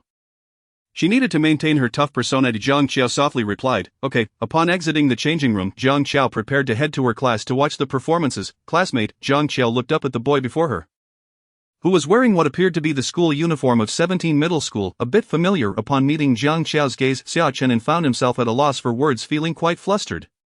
Jiang Qiao suddenly recognized the person before her, her tone slightly uncertain. We have met before. Xiao Chenan steadied his racing heart. At the bookstore, we've met twice, Jiang Qiao recalled. Were you the one who helped me with the books? Xiao Chenan nodded. Yes, his palms were sweating with nervousness. It truly feels fateful to run into you here again, Jiang Qiao replied. Indeed, and the conversation fell silent. Xiao Chenan felt he might have killed the mood when Jiang Qiao spoke again. I'm heading over to my class now. Aside from okay, there was little else for Xiao Chenan to say. Luo Xing waved at her. Xiao Qiao, come sit here. Jiang Qiao took a seat beside Luo Xing, with Su Si and Yang Shikuan behind her. Luo Xing appeared excited. That boy just now was really handsome, but he's not from our school. Do you two know him? I saw him talking to you. Jiang Qiao replied honestly. I've met him twice at the bookstore. I thought he looked familiar, and when he mentioned it, I remembered. Luo Xing sighed. Fate is indeed marvelous. I wonder when I can encounter such a handsome guy by chance. Jiang Qiao smiled at her response. On the road. Their conversation was overheard by Su Si, who paused his game momentarily. The little nerd was quite innocent. Clearly, it was flirting, yet she seemed completely oblivious. Jiang Qiao suddenly remembered something and turned to Su Si. When is your competition? This afternoon. Jiang Qiao nodded in response. Su Si asked, what is wrong? Afraid I won finish? No. Su Si chuckled at that. Yang Shikuan spoke with a hint of pride. Jiang Shueba, you don't even realize that after you completed the formation, many people were asking who the girl in the white dress was. They practically wanted to shout through a megaphone that she is the face of class 17. Jiang Qiao chuckled at Yang Shikuan's words, who continued, Jiang Shueba in a white dress is simply stunning. I'm not saying you don't look good in a school uniform, Jiang Shueba, but you look truly lovely in a white dress. Right, see go to chapter 68. What about me? Do I look good? If one were to observe closely, they would notice that Susie's hand playing the game paused slightly. He responded with an turned off his phone screen and discreetly tucked it away. Jiang Xiao, feeling a bit shy, smiled softly. Yang Shikuan asked Jiang Xiao, "That boy just now wasn't from our school, right? Was he flirting?" "No," Jiang Xiao replied, then inquired, "Flirting?" "Yes, flirting. No, we've just met before at the bookstore." Jiang Shua, but you're too innocent. It's clearly flirting. Jiang Xiao paused at that. "Is it?" "Yes," Yang Shikuan affirmed, adding, "But I bet you received many requests for contact information today, right?" "Not really." Luo Xing, hearing this, grew excited. "Were there any handsome guys, like the one just now?" Jiang Xiao thought seriously for a moment and shook her head. "I don't know." She hadn't paid much attention to their appearances. Susie pondered whether Jiang Xiao, when stopped by those boys for her contact information, would immediately give them her number. Luo Xing asked the more curious question, "So, Xiao, did you give them your number?" Jiang Xiao shook her head. "No." Shinemo asked if they didn't have WeChat. Her earnest statement made Luo Xing and Yang Shikuan laugh. "Xiao, Shinemo treats you quite well. I remember on the first day." Shinemo looked for Jiang Shuaba, who would have thought you two would become quite close. Susie remained indifferent, choosing not to speak. Jiang Xiao replied earnestly, "She is a really good person." Susie thought it must be quite challenging for her to speak ill of anyone. "The little nerd, who do you think is not good?" Sure enough, after he asked, Jiang Xiao fell into deep thought. Just as Susie was about to say he was joking, he heard Jiang Xiao speak. "The previous English teacher was not good." "Why?" "Because the way you and teacher Fong speak is rather disrespectful." This took Susie by surprise. It was for this reason that he was momentarily taken aback. He himself did not mind it, and during their earlier discussion about Fong Zixin and Chen Song's argument, he had not even noticed her looking up, yet she had kept all these matters in her heart. Jiang Xiao then spoke again, "And that boy from before, he was quite unsatisfactory as well." Susie knew whom she was referring to and inexplicably felt a sense of being favored, his eyes crinkling with a smile. "What about me? Am I satisfactory?" Their voices were not particularly loud, but to Yang Shikuan's ears, the world felt somewhat wondrous. "Brother C actually posed such a question." "Good," Jiang Xiao replied, adding, "Very good." Upon hearing this, Susie smiled once more, his eyes gleaming with mirth. "Why is that?"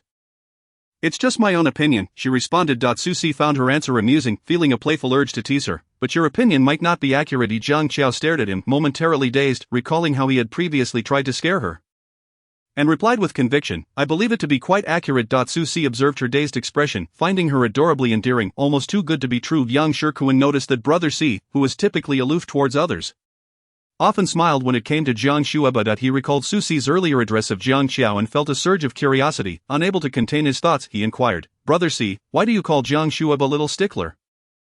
"She's not a stickler." Jiang Xiao heard Susie's voice. "You should ask her." Jiang Shuaba, "Why is that?" Before Jiang Xiao could respond, her ears turned crimson. She looked at Susie's teasing gaze and explained, "He says I urge him to study, so he calls me the little stickler who encourages others to learn." Yang Shikuan's expression shifted to one of realization. Luo Xing, however, found the title to carry an inexplicable tone of affection, as if even that remark bore such a flavor. Yet, considering it was Susie, she felt perhaps she was overthinking it. The sports meet proceeded in an orderly fashion. The girl from class 17, who was performing with a ukulele, took the stage, eliciting cheers from her classmates. Dressed in a black hoodie, cradling the ukulele, her fingers delicately plucked the strings, and as she began to sing, she astonished the audience. She performed Chen Li's Zoma. The rain has stopped outside, yet the room remains dark. Her voice was low, effortlessly stirring emotions. "Laugh at me for letting you go, for letting you go." At this moment, Jiang Xiao felt a pang in her heart. Luo Xing remarked, "I've never heard this song before." "It's truly beautiful." Jiang Xiao nodded. "Indeed, it is lovely." The atmosphere of the sports meet suddenly transformed into that of a concert. Next to take the stage were two boys from the 6th middle school, performing a street dance. Their energy was palpable, igniting the crowd. Luo Xing grasped Jiang Xiao's arm, bubbling with excitement. "I can't take it anymore. This is the 8th time my heart has raced during this sports meet." Hearing her words made Jiang Xiao's smile light up her eyes. The skit performed by Class 17 was also a resounding success, leaving the audience in fits of laughter. The final performance featured a boy from Class 17. He possessed a clean-cut appearance, his peach blossom eyes seemingly gazing deeply at everyone. Holding a guitar and clad in a white shirt, he exuded a gentle aura, akin to the bright sunshine of summer. As soon as he took the stage, the crowd erupted in screams. Xiao Chen and showed no signs of stage fright. He gently strummed the guitar, his smile akin to the gentle spring breeze. Luo Xing felt as if he were not merely strumming the guitar strings, but rather tugging at her heartstrings. Xiao Chen sang a love song, his low voice casting a spell over the audience. As he neared the end of his performance, he glanced towards Class 17 before stepping off the stage. Luo Xing felt her heart race, exclaiming, Xiao, that's the 9th time my heart has fluttered today. He is just so youthful and charming, it's killing me." Jiang Xiao chuckled at her friend's exuberance. Yuli teased Xia Chenin. Dude, you really aren't being considerate today, running off to talk to her all by yourself. Xia Chenin remained silent, generally gentle and composed. He never displayed a hint of nervousness or awkwardness when conversing with others. Yet today, his mind was a blank, utterly unsure of what to say to her. After a moment, he finally spoke. She asked me today if we had met before. Yuli perked up. How did you respond? I said it must be fate, encountering each other again. Not that's it. Don't you have anything more to say? At least ask for her contact information. Hearing this, Xia Chenin felt a wave of disappointment wash over him. My mind went blank. She said she was leaving, and I just said okay, Yuli lamented. I've never seen you like this before. How come you can't even manage a single sentence today? Xia Chenin fell silent. Chapter 69. Awaiting good news. The sports meet officially commenced. Jiang Qiao and the other members of the logistics team observed the competitions from a makeshift tent on the playground. One girl inquired, Jiang, aren't you unable to engage in strenuous activities? Jiang Qiao nodded, explaining. The doctor advised against exercise. The girl pressed on. What illness do you have? Why can't you exercise? Is your health very poor? Congenital heart disease. Whenever others inquired, she would use this reason to deflect. I envy you. You never have to attend PE class, and this sports meet spares you from a lot of trouble. Jiang Qiao remained silent. Simply watching the individuals on the playground sweating it out, there was nothing to envy. She didn't even qualify for strenuous exercise. Luo Xing, hearing this, felt anger flare up. What are you envying? Is health not more important than skipping PE class? Xiao Xiao can't exercise because of her health. I only hope she can be well. The girl's expression soured at Luo Xing's words. I just said I envied her. Why are you so worked up? Zhang didn't say anything. If you haven't considered others' feelings and pain, refrain from making such remarks. Luo Xing's words left the girl speechless. Jiang Qiao unscrewed a bottle of water from the table and offered it. Have some water. As she spoke, she gently ruffled Luo Xing's hair and softly reassured, It's all right, I don't mind. Luo Xing embraced her. Xiao Xiao, you truly are my little angel. Die in the afternoon. Luo Xing affixed a number badge onto Wu Wei. Go for it. Wu Wei, bring back a first place this time. Although Wu Wei's academic performance was not stellar, he excelled in sports. He grinned at Luo Xing. Hopefully. Wu Wei was running the 1,000 meters, and during the first lap, he was bumped and fell behind. Luo Xing's heart raced with anxiety. Relieved that he didn't fall, she turned to Jiang Qiao. There might be some unexpected twists this time. Jiang Qiao glanced at Wu Wei on the track. It seems uncertain. Luo Xing called to several other girls in the logistics team. Let us cheer him on together. Cheers erupted from class 17 as well. Hearing his classmates' encouragement, Wu Wei felt as if he could fly. Overtaking the person in front of him in the second lap, and gradually surpassed another. By the end of the second lap, he managed to overtake the last runner and began to sprint. Wu Wei created a significant distance between himself and the others, suddenly stopping. He playfully wiggled his backside at the runners behind him, looking rather smug, and then dashed towards the finish line. Everyone burst into laughter at Wu Wei's unexpected antics. A language teacher asked Li Qiuhong, Is he from your class? Li Qiuhong replied, Can I say no? What if I feel embarrassed? Is it too late to deny now? This kid is quite amusing. If he were in our class, the atmosphere would surely be delightful. Li Qiuhong chuckled. That much is true. Xia Chenin enjoyed considerable popularity at the 6th middle school due to his gentle demeanor, politeness, good grades, and handsome appearance. He would kindly refuse girls he was not interested in, ensuring no one felt awkward. He was part of the second group running the 3,000 meters. The first group had a tall and robust athlete leading the race. The second group had yet to start. Yuli pinned the number badge onto him. I have nothing more to say, just bring back a first place. Xia Chenin nodded, but his gaze was suddenly drawn to Jiang Qiao's figure on the grassy field. Susi approached Jiang Qiao, holding a number badge. Could you do me a favor, little stickler? Jiang Qiao nodded. Of course. She glanced at the badge Susi held. Is it to pin this on you? Yes. After Susi finished speaking, he removed his jacket and handed it to her. Could you hold on to this for me? Jiang Qiao cradled his jacket in her arms, watching as Susi slightly bent down while she pinned the badge for him. Noticing his number was 17, she quietly said, All done. Susi touched the back of his neck and smiled. Thanks, little stickler. Xia Chenin observed the two closely situated figures on the field. It appeared the boy was smiling, and she was too. He quickly averted his gaze and took to the stage. Perhaps he was not the boy she liked. He could merely be a classmate. As expected, Xia Chenin secured first place in the second group with the girls from the 17th and 6th schools erupted in cheers. Luo Xing could not help but join in. A girl beside her reminded her. He is from the opposing school. It's not our victory, Luo Xing replied, but he is handsome. As the third group was about to begin preparations, Susi heard her voice and looked over, asking, What's up? Go for it. Susi smiled and added, I promise to bring you a first place finish. Await my good news. Little nerd Jiang Qiao, holding his clothes, was utterly obedient, replying, Okay. Susi proceeded to the track. Classmate, would you like some water? Thank you, but no. Xia Chenin declined the offers from everyone and made his way directly to the tent of class 17. Luo Xing was engaged in conversation with Jiang Qiao when she heard a male voice ask, Can I borrow a bottle of water? The Jiang Qiao was momentarily taken aback upon seeing that familiar face. Luo Xing, however, reacted quickly, handing a bottle of water to Jiang Qiao, who then offered it to Xia Chunin.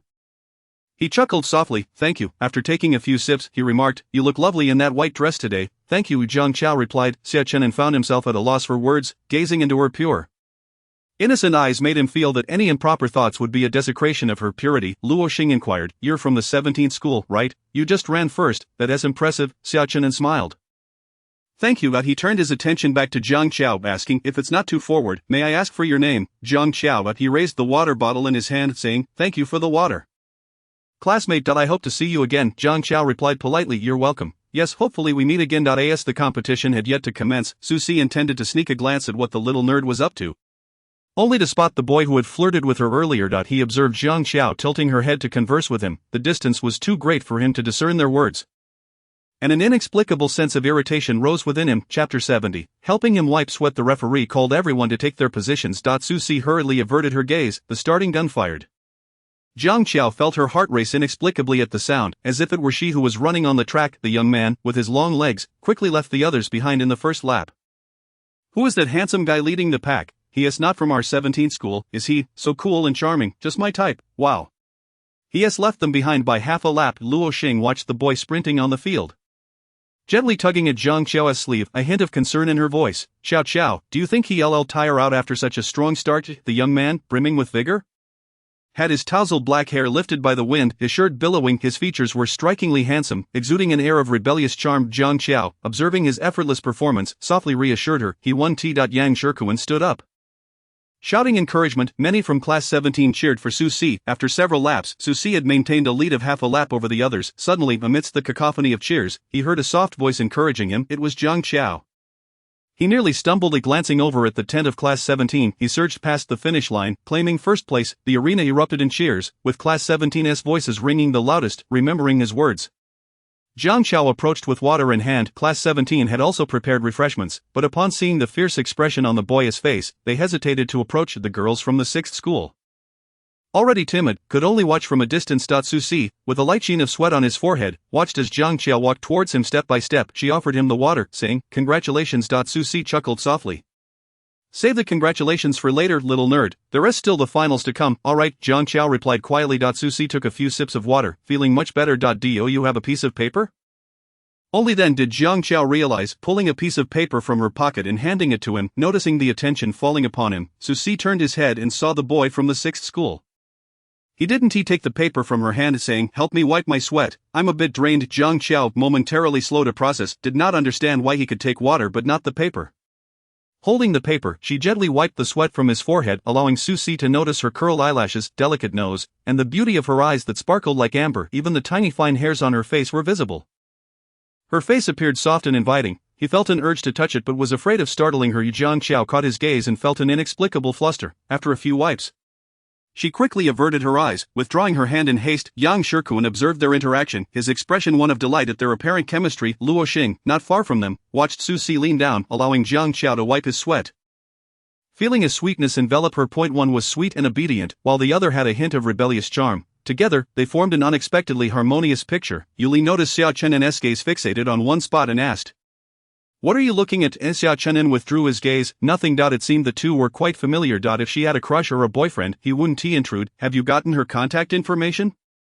Xia Chenen shook his head. Then why did you suddenly go to her tent today? We chatted a bit, but I didn't know how to broach the subject. Yuli replied, the sports meet lasts only 3 days.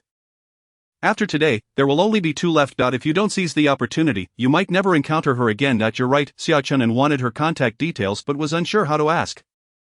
Every time he met her gaze, he felt that his chaotic thoughts were a sacrilege against her. After a moment, he added, but it seems she might like someone else. Yuli looked puzzled. Why do you say that? I just saw her wiping sweat for another boy. A trace of melancholy flickered in Xia Chenen's charming eyes, tinged with a barely perceptible sadness. After a moment of silence, Yuli remarked, but given her looks, it wouldn't be surprising if she had a boyfriend. It wouldn't be unusual if she dated a few. He glanced at Xia Chenen, continuing, but don't be disheartened. Just ask around and you'll know. Xia Chenen responded with a soft Yuli quipped, if you become my rival in love, it's disheartening that I have to console you. I truly am the best of friends. After the men's 3,000 meters, the long jump followed. Yang Shikuan glared at the number plate in Hao Ming's hand, exclaiming, what the hell, how dadu, are you even my brother? You signed up for the sports meet without calling me. We're done. Call you. Long jump, running, high jump. Which one do you think you can do? Get lost. We're done. No discussions. After a moment of silence, Hao Ming looked at him. Let us postpone the breakup. First, help me pin this number plate on. No, hurry up. We'll break up later. Reluctantly, Yang Shikuan took the number plate and pinned it on Hao Ming. Patting his back, good luck, Hao Ming responded with an okay gesture. Before long, Yang Shikuan heard gasps of astonishment from the long jump area. It seemed someone had achieved an astonishing result each time he heard their scores. He thought to himself, what a freak, there is no way it could be that idiot Hao Ming. Not long after, Yang Shikuan saw Hao Ming approaching. He looked at Hao Ming's expressionless face and patted his shoulder, reassuring him, even if your jump isn't great, don't be discouraged, it's about participation, tell me your score. I won't laugh at you, Hao Ming replied nonchalantly, almost jumped out of the sandpit. Yang Shikuan retorted, what does that face of yours look like? You just ate something terrible. Mean, if I didn't know better, I do think you jumped some terrible score. Didn't you say you were breaking up with me? We are breaking up, don't talk to me, Hao Ming chuckled. Yang Shikuan scolded him, what are you laughing about? I won't forgive you, I'll take you to play games later. Noticing Yang Shikuan's hesitant expression, Hao Ming added, I'll treat you to a meal. Deal. The first day of the sports meet came to a close. The sunset painted half the sky crimson. Luo Xing carried water, while Zhang Qiao transported her stool as they walked side by side. Zhang Qiao was lost in thought when suddenly someone took the chair from her. Chapter 71. Feeling dizzy now, the sunset cast a soft glow on the young man as Susie offered, let me carry that. Thank you. No need to thank me. Zhang Qiao found herself at a loss. Then what should I say? Anything will do. Then I won't be polite. Are you stealing my words? Susie laughed. You said anything works. Susie chuckled at her playfulness. Alright, then you say you're not being polite. Upon returning to class, Fang Zixin addressed the neatly seated students. Enjoy the sports meet. We'll watch a movie during this evening study session. Great. Wu Wei, you've become famous at school. Many teachers asked me today if you're in our class. The class erupted in laughter. Fang Zixin continued, but you did well. Bring back a first place. Yes, sir. Laughter once again filled the classroom. Fang Zixin raised the USB drive in his hand, exclaiming, the sports meet was incredibly enjoyable. We've been watching movies for the past few days. Wonderful, Yu Lichong interjected. I found out she transferred this semester, ranking third in the entire school. She's quite exceptional, similar to you, and reportedly single. That boy you saw is likely her deskmate. Deskmate, you say? Yu Li nodded. Indeed, her deskmate, the school tyrant from Luzhong. Everyone knows him here. Hearing this, Xia Chenin found himself slightly distracted. The classmates, once excited about watching movies, began to feel somewhat numb by the second night of self-study. Yang Shikuan remarked, I've watched more movies in the last 2 days than I did all semester. My brain feels like it's about to explode. Hao Ming added, when you can't watch, you crave it. Now that there's an abundance, you're bored. Do I sound like a scumbag to you, aren't you? Get lost. I've never even been in a relationship, yet you slander me as a scumbag. You certainly appear to be one. On the final day of the sports meet, before Wu Wei took to the field, Fang Zixin urged him, this is your last competition. Give it your all. Wu Wei responded confidently, I will fulfill my mission. With that, he stepped onto the field. Among a few athletic students, Wu Wei appeared somewhat small and slender. The referee's starting gun fired, and Wu Wei sprinted forward. His explosive power was remarkable, though not as extreme as Su Si. He established a small lead over the others by the first lap. During the second lap, he glanced back and then surged towards the finish line, securing first place. The cheers from Class 17 erupted. Upon returning to the classroom, amidst the chorus of congratulations, Wu Wei chuckled, let us keep it low. Key in the women's 800 meters, a girl also achieved an impressive second place. Before the 3000 meters, Su Si prepared to compete, and Zhang Qiao handed him a bottle of glucose, saying to prevent low blood sugar. After finishing the glucose, Su Si laughed, little old-fashioned. You're quite considerate. Zhang Qiao, aware he was teasing her, reminded, give it your all, but remember to warm up first.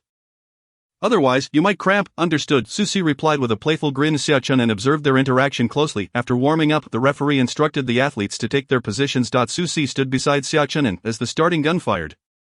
Everyone dashed onto the track. Su Si and Xia Chenin ran nearly side by side, their distance closely matched. Zhang Qiao watched anxiously as the two figures raced ahead. Luo Xing pointed at them on the track, saying, Qiao Qiao, look how tightly that handsome guy and Sigo are chasing each other. It's unclear who will take first place. Though not running herself, Zhang Qiao's heart raced nonetheless. As they approached the final lap, fatigue set in for nearly all the competitors. Leading the pack were still Su Si and Xia Chenin, with another boy trailing behind. Go, Su Si. Zhang Qiao's soft cheer made him smile, watching Su Si suddenly accelerate.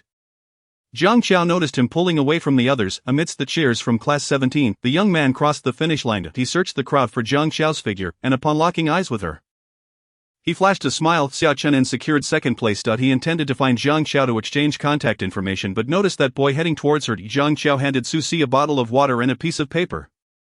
saying, "Congratulations, you came in first." Just as Susie was about to speak, a male voice interrupted. "Sorry, I'm here to mooch water again." Jiang Qiao passed a bottle of water to Xiao Chenin. Susie glanced at him but remained silent. Xiao Chenin took a few sips of water and looked at Jiang Qiao. "I've been mooching water these past few days. Thank you. This sports meet is organized jointly by Lu Zhong and Class 17. It's only right," Jiang Qiao replied. Xiao Chenin smiled at her words. "I've heard you're exceptionally talented academically. Have you considered participating in physics competitions together in the future?" "I haven't thought about it yet." "Then let's exchange contact information. We can discuss any questions that arise." Jiang Qiao pondered for a moment before agreeing. "All right." Susie silently listened to their conversation. What discussion of problems? It was clearly just an excuse for contact information.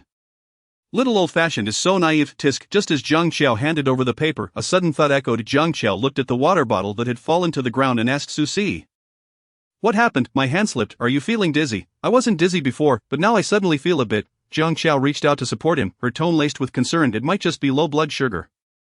Susie leaned half his body against her. "I don't know, just feeling dizzy." Xiao Chenin, clutching the paper, found himself at a loss, unsure whether to stay or leave. He turned to Jiang Qiao, saying, "I'll take my leave now. Perhaps fate will bring us together again." "Jiang classmate," Jiang Qiao responded, "until we meet again, fate willing." Susie leaned heavily against her but hesitated to fully rely on her, fearing he might be a burden.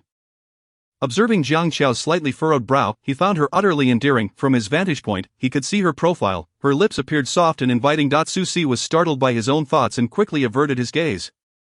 Jiang Qiao helped him into a chair, pulled out a piece of candy from her pocket, unwrapped it, and offered it to his lips. "Have a piece of candy. It might help." The candy was strawberry flavored. Jiang Qiao then asked, "Would you like some water?" Susie shook his head in response. Luo Xing, having just delivered water to someone else, was surprised to see Susie being supported by Jiang Qiao. "What's wrong?" "Qiao Qiao, low blood sugar. He needs to rest a bit and replenish some sugar. I've already eaten some candy." Luo Xing sighed in relief. "That's good. By the way, did that handsome guy ask for your contact information?" Jiang Qiao affirmed. "He said we could discuss academic issues in the future." "No, Qiao Qiao, do you really believe that?" Seeing the puzzled look on Jiang Qiao's face, Luo Xing intended to explain but was interrupted by someone nearby. "That's just an excuse for contact information. P.S. Good night." Everyone guess whether Sigu is genuinely dizzy or just pretending. Chapter 72. The boy with the radical character. Luo Xing nodded in agreement.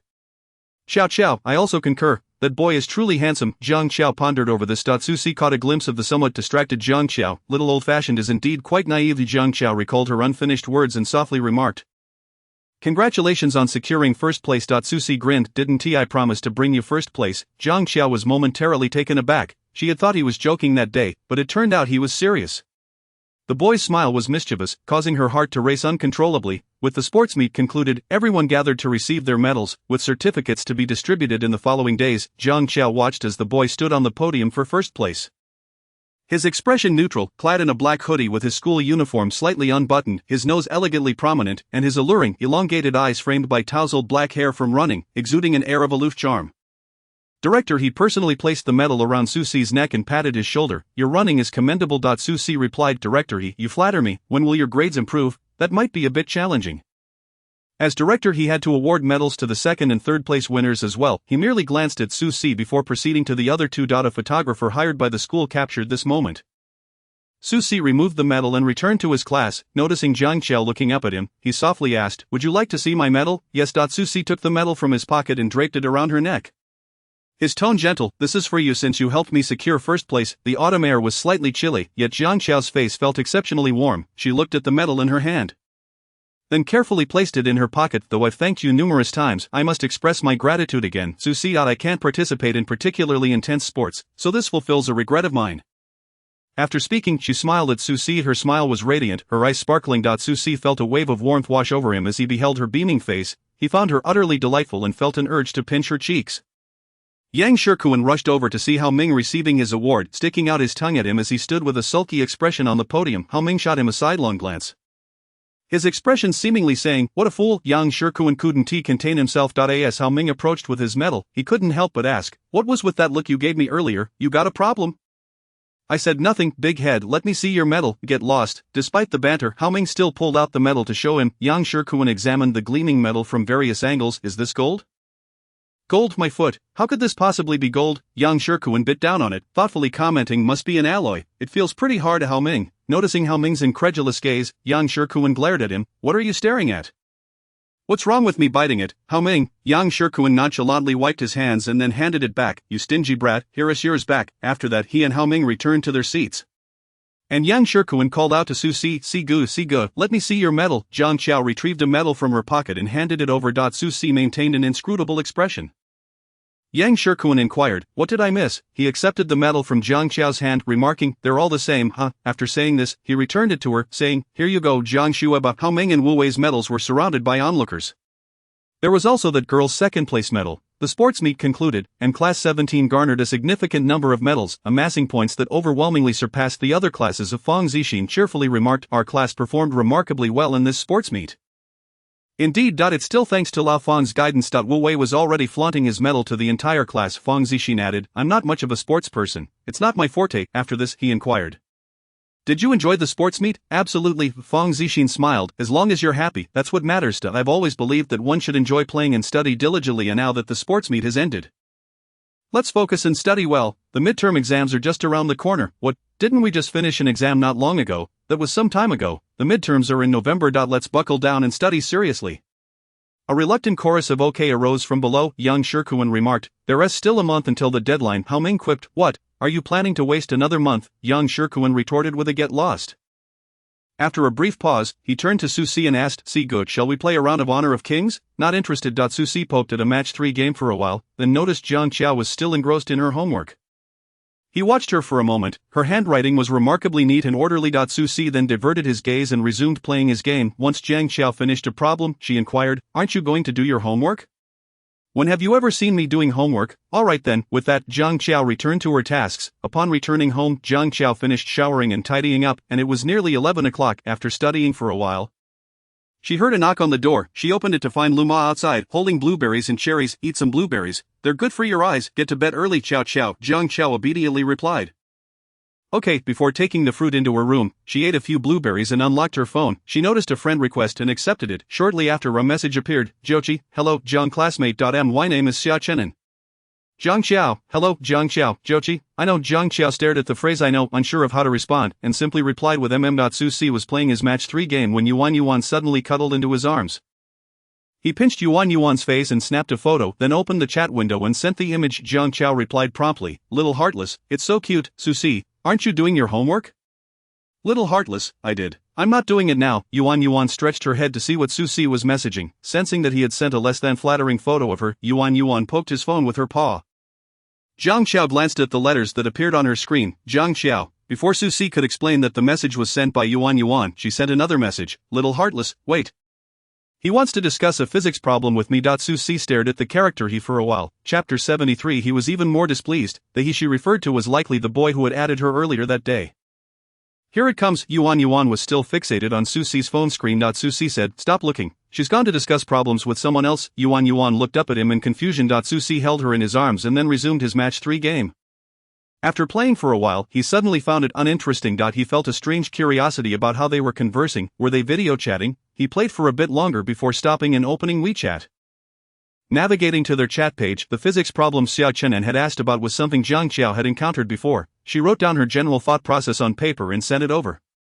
A reply came swiftly. Xia Chenin, I used a different method. Xia Chenin, image. Xia Chenin, thank you for providing me with another perspective. Zhang Qiao carefully examined his solution in steps. It was quite concise. And both methods were viable, she replied without formality. Suddenly, a message popped up, catching her off guard. Su Si, Chakakakafog, Zhang Qiao. After about a minute, Su Si responded. Su Si, those 2 messages were sent by Yuan. Su Si, what's up? Finished discussing? Zhang Qiao, yes, we just wanted to explore another approach. Zhang Qiao, I thought you accidentally pressed the phone. Su Si, oh, Su Si, no, it was him. Su Si, image. Zhang Qiao gazed at the photo of the cat's large face and couldn't help but chuckle. Zhang Qiao, what's it doing? Su Si, watching me chat with you. Su Si, that little flirt just can't resist after seeing you once. Zhang Qiao couldn't help but laugh again. Zhang Qiao, I'll have to see it again sometime. Su Si, sure. Su Si, get to bed early. Su Si glanced at the message he received and smiled slightly. Little heartless, good night. It says good night too. Su Si, good night. Su Si looked at Yuan, who was staring intently at his phone screen, and said, I'm saying good night to you. Yuan meowed softly, then tapped his phone with her paw, seemingly asking why she couldn't use the phone to see her this time.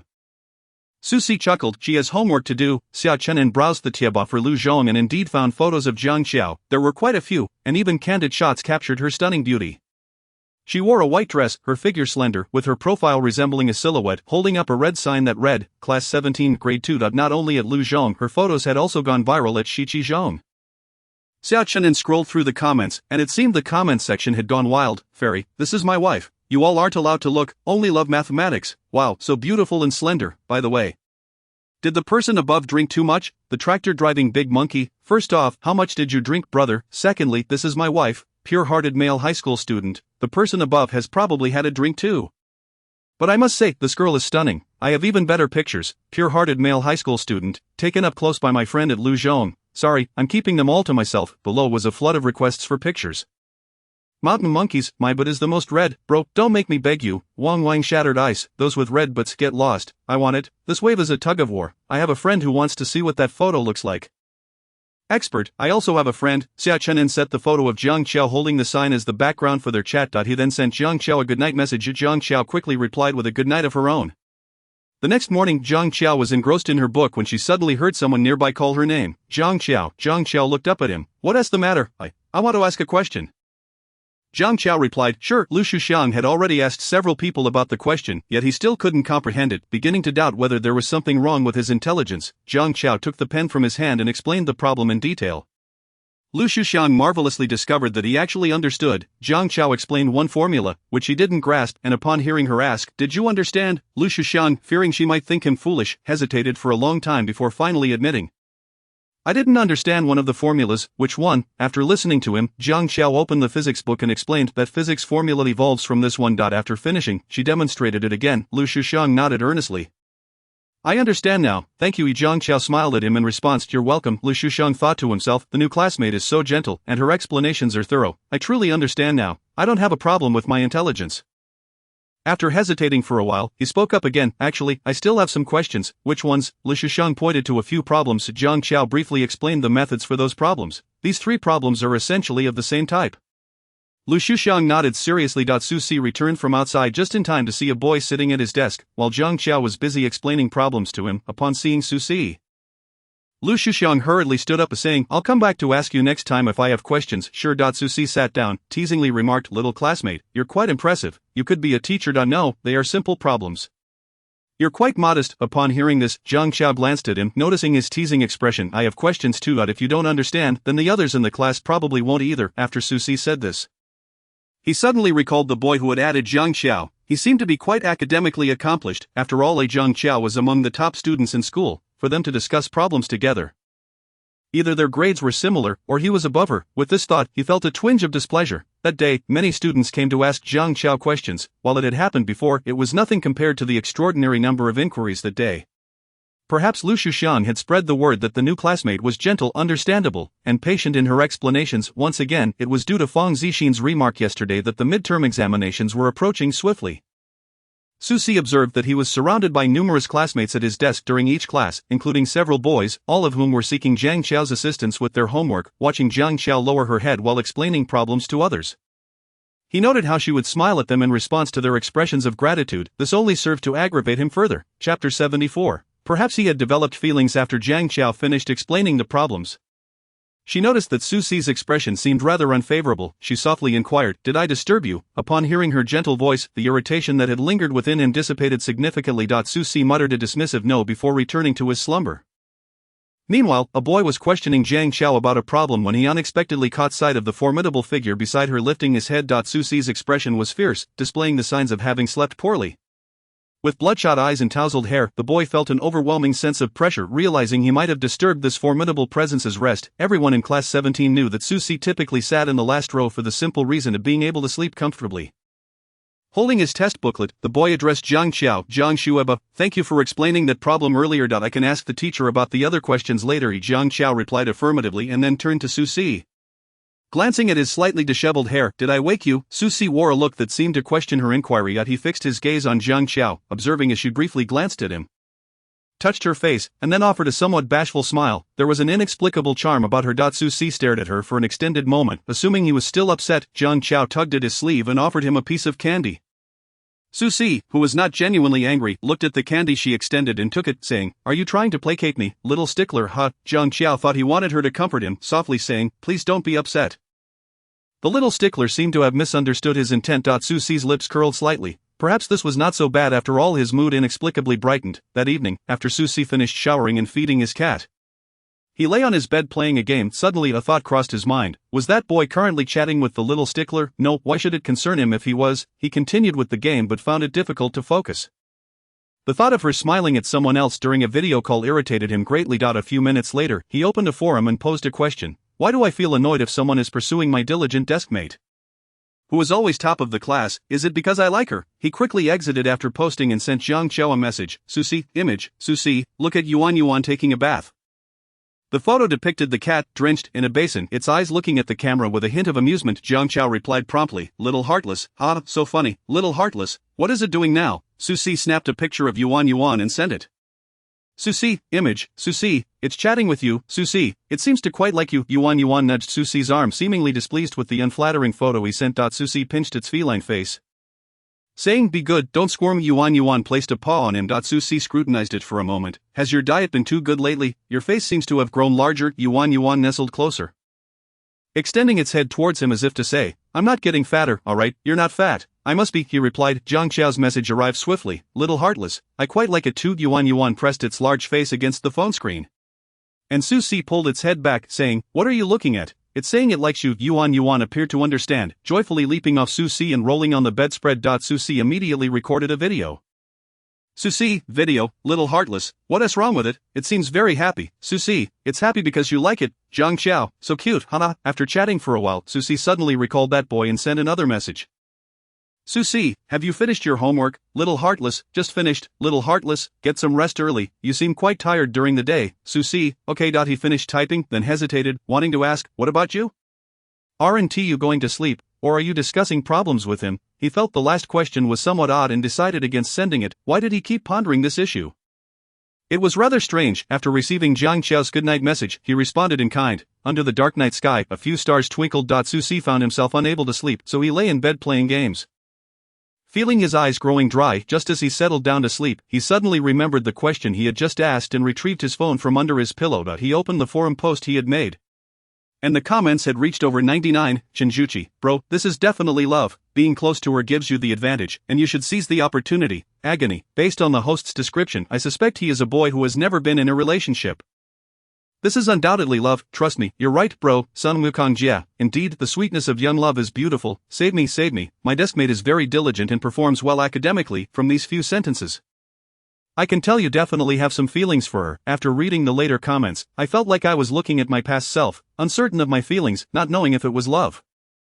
I later missed the chance with the girl I liked. I can tell you clearly this is love. The Ministry of Internal Affairs rewards are not for Ms. Su. What else could it be if not love? Wait, is the host's deskmate a boy or a girl? The host must be a boy, right? Susie scrolled through numerous comments, all affirming that it was love. He stared at his phone for a long time, suddenly feeling wide awake. At 2 in the morning, Yang Shikuan received a message from Susie. Just as the team battle was heating up, his teammates noticed that Susie had exited the game. Siga, let me ask you something. If a girl smiles at someone else, why does it bother you? Is it because you like her? Yang Shikuan, are you talking about Jiang Shuaba, Susie? Susie stared at the message from Yang Shikuan for a moment. Was it that obvious? Susie, I'm asking if you like her. Yang Shikuan, that is definitely love. Sigu, it's a feeling of jealousy. Susie set his phone down, and suddenly a face popped into his mind. She had eyes that arched beautifully, smiling sweetly. Those eyes were so clear, as if they could see into one's heart. Susie touched his chest. His heart racing of the mouth can deceive, but the heart cannot. He had likely developed feelings for the little stickler. Chapter 75. The affection for intelligence. The long night stretched on. Some had already succumbed to deep slumber while others remained wide awake. Yang Shikuan, observing Susie, who had only asked him a couple of questions before going silent, sent a flurry of messages, eager to discover whether it was indeed Jiang Shuaba. Yang Shikuan, Sigu, who was that girl you asked about? Yang Shikuan, is it Jiang Shuaba? Yang Shikuan, although I've never been in a relationship, just holding hands with a girl in kindergarten, I can guarantee you have definitely developed feelings for her. Yang Shikuan, are you asleep? Yang Shikuan, Sigu. Susie glanced at the barrage of messages from Yang Shikuan. Susie, yes. Yang Shikuan, holding his phone, saw Susie's simple response and sat up, suddenly no longer feeling tired. However, which question was that yes in response to? Yang Shikuan, is it really Jiang Shuaba? Sigu, Susie, yes. Yang Shikuan, oh my god, I have a sister-in-law now. Ha ha ha. Susie, get lost. Yang Shikuan, Alright then, The next day, when Jiang Qiao saw Su Si enter, their gazes met. She was about to greet him with a good morning when she noticed him avert his eyes and walk straight past her. Taking a seat beside her, Jiang Qiao, upon seeing Su Si and Jiang Qiao together, Yang Shikuan's eyes sparkled with excitement as he placed his backpack in the drawer and turned to Su Si. Saying "see good" yesterday, noticing Su Si's gaze fixed on him, Yang Shikuan licked his lips and laughed. The stars were particularly numerous last night, ha! After saying this, he turned his head back, glancing at the somewhat sparse stars visible to Jiang Qiao. During the morning study session, Jiang Qiao wanted to borrow Su Si's Chinese textbook for a moment, as her notes were overwhelming her vision. Just as she began to speak, Su Si pulled out his textbook and placed it on her desk before lying down to sleep. After the morning study, Jiang Qiao intended to return the book, but just as she reached out to hand it over, before she could utter a word of thanks, Su Si had already taken the textbook from her hands and stuffed it into the drawer. In the second period, Jiang Qiao felt the need to visit the restroom. She gently poked Su Si, who silently stood up and made way for her upon returning from washing her hands. Su Si, without a word, again shifted aside for her. The third period was Chinese class. He Guosher came to check on the class. Jiang Qiao was about to poke Su Si when she realized he was neither asleep nor playing on his phone. He was deep in thought, his head lowered. He Guosher left, and Li Qiuhong asked the class to read the text for a moment while she went to discuss a problem with the Chinese teacher from the neighboring class. Yang Shikuan was engrossed in the text when he suddenly felt a gentle prod. Initially assuming it was Su Si, he turned to find a note being passed to him by Jiang Qiao. A fleeting glance at Su Si prompted him to ponder how to convey that he was utterly bewildered as to why Jiang, the academic prodigy, would send him a message under Su Si's piercing gaze. He reluctantly accepted the note. It read, "Do you know what's wrong with Su Si? Is he in a bad mood?" Yang Shikuan licked his lips, uncertain how to respond to this inquiry, yet he recalled that Su Gu appeared quite cheerful yesterday. After much hesitation, he replied, "Su Gu might not have slept well last night, which could explain his mood." He folded the note neatly and, casting a furtive glance back, noticed Su Si still fixated on him. Overwhelmed by embarrassment, he discarded the note onto Jiang Qiao's desk. As Jiang Qiao read the note, she sensed someone's gaze lingering on it. Protectively, she shielded the note with her hand and turned her head. Locking eyes with Su Si, she spoke. "I merely asked him a question. I did not speak ill of you." Su Si merely responded with a non-committal hum and fell silent. Jiang Qiao contemplated the contents of the note. It seemed Su Si was indeed struggling with his mood, likely due to insufficient sleep. After reading, she tore the note into pieces and tucked them into her pocket. The moment class concluded, Jiang Qiao stepped out. And Yang Shikuan turned to Su Si, eager to clarify. "Su Gu, I swear it was not my intention to pass a note to Jiang. She simply asked if you were feeling down." Su Si remained silent for a moment before replying. "I'm not in a bad mood." He then inquired, "What did you say?" Yang Shikuan explained, "I mentioned you might not have rested well, hence your mood." He felt a sudden wave of uncertainty on how to confront her. Su Si, after speaking, raked his fingers through his hair. Be proactive, Su Gu, he thought to himself. Before Su Si could respond, Jiang Qiao returned. He met her gaze briefly before averting his eyes, and the atmosphere turned peculiar. Throughout the class, the two spoke little. "Come on, young dog, let's step out for a breather. Why are you being so whiny? Do you need me to accompany you just to relieve yourself? Girls go to the restroom in pairs. And here you are, a grown man, seeking company, only because I care for you. Let's go," Hao Ming remarked. "My mother tongue is silenced." Su Si stepped out again, while Luo Xing rushed over to chat with Jiang Qiao. With her hands on her cheeks, she exclaimed excitedly, "Qiao Qiao, did you know that boy band leader trending online is incredibly handsome? I watched that video yesterday and felt my heart nearly stop, so handsome. Oh my, I could die." Noticing Jiang Qiao's somewhat bewildered expression, Luo Xing quickly realized, "Oh right, Qiao Qiao, you don't follow celebrities, so you probably don't know what I'm talking about." It's a Chinese boy band. And all the boys are strikingly handsome, cute types, rebellious charm, and fierce looks. They're all stunning, and their leader, truly exceptional. His legs are longer than my life." Seeing Luo Xing's enthusiasm, Jiang Qiao smiled and replied, "If you like them, they must be great." Luo Xing grasped her hands excitedly. "They are so handsome, Qiao Qiao. It's such a pity you don't follow them. I watched him dance yesterday, and I was so thrilled I nearly had a nosebleed."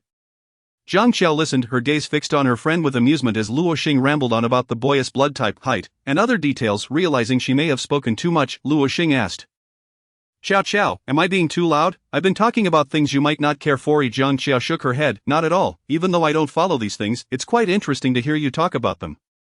Luo Xing, feeling affectionate, leaned in to kiss her. "Qiao Qiao, you truly are my treasure." However, upon noticing Su Si sitting at Jiang Qiao's table, she abruptly halted. Su Si maintained a neutral expression, absorbed in his own activities. Luo Xing suddenly grew curious about what type of boy Jiang Qiao might like. "By the way, Qiao Qiao, what kind of boys do you fancy?" Jiang Qiao pondered for a moment before responding earnestly. "Warm, kind, and intelligent." To Su Si's ears, the last word echoed prominently. Intelligent, good grades. Chapter 76. The Little Teacher. The final class of the morning was a study period. Jiang Qiao observed Su Si rummaging through his drawer. Seemingly searching for something, after a while, he produced a brand new physics workbook. Jiang Qiao assumed he intended to extract the entire book to find something, but instead, Susie spread the workbook across the desk and began flipping through several pages. Uncertain of where the class had progressed, he casually turned to a random page. Upon reading the first problem, he felt utterly lost. He stared at the questions blankly, only to realize he could not solve a single one. He closed the workbook, believing that out of sight would bring peace to his mind. All the words were familiar, yet when combined, they became incomprehensible. Which part don't you understand? I can teach you. To admit total ignorance felt too humiliating and decidedly not intelligent. So Susie replied, no need for your help, really. He observed as Jiang Qiao turned back to her own exercises, seemingly starting on her problems. After a good 10 minutes, Jiang Qiao handed him a sheet of paper filled with her workings. Can you understand this? If not, I can teach you. Susie stubbornly replied. I looked out. A few minutes later, he found himself examining the paper. Her explanations were meticulous. Every formula seemed familiar, yet when pieced together, he remained perplexed. He scrutinized the paper for an extended period, yet remained silent. Feeling her presence draw nearer, Jiang Qiao gently asked, what part don't you comprehend? Susie pointed at the steps of the first question. In an instant, Jiang Qiao took up her pen and began to explain. Following her reasoning, Susie grasped the concept, although some aspects still eluded him. Jiang Qiao retrieved her physics book. Let me show you which formulas are key for the exam, along with their derivations. Okay. Surprised by his willingness, Jiang Qiao continued to explain the subsequent problem, jotting down the critical formulas on a scrap of paper. These are the main formulas for this chapter. The remaining problems are similar. Review them first, and ask me if you have questions. Okay. English vocabulary is foundational. Literature can be learned from classical texts and poetry, while mathematics and biology are not overly challenging. As for chemistry, she wasn't particularly fond of it. Are you trying to boss me around, you little nerd? Susie teased, observing her earnest expression. Perhaps, Jiang Qiao conceded, then encouraged him. Your foundation should be decent. You can definitely learn this. Susie nearly blurted out, am I clever? Instead, he looked at Jiang Qiao and asked, can I ask you whenever I don't understand? Of course, Jiang Qiao didn't inquire why he suddenly wished to study. She was simply delighted that he did. He had once been the exemplary student in his grandmother's eyes. A gem should not be tarnished, and he should not continue to languish in despair. She believed he was meant to thrive in the sunlight. As Yang Shikuan turned around, he was astonished to see Sugu actually studying. This revelation was more unbelievable than the sun rising in the west. Sugu, what problems are you working on? You've started studying. Susie glanced at him, a look that seemed to say, get lost. Yang Shikuan recoiled slightly. Sugu, you carry on with your studies during lunch. Susie was engrossed in several physics problems. While Jiang Qiao's explanations had illuminated his understanding, he found himself stuck while attempting to solve them independently. The more he looked, the more frustrated he became. Eventually scribbling a random answer, noticing Jiang Qiao lean over to look, he instinctively covered his workbook. Jiang Qiao softly urged, let me see. Reluctantly, he moved his hand. Jiang Qiao glanced at his multiple choice answers and noted that he had gotten 3 out of 4 wrong. She pointed to the one correct answer. You got 1 right. That's pretty good. Take your time. Susie fell silent for a moment before admitting, I guess that one. Jiang Qiao looked at him, her eyes sparkling with amusement, and gently reassured him, everything has its process. Don't rush. Susie gazed into her crescent moon-like eyes and asked, do you think I'm dumb? She had mentioned she preferred intelligent individuals, so would she consider him foolish? Not at all. If I hadn't attended class for 4 years, I would surely know nothing either. Jiang Qiao replied, then added, did you not sleep well last night? Susie recalled Yang Shikuan's earlier words about Jiang Qiao's inquiry. Yes. Yuan was quite the handful last night, so I didn't sleep well. I see. I thought perhaps you didn't want to talk to me. Not at all, Susie clarified, adding, I never intended to avoid you. It was merely that he was suddenly uncertain how to approach her. He placed his workbook on her desk. Please explain this to me, little teacher. Jiang Qiao smiled. Certainly. Step by step, Jiang Qiao guided him through the problem. Following her thought process, Susie found the steps to be remarkably clear, as if he had emerged from a fog into the light of understanding, illuminating his path forward. In the afternoon chemistry class, Zhang Ruanfa entered and proclaimed, classmates, have you completed yesterday's homework? The class responded in unison, yes. Yang Shikuan quipped, it's fine, he never checks, but in the next instant Zhang Ruanfa commanded, place your homework on the desks. I will check it. Yang Shikuan's book lay untouched on the table. He had taken it out but had not yet opened it. Zhang Ruanfa merely glanced around. The majority of his classmates had completed their assignments, while a few had not. When I discuss the questions later, make sure to listen attentively so you can catch up. If you don't, it will be quite regrettable, my dear classmates. After finishing his explanation of a problem, Zhang Ruanfa inquired, did you understand? Yes, came the response. Zhang Ruanfa nodded with a smile, saying, that's right, your comprehension is a testament to the accuracy of my explanations. Yang Shikuan could not suppress a chuckle. Susie pondered over this remark, appearing somewhat thoughtful. He was neither asleep nor distracted by his phone. Astonishingly, he had lifted his gaze to engage in the lesson, which surprised Zhang Ruanfa. Susie seems quite spirited in this class. It appears my charming presence has captivated him. Let us hope he maintains this enthusiasm. Susie paying attention, the entire class turned to look at him, dressed in a black hoodie over his school uniform. His tousled black hair obscured his forehead, his expression was rather impassive, with a distinctly aloof demeanor, and his posture was somewhat slouched, exuding an air of rebelliousness as he focused on the blackboard. Susie was indeed listening intently. They had presumed this so-called plague god had whimsically decided to engage in learning, yet in the subsequent classes, Susie continued to pay attention. It became evident to all that this plague god had genuinely embarked on his academic journey. Chapter 77, Delivering a Brick. Little miss, what book are you looking to purchase? The bookstore owner, a kindly man, smiled warmly at Jiang Qiao. She replied, high school materials, just over there on the next two shelves. Feel free to browse and see what you need. Alright, thank you, uncle. The shelves were neatly lined with various materials and test papers, catering to both arts and sciences. Jiang Qiao perused for a while until a particular resource caught her eye. She pulled out a test paper labeled Simplified Version, suitable for beginners with no prior knowledge. Flipping through several pages, she noted the detailed explanations within. She then spotted an intriguing extracurricular book, Red Finger by Higashino Kigo, and decided to purchase it alongside the materials. The bookstore owner sighed, I sell books, yet my son has no interest in reading. Hearing this, Jiang Qiao chuckled. Everyone has different preferences. Observing the owner preparing a bag, she interjected, no need to wrap it, I can simply place it in my backpack. Very well. She stowed away 6 books into her backpack while holding the extracurricular book in her hands. Just as she was about to head home, she suddenly remembered her promise to Susie. With the weekend upon them, he could still tackle a question. She pulled out her phone and sent Susie a message. Jiang Qiao, are you free now?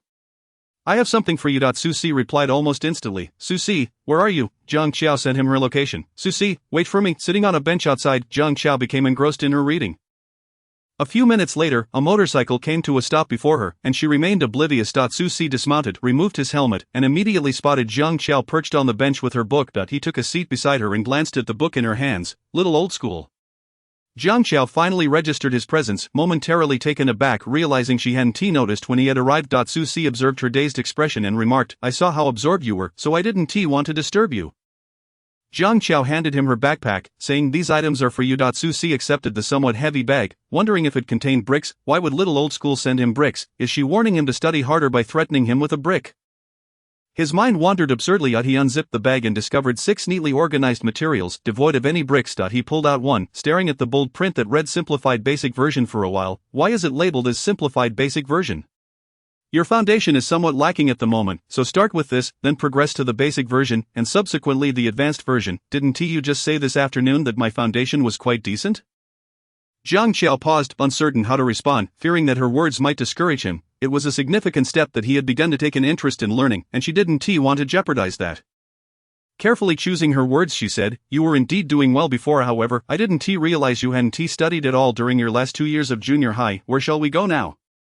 Jiang Qiao shook her head. I don't know. Shall we go to the milk tea shop? You can help me with my questions, little teacher. Jiang Qiao agreed. Alright. Jiang Qiao cradled a cup of hot milk tea beside him, then settled down to read her extracurricular book. She flipped through several pages, stating, today, complete these pages and the questions I've circled. There are guiding thoughts beside each one. If you find anything confusing, just ask me. Okay. Jiang Qiao lowered her gaze to her book while Susie focused on the question she had highlighted, and the two worked harmoniously. He stole a glance at her. Her eyelashes were beautifully long, and her lips were a rosy hue, making her appear quite kissable. Jiang Qiao noticed his gaze and inquired, what's wrong? Susie averted his eyes, replying, nothing. Jiang Qiao assumed he was looking at the milk tea in her hand. You only bought me 1 cup. Are you going to drink any? I can get you another. No need. Are you sure? Really no need. A few minutes later, Susie was still enjoying a cup of milk tea while tackling the questions. The tea was sweet and cloying, not to his liking, yet drinking it with her made it far more palatable. As he reached the last few questions, which posed a bit more difficulty than the earlier ones, he found himself stumped. He glanced at Jiang Qiao, who was deeply engrossed in her work, deciding to wait until she finished before speaking. Jiang Qiao lifted her gaze to him. What's the matter? Susie pointed to the last few questions. These are the ones I can't solve. He listened as Jiang Qiao explained. Her voice was gentle and soothing, guiding his thought process beautifully. After she finished explaining the 2 problems, she asked, do you understand now? Susie nodded, indicating his comprehension, but then felt guilty for potentially wasting her time. If I frequently ask you questions in the future, will it disrupt your studies? It seems rather wasteful of your time. Jiang Qiao shook her head. Not at all. I usually work on problems we haven't covered yet. Susie, have you eaten dinner yet? Jiang Qiao shook her head. Susie chuckled. Let me treat you to dinner as a reward for your tutoring. With that, he hoisted Jiang Qiao's pink bag onto his back. The bag fit her perfectly. But on him, it appeared somewhat small, and its overly pastel color looked somewhat out of place on him. Zhang Qiao observed the sight and couldn't help but laugh. Susie turned back to her, asking, "What are you laughing at?" Zhang Qiao shook her head. "Nothing." After their meal, it was already quite late when they returned. Susie accompanied her downstairs. "You should head back now," Zhang Qiao softly replied. "Okay." Suddenly recalling that he still had her bag, he called out to her. "Wait a moment." Zhang Qiao turned back to him. "I haven't returned your bag yet, just put the books back inside. You can return it next time, alright? Goodbye, little old school." Zhang Qiao glanced at the pink bag slung over his shoulder and found it amusing. "Remember to complete the math problems I assigned earlier. You can do them tomorrow if you can't finish tonight." Susie teased her. "What's this? Are you planning to check my homework, little teacher?" Zhang Qiao contemplated for a moment before replying.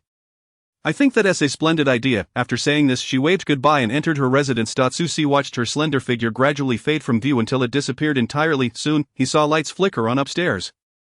Knowing that Zhang Qiao had arrived home, he received a message. "Little ungrateful, I'm home." He looked up to see a pair of small hands waving at him, seemingly bidding farewell, and then Zhang Qiao's head popped back into view. Chapter 78. Can we video call in the future? He gazed at her head appearing from behind, extending his finger to point at his phone. Zhang Qiao glanced down at her device. "Susie, I'm leaving." He waved at Zhang Qiao, and his motorcycle swiftly disappeared into the night. Zhang Qiao looked at Susie's message. "Susie, can we video call? Teach me the questions I can't solve." Little teacher. As soon as Susie sent the message, Zhang Qiao quickly replied, "Little teacher, sure." The video invitation popped up, and Susie clicked to accept. Zhang Qiao placed her phone on the table. "You write first. If you encounter anything you don't understand, ask me." "Okay." Susie lowered his head to write, completing several questions before covertly glancing up. Zhang Qiao was deeply engrossed in her reading, her expression serious. She wore a soft apricot-hued pajama set, her long hair cascading down her shoulders. Susie stole a few more glances before redirecting his attention to his work. Yuan jumped onto Susie's shoulder, its big face leaning close to the screen, meowing several times. Zhang Qiao, who had been reading, looked up to see the cat's face and laughed. Yuan, do you remember me?" Yuan raised its paw and tapped the screen, then leaned its face closer. Susie pulled it back, saying, "Why are you getting so close?" Yuan squirmed a bit, seemingly wanting to get closer to the camera. Zhang Qiao couldn't help but laugh. "You continue with your questions. I'll video chat with it for a while." "Alright." Susie watched the interaction between the girl and the cat, feeling a twinge of jealousy, as if he had just gained a little rival. Quite some time passed before Susie completed his questions. He looked into the camera at Zhang Qiao. "I'm done, little teacher, please check my work." "Turn the camera around so I can see." Susie's handwriting, much like his personality, was somewhat carefree, not the sort favored by teachers, yet it was not entirely unsightly. For the second question, the fifth question, and the final question, take another look. Susie obediently reviewed the questions once more. "Did you notice anything? You misread the content of the second question, please redo it." Susie went through it again, then looked up at Zhang Qiao, finding her gazing back at him, seemingly supervising his corrections.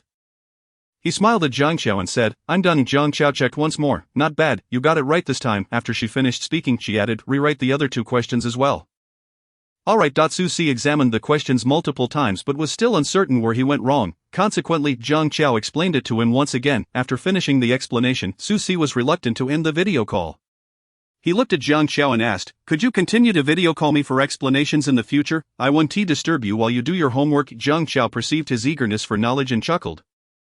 "Sure." After a pause, she continued, "On weekends when I have free time, I can explain problems to you." Susie couldn't suppress the smile creeping onto his face, his mood significantly lifted. "Great, get to bed early." "Good night, Susie." And Yuan, "Good night, little teacher." Initially, Susie thought his newfound diligence in studying was merely a passing fancy. To his surprise, he diligently studied for an entire week, staying awake in class and refraining from gaming at home.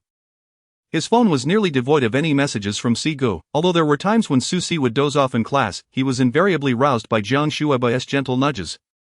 On the afternoon of October 19th, Thursday, after gathering her belongings, Zhang Qiao turned to Susie and said, "I have tutoring this week and might be out late, so I won't be able to video call you for explanations in the next few days. I'll check your homework on Monday." "Okay." Zhang Qiao prepared for her studies in advance, covering the subsequent lessons and exercises. Susie was puzzled about what she still needed to review. Perhaps Xiao Guiban was tackling more challenging problems.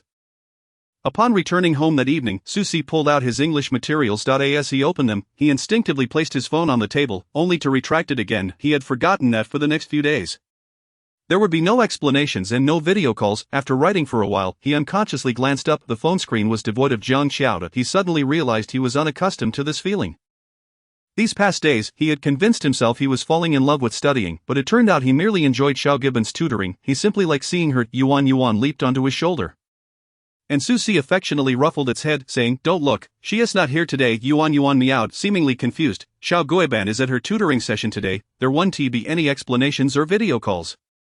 It was unclear whether he was speaking to Yuan or himself. Despite having undergone chemotherapy numerous times, every time Zhang Qiao entered the hospital and caught a whiff of the antiseptic, she felt an overwhelming wave of discomfort, a visceral aversion. She loathed hospitals at this time. She succumbed to unconsciousness, sleeping until noon on Friday. When Luma saw Zhang Qiao awake, she said, Xiao, the lady has gone out for some errands.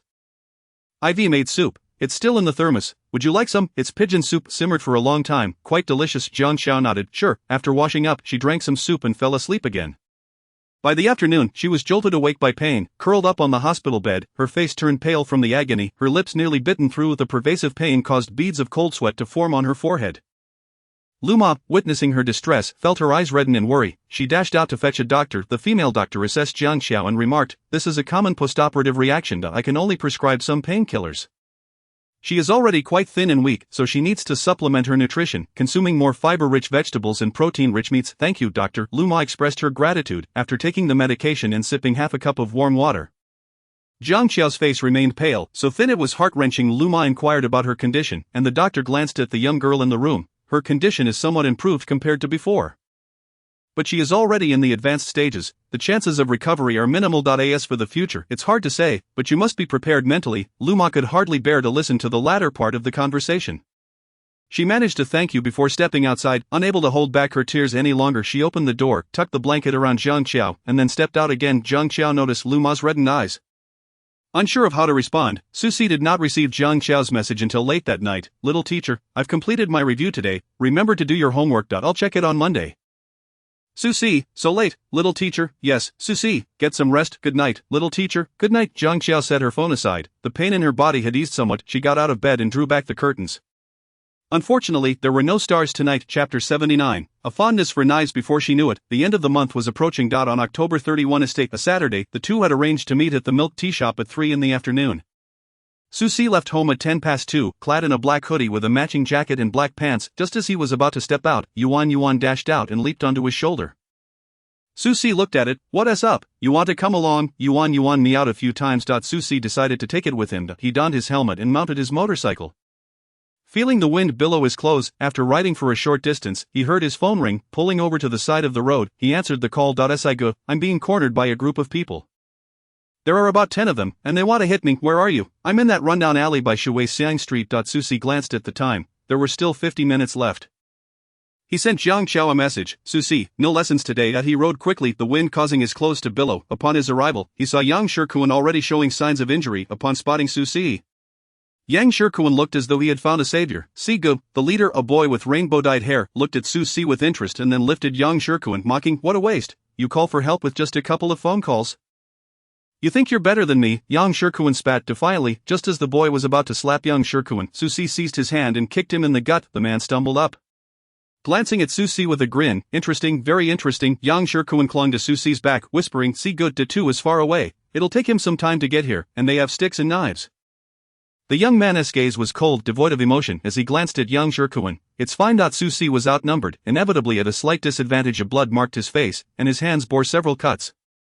With so many adversaries, Susie was caught off guard and knocked to the ground. Yang Shikuan felt his heart tighten at the sight. As Susie rose from the ground, he landed a punch on the leader. The leader was taken aback. He had never encountered such a reckless fighter who treated his life so lightly, engaging in combat as if he had nothing to lose. Susie's allies soon arrived, fellow students from 6th Middle School who followed him. They called out to Susie, "Sigu, we're here." Susie turned to Yang Shikuan. "Go hide over there for now." Yang Shikuan watched as Susie fought fiercely with the group. Susie's fighting style was aggressive. When one of them attempted to strike him with a steel rod, Susie kicked it away, picked it up, and swung it at the assailant. Hao Ming rushed over, having run from a taxi, and called out to Yang Shikuan, "I'm going to help Sigu. Don't wander off." After tossing his jacket to Yang Shikuan, Susie kicked one man away and warned Hao Ming to be careful, only to receive a blow from a stick himself. It struck the same place he had been injured before, causing him to inhale sharply. He retaliated with an elbow strike that sent the attacker to the ground. The rainbow-haired leader, known as Zhen Go, was now a mess, resembling a pig's head. He drew a knife from his pocket and lunged at Susie's arm. Susie barely managed to dodge. Receiving a scratch. He turned an icy glint in his eyes and kicked Zhen Go to the ground. Taking a moment to toy with the knife, he glared at him menacingly. "You like knives?" Zhen Go shook his head frantically. "I don't like them. I don't like knives. Susie chuckled, but I just saw you enjoying it quite a bit. Jengo began to panic. He initially thought a student wouldn't know any formidable individuals. But upon encountering Susie, he realized he was unlike any student he had ever seen. Susie exuded an aura of aggression, his expression cold, his gaze filled with disdain for life, as if he could plunge the knife into Jengu's body at any moment. After playing with the knife for a while, Susie aimed for Genji's lower body. Jengu shut his eyes, screaming in terror that he was clearly losing his mind. Susie was no ordinary student. After his scream, he realized the anticipated pain never came. Susie had not stabbed him after all. Susie shot him a derisive glance, his tone icy. Do you want to continue? Jengu shook his head vigorously. No. No, I apologize to your friend. I won't trouble him again. Yang Shirkuan limped over. See go, they've bullied my cousin for a long time. My cousin is particularly well behaved and does well in school. But these brutes have made him afraid to go to school. I tried to reason with them, and that's when they cornered me. Is that so? As Jengu observed Susie's expression directed towards him, he instinctively recoiled in trepidation. That student hardly possessed any money, and I never once asked him for it. You're talking nonsense. All of my cousin's pocket money has been extorted by you lot. And now he is too afraid to even attend school. Jengu fell silent, unable to retort. Susie lowered his gaze upon him. Return as much as you have taken. Apologize to his cousin. And if I catch you engaging in such behavior again. Upon finishing his sentence, he cast a scornful glance at Jengu. The latter fervently shook his head. It won't happen again. I promise, we will apologize to his cousin on Monday. Now leave. Jengu and his subordinates hastily retreated, scrambling away. Damn it, I shall never provoke that student again. That one is completely unhinged. Yang Shirkuan noticed the injuries adorning Susie's body. See go. Your arm was just scratched. Should we go to the hospital? No need, Susie replied, pulling out his phone to check the time. It's over 4 o'clock. By the time we arrive, it would likely be past 5. But your arm is bleeding, Yang Shirkuan insisted. Susie glanced at Zhang Qiao, pondering whether she was still waiting for him, then shoved his phone back into his pocket and addressed Yang Shirkuan and Hao Ming. I have matters to attend to. He shot another look at the injuries on Yang Shirkuan and Hao Ming. Do remember to go to the hospital? What about you? See go. We'll see, Susie replied before mounting his motorcycle and departing. By the time he reached the milk tea shop, it was already past 5. Peering through the glass, he found no sign of her. Did Xiao Guobin think he had abandoned his studies? Thus she did not respond to his messages. He pushed the door open, startling the staff. He was a bit dirty, his all-black attire smeared with dust, his face streaked with blood, and sporting a ferocious expression. Did a girl come here around 3? Approximately this tall, very well behaved. Before he could finish, he heard someone call his name from behind. Susie, Chapter 80. Does it hurt? Susie turned around to find Zhang Qiao standing behind him. Clad in a cream-colored dress with a light purple cardigan, she looked stunning today. Zhang Qiao gazed at him, momentarily breathless, her eyes widening at the sight of blood on his face and dirt on his clothes. Did you get into a fight? For the first time in his life, Susie felt a pang of guilt. Yes, he feared that his current disheveled appearance might frighten her. Covered in grime and blood, he was also anxious that Zhang Qiao would be upset at him for fighting again. Especially after he had claimed he would stop. A soft hand brushed against his face, and Zhang Xiao's voice was tender. Does it hurt? Susie stared at her in bewilderment, nodding and shaking his head in unison. Noticing her unwavering gaze fixed on the wound on his face, he finally spoke. I was worried you might be waiting for me. I sent you a message, did you not receive it? My phone ran out of battery. I didn't bring it with me. It's charging at home. Sorry for making you wait so long. Zhang Qiao shook her head. It's fine. I didn't bring my phone either.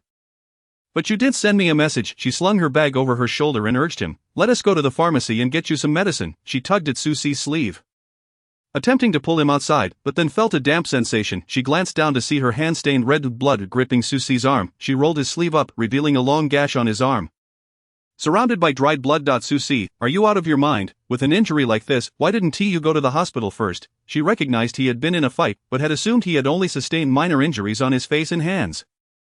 To her surprise, his arm bore a knife wound. Zhang Qiao, usually soft-spoken and fond of addressing him by his full name, now seemed genuinely angry. Susie lowered his head, feeling helpless. I forgot. Zhang Qiao looked up at him, silent, her almond eyes devoid of emotion. I'm sorry, it's your own arm. Why are you apologizing to me? She was indeed angry. On the way to the pharmacy, Zhang Qiao remained tight-lipped, avoiding eye contact with Susie. He watched her sulking face, feeling a pang of sympathy, yearning to pull her into his embrace and confess his wrongdoing. At the pharmacy, Zhang Qiao grasped Susie's arm and addressed the owner. He has injuries on his arm and face. Please apply some medicine. Roll up your sleeve so I can take a look. Susie obediently rolled up his sleeve. The doctor leaned in for a closer examination. Come to the back. Let us disinfect and bandage it first. Alright. Zhang Qiao followed him inside. The owner disinfected Susie's facial wound and cautioned him. The wound on your arm is quite deep, it will hurt.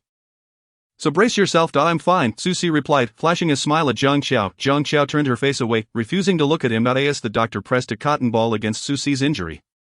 He noticed Jiang Qiao seemed to inch closer. Open your mouth. Susi complied, and Jiang Qiao tossed a candy into his mouth. He smiled at her, but she glanced at him only briefly before turning her head away again.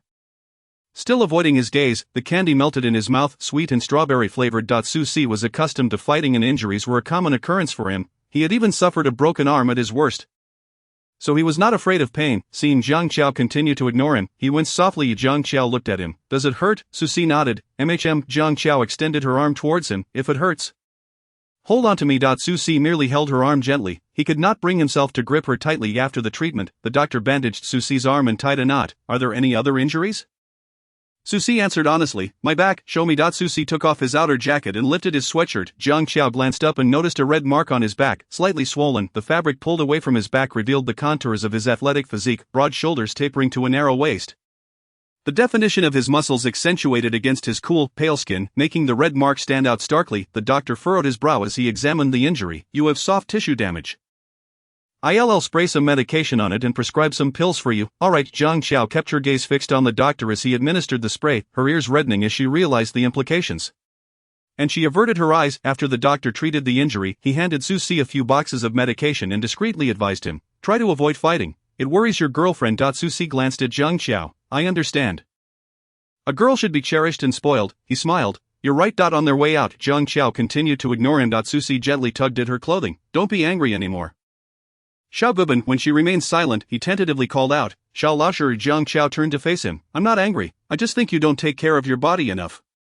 It is not because you came late or anything else, I really forgot. Or perhaps he had simply grown accustomed to it. Injured or not, no one seemed to care, the wounds would heal on their own.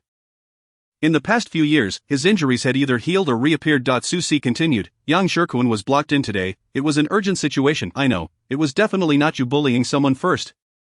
But it truly is dangerous. You got cut today. She looked up at Susi. So, can you fight less in the future? I will fight less, Susi promised, then added, so can Xiao Laoshi forgive me this time? I am not angry. Alright, you're not angry. Susi playfully tugged at her bag. Let me carry it for you. Jiang Qiao glanced at his arm. I can carry it myself. It's just a cut. Not like my arm is broken. Let me carry it. It's rather heavy. Susi spoke while removing the strap of her bag. Let us skip studying today. We can do it next time. What shall we do now? Let me treat you to a meal as an apology for today's incident. Jiang Qiao shot him a glance. Chapter 81. Xiao Laoshi truly cares for me. Susi quickly amended, not as an apology, but because I want to treat you to a meal. Is that alright, Xiao Laoshi? Jiang Qiao softly replied, At the dining table, Susi surveyed the array of green vegetables laid out before him. Then glanced at Jiang Qiao across from him. Eating vegetables is good for your health. Susi's dark eyes sparkled with mirth. Xiao Laoshi truly cares for me. Jiang Qiao remained silent, picking up a piece of vegetable and placing it into his bowl. Eat. Susi smiled at her. Thank you. Then he recalled something. The midterm exams are approaching. We'll need to assess the results of the extra lessons. Do you have faith in me? Xiao Laoshi. When he referred to her as Xiao Laoshi, there was a playful glint in his eyes, almost enticing. You will definitely improve compared to before, and naturally, I didn't have a score last time. Susi pondered for a moment, his tone tentative. If I improve by 15 places, may I request a reward from Xiao Laoshi? Sure, Jiang Qiao replied, adding, as long as I can manage it. Okay, ugh, it hurts like hell. Be gentler. Yang Shirkuan lay on the bed grimacing in pain. Hao Ming glanced at the cotton swab in his hand, uncertain. I've been gentle. Does it still hurt? It hurts terribly. Yang Shirkuan is in such agony that he wears a mask of suffering. Hao Ming observes the imprints left on his body, crimson and raw, and pauses his application of medicinal alcohol. Next time, when Si Gu and I are not around, don't stick your neck out, understood? Upon hearing this, Yang Shirkuan, filled with fervor, sits up abruptly. Damn it, that brute has made my cousin so unwilling to attend school that it infuriates me. He exclaims, only to wince in pain as he inadvertently aggravates his injuries. Hao Ming gently presses him back onto the bed. You haven't finished your medication. Don't move around, I'm just angry.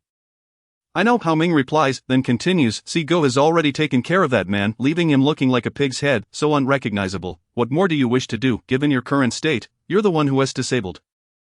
Your whole family is disabled. Hao Ming. Fine, I won't argue with the injured. Yang Shirkuan, noticing the wounds on Hao Ming's face, inquires, aren't you going to apply some ointment on your injuries? No need. Yang Shirkuan rummages through the medicine box and retrieves a band-aid, carelessly applying it to Hao Ming's face. That LL do. Hao Ming remains silent, allowing him to fuss over it, before putting away the medicine box. Sitting on the bed, Yang Shirkuan laments, what a disaster this is. With my ghastly appearance, I'm bound to face a severe beating when I return home. Suddenly, he leans closer to Hao Ming. Hey. Big head, do you think my mom would believe me if I said I got these injuries from a fall? Hao Ming responds, I believe Auntie's eyes are not blind. What should I do then? This is a complete disaster. If it's a mixed gender beatdown, my life is surely in jeopardy. My mom might even kick me out. Yang Shikuan lies back, seemingly envisioning the impending punishment. He sighs, resigned to the fact that a beating is inevitable. If I get kicked out, I'll go seek refuge with Sigo, but I fear he might disdain me. Yang Shikuan mutters to himself, then you can come to me. Isn't Auntie supposed to return soon?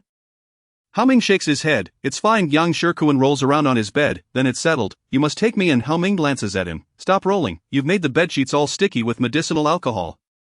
Got it. I'll go make some food. As Hao Ming cooks, Yang Shikuan sits beside him, eagerly awaiting his meal. The aroma of stir-fried scallions fills the air as chopped tomatoes are added, followed by water. Once the water boils, a mixture of flour is introduced, then beaten eggs, and finally vegetables and seasonings. The delightful scent wafts towards Yang Shikuan, who stands and peers into the pot. Big head, will it taste good? Hao Ming replies without looking back, if it doesn't taste good, don't drink it. A few minutes later, Yang Shikuan, unable to stop himself, gulps down his bowl. How did you make this? It is delicious. Hao Ming remains silent, serving him another bowl before attending to other dishes. While cooking, Yang Shikuan leans forward, watching intently. Hao Ming, slightly exasperated, advises, stop eating, you'll spoil your appetite, just one last bowl. Yang Shikuan grins at the array of dishes on the table. I never noticed before, Big head, but you really cook well. What a virtuous husband and father. I wonder which girl will benefit from this. Hao Ming glares at him. You can't even keep your mouth shut while eating. Yang Shikuan pulls out his phone and snaps a photo. Big head as first time cooking. I must document this. Get lost. After taking the photo, Yang Shikuan sends it to Susi. Yang Shikuan, image, Yang Shikuan, see good. Can you believe I'm actually eating food cooked by Big Head? Ha, this must be recorded. Just as he finishes sending the message and takes another bite, he suddenly remembers. Big Head, I wonder if Sigo went to the hospital to check on his arm. Hao Ming pauses with his chopsticks. Then why not send him a message? I just did. Sigo hasn't replied. I'll give him a call, Yang Shikuan states, proceeding to dial Susi for a video call. Yang Shikuan, the other party has declined. Yang Shikuan is momentarily stunned, looking at Hao Ming. Sigo declined. P.S. probably busy. Alright then, let us eat before it gets cold. As soon as the mention of food comes up, Yang Shikuan's spirits lift. Meanwhile, Zhang Qiao, having seen Susi hang up, asks him, aren't you going to answer? Yang Shikuan, you should answer. He might be worried about you. Susi calls Yang Shikuan back. Hearing the WeChat call notification, Yang Shikuan, with food still in his mouth, hurriedly checks his phone, seeing that it's Sigo, and immediately answers, Sigo, did you go to the hospital for your arm? I did. Yang Shikuan gazes at the background behind Susi for a moment. Hey Sigo, are you eating? Your backdrop looks like a restaurant. Yes, I'm eating. After saying this, Susi turns the phone to Zhang Qiao.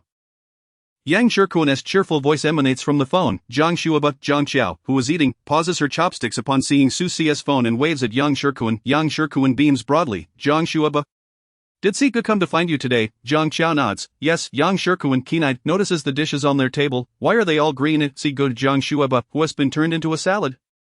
Susi chuckles. You'll have to ask Zhang Qiao about that. Chapter 82. Are you concerned about me? Hearing this, Zhang Qiao's ears blush slightly, and after a moment, she manages to utter, I like to eat vegetables.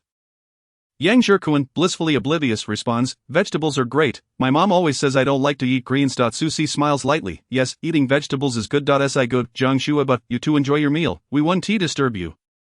Bite. Alright. Susi hangs up, meeting Zhang Qiao's gaze. The little teacher cares for me so much. I must eat all these vegetables. Zhang Qiao looks at him. You said you'd eat it all.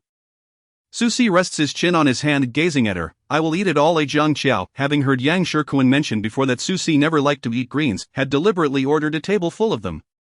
Watching Susi happily pick at his food, she begins to doubt whether what she previously heard was true. Yang Shikuan opens the door and peeks inside, seemingly finding no one just as he steps in. He hears a voice. You're back. Startled, he covers his face. Suyen looks at him, face covered. Come here, sit down. Yang Shikuan's heart races, beating faster than when he speaks to a pretty girl. Is this the calm before the storm? As he walks into the living room, he sees several people seated neatly on the sofa, looking bewildered. Why is my uncle's family all here? Suzimu calls out, cousin. Yang Shikuan sits beside him, whispering, what is going on? Why is everyone here? Suzimu merely smiles. Su Qingqi speaks first. Xiaokuan. Yang Shikuan straightens up, responding, thanks to you this time. Xiaomu has been bullied at school for so long without telling us. He said he didn't want to go to school, and neither your aunt nor I knew what was wrong. Suzimu grips Yang Shikuan's arm. Those little rascals have already apologized to me and returned all the money they took from me before. Yang Shikuan finally grasps the situation, chuckling. No worries. Su Yan smiles. Brother, this child may love to fight, but he is quite loyal. Su Qingqi chuckles, patting Yang Shikuan's shoulder. Before he even speaks, Yang Shikuan winces in pain. This injury on your face was also for standing up for Xiaomu, wasn't it? Yang Shikuan nods. Your uncle is treating you to dinner. We're going out to eat today, Su Qingqi announces. Discreetly pulling out a red envelope and slipping it into Yang Shikuan's pocket. When Su Yan isn't looking, Yang Shikuan feels the envelope, noticing it's quite thick, and beams at Su Qingqi. Thank you. Uncle, however, as he smiles, he inadvertently strains his injured face, grimacing in discomfort. This beating wasn't in vain. He received a red envelope and will enjoy a nice meal after Su Si and Jiang Qiao finish their meal. Su Si suddenly remembers Yuan Yuan is still in the car. He unzips the bag, and Yuan Yuan jumps out, diving straight into Jiang Qiao's arms. It's gotten a bit chubby, let me hold it.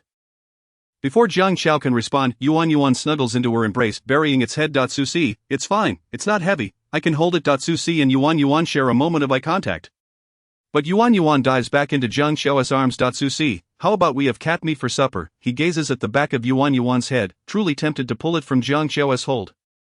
Jiang Qiao asks, you're injured, shouldn't you head back to rest? Su Si shakes his head. I'm fine, my leg is still good. Is the little teacher concerned about me? Jiang Qiao feels a bit flustered by his teasing tone. Glancing at him, each time Su Si sees her react this way, he feels as though he is bullying her, and a smile tugs at his lips. The night market is bustling with life. Filled with a multitude of passers-by, colorful little lights dangle from the trees. Jiang Qiao, cradling the cat, walks ahead, and upon noticing Su Si hasn't caught up, turns to look back at him. Su Si initially intends to capture her silhouette but inadvertently snaps a photo. Above her, the vibrant lights twinkle, while below stands a gentle girl with a high ponytail, a soft smile gracing her face, holding a small black cat. What are you doing? Su Si raised his phone to show her. I just wanted to take a picture of your silhouette. And you happened to turn around. Jiang Qiao glanced at the photo on the phone and smiled, saying, it's quite well taken. Su Si put his phone away, replying, that is only natural. A person as lovely as you could never be captured poorly. Passing by a small pet supply store, Jiang Qiao cradled Yuan Yuan and entered, with Su Si trailing behind. Just as he intended to say they shouldn't buy anything, he observed Jiang Qiao seriously selecting items. The store owner, a somewhat intimidating yet equally handsome young man, remarked, out to play with your sister, huh? Su Si glanced at Jiang Qiao, then back at the owner. Yes, just taking my sister out for some fun. You two siblings have such a great bond, the owner commented. Jiang Qiao, holding the cat, clarified, we're not siblings, we're classmates. The owner suddenly enlightened, then you must be a couple, my apologies for the oversight. Jiang Qiao's cheeks flushed, shaking her head. No, just deskmates. The owner chuckled. Good friends, then, no wonder you seem so close. Su Si looked at Jiang Qiao, a subtle smile gracing his lips. Indeed, we share a wonderful relationship. Don't we, little deskmate? Jiang Qiao responded with a soft then picked up a blue outfit, asking Su Si, is this one okay? Su Si glanced at the blue garment, then at Yuan Yuan. I think it's perfect. Yuan Yuan seemed to sense they were buying clothes for her, excitedly meowing. Just as Jiang Qiao was about to pay, Su Si snatched the money from her hands. She turned to him, saying, I'm buying things for Yuan Yuan.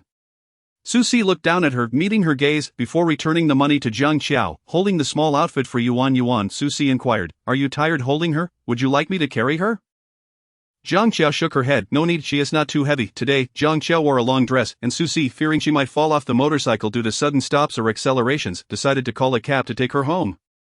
He shielded her head as she climbed in, and just as she settled, she noticed Su Si holding the cat and followed suit. Why did you come in too? Su Si smiled. To take you home.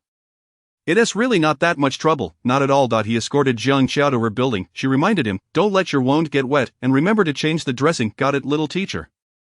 Su Si replied, waving goodbye as he left. Watching the lights illuminate upstairs, he departed. Chapter 83, The Woman of the Big Shot. The autumn breeze tinged the maple leaves with crimson, and November arrived with a hint of chill. Su Si sat beside Jiang Qiao, placing his belongings into the drawer. Today, Jiang Qiao donned a pink jacket over a white shirt, the jacket adorned with white fringes, emphasizing her delicate, fair face. Sensing his gaze, she turned to him and asked, what's up? Su Si shook his head. Nothing, just thought you looked particularly adorable in that outfit. He pulled out his vocabulary book and Chinese literature book, asking, little teacher, what is today's task? Jiang Qiao took the English vocabulary book from him. Let us memorize some words today. Alright. Su Si read a few sentences, then leaned closer to ask, how do you pronounce this word? Jiang Qiao glanced at it, responding, ambulance. Doesn't it sound like I can't die, so it means an ambulance. Su Si couldn't help but laugh. Noted, little teacher, that is quite a memorable method. Jiang Qiao looked at him. Hurry and memorize. After a moment of studying, she spoke again. Tonight's Chinese test requires you to choose an answer for every question, regardless of understanding. Just fill in the objective questions, and remember to structure the essay into paragraphs. You can use the template I shared with you. Susie chuckled. Understood, little teacher. In the afternoon, the exam room assignments were announced. Fong Zixin projected the seating arrangement on the blackboard. The exam room assignments are out. And students should not feel pressured, just aim to perform to the best of your ability. After a few more reminders, Susie glanced at the seating chart. He was on the 5th floor of another building, while Zhang Qiao was on the 1st floor of their building. Not only were they in different buildings, but also on different floors. Susie stared at the chart, momentarily lost in thought. Zhang Qiao, thinking he was nervous, gently tugged at his sleeve, softly encouraging, "Don't be anxious." Susie turned to her. "I'm not nervous, that's good. Good luck on the exam." "Thanks." During the previous exam, Susie had spotted Zhang Qiao immediately. Now she was in the first exam room while he was in the last. Following her advice, he completed all the questions, regardless of whether he knew the answers. After finishing the last sentence of his essay, he glanced up at the clock above the podium. 15 minutes remaining. She must have finished long ago, right? Zhang Qiao completed her essay with 15 minutes to spare. She glanced over her Chinese test. The questions were manageable, and the quantity wasn't overwhelming. Susie should be able to finish everything. In the evening, after Zhang Qiao finished tidying up, she received a video call from Susie. She accepted it, and the first thing she saw was a dark cat face. Susie held Yuan beside him. She knows I'm video calling, so she came over, practically trying to stick her face on the screen. Zhang Qiao couldn't help but laugh, her eyes crescent-shaped with delight. Susie confined Yuan in his arms. "How did your Chinese test go today?" "Not bad. I finished everything." Zhang Qiao thought for a moment and asked, "That's good. Did you structure your essay into paragraphs?" "I did. The questions on the usual exams differ slightly from the ones I gave you. Just be mentally prepared. The ones I provided were designed to build your foundation gradually." "Got it, little teacher." Susie observed Yuan wriggling in his embrace. "Be good now." Zhang Qiao couldn't stifle her laughter. After chatting for a while, Zhang Qiao said, "We have another exam tomorrow, so get some rest." "Good night." "Good night, little teacher." After hanging up, Susie ruffled Yuan's head. "You little flirt, you're more eager to approach the screen than I am." Yuan meowed in protest. Susie chuckled at their chatting backdrop, thinking she truly looked adorable. The next day, after working on some simplified foundational questions for a while, Susie felt a bit more confident. However, the moment he received the math test paper, he realized the path of tutoring was still long. He could barely comprehend the first 2 questions. Finally, he encountered a question he understood and attempted to solve it, only to arrive at a number that didn't correspond to any of the 4 choices. He glanced at the options and selected the closest one. The second exam was physics. Zhang Qiao had just returned from the restroom and spotted Susie sitting at her desk. Almost everyone in the school knew Susie. The students in the first exam room were surprised to see him suddenly appear. Was there someone here who had provoked him? However, the seat he occupied seemed to belong to a girl. Susie stood to let Zhang Qiao sit, then handed her a warm cup of milk. Zhang Qiao accepted the milk from him. "Thank you." She placed it on the desk and asked, "What brings you here?" If she remembered correctly, Susie should have been on the 5th floor of another building. Susie chuckled at her remark of gratitude. "I felt a bit uneasy not seeing my little teacher, so I came to check on you." "I'm fine. Just tackle the big questions if you can, and for those you can't, use the formulas you know. Just pick one for the multiple choice questions." "Understood, little teacher." Susie watched her, then advised, "The milk will get cold quickly. Drink it while it's warm." "Okay." Zhang Qiao glanced at her watch and then said, "You should head back now. There's not much time left." She escorted Susie out, returning to her seat in the exam room. Suddenly, she felt the gaze of many students upon her, and when she looked up, they quickly averted their eyes. A boy seated behind Zhang Qiao nudged her. "Hey, what is your relationship with that guy from just now?" "Just deskmates." "Oh, I see." The boy recalled how Susie had stood up for her to sit and had brought her milk, conversing with a smile the whole time. He almost thought she was the girlfriend of a big shot. So she was just a deskmate, although rumors circulated that Susie was fierce and often got into fights. He had seen Susie protect students from their school on more than one occasion. The big shot didn't seem so intimidating after all, and he was completely non-threatening when talking to the girl in front of him. In the afternoon exam, as the boy returned, he noticed Susie seated at his desk. Just as Susie stood, the boy said, "Big shot, you stay. I'll step out for a bit." He quickly exited. Sneaking a peek at Susie from the hallway, Zhang Qiao turned to Susie and asked, "Big shot?" Susie shook his head. "No idea." "How did you feel about the morning exam?" "Not sure.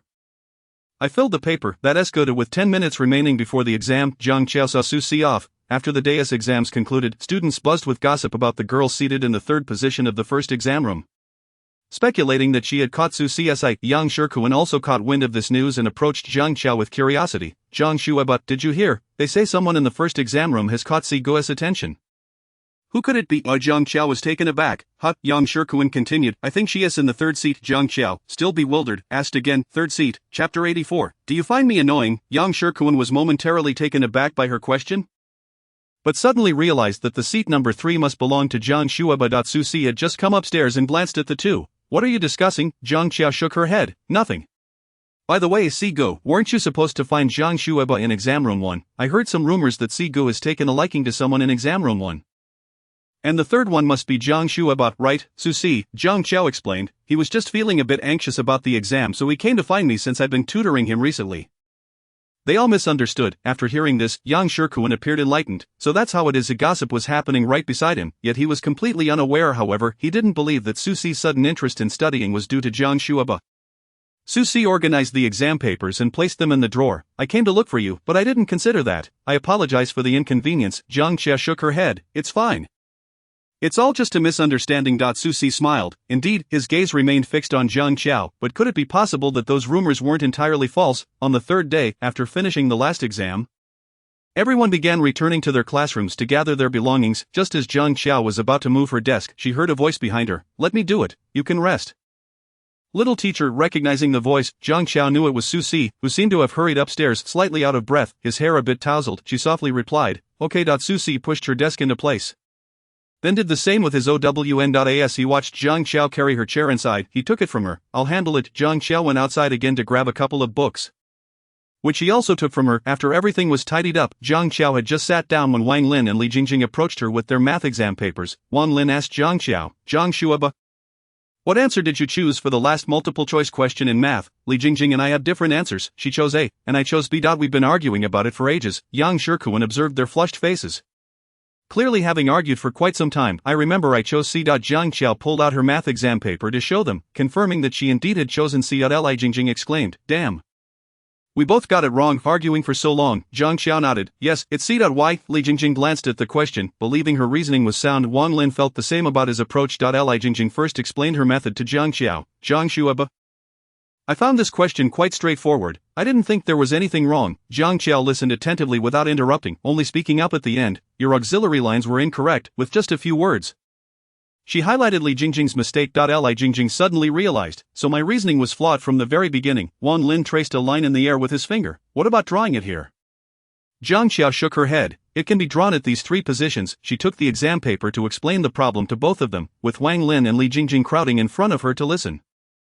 Zhang Qiao's reasoning was clear, her voice gentle and soft. Susi watched the three heads huddled together, feeling a wave of discontent. His little teacher was explaining problems to others, and so close to them, yet they could discuss issues together, while he could not. After Zhang Qiao finished explaining, both students appeared enlightened. Wang Lin said, thank you. Zhang Shuebier. Li Jingjing added, thank you. Zhang Shuebier. At first, Zhang Qiao found the title a bit awkward, but after hearing it so many times, she had grown accustomed to it. You're welcome. The two then compared answers with Zhang Qiao's math exam paper for the other multiple choice and fill-in-the-blank questions. Wang Lin sighed, oh no, I misread the second multiple choice question and got the last one wrong. I also missed one fill-in-the-blank and got another incorrect. Yang Shikuan, upon hearing this, couldn't help but interject, don't say that. Your scores in the multiple choice questions are nearly the same as mine. Not if you're in trouble. What does that say about me? Wang Lin grinned at him, after Wang Lin and Li Jingjing verified their answers. They left. Yang Shikuan glanced at Zhang Qiao's exam paper. The good news was he had gotten the last multiple choice question correct, but the bad news was that with that one, he had only answered 4 of them correctly. Hao Ming, noticing his troubled expression, asked, what's wrong? Did you fall asleep during the exam? What could make you look so glum? I only got 4 multiple choice questions right. How do you know? Yang Shikuan replied, I checked Zhang Shueba's exam paper. Did you get yours right? After comparing answers, Yang Shikuan became even more frustrated. What the heck, Hao Ming, are we even friends? How come you secretly studied behind my back and got so many right? Hao Ming glanced at his own paper. I didn't. Susi watched Zhang Qiao's exam paper being passed around, feeling increasingly disgruntled. He wanted to borrow Zhang Qiao's answers for another subject, but upon seeing Susi's gloomy expression, the student retreated. Damn, did someone provoke this plague god? A pair of soft, white hands reached out toward Susi. Can I take a look at your exam paper? Susi, staring at her outstretched hand, nearly placed his hand in hers. Hesitating, he pulled out his neatly stacked exam papers and placed them on Zhang Qiao's desk. I might have made many mistakes. Zhang Qiao smiled at him. It's all right. Susi watched her examine his papers, feeling inexplicably nervous. Only when he saw Zhang Qiao's expression remain unchanged did he breathe a sigh of relief. Zhang Qiao held out her math paper for him to see, pointing at the third question. Isn't this type of question what we just covered in the video a few days ago? Susi glanced at the question, recalling that he had inadvertently become distracted while watching her explain it.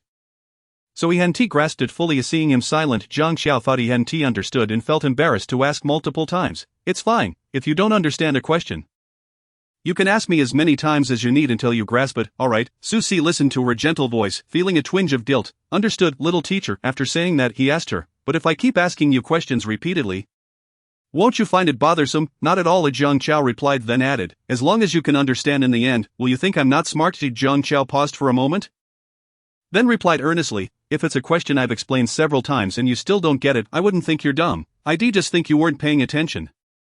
I'll be serious, little teacher. Chapter 85. A bit adorable. On Monday, the 9th, the overall exam results had been released, and I printed out the scores, distributing one to each group for them to pass around and review.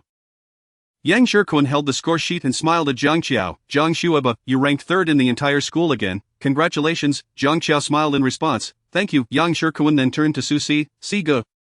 Wait a moment, let me see where you placed. Looking down the list, he exclaimed in surprise. Found it. Siga, you're in 54th place, an improvement of 8 spots from last time. Susie simply replied with a sound of acknowledgement. Zhang Qiao looked at him. Wait until you're done. I want to see too. Alright, Zhang Shueba, I'll hand it to you once we've checked our scores. The class had a total of 62 students, and the score sheet eventually made its way to Susie and Zhang Qiao. Susie glanced at Zhang Qiao at the top of the list, 692 points, then looked at himself near the bottom. With just over 200 points, the two were nearly an entire score sheet apart. Susie met Zhang Qiao's gaze. After more than half a month of you teaching me, am I disappointing you a bit? Zhang Qiao laughed, her eyes sparkling with mirth. Not at all, you did really well, improving by 8 spots this time. After saying that, she reached out her soft little hand to ruffle Susie's hair. There is no such thing as an overnight success. You redoing great. Her hand was soft as it rubbed against his head. Susie felt a warmth in his chest as he looked into her bright, sparkling almond eyes. Are you comforting me, little teacher? Zhang Qiao replied earnestly. No, I'm praising you. Susie found himself smiling inexplicably in response to her expression. Susie, hearing her call his name, he turned to her. What's up? Actually, you're not fierce at all. At first, on the first day of school, she genuinely thought he seemed intimidating. When she later witnessed him in a fight, she was truly startled, but as time passed, she realized Susie wasn't fierce at all. He was a person who appeared cold but was warm on the inside, although he sometimes spoke in a nonsensical manner and enjoyed teasing her. He was very warm-hearted and kind. Susie looked at her. What makes you say that? Zhang Qiao smiled, a bit shy. Initially, I thought you were quite fierce. Oh, on the first day, I thought you seemed pretty fierce.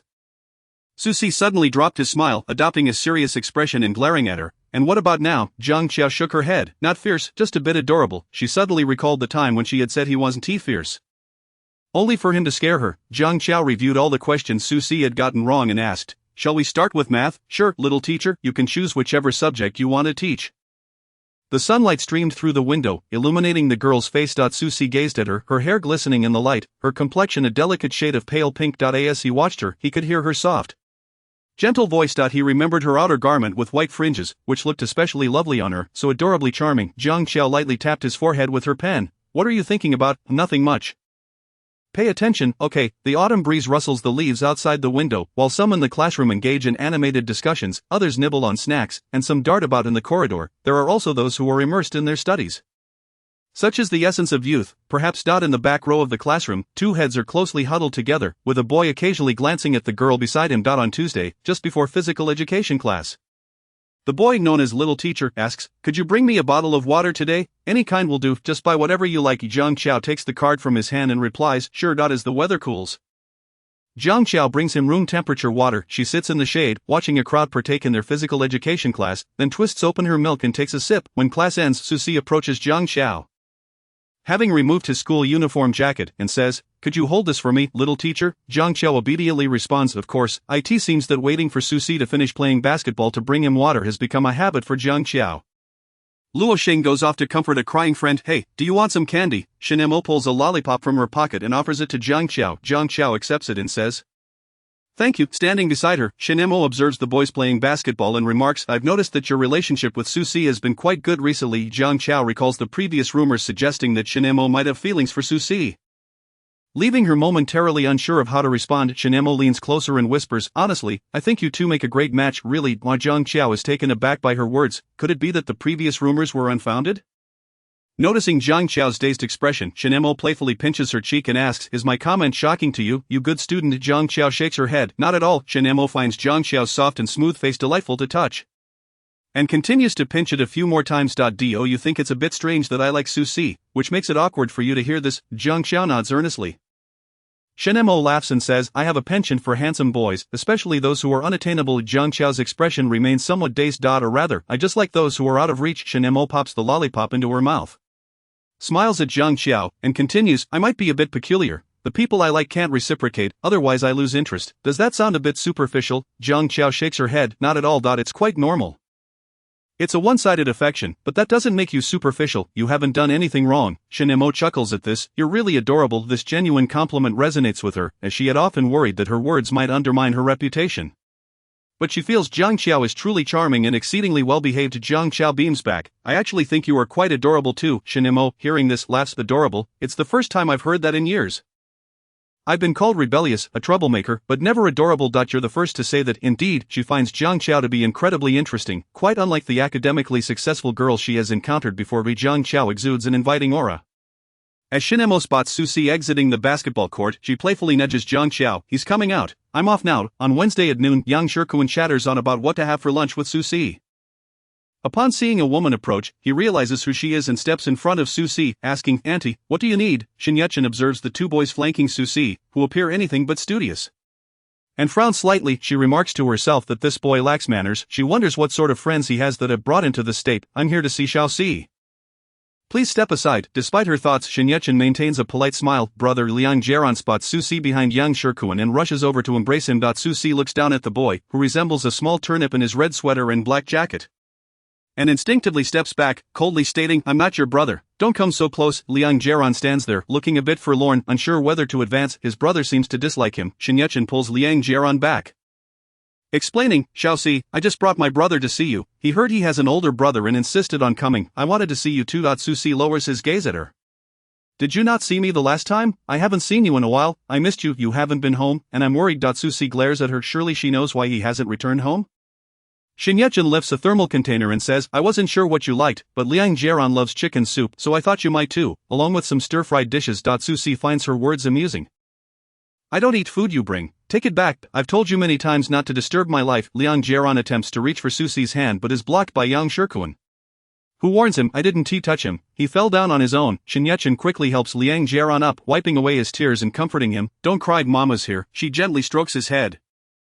Susie watches the scene with cold indifference, finding the display of maternal affection absurd. Is this how it works? The crying child receives the treat, so the obedient one is to be abandoned. He recalls Shen Yuchen's words, how she said she no longer wanted him, calling him a burden. As he watches Liang Jiaran nestled against Shen Yuchen, he prepares to leave. Shen Yuchen stands up, wanting to touch Susie's sleeve, but is blocked by Hao Ming, who, although unaware of the full situation, understands Susie well enough. Xiaoxi, just take the food and eat. If you like it, I'll bring you more next time. Susie looks at her and coldly replies, do you not understand? I don't need your food, nor do I want you to visit me. Do not appear before me again. With that, he strides into the school. Yang Shikuan trails behind, calling out, Brother, are you not going to eat?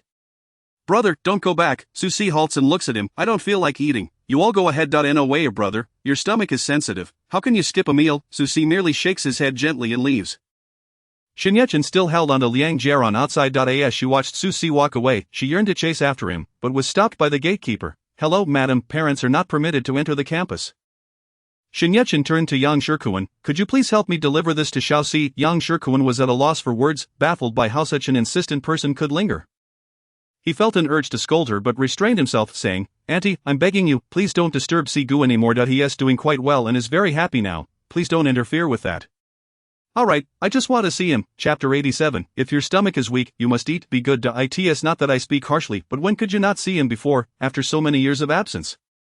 What does your sudden reappearance signify? Moreover, Sigu is a person, not an object to be desired and discarded. It will. Sigu is a wonderful individual. Without you, he would fare even better, so please, just don't show up anymore. Shen Yuchen tightened her grip on the thermos. I will wait for the day Xiaoxi forgives me. Once she finished speaking, she embraced Liang Jiaran and departed. Yang Shikuan was infuriated, feeling as though steam might erupt from his head. Why must she incessantly haunt Sigu? What was she being so stubborn about? Bringing her current child to him only served to deepen Sigu's sorrow.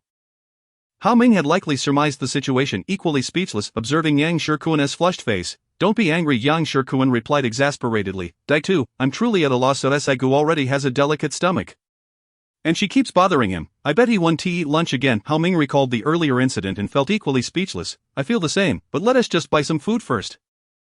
Jiang Shua, but could you do me a favor? Jiang Qiao gazed at him, puzzled. What's wrong? Yang Shikuan recounted the situation briefly. See, could definitely one tea eat if I try to persuade him. After hearing him out, Jiang Qiao inquired, where's the food? Yang Shikuan handed over the meal in his hands. It's up to you now, Jiang Shua, but alright. Su Si sat with his head bowed. Struggling to concentrate on the problems before him, he was already feeling irritable, and now the frustration only mounted. Suddenly, someone snatched the book from his desk. Su Si glanced up at Jiang Qiao. What is going on? Jiang Qiao placed the meal on his desk. Stop looking at the problems and eat first. Su Si met her gaze but remained silent. Your stomach isn't good. You must eat, be good. Hearing her final word good, Su Si felt as if she were treating him like a child. I'll eat, Jiang Qiao then smiled, placing the food on his desk. I'll keep an eye on the teacher for you. Thank you, little teacher, Yang Shikuan observed Su Si finally eating, feeling relieved, and gave Jiang Qiao a thumbs up. It's all thanks to our Jiang Shua. By Jiang Qiao merely smiled back. Su Si took a few bites. Then heard Jiang Qiao's voice. I heard from Yang Shikuan. Jiang Qiao looked at him as he paused with his chopsticks. Continue eating while you listen to me, the teacher will be here shortly. No one is completely saintly. I'm not that magnanimous. If I were you, I wouldn't forgive her, nor would I want to see her at all. I asked the little teacher, trying to enlighten me. Not really. Jiang Qiao cast a glance at him. Actually, it could be considered so. Feeling somewhat comforted, Su Si remarked, and Jiang Qiao laughed, but don't let this affect your mood too much, leading you to skip meals. Alright, is the little teacher looking after me? Jiang Qiao watched him eat, nodding. Yeah, I'll listen to the little teacher. Hearing these words from him, Jiang Qiao felt an inexplicable flutter in her heart. During the afternoon nap, Jiang Qiao shifted positions in her sleep. Su Si gazed at her profile for a long time. Her skin was flawless, nearly devoid of any blemishes, even the fine hairs on her face were visible. He continued to watch her until he noticed her eyelashes flutter as if she might wake, prompting him to close his eyes and feign sleep. The first class of the afternoon was taught by Feng Zixin. As he entered the classroom, a jubilant smile adorned his face. Classmates, we've surpassed class 18, we are no longer in last place, hooray, ha ha, we've finally turned the tables on being perpetually last. Feng Zixin addressed the students below. Quiet down, this is a good start. I hope everyone can achieve even better results in the final exams. Alright, class 17 was in high spirits, while class 18 sat in somber silence.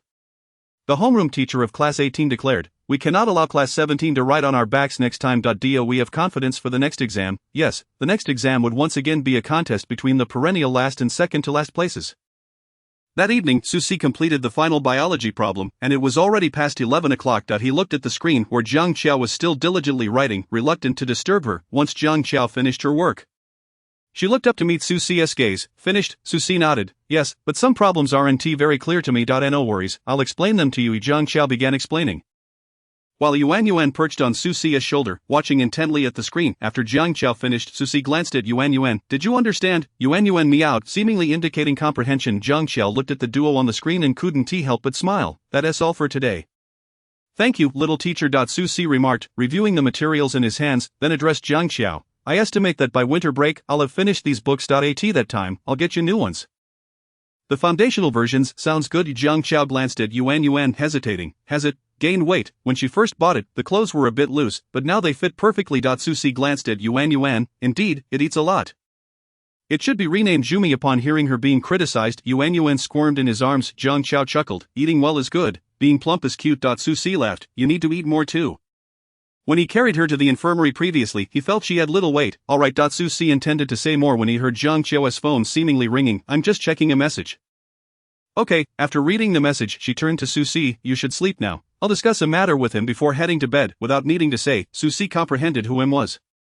He felt rather displeased. Wait for the little teacher to sleep together. Jiang Qiao and Xiao Chainan likely shared their thoughts, finding much common ground, though some minor disagreements arose. Xiao Chainan, I heard you scored third in the entire school again. Congratulations, Jiang Qiao. Thank you. After sending this, Jiang Qiao realized she had forgotten to end the video call. She looked at the pair, one human and one cat, who were fixated on her. I'm done talking. Su Si remained displeased. Alright. He suddenly realized and asked her, did you previously have a video call with him? Did I interrupt you? His last remark carried a hint of jealousy. Jiang Qiao seemed bewildered. No. I am not familiar with him, we just wrote on paper to see each other as thoughts. So does the little teacher only have video calls with me? Yes. Upon hearing her reply, Su Si's lips curled into a smile.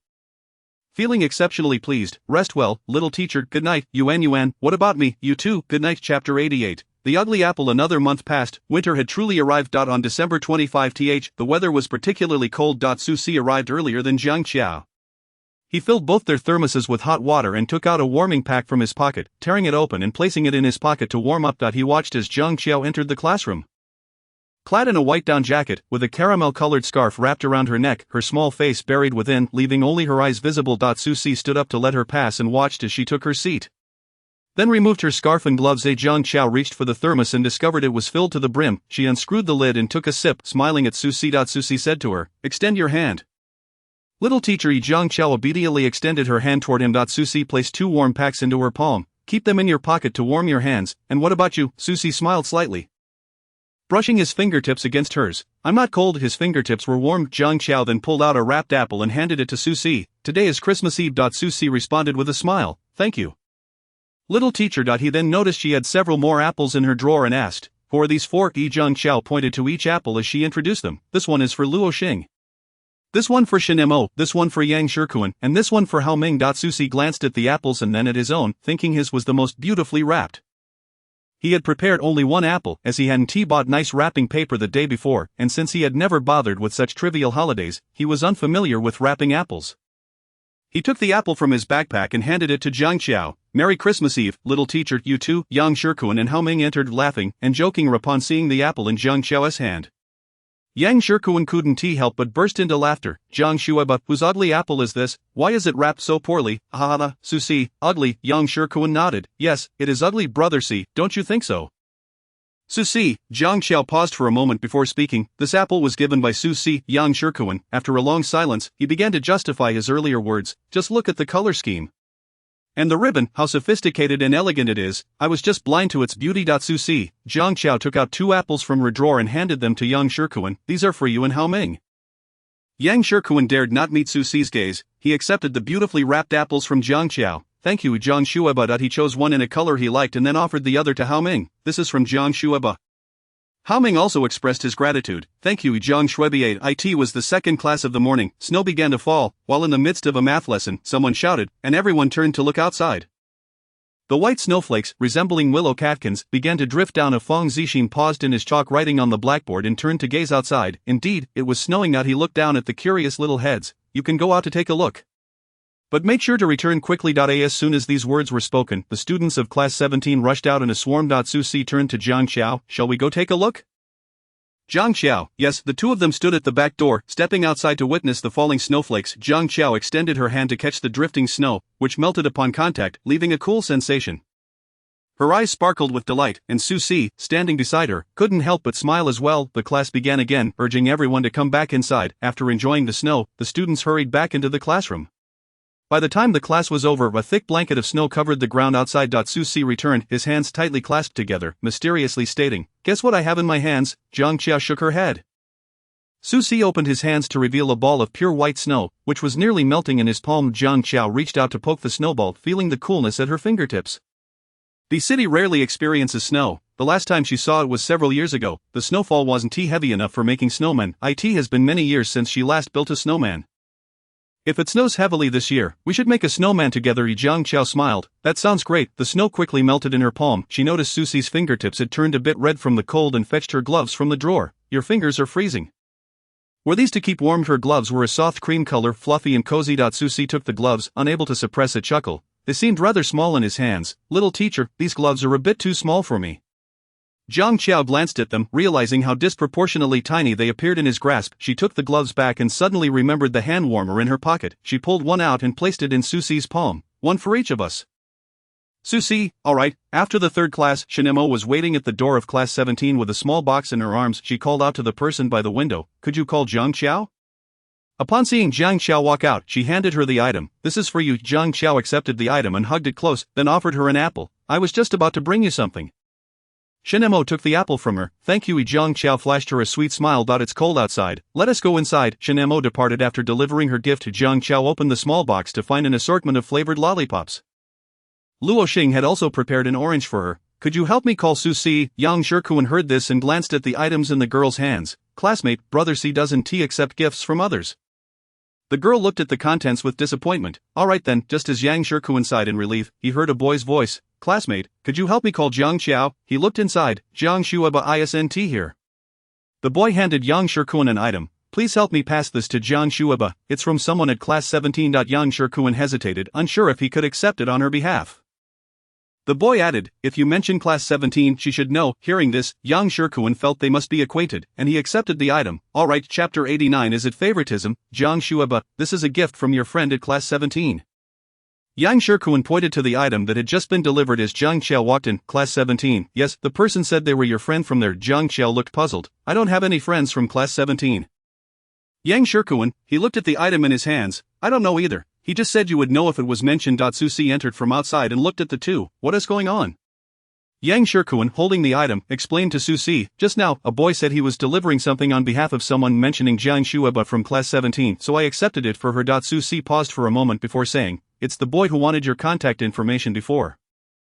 Upon hearing this, Jiang Qiao recalled Yang Shikuan holding the item, felt a bit awkward. I'm sorry, Jiang Shuaba, I didn't ask clearly, what should we do with this, should we return it? But he also didn't know which class the boy was from. Making it impossible to return it to it is fine, it's not your fault, just give it to me. She took the item, opened the box, and saw the note inside. Susi sat nearby, pretending to read but secretly watching Jiang Qiao as she opened the item. The handwriting on the note was neat. Jiang classmate, Merry Christmas, signed with a character for summary. Jiang Qiao tucked the note away and found candies and chocolates inside, which she then placed in her drawer. She asked Susi, what should I reply? Susi, with a hint of jealousy in his tone, replied, I don't know, I don't like owing favors, sending something back would settle the matter. Upon hearing this, Susi felt much better. Just return something casually tomorrow for Christmas, Jiang Qiao. Alright. In the evening, after discussing the problems, Jiang Qiao raised the candies and a Santa hat. Susi, is this okay? Susi looked at her offerings. Yes. Jiang Qiao packed the items into a gift bag and added a few snacks. That should do. They chatted a while longer, and Jiang Qiao said, I'll ask his friend which class he is in and deliver these tomorrow. Susi, sounds good. Although he understood the reason, he still felt a bit displeased. Before he could message him, Jiang Qiao received a text from Xiao Chainan. Xiao Chainan, Merry Christmas. Jiang Qiao, Merry Christmas. Thank you for your gift. You don't need to go through so much trouble in the future. Xiao Chainan, it's no trouble at all. Jiang Qiao, what is your friend's name? I'll have him bring something for you. Xiao Chainan smiled at her message. Xiao Chainan, class 12, Wang Goodwei. Jiang Qiao. Okay. The next day, as class began, Feng Zixin received a desk full of gifts and addressed the students below. You can save your money for food. There is no need to give me gifts. Though he said this, his heart felt warmed out. We still have money to eat. Old Feng, Merry Christmas. Feng Zixin looked at the smiling faces before him. Merry Christmas. Everyone. Jiang Qiao prepared to deliver the gifts. Seeing her about to leave, Susi spoke up. I'll help you deliver them. Is that alright? Jiang Qiao, sure. Susi took the items from her hands and asked, which class? Jiang Qiao pulled a small note from her pocket and handed it to him. Just give this to him. Susi, alright. He set off with the items in hand. The students in class 12 peeked out to see Susi at the door. And there was a flurry of whispers, wondering if someone in their class had provoked this formidable presence. A boy sitting at the door ran out. Brother C, who are you looking for? Susi glanced at the note in his hand. I'm looking for Wang Gu from your class. Wang Gu, someone is looking for you. A tall, slender boy stepped out, looking a bit apprehensive. He hadn't done anything to provoke Susi. Wang Gu, yes. Susi handed him the items. This left not only Wang Gu bewildered but the entire class 12 in shock. Could it be that Susi likes men?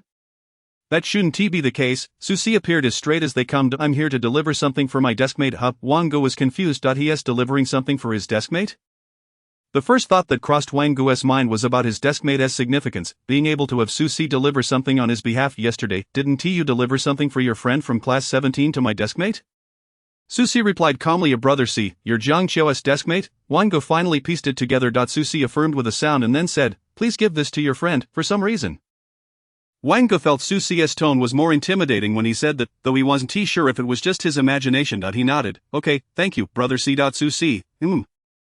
And then he left. Wang Gu held the items, watching Susi walk away, finally exhaling in relief. The pressure had been overwhelming just now. Jiang Qiao, upon seeing Susi enter, inquired, how are you? Did you give it to him?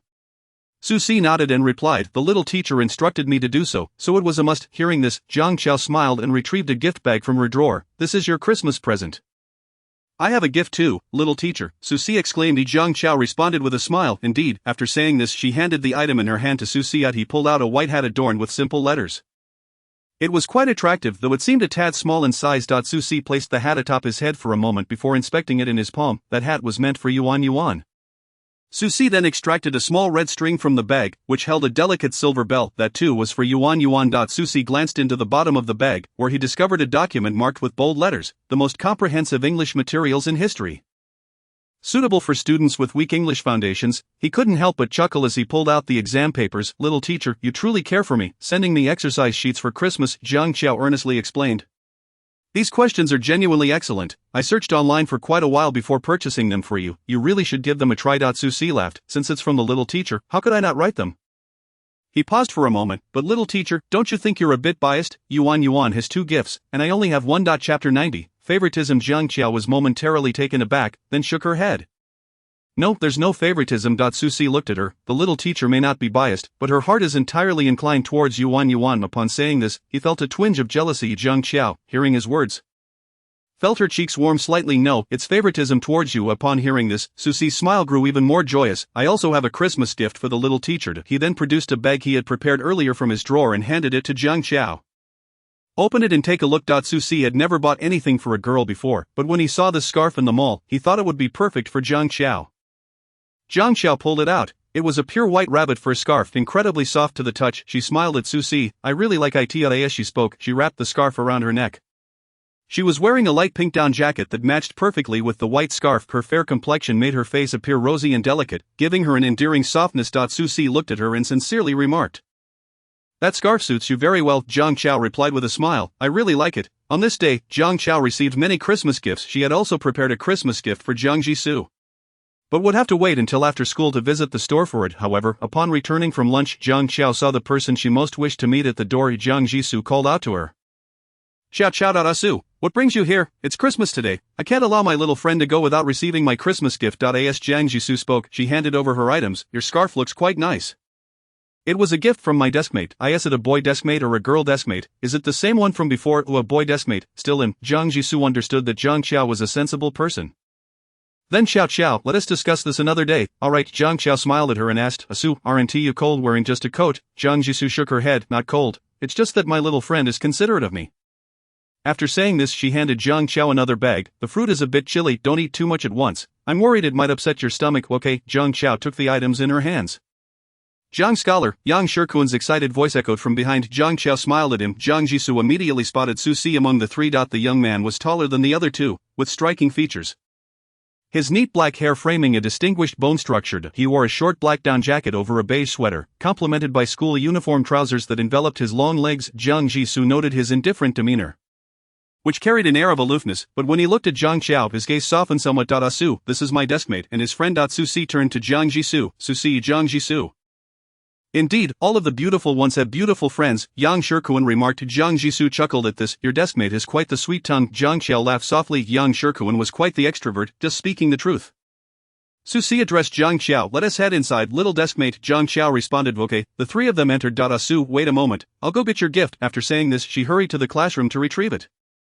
She handed the bag to Jiang Jisoo, which contained a scarf and a pair of soft cashmere gloves. Jiang Jisoo pulled out the scarf. How did you know I was missing a scarf around my neck? After saying this, she wrapped the scarf around her neck. It looks good. Jiang Jisoo pinched Jiang Qiao's cheek. Still my sweet little treasure. With the winter break approaching, Jiang Jisoo asked, do you have any time off? After pondering for a moment, she replied, probably not. There might be more people wanting to schedule shoots during the new year. Alright, but I will definitely have time to accompany you, Jiang Jisoo added, affectionately ruffling Jiang Qiao's hair as she looked at the students trickling inside. They've all gone in. Hurry up and enter, little friend. Jiang Qiao glanced back. Okay. She waved at Jiang Jisoo, then entered the classroom.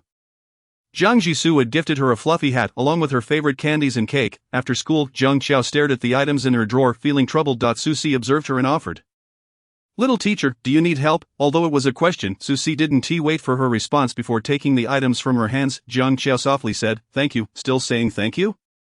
No need for that, Yang Shikuan remarked, glancing at Susie and then at Jiang Qiao. RC, and I will take our leave now. You can escort Jiang Scholar. Susie acknowledged with a sound. He held her items in one hand, while the other carried her small pink bag. Although Jiang Qiao's bag was not small, it fit snugly on her back, but on Susie it appeared somewhat diminutive. Jiang Qiao cradled the cake that Jiang Jisoo had bought for her. Walking beside Susie, she observed the various bags he was carrying. Is it heavy? Susie tilted his head to look at her. Not heavy at all. This is nothing. Hey, those 2 students in front, stop, stand still. Susie recognized the familiar voice from behind and paused. He Guosher adjusted his glasses, scrutinizing Susie, then glanced at the girl beside him. Although the school hasn't prohibited interaction between boys and girls, you 2 seem to be rather blatant about it. Director, is it wrong for me to help her carry her items since she has so much?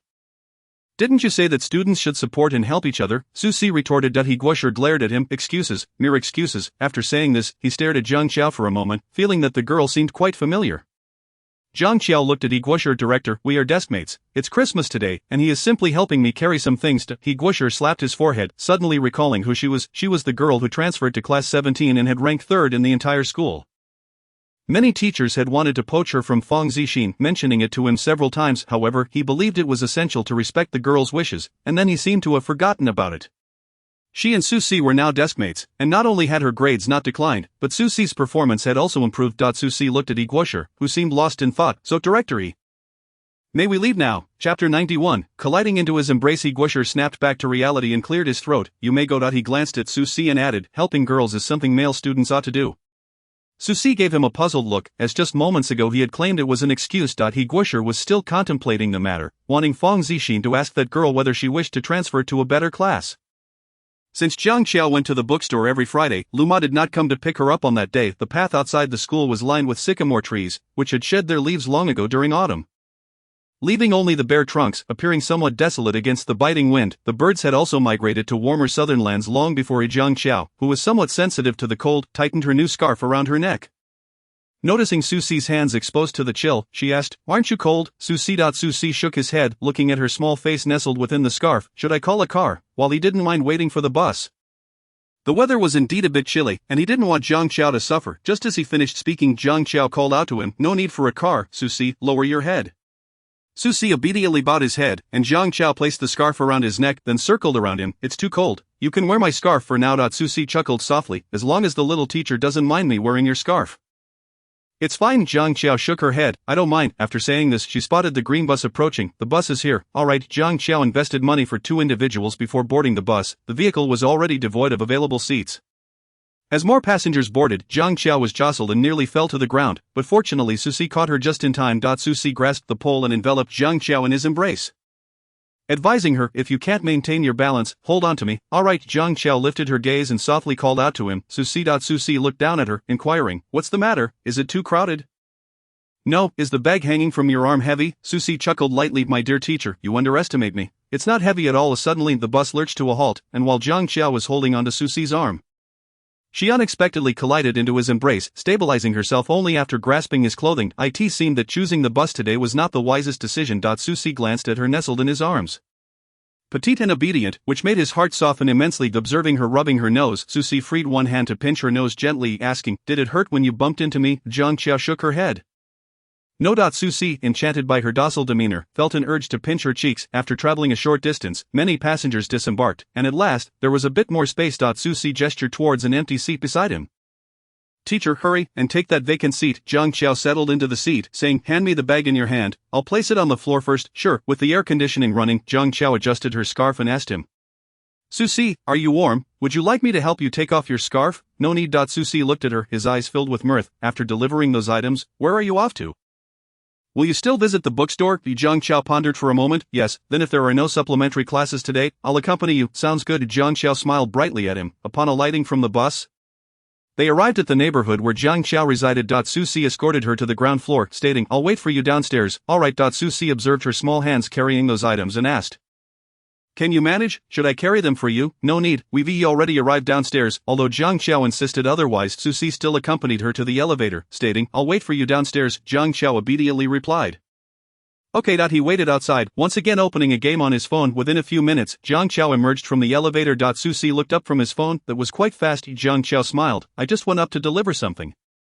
In the bookstore, Zhang Qiao removed her scarf to reserve a spot and whispered to Susie, what genre of books do you usually enjoy? Susie gazed at her as she leaned closer and replied softly, I don't often read. What do you like? Zhang Qiao reflected briefly before responding, mystery and reasoning, as well as many other genres. Then I'll join you in browsing. Okay. Zhang Qiao led Susie to a shelf she often frequented. The shelf was filled with numerous books, and after scanning the titles, Zhang Qiao pointed to the topmost row. Susie, could you help me retrieve the disappearing 13 steps from the top shelf? Susie took the book down and handed it to Zhang Qiao. Do you have any recommendations? Choose one for me, teacher. Zhang Qiao glanced around, thought for a moment, and then pulled out a book titled Summer, Fireworks, and My Corpse, whispering to Susie, I read this the last time I visited the bookstore. It was quite good, but I'm unsure if you would like this genre. Susie chuckled softly. No worries, we'll know once we take a look. They sat facing each other, Susie flipping through the book as the surrounding atmosphere was tranquil. Save for the sound of pages turning out. He glanced at Zhang Xiao, who sat upright, her long eyelashes casting a shadow. Her posture resembled that during class, as she became engrossed in the book, sensing Susie's gaze. Zhang Xiao raised her head, leaning in slightly, and whispered, "Do you enjoy this type of book? If not, we can switch to a different one." Susie gently shook his head. "I like it, no need to change." Zhang Xiao smiled at him, but as good her smile was sweet, and Susie found himself smiling back. As Susie was deeply engrossed, he felt a gentle tug on his sleeve. Zhang Xiao whispered, "This book has torn pages. I'll inform the staff and then exchange it for another." Susie stood up. "I'll go with you." "Alright." Zhang Xiao carried the book to the staff desk at the entrance. "Is there a problem? This book has torn pages. It's missing 2 sheets. Could you take a look?" A girl in a red uniform accepted the book from Zhang Xiao and confirmed, "Indeed, it has torn pages." "Thank you. You're welcome." She noted the book's number and left it there, addressing Zhang Xiao. "There are other unsealed books on the shelf. You can exchange for another." "I understand, thank you," she quietly said to Susie. "Let us go." Just as they took a few steps, a voice called out from behind. "Zhang Xiao, Chapter 92, a minor rival." It was a male voice. Susie immediately turned back, and Zhang Xiao followed suit. Spotting a boy behind them, Xia Chunin looked at Zhang Xiao and smiled. "What a coincidence. We meet again." "Such a coincidence," Zhang Xiao replied, but fell silent thereafter. Xia Chunin glanced at Susie beside Zhang Xiao. Recognizing him as the boy who had wiped her sweat previously, Susie was also observing him and subtly edged closer to Zhang Xiao. Xia Chunin directed his gaze at Susie. "You're also from number 6 high school, right?" "I'm from number 17 high school." Xia Chunin. "We met at the sports meet." Susie, recalling their previous encounter, regarded him with a calm demeanor, his eyes slightly cold. "I am her deskmate. Oh, I see. Did you come to the bookstore together?" Susie nodded. "Yes, together." He deliberately emphasized the word together. Upon hearing this, Xia Chunin asked, "Do you mind if I join you?" Susie responded directly, "I do mind." Xia Chunin, unfazed, shifted the topic. "Merry Christmas." Zhang Xiao echoed, "Merry Christmas." After a moment, she added, "Thank you for the gift on Christmas Eve. Did you receive the one I had my classmate pass on to you?" At the mention of the gift, Xia Chunin's expression grew complex. Zhang Xiao had included a note inside, which was polite yet distant. It read, "Thank you for your Christmas Eve gift, but please do not send any more in the future. It is quite troublesome for you. Here's a return gift, and I wish you a Merry Christmas." The return gift clearly marked a boundary. "I received it." Zhang Xiao asked, "Did you also read the note?" Xia Chunin affirmed, "Yes, I did." Susie, standing by, felt bewildered. "Note? What note? Why didn't my little bookworm mention it to me?" Zhang Xiao smiled politely at him before saying, "Let us continue to browse for books." Xia Chunin had nothing further to say. "Alright." At that moment, Susie's thoughts were consumed by the note. "What note? What note?" Zhang Xiao noticed Susie lost in thought and quietly said, "Susie, could you help me take another book down? The paper?" "Sure." Susie barely managed to suppress his curiosity about the note. Zhang Xiao watched him retrieve the book and then accepted it from his hand. Even while seated, perusing through the book, Susie's mind remained preoccupied with thoughts of the note. Zhang Xiao quickly turned to the page she had been reading when she felt a gentle tug on her finger. Puzzled, she glanced at Susie across from her. Susie pointed to his phone, signaling her to check it. Zhang Xiao took out her phone and unlocked it. "Susie, what is this note you mentioned? Why didn't I hear about it yesterday?" Zhang Xiao realized that the conversation they had just had was something she hadn't mentioned to him the previous night. Susie looked at the message Zhang Xiao sent. "Little teacher, it's to inform him not to send things through others again. It's quite troublesome. This is a return gift, wishing him a Merry Christmas." After reading her message, Susie felt some of his earlier displeasure dissipate. But he recalled the earlier comment about meeting again. "Susie, have you met him before in the bookstore, little teacher?" "Yes, we first met in the bookstore. I think I picked the same book as him. The second time, I couldn't reach a book, and he helped me retrieve it. We haven't run into each other since." After reading her explanation, Susie suspected they had indeed encountered each other in the bookstore afterward. But Zhang Xiao hadn't noticed him. No wonder he kept talking to her during the sports meet. Susie felt a hint of annoyance and resolved that if there were no supplementary classes, he would accompany Zhang Xiao to the bookstore every Friday. Observing Susie's continued fixation on his phone without responding, Zhang Xiao waved her hand in front of him and then sent him a message. "Little teacher, shall we go for a meal?" Susie, "Sure." Zhang Xiao, carrying the 2 books, accompanied Susie to select 2 more unopened books from the shelf. She approached the front desk, retrieving her membership card to prepare for payment when Susie snatched her phone from her hand. "I have a membership card, and there is money in it. I'll pay." Susie met her gaze, and after a moment of contemplation, she nodded. Zhang Xiao completed the transaction and handed him the book, saying, "Let us go eat." Susie tilted his head to look at her. "Alright, let us go eat. I'll treat my little teacher. You can't always be the one treating me, since my little teacher has gifted me a book. What is wrong with treating you to a meal? Moreover, this evening and throughout the weekend, I shall require the assistance of my tutor for supplementary lessons each time I treat my tutor to a meal."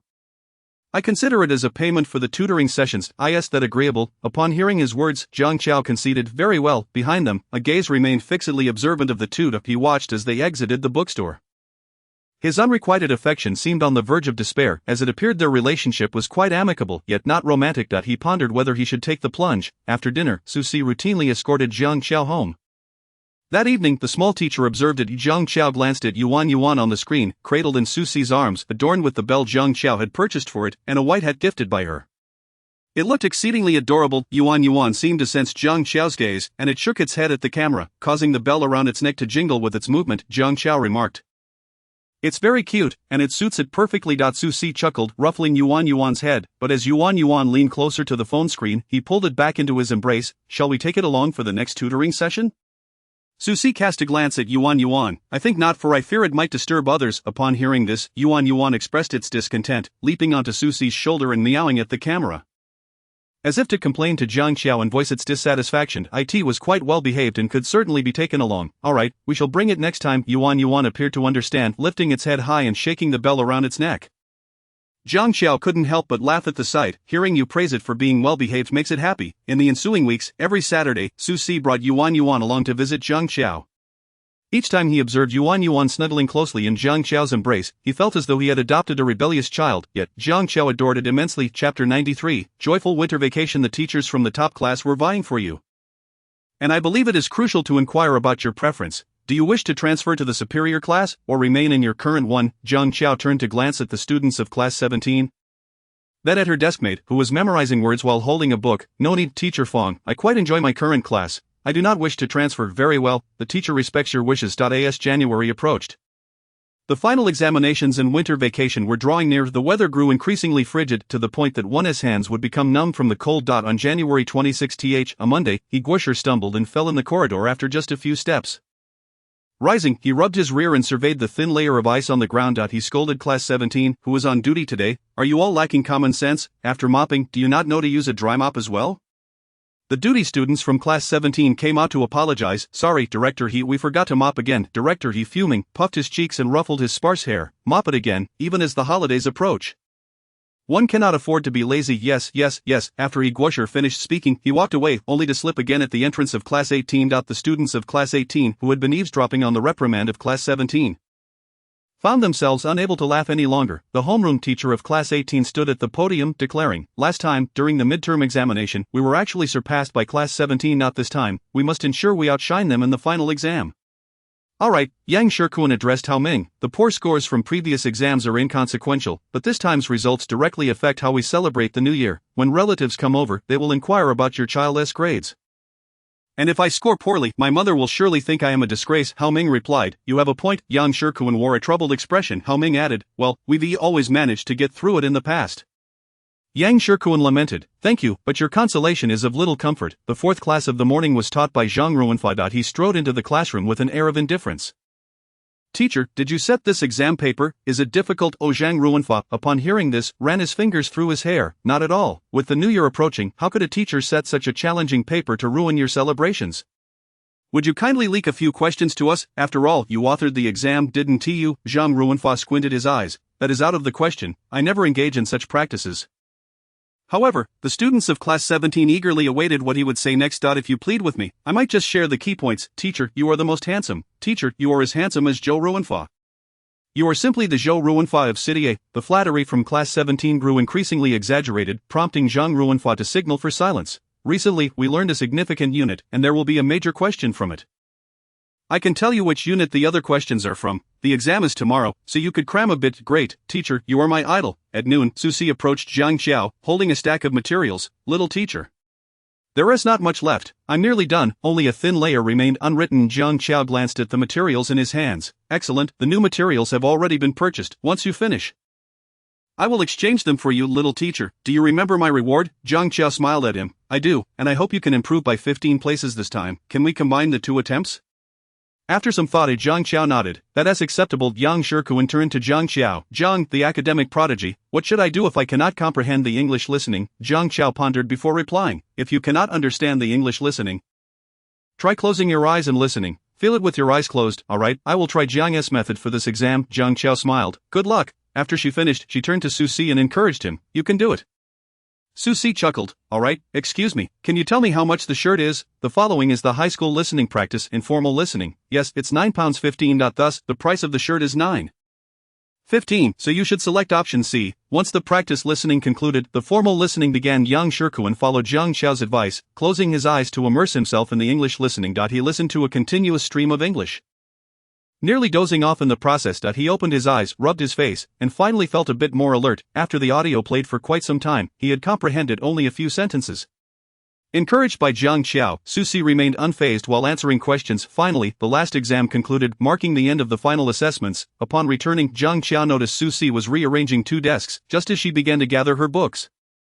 She heard Susi say, "Little teacher, please place your books on the desk." Jiang Qiao obediently stacked her books on the table, stating, "I will assist you with moving the desks. They are too heavy." "No need, just bring in the cups. I will manage the rest." After tidying the desk and sitting down, Yang Shikuan appeared despondent. "Jiang, the academic prodigy, it's over. I completely failed to understand the English listening." Jiang Qiao looked at him. "Listening? Yes, I followed your advice to close my eyes and feel it, but I nearly fell asleep." Jiang Qiao found herself at a loss for words. It wasn't a flaw in Jiang's method, but rather her own inadequacy. Listening felt as if someone was directly telling her, "This question is A, this one is B," while her experience was just a jumble of incomprehensible sounds. Jiang Qiao couldn't help but chuckle. "Jiang, do you think this exam paper is more challenging than the last?" Jiang Qiao deemed it comparable to previous ones. "It's about the same." Yang Shikuan sighed. "We can only leave it to fate now. We might as well enjoy the next few days." Fang Zixin entered. "Representatives for each subject, please go to the printing room to collect the exam papers. There are quite a few, so find someone to accompany you." Jiang Qiao went to collect the English papers, and Susi followed closely behind. "I'll help you, little teacher." Jiang Qiao lowered her head to count the papers, while Susi discreetly observed her. After counting, Susi carried the stack of papers beside her, holding a thick pile while leaving Jiang Qiao with just one copy. After distributing the papers, Jiang Qiao exclaimed, "Old Fang, this is far too many." Fang Zixin chuckled. "The papers are uniformly printed by the school. Isn't this excessive? I doubt we can finish all of this. It will likely take ages just to write our names. Just follow the teacher's instructions. You are not required to finish everything." "Wonderful, long live old Fang, long live old Fang." Fang Zixin then announced details about the vacation in the new term, wishing all students a pleasurable holiday. "Please tidy your belongings and feel free to leave. I wish you all a happy new year in advance." "Happy holidays, old Fang. Happy holidays." Susi turned to his little deskmate. "Happy winter vacation." "Little teacher, happy winter vacation. P.S. Previously, during high school, I once asked a friend who excelled in English what to do if I struggled with listening comprehension. She advised me to close my eyes and try to feel it. I followed her suggestion, but nearly dozed off in the process." Chapter 94. The little snowman I built for you at the end of January-February was on the horizon. Snowflakes, delicate as willow catkins, drifted down from the sky. The snowfall gradually intensified, cascading down like goose feathers, akin to the softest down. Soon a blanket of pristine white snow had settled outside, adorning all the buildings with its immaculate cover.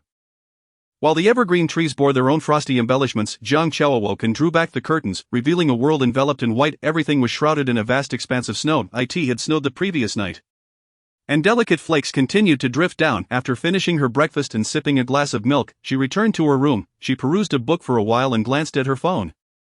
Noting that it was just past 9 in the morning, Susi was likely still asleep. Just as she was about to open her homework, her phone rang, displaying Susi's name. "Hello, little teacher.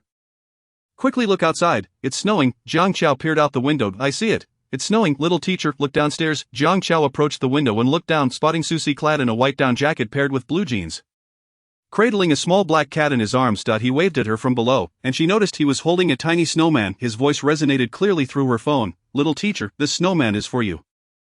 The boyish voice was somewhat deep, yet his tone was enticing. Jiang Qiao retrieved her scarf and gloves from the coat rack. "Wait for me. I'll be right down." "Okay, I'll wait, little teacher." "Chow chow, it's cold outside, and it might snow again. Take an umbrella." As Jiang Qiao changed her shoes near the entrance, she replied to Luma, "Alright, will you be back for dinner? I want tea." Having donned her scarf and mask, she hurried downstairs to find Susi standing in the snow, smiling at her. The youth was naturally handsome, with jet black hair and dark eyes, his thin lips forming an incredibly charming smile. When he smiled, his lips curled upwards, and his black eyes sparkled with delight, captivating anyone who gazed upon him. It was strangely amusing. He appeared somewhat fierce when not smiling, yet his smile radiated a youthful vibrance that was utterly captivating. Jiang Qiao's heart inexplicably raced, a tumult of emotions exploding within her chest and spreading throughout. She dashed towards him. "Are you cold, Susi?" "I'm not cold," he replied, showcasing the little snowman he held. Its eyes were two small black buttons, and its arms were made of twigs. Though simplistic, it held a certain charm. Jiang Chao accepted the snowman from him, using her other hand to remove her scarf. Intending to wrap it around him, Susie took her scarf and draped it around her neck. I'm not cold, just make sure you have your scarf on. And Jiang Chao pulled out a pair of gloves from her pocket and offered them to him. Then wear these gloves. All right. Susie looked at her, his eyes crinkling with a smile. Her gloves were a soft apricot color, while his were a warm beige, both delightfully fuzzy. The little cat in Susie's arms squirmed, eager to leap into Jiang Chao's embrace. Susie ruffled its head. The little teacher is holding the snowman. I'll hold you. The cat, seemingly displeased, kept craning its neck to look at Jiang Chao, as if questioning why she held the snowman instead of it. Susie couldn't help but chuckle at its disgruntled demeanor. There you go, feeling left out. Where shall we build the snowman? Jiang Chao inquired. Susie pondered for a moment. Let us go to the nearby park. Sounds good. A group of children were rolling snowballs on the ground. The little cat broke free from Susie's hold, frolicking in the snow, then diving headfirst into a pile before popping its head up and continuing to run. Jiang Chao and Susie couldn't contain their laughter. I haven't built a snowman in ages. The last time was a few years ago with Jiang Jisoo. We built those small snowmen because the snow in B City doesn't fall that heavily. Suddenly Susie's phone rang, prompting him to remove his gloves to answer. Sigu, it's snowing heavily outside. It looks beautiful. I see it. I'm outside. Where are you? Sigu, I'm coming to find you. Let us build a snowman together. Susie glanced at Jiang Chao. I'm building one with my deskmate. There was a brief silence on the other end. Then, Sigu, I hope you and Jiang Shueba are having fun. I'll come find you later. This weather is perfect for hot pot. Sigu asked Jiang Shueba if she wants to join us. Susie held the phone to Jiang Chao's ear. You tell her, Jiang Shueba, this is Yang Shikuan. Jiang Chao immediately recognized his voice. I know, I recognized it. Jiang Shueba, do you want to join us for hot pot at Sigu's? Jiang Chao glanced at Suicide. Is that alright? Susie replied. What is wrong with that? Jiang Chao then addressed Yang Shikuan. Sure. Yang Shikuan's excited voice came through. Great. Jiang Shueba, do you have any preferences? Big Head and I will go by the ingredients. I'm fine with anything. Do you have any dislikes? Before Jiang Chao could respond, Susie leaned closer to the phone and said, don't buy too spicy a broth. She doesn't eat lamb nor offal, and she doesn't like chrysanthemum greens. Jiang Chao's heart skipped a beat at his sudden proximity, and she glanced at Susie, who smiled at her.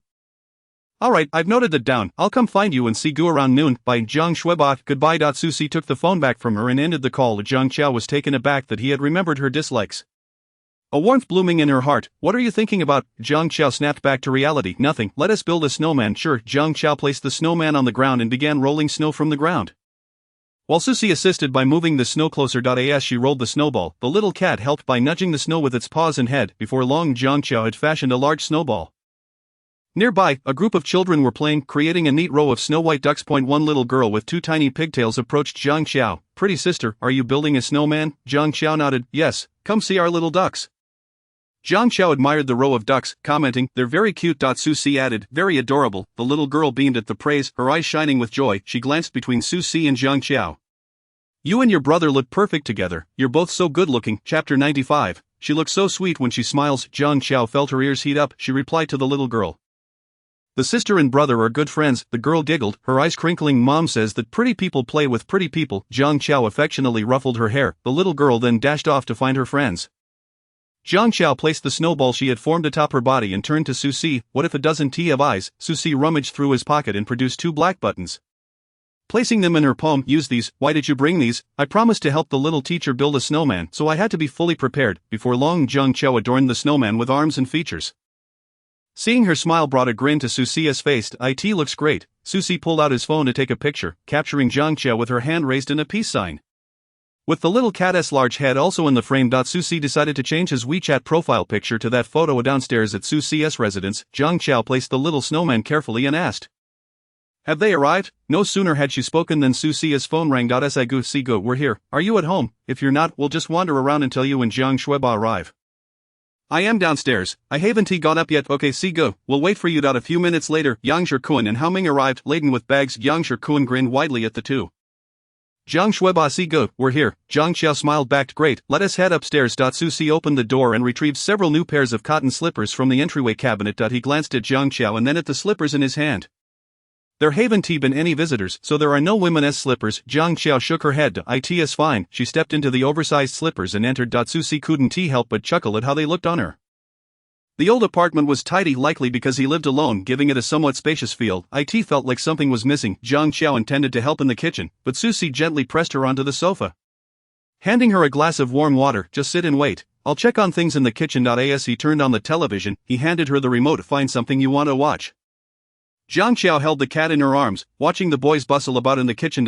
Yang Shikuan, what's your dog's name? You almost made me cut my finger off. Yang Shikuan looked at his finger. Still shaken. Get lost, go play somewhere else. I'm cutting vegetables. Zhang Xiao leaned in. I'll help too. Susie looked up at her. Then come over and help me wash the vegetables. Zhang Xiao joined him. While Susie washed the vegetables nearby and Yang Shikuan observed Hao Ming chopping, big head, it's obvious you've practiced. Your knife skills are impressive. Shut it, Hao Ming retorted, nearly cutting himself with the knife due to the compliment. Yang Shikuan quipped, you all keep busy. I'll handle the broth. All the side dishes have been served, and the hot pot is boiling vigorously. Outside, the delicate snowflakes begin to drift down, yet the atmosphere inside is lively and warm. Yang Shikuan, brimming with excitement, exclaims, let us dig in. But then he pauses, adding, wait, I forgot, I bought some cola. He retrieves several bottles from the table. It's too cold, don't let her drink it. Before Zhang Xiao could say a word, Susie interjects. He stands up and says, I'll go heat up a bottle of milk for her. Zhang Xiao feels as though he treats her like a child. Susie hands her the warmed milk and then opens a bottle of cola before her. Noticing Zhang Xiao eyeing the cola in her hand, Susie remarks, it's too cold, you can't drink it. Zhang Xiao shakes her head, I won't drink it. Outside, the biting cold wind howls, while the four of them gather around the table to enjoy the hot pot. Yang Shikuan pulls out his phone, intending to take a picture, when suddenly a message pings in the class group chat. Fang Zixin, all members, the results are out. Wu Wei, Lao Fang, I'm still eating. Li Jingjing, the moment of excitement has arrived. Wang Lin, rubbing my hands together, can't wait. Xing Qi, can you two just leave? I don't want to see or know. This year is ruined. The chat is buzzing with activity. Fang Zixin quickly posts the score sheet. Yang Shikuan exclaims, the results are out in the group. Do you want to take a look? The other three pause their chopsticks to look at him. As Yang Shikuan opens the score sheet, he spots Zhang Xiao's name at the very top. He exclaims with enthusiasm, Zhang the scholar, you're first again. After a moment, he adds, let me check the school rankings. Just as he finishes speaking, Susie interjects, second. He then quietly whispers to Zhang Xiao, congratulations, little deskmate. Zhang Xiao smiles, her almond-shaped eyes curving delightfully. How adorably sweet. Goodness, Zhang the scholar is amazing, second in the whole school. I should write this achievement into my family tree. Hao Ming glances at him, maybe in your next life. Get lost, Yang Shikuan retorts, anxiously scrolling down. Halfway through, his palms begin to sweat from nervousness, and he still hasn't seen his name.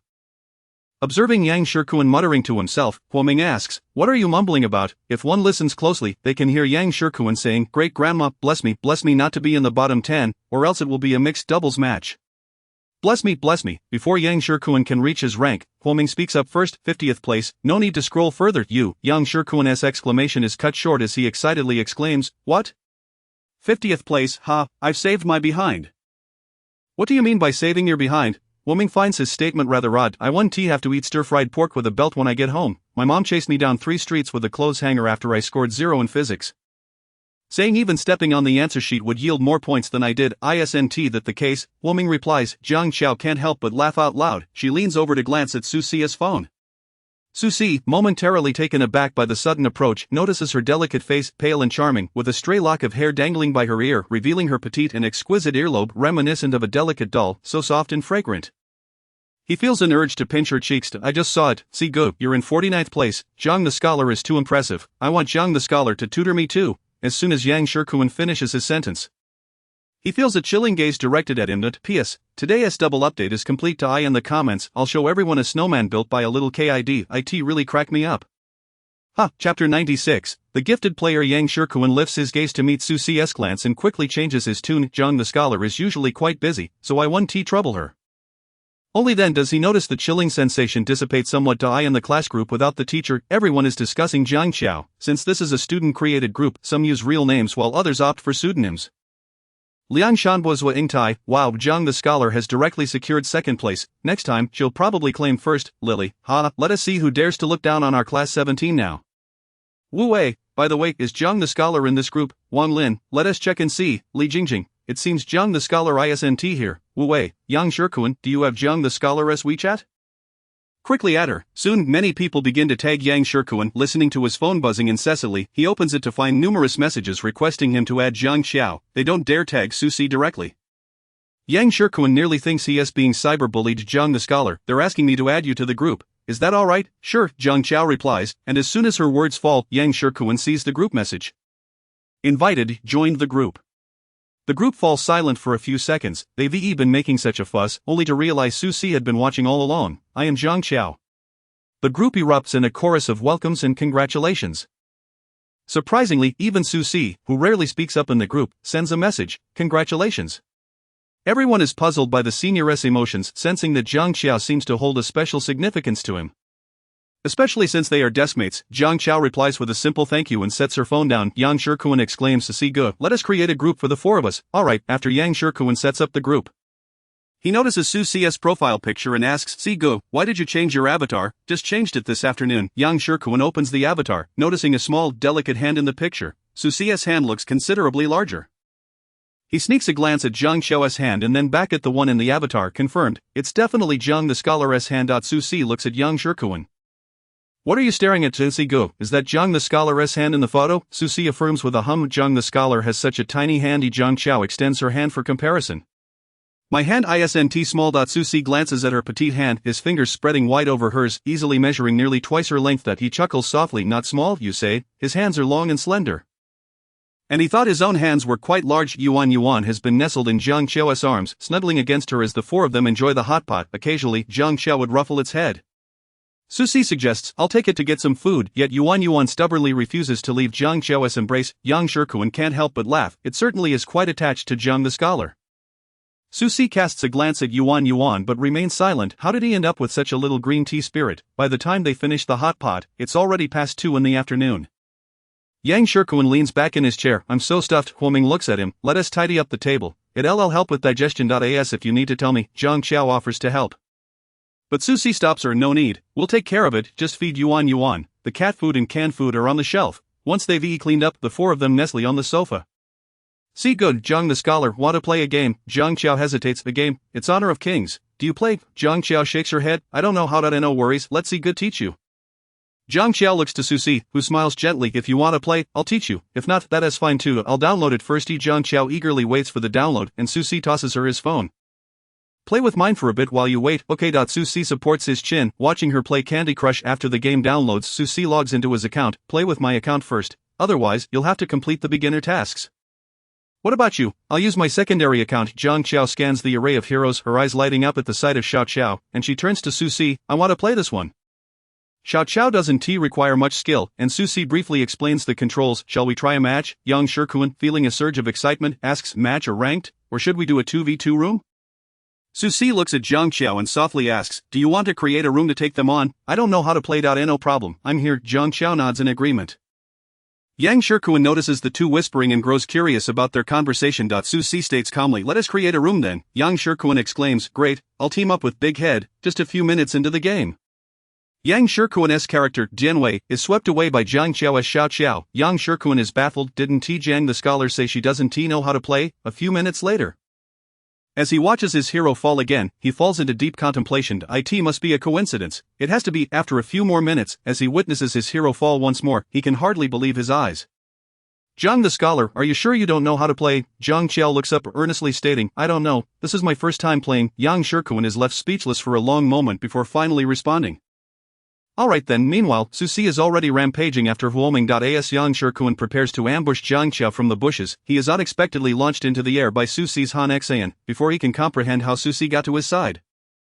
Zhang Xiao's Xiao Xiao has him in her grasp, delivering the final blow that takes him out. Yang Shikuan stares at his dimmed avatar, beginning to question himself. It may be attributed to his ambush on Zhang Xiao, which led Susie to relentlessly pursue him, to the extent that he dared not even approach the defensive tower. Susie boldly executed a tower dive for the kill. Yang Shikuan observed the shattered crystal, the score standing at 21-1, with that solitary point being the result of Zhang Xiao's misunderstanding regarding the defensive tower. Yang Shikuan glanced at his phone, then at Zhang Xiao, incredulous. "Scholar Jiang, are you certain this is your first time playing?" "Indeed," Yang Shikuan responded. "Perhaps this is the hallmark of a gifted player." No, the 3 skills are quite easy to remember," Yang Shikuan countered. "It's not about whether you can remember the skills. You manage to outmaneuver me every time. Isn't that indicative of a gifted player?" Susie turned to Zhang Xiao, whispering, "Little teacher is truly impressive, indeed exceptionally talented." Chapter 97, hand in hand. As the young man spoke, his eyes seemed to twinkle with mirth. Zhang Xiao, caught off guard, found herself gazing into his dark orbs, and softly remarked, "You are indeed remarkable." Yang Shikuan grinned. "Both Su Go and Scholar Jiang are gifted players. You're just too inexperienced," scoffed Hao Ming. "Huh?" The two appeared on the verge of a quarrel when Zhang Xiao interjected with a question of her own. "What do you mean by ranking and matching?" Yang Shirkuan explained, ranking involves climbing the tiers together, whereas matching is for entertainment, consisting of 5v5 battles divided into 3 lanes. The mid laner travels down the middle lane, while the jungler roams both their jungle and the enemies, assisting teammates in applying pressure or securing kills. The mid laner occupies the center lane, while the support aids the marksman in their development route. The solo lane does not require a partner, typically occupied by a tank. Zhang Qiao nodded. I understand. Su Si looked at her. Shall we give it a try? Sure. A mere 10 minutes later, Yang Shirkuan observed Zhang Qiao's remarkable score of 9 kills and 1 death, momentarily lost in thought. Su Si's score was even more impressive, standing at 23 kills and 0 deaths. The opposing team was left in shock, alleging that they were using technology in the chat. Zhang Qiao inquired of Su Si. What does using technology mean? It refers to hacks, he explained. Oh, why do they say that? Su Si chuckled softly. Because they think you're too formidable. Zhang Qiao felt her cheeks flush at the compliment. We won. Yang Shirkuan exclaimed, excitedly embracing Hao Ming. Despite initially facing a setback, they had turned the tide. Zhang Qiao had never experienced such a feeling. Having never played games for years, she had never known the joy of victory. Yang Shirkuan gazed at his phone, which displayed a streak of 10 consecutive wins. We cannot continue. We must stop now, or we will surely lose. He glanced outside at the dimming sky and asked her, shall we go set off firecrackers? Can we do that here? Of course, Yang Shirkuan replied. It's been years since we were allowed to do so back home, and I haven't seen fireworks in ages. Su Si tugged at her sleeve. Come on, I'll take you to see the fireworks. Zhang Qiao gazed at Su Si, momentarily entranced, before breaking into a smile. All right. In front of an abandoned old building, there lay an open space. Su Si set down the fireworks and turned to Zhang Qiao. Care to give it a try? Zhang Qiao hesitated. Su Si handed her the lighter, smiling. Try it. I'll count to 3, and when I say go, you light it and run. Okay. Zhang Qiao crouched down to ignite it. As soon as she sparked it, she withdrew her hand in fright. Su Si beamed at her. Try lighting it again. Zhang Qiao, startled, stood up after igniting it, and Su Si grasped her hand, pulling her aside. His hand was large and warm. Zhang Qiao followed him, observing their intertwined fingers, feeling a whirlwind of emotions. Su Si, amidst his fluster, held her soft, small hand, and after a moment, he reluctantly released it, sensing a void in his palm. As Yang Shirkuan approached the dormant firework canister, he inquired, what is the matter? Did it not ignite? Suddenly, a bright burst shot into the sky, followed by several others. Yang Shirkuan, startled, fell back onto the ground. These fireworks are truly unpredictable. You gave me quite a scare. Hao Ming helped him up and stepped back. The colorful fireworks erupted in the sky, a dazzling spectacle. Zhang Qiao admired the display while Su Si watched her. Yang Shirkuan snapped a photo of the two, capturing the moment. Zhang Qiao, clad in a white down jacket with a light pink scarf, her delicate face glowing, while Su Si, dressed in black, wore a smile in his eyes. Yang Shirkuan couldn't resist taking a picture of them together. As the fireworks dwindled, Yang Shirkuan raised his bag. Sugo. Scholar Jiang, here are some more firecrackers. Hao Ming pulled out a box of sparklers. Yang, you still play with these? Yang Shirkuan snatched the sparklers from him. Get lost. This is what Sugo bought for Scholar Jiang. He then handed the box to Zhang Qiao. Zhang Qiao opened it and passed a sparkler to Su Si, then one to Hao Ming and Yang Shirkuan. Let's play together. After igniting the 4 sparklers, she watched the dazzling flames, her eyes crescent-shaped with delight. Yang Shirkuan lit another firecracker, which first burst into flames and then exploded into a myriad of colorful sparks. This one is beautiful too, Zhang Qiao said with a laugh. Yang Shirkuan, eager to toss a firecracker at Hao Ming, was halted by Hao Ming's grip on his wrist. If you dare throw it in my hat, I'll blow you up. Fine, I won't throw it. What's the big deal? Yang Shirkuan retorted, pulling a treat from his pocket. How about I treat you to some candy? Hao Ming recognized the item in his hand. Get lost. Do you think I don't know what that is? If I eat it, will it explode when I light it? You're quite clever, Yang Shirkuan teased. To get lost. Meanwhile, Su Si continued to teach Zhang Qiao about other fireworks. Zhang Qiao held a long sparkler, asking, what is this? Su Si explained, this one shoots out little fireworks. Want to give it a try? Eager to try, Zhang Qiao took the lighter from him. She lit her sparkler, and Su Si brought his over to ignite it. The resulting display of sparks was breathtaking. The 4 of them played for quite some time. Zhang Qiao couldn't help but exclaim, today was so much fun. I played games I've never played before, watched fireworks, and set off many I've never tried. Yang Shirkuan asked, did Scholar Jiang never set off firecrackers during the holidays before? We usually set off firecrackers and played games, running around, she replied. When I was young, my family wouldn't allow it, and as I grew older, it was prohibited. Then what did Scholar Jiang do during the new year? I did homework and read at the bookstore. She merely stated that she hadn't seen fireworks in a long time, prompting Su Si to take her to witness them. They also engaged in many other activities together. Su Si looked at her. If you don't mind, we can continue to play together in the future.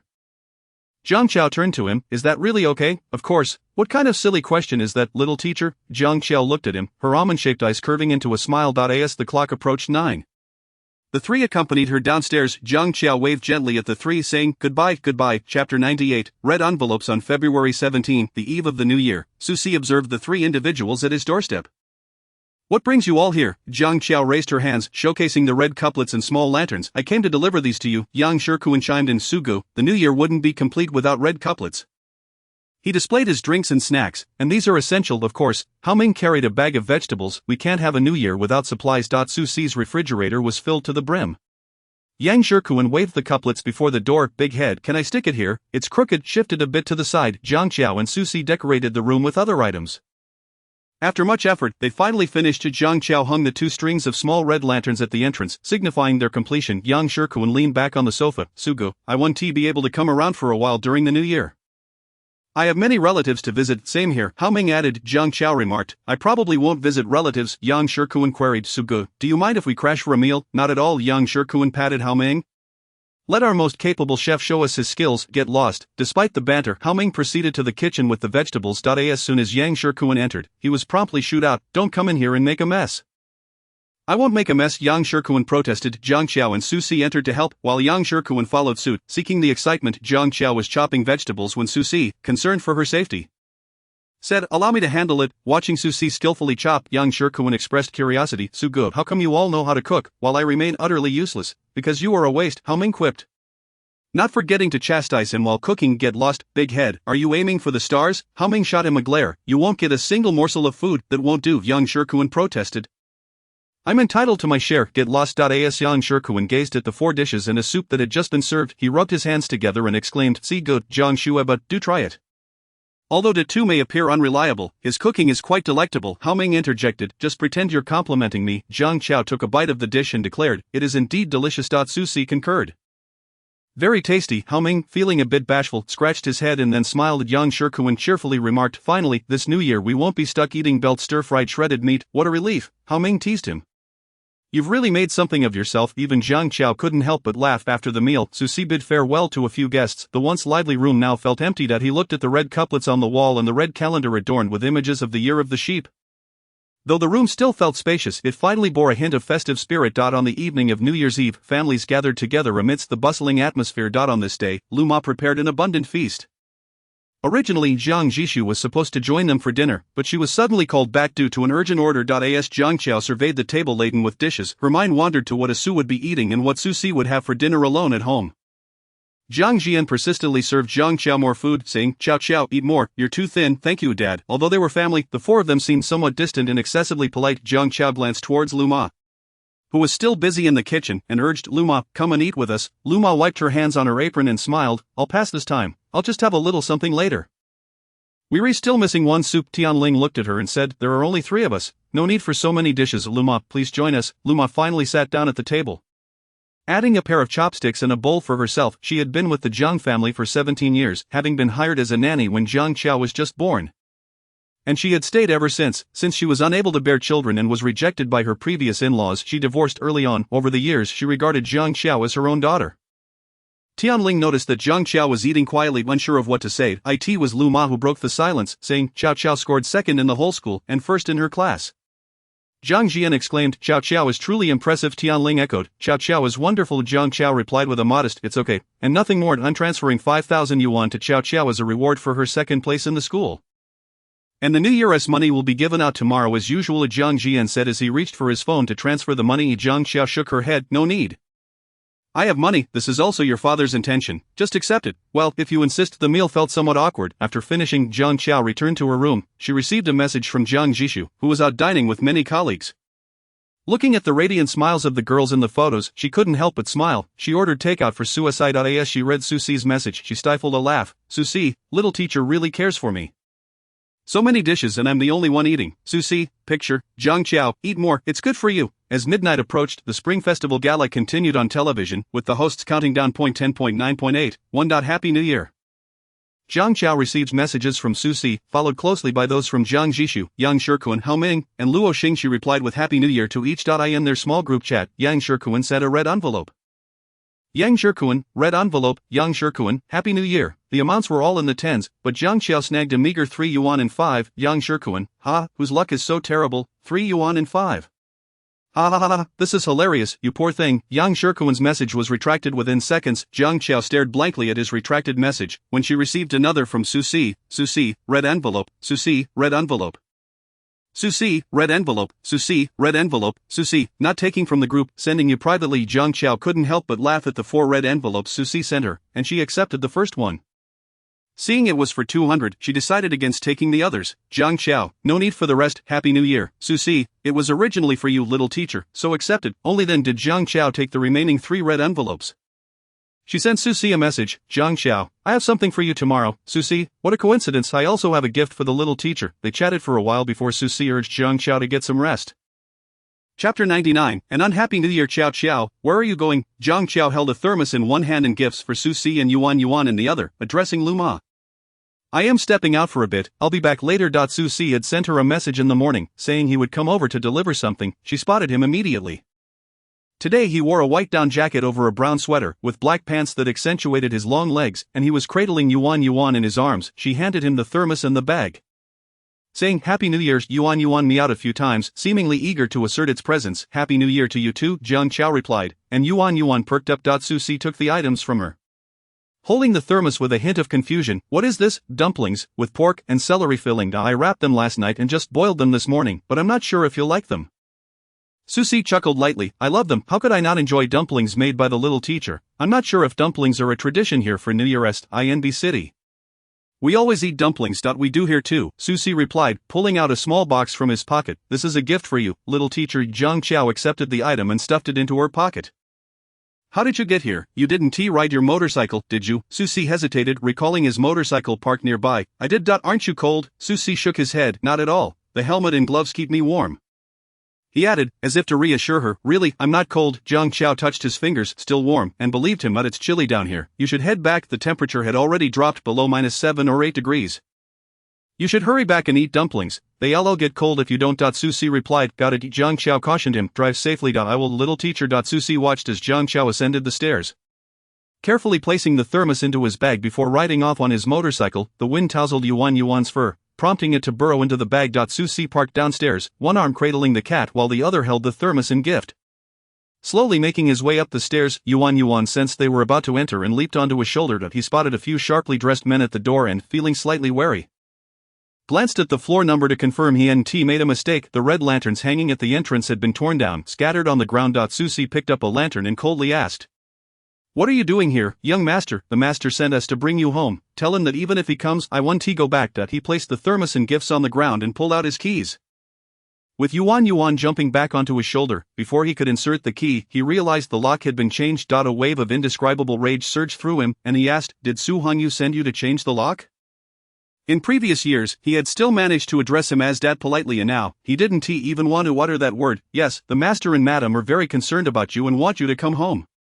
Why should he come here? Why should he come here? Susi's voice trembled with fury. Let him come see me. Why has he changed the lock here? You tell him he doesn't deserve to come here. Susi's eyes turned red with anger, his voice hoarse. The leading man responded, I'm sorry, it's the master's orders. Susi dialed Su Hongyu's number, and it was answered almost immediately.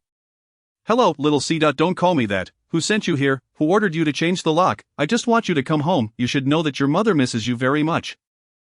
Miss him? That's the funniest thing I've ever heard in my life. Susi hung up the phone. Young master, the master wants you to return home. As a few men approached to grab Susi by the arms, he shouted, Get off me. They didn't care who Susi was. They only knew they had to bring him home alive. Susi forcefully shoved one man away and punched another in the face, shouting, I'm not going back. Don't touch me. The men reacted to Susi's resistance with brute force. A scuffle ensued, with Yuan leaping to claw at them, only to be caught by one man who squeezed its neck. Susi knocked that man to the ground and snatched the cat back, but he received several punches in the process. Bruised and bleeding, he felt the last thread of restraint snap, throwing himself into the fray without regard for his own safety. The thermos was kicked aside during the struggle, spilling dumplings everywhere. The red lanterns at the door were torn down, trampled and soiled on the ground. Susi rose from the ground, wiping the blood from his face, and hung the red lantern back in its place. He picked up the fallen dumplings and covered the insulated container, cradling the container in one arm and holding Yuan in the other. He pondered, what had he done wrong? What could possibly justify the incessant disturbances to his life, all because of her fleeting words of longing? Could all the years of hardship be so easily erased? He found it impossible. He believed he was living quite well now. Why must his life be disrupted? He directed a sharp command at those around him. Get lost, though the bodyguards bore their own injuries. They stood resolutely at the entrance and said to Susie, "Young master, please return home with us." Susie shoved past them, clutching the cat and carrying the lunchbox as he descended the stairs. They did not pursue him but instead called Su Hangyu. "Sir, the young master refuses to come back. I have my methods to bring him back. Keep watch at the entrance." "Understood." Susie wandered the streets. The duration unknown fireworks erupted somewhere, illuminating the night sky with fleeting glimmers. Every household adorned their doors with red couplets. Susie randomly chose a spot by the roadside to sit, wiping the blood from the corner of his mouth. Firecrackers exploded once more, heralding the arrival of the new year. Everyone else was immersed in the joy of the celebration, surrounded by laughter and cheer, yet that merriment did not belong to him. He rinsed the dumplings at a nearby faucet. Settling by the roadside to eat, using chopsticks, he picked up a dumpling filled with celery and pork. It was somewhat cold. It would undoubtedly taste better when hot. He shared a few with Yuan. Finishing off the batch of dumplings that had long lost their warmth. Yuan, we have no home anymore. The biting cold wind blurred the lines between speaking to himself and conversing with the little cat beside him. Somewhere a voice rang out, wishing a happy new year, but for him, the new year was anything but joyous. Chapter 100. How dare you desecrate the moonlight? Susie sat by the roadside. The chill of the outside world enveloping him, he felt utterly cold, save for the warmth of the cat in his arms. At that moment, Su Hangyu called again. "What do you want, Xiaoxi? I advise you to behave. If you return home obediently, I might consider letting my people leave. You still have a chance to reclaim this house in the future. Xiaoxi, my patience is limited. You should know, it would be easy for me to destroy this building." Susie's fingers turned white from clenching tightly. He hung up the phone, stood up, and took a few steps forward. The street bustled with cars and people, and he felt a little dazed. His hands had grown numb from the cold. A self-deprecating smile escaped him. "In the top villa district of City A. Young master, you have returned." Yang Guan noticed the injuries on Susie's face and body. "Young master, how did you get so hurt?" Susie glanced at him but did not answer the question. Instead, he asked, "Is he inside?" "Are you referring to the master? He is having dinner with madam and young master." Susie acknowledged with a grunt and pushed the door open.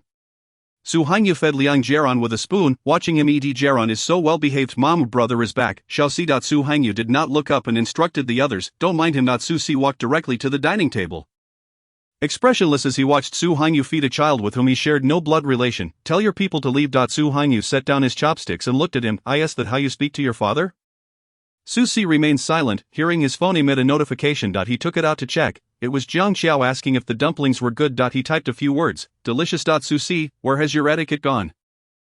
Seeing Susie continue to lower his head, engrossed in his phone, Su Hangyu snatched the device from his hands and smashed it to the floor. Susie stared at the shattered phone.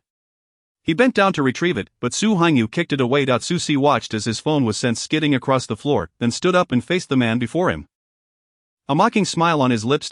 Susie found it amusing to regard the man in front of him a father. "Etiquette, I have known since the day my grandmother passed that I would never forgive you." Su Hangyu rose, observing the injuries that marred Susie's face and body, his words piercing Susie's heart with each syllable. "You are my blood. No matter how much you despise me, you are still my kin. You carry my blood, and with your poor grades, all you can do is fight. You are nothing but a worthless piece of trash." He declared. "Susie, you are nothing but garbage." Susie's hand paused as he picked up his phone. He shoved the broken device into his pocket, indifferent to the cuts on his hand. Yes, he was garbage. How dare he desecrate the moonlight? This farce was long overdue to end. He had disturbed her long enough. He was merely the filth of the gutter, destined to dwell in darkness and decay, and she, such a beautiful existence, was never meant to be associated with him. It was time to awaken from this dream. Liang Jiaran had never witnessed Su Hangyu in such a state and began to cry in fear. Su Hangyu bent down to pat his head, softly saying, "Don't cry, Jiaran. Were you scared? So scary, wowo." Su Hangyu turned to Xinyechan, gently suggesting, "Please take him upstairs." Xinyechan hesitated, glancing at Susie with uncertainty. "But, just take him upstairs." Xinyechan held Liang Jiaran's hand and led him upstairs as he continued to cry. Cradled in her arms. "Don't cry, don't cry." Susie observed the scene, feeling it was both glaring and ironic. Why must he exist? If they did not like him, if they did not want him, why allow him to appear? Why bring him into this world only to reject him? He was merely superfluous, his existence was laughable. Su Hangyu regarded him. "I reviewed your final grades. You're not cut out for studying. No amount of effort will change that." Susie shot him a cold glare. "Stay home, and I will arrange matters for the company. I have no interest in your pathetic company." Upon hearing this, Su Hangyu chuckled. "I never intended for you to take over. I will leave you 5% of the shares. The rest will go to Jiaran. You will assist him in the future." Susie found his words somewhat absurd. After he finished speaking, he laughed mockingly. "I have no intention of accepting your shares, and why would I pave the way for someone else, just because I can reduce that old house to rubble at any time?" Susie's jaw tightened. His hands clenched so tightly they made a cracking sound. Su Hanyu, do you even have a conscience? Are you still human? Do you have any shred of filial piety left in you? My grandmother called your name on her deathbed but never saw you return. And she, having married and borne children with someone else, was merely suffering from a slight fever, yet you flew to another city to see her. My grandmother passed away with regrets, unable to close her eyes. Su Hangyu displayed no hint of remorse, merely stating, "It is regrettable I could not make it in time." Su Si longed to tear open his heart to see if there was anything inside besides Shinyechan.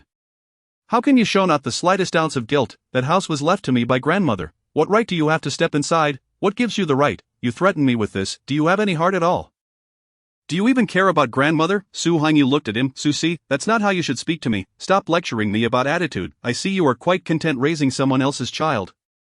You're so kind. Why not adopt all the children from the orphanage? Since you can give life but choose not to nurture it, why should I even exist? Why should I be here? Tell me why. The youth's anger surged, veins bulging as he shouted at the man before him, seemingly intent on unleashing years of pent-up resentment. That is your mother's child. He is my child. Su Si, infuriated, retorted, she is not my mother. Upon hearing this, Su Hangyu raised his hand ready to slap Su Si, but Su Si blocked the blow. Su Si glared at him. Su Hangyu looked at Su Si, you are nothing but a failed experiment. Without her, to me, you are nothing. Even with my blood running through your veins, to me, you remain insignificant. Su Si trembled with rage. Then why should I exist? I told you, you are merely a failed experiment.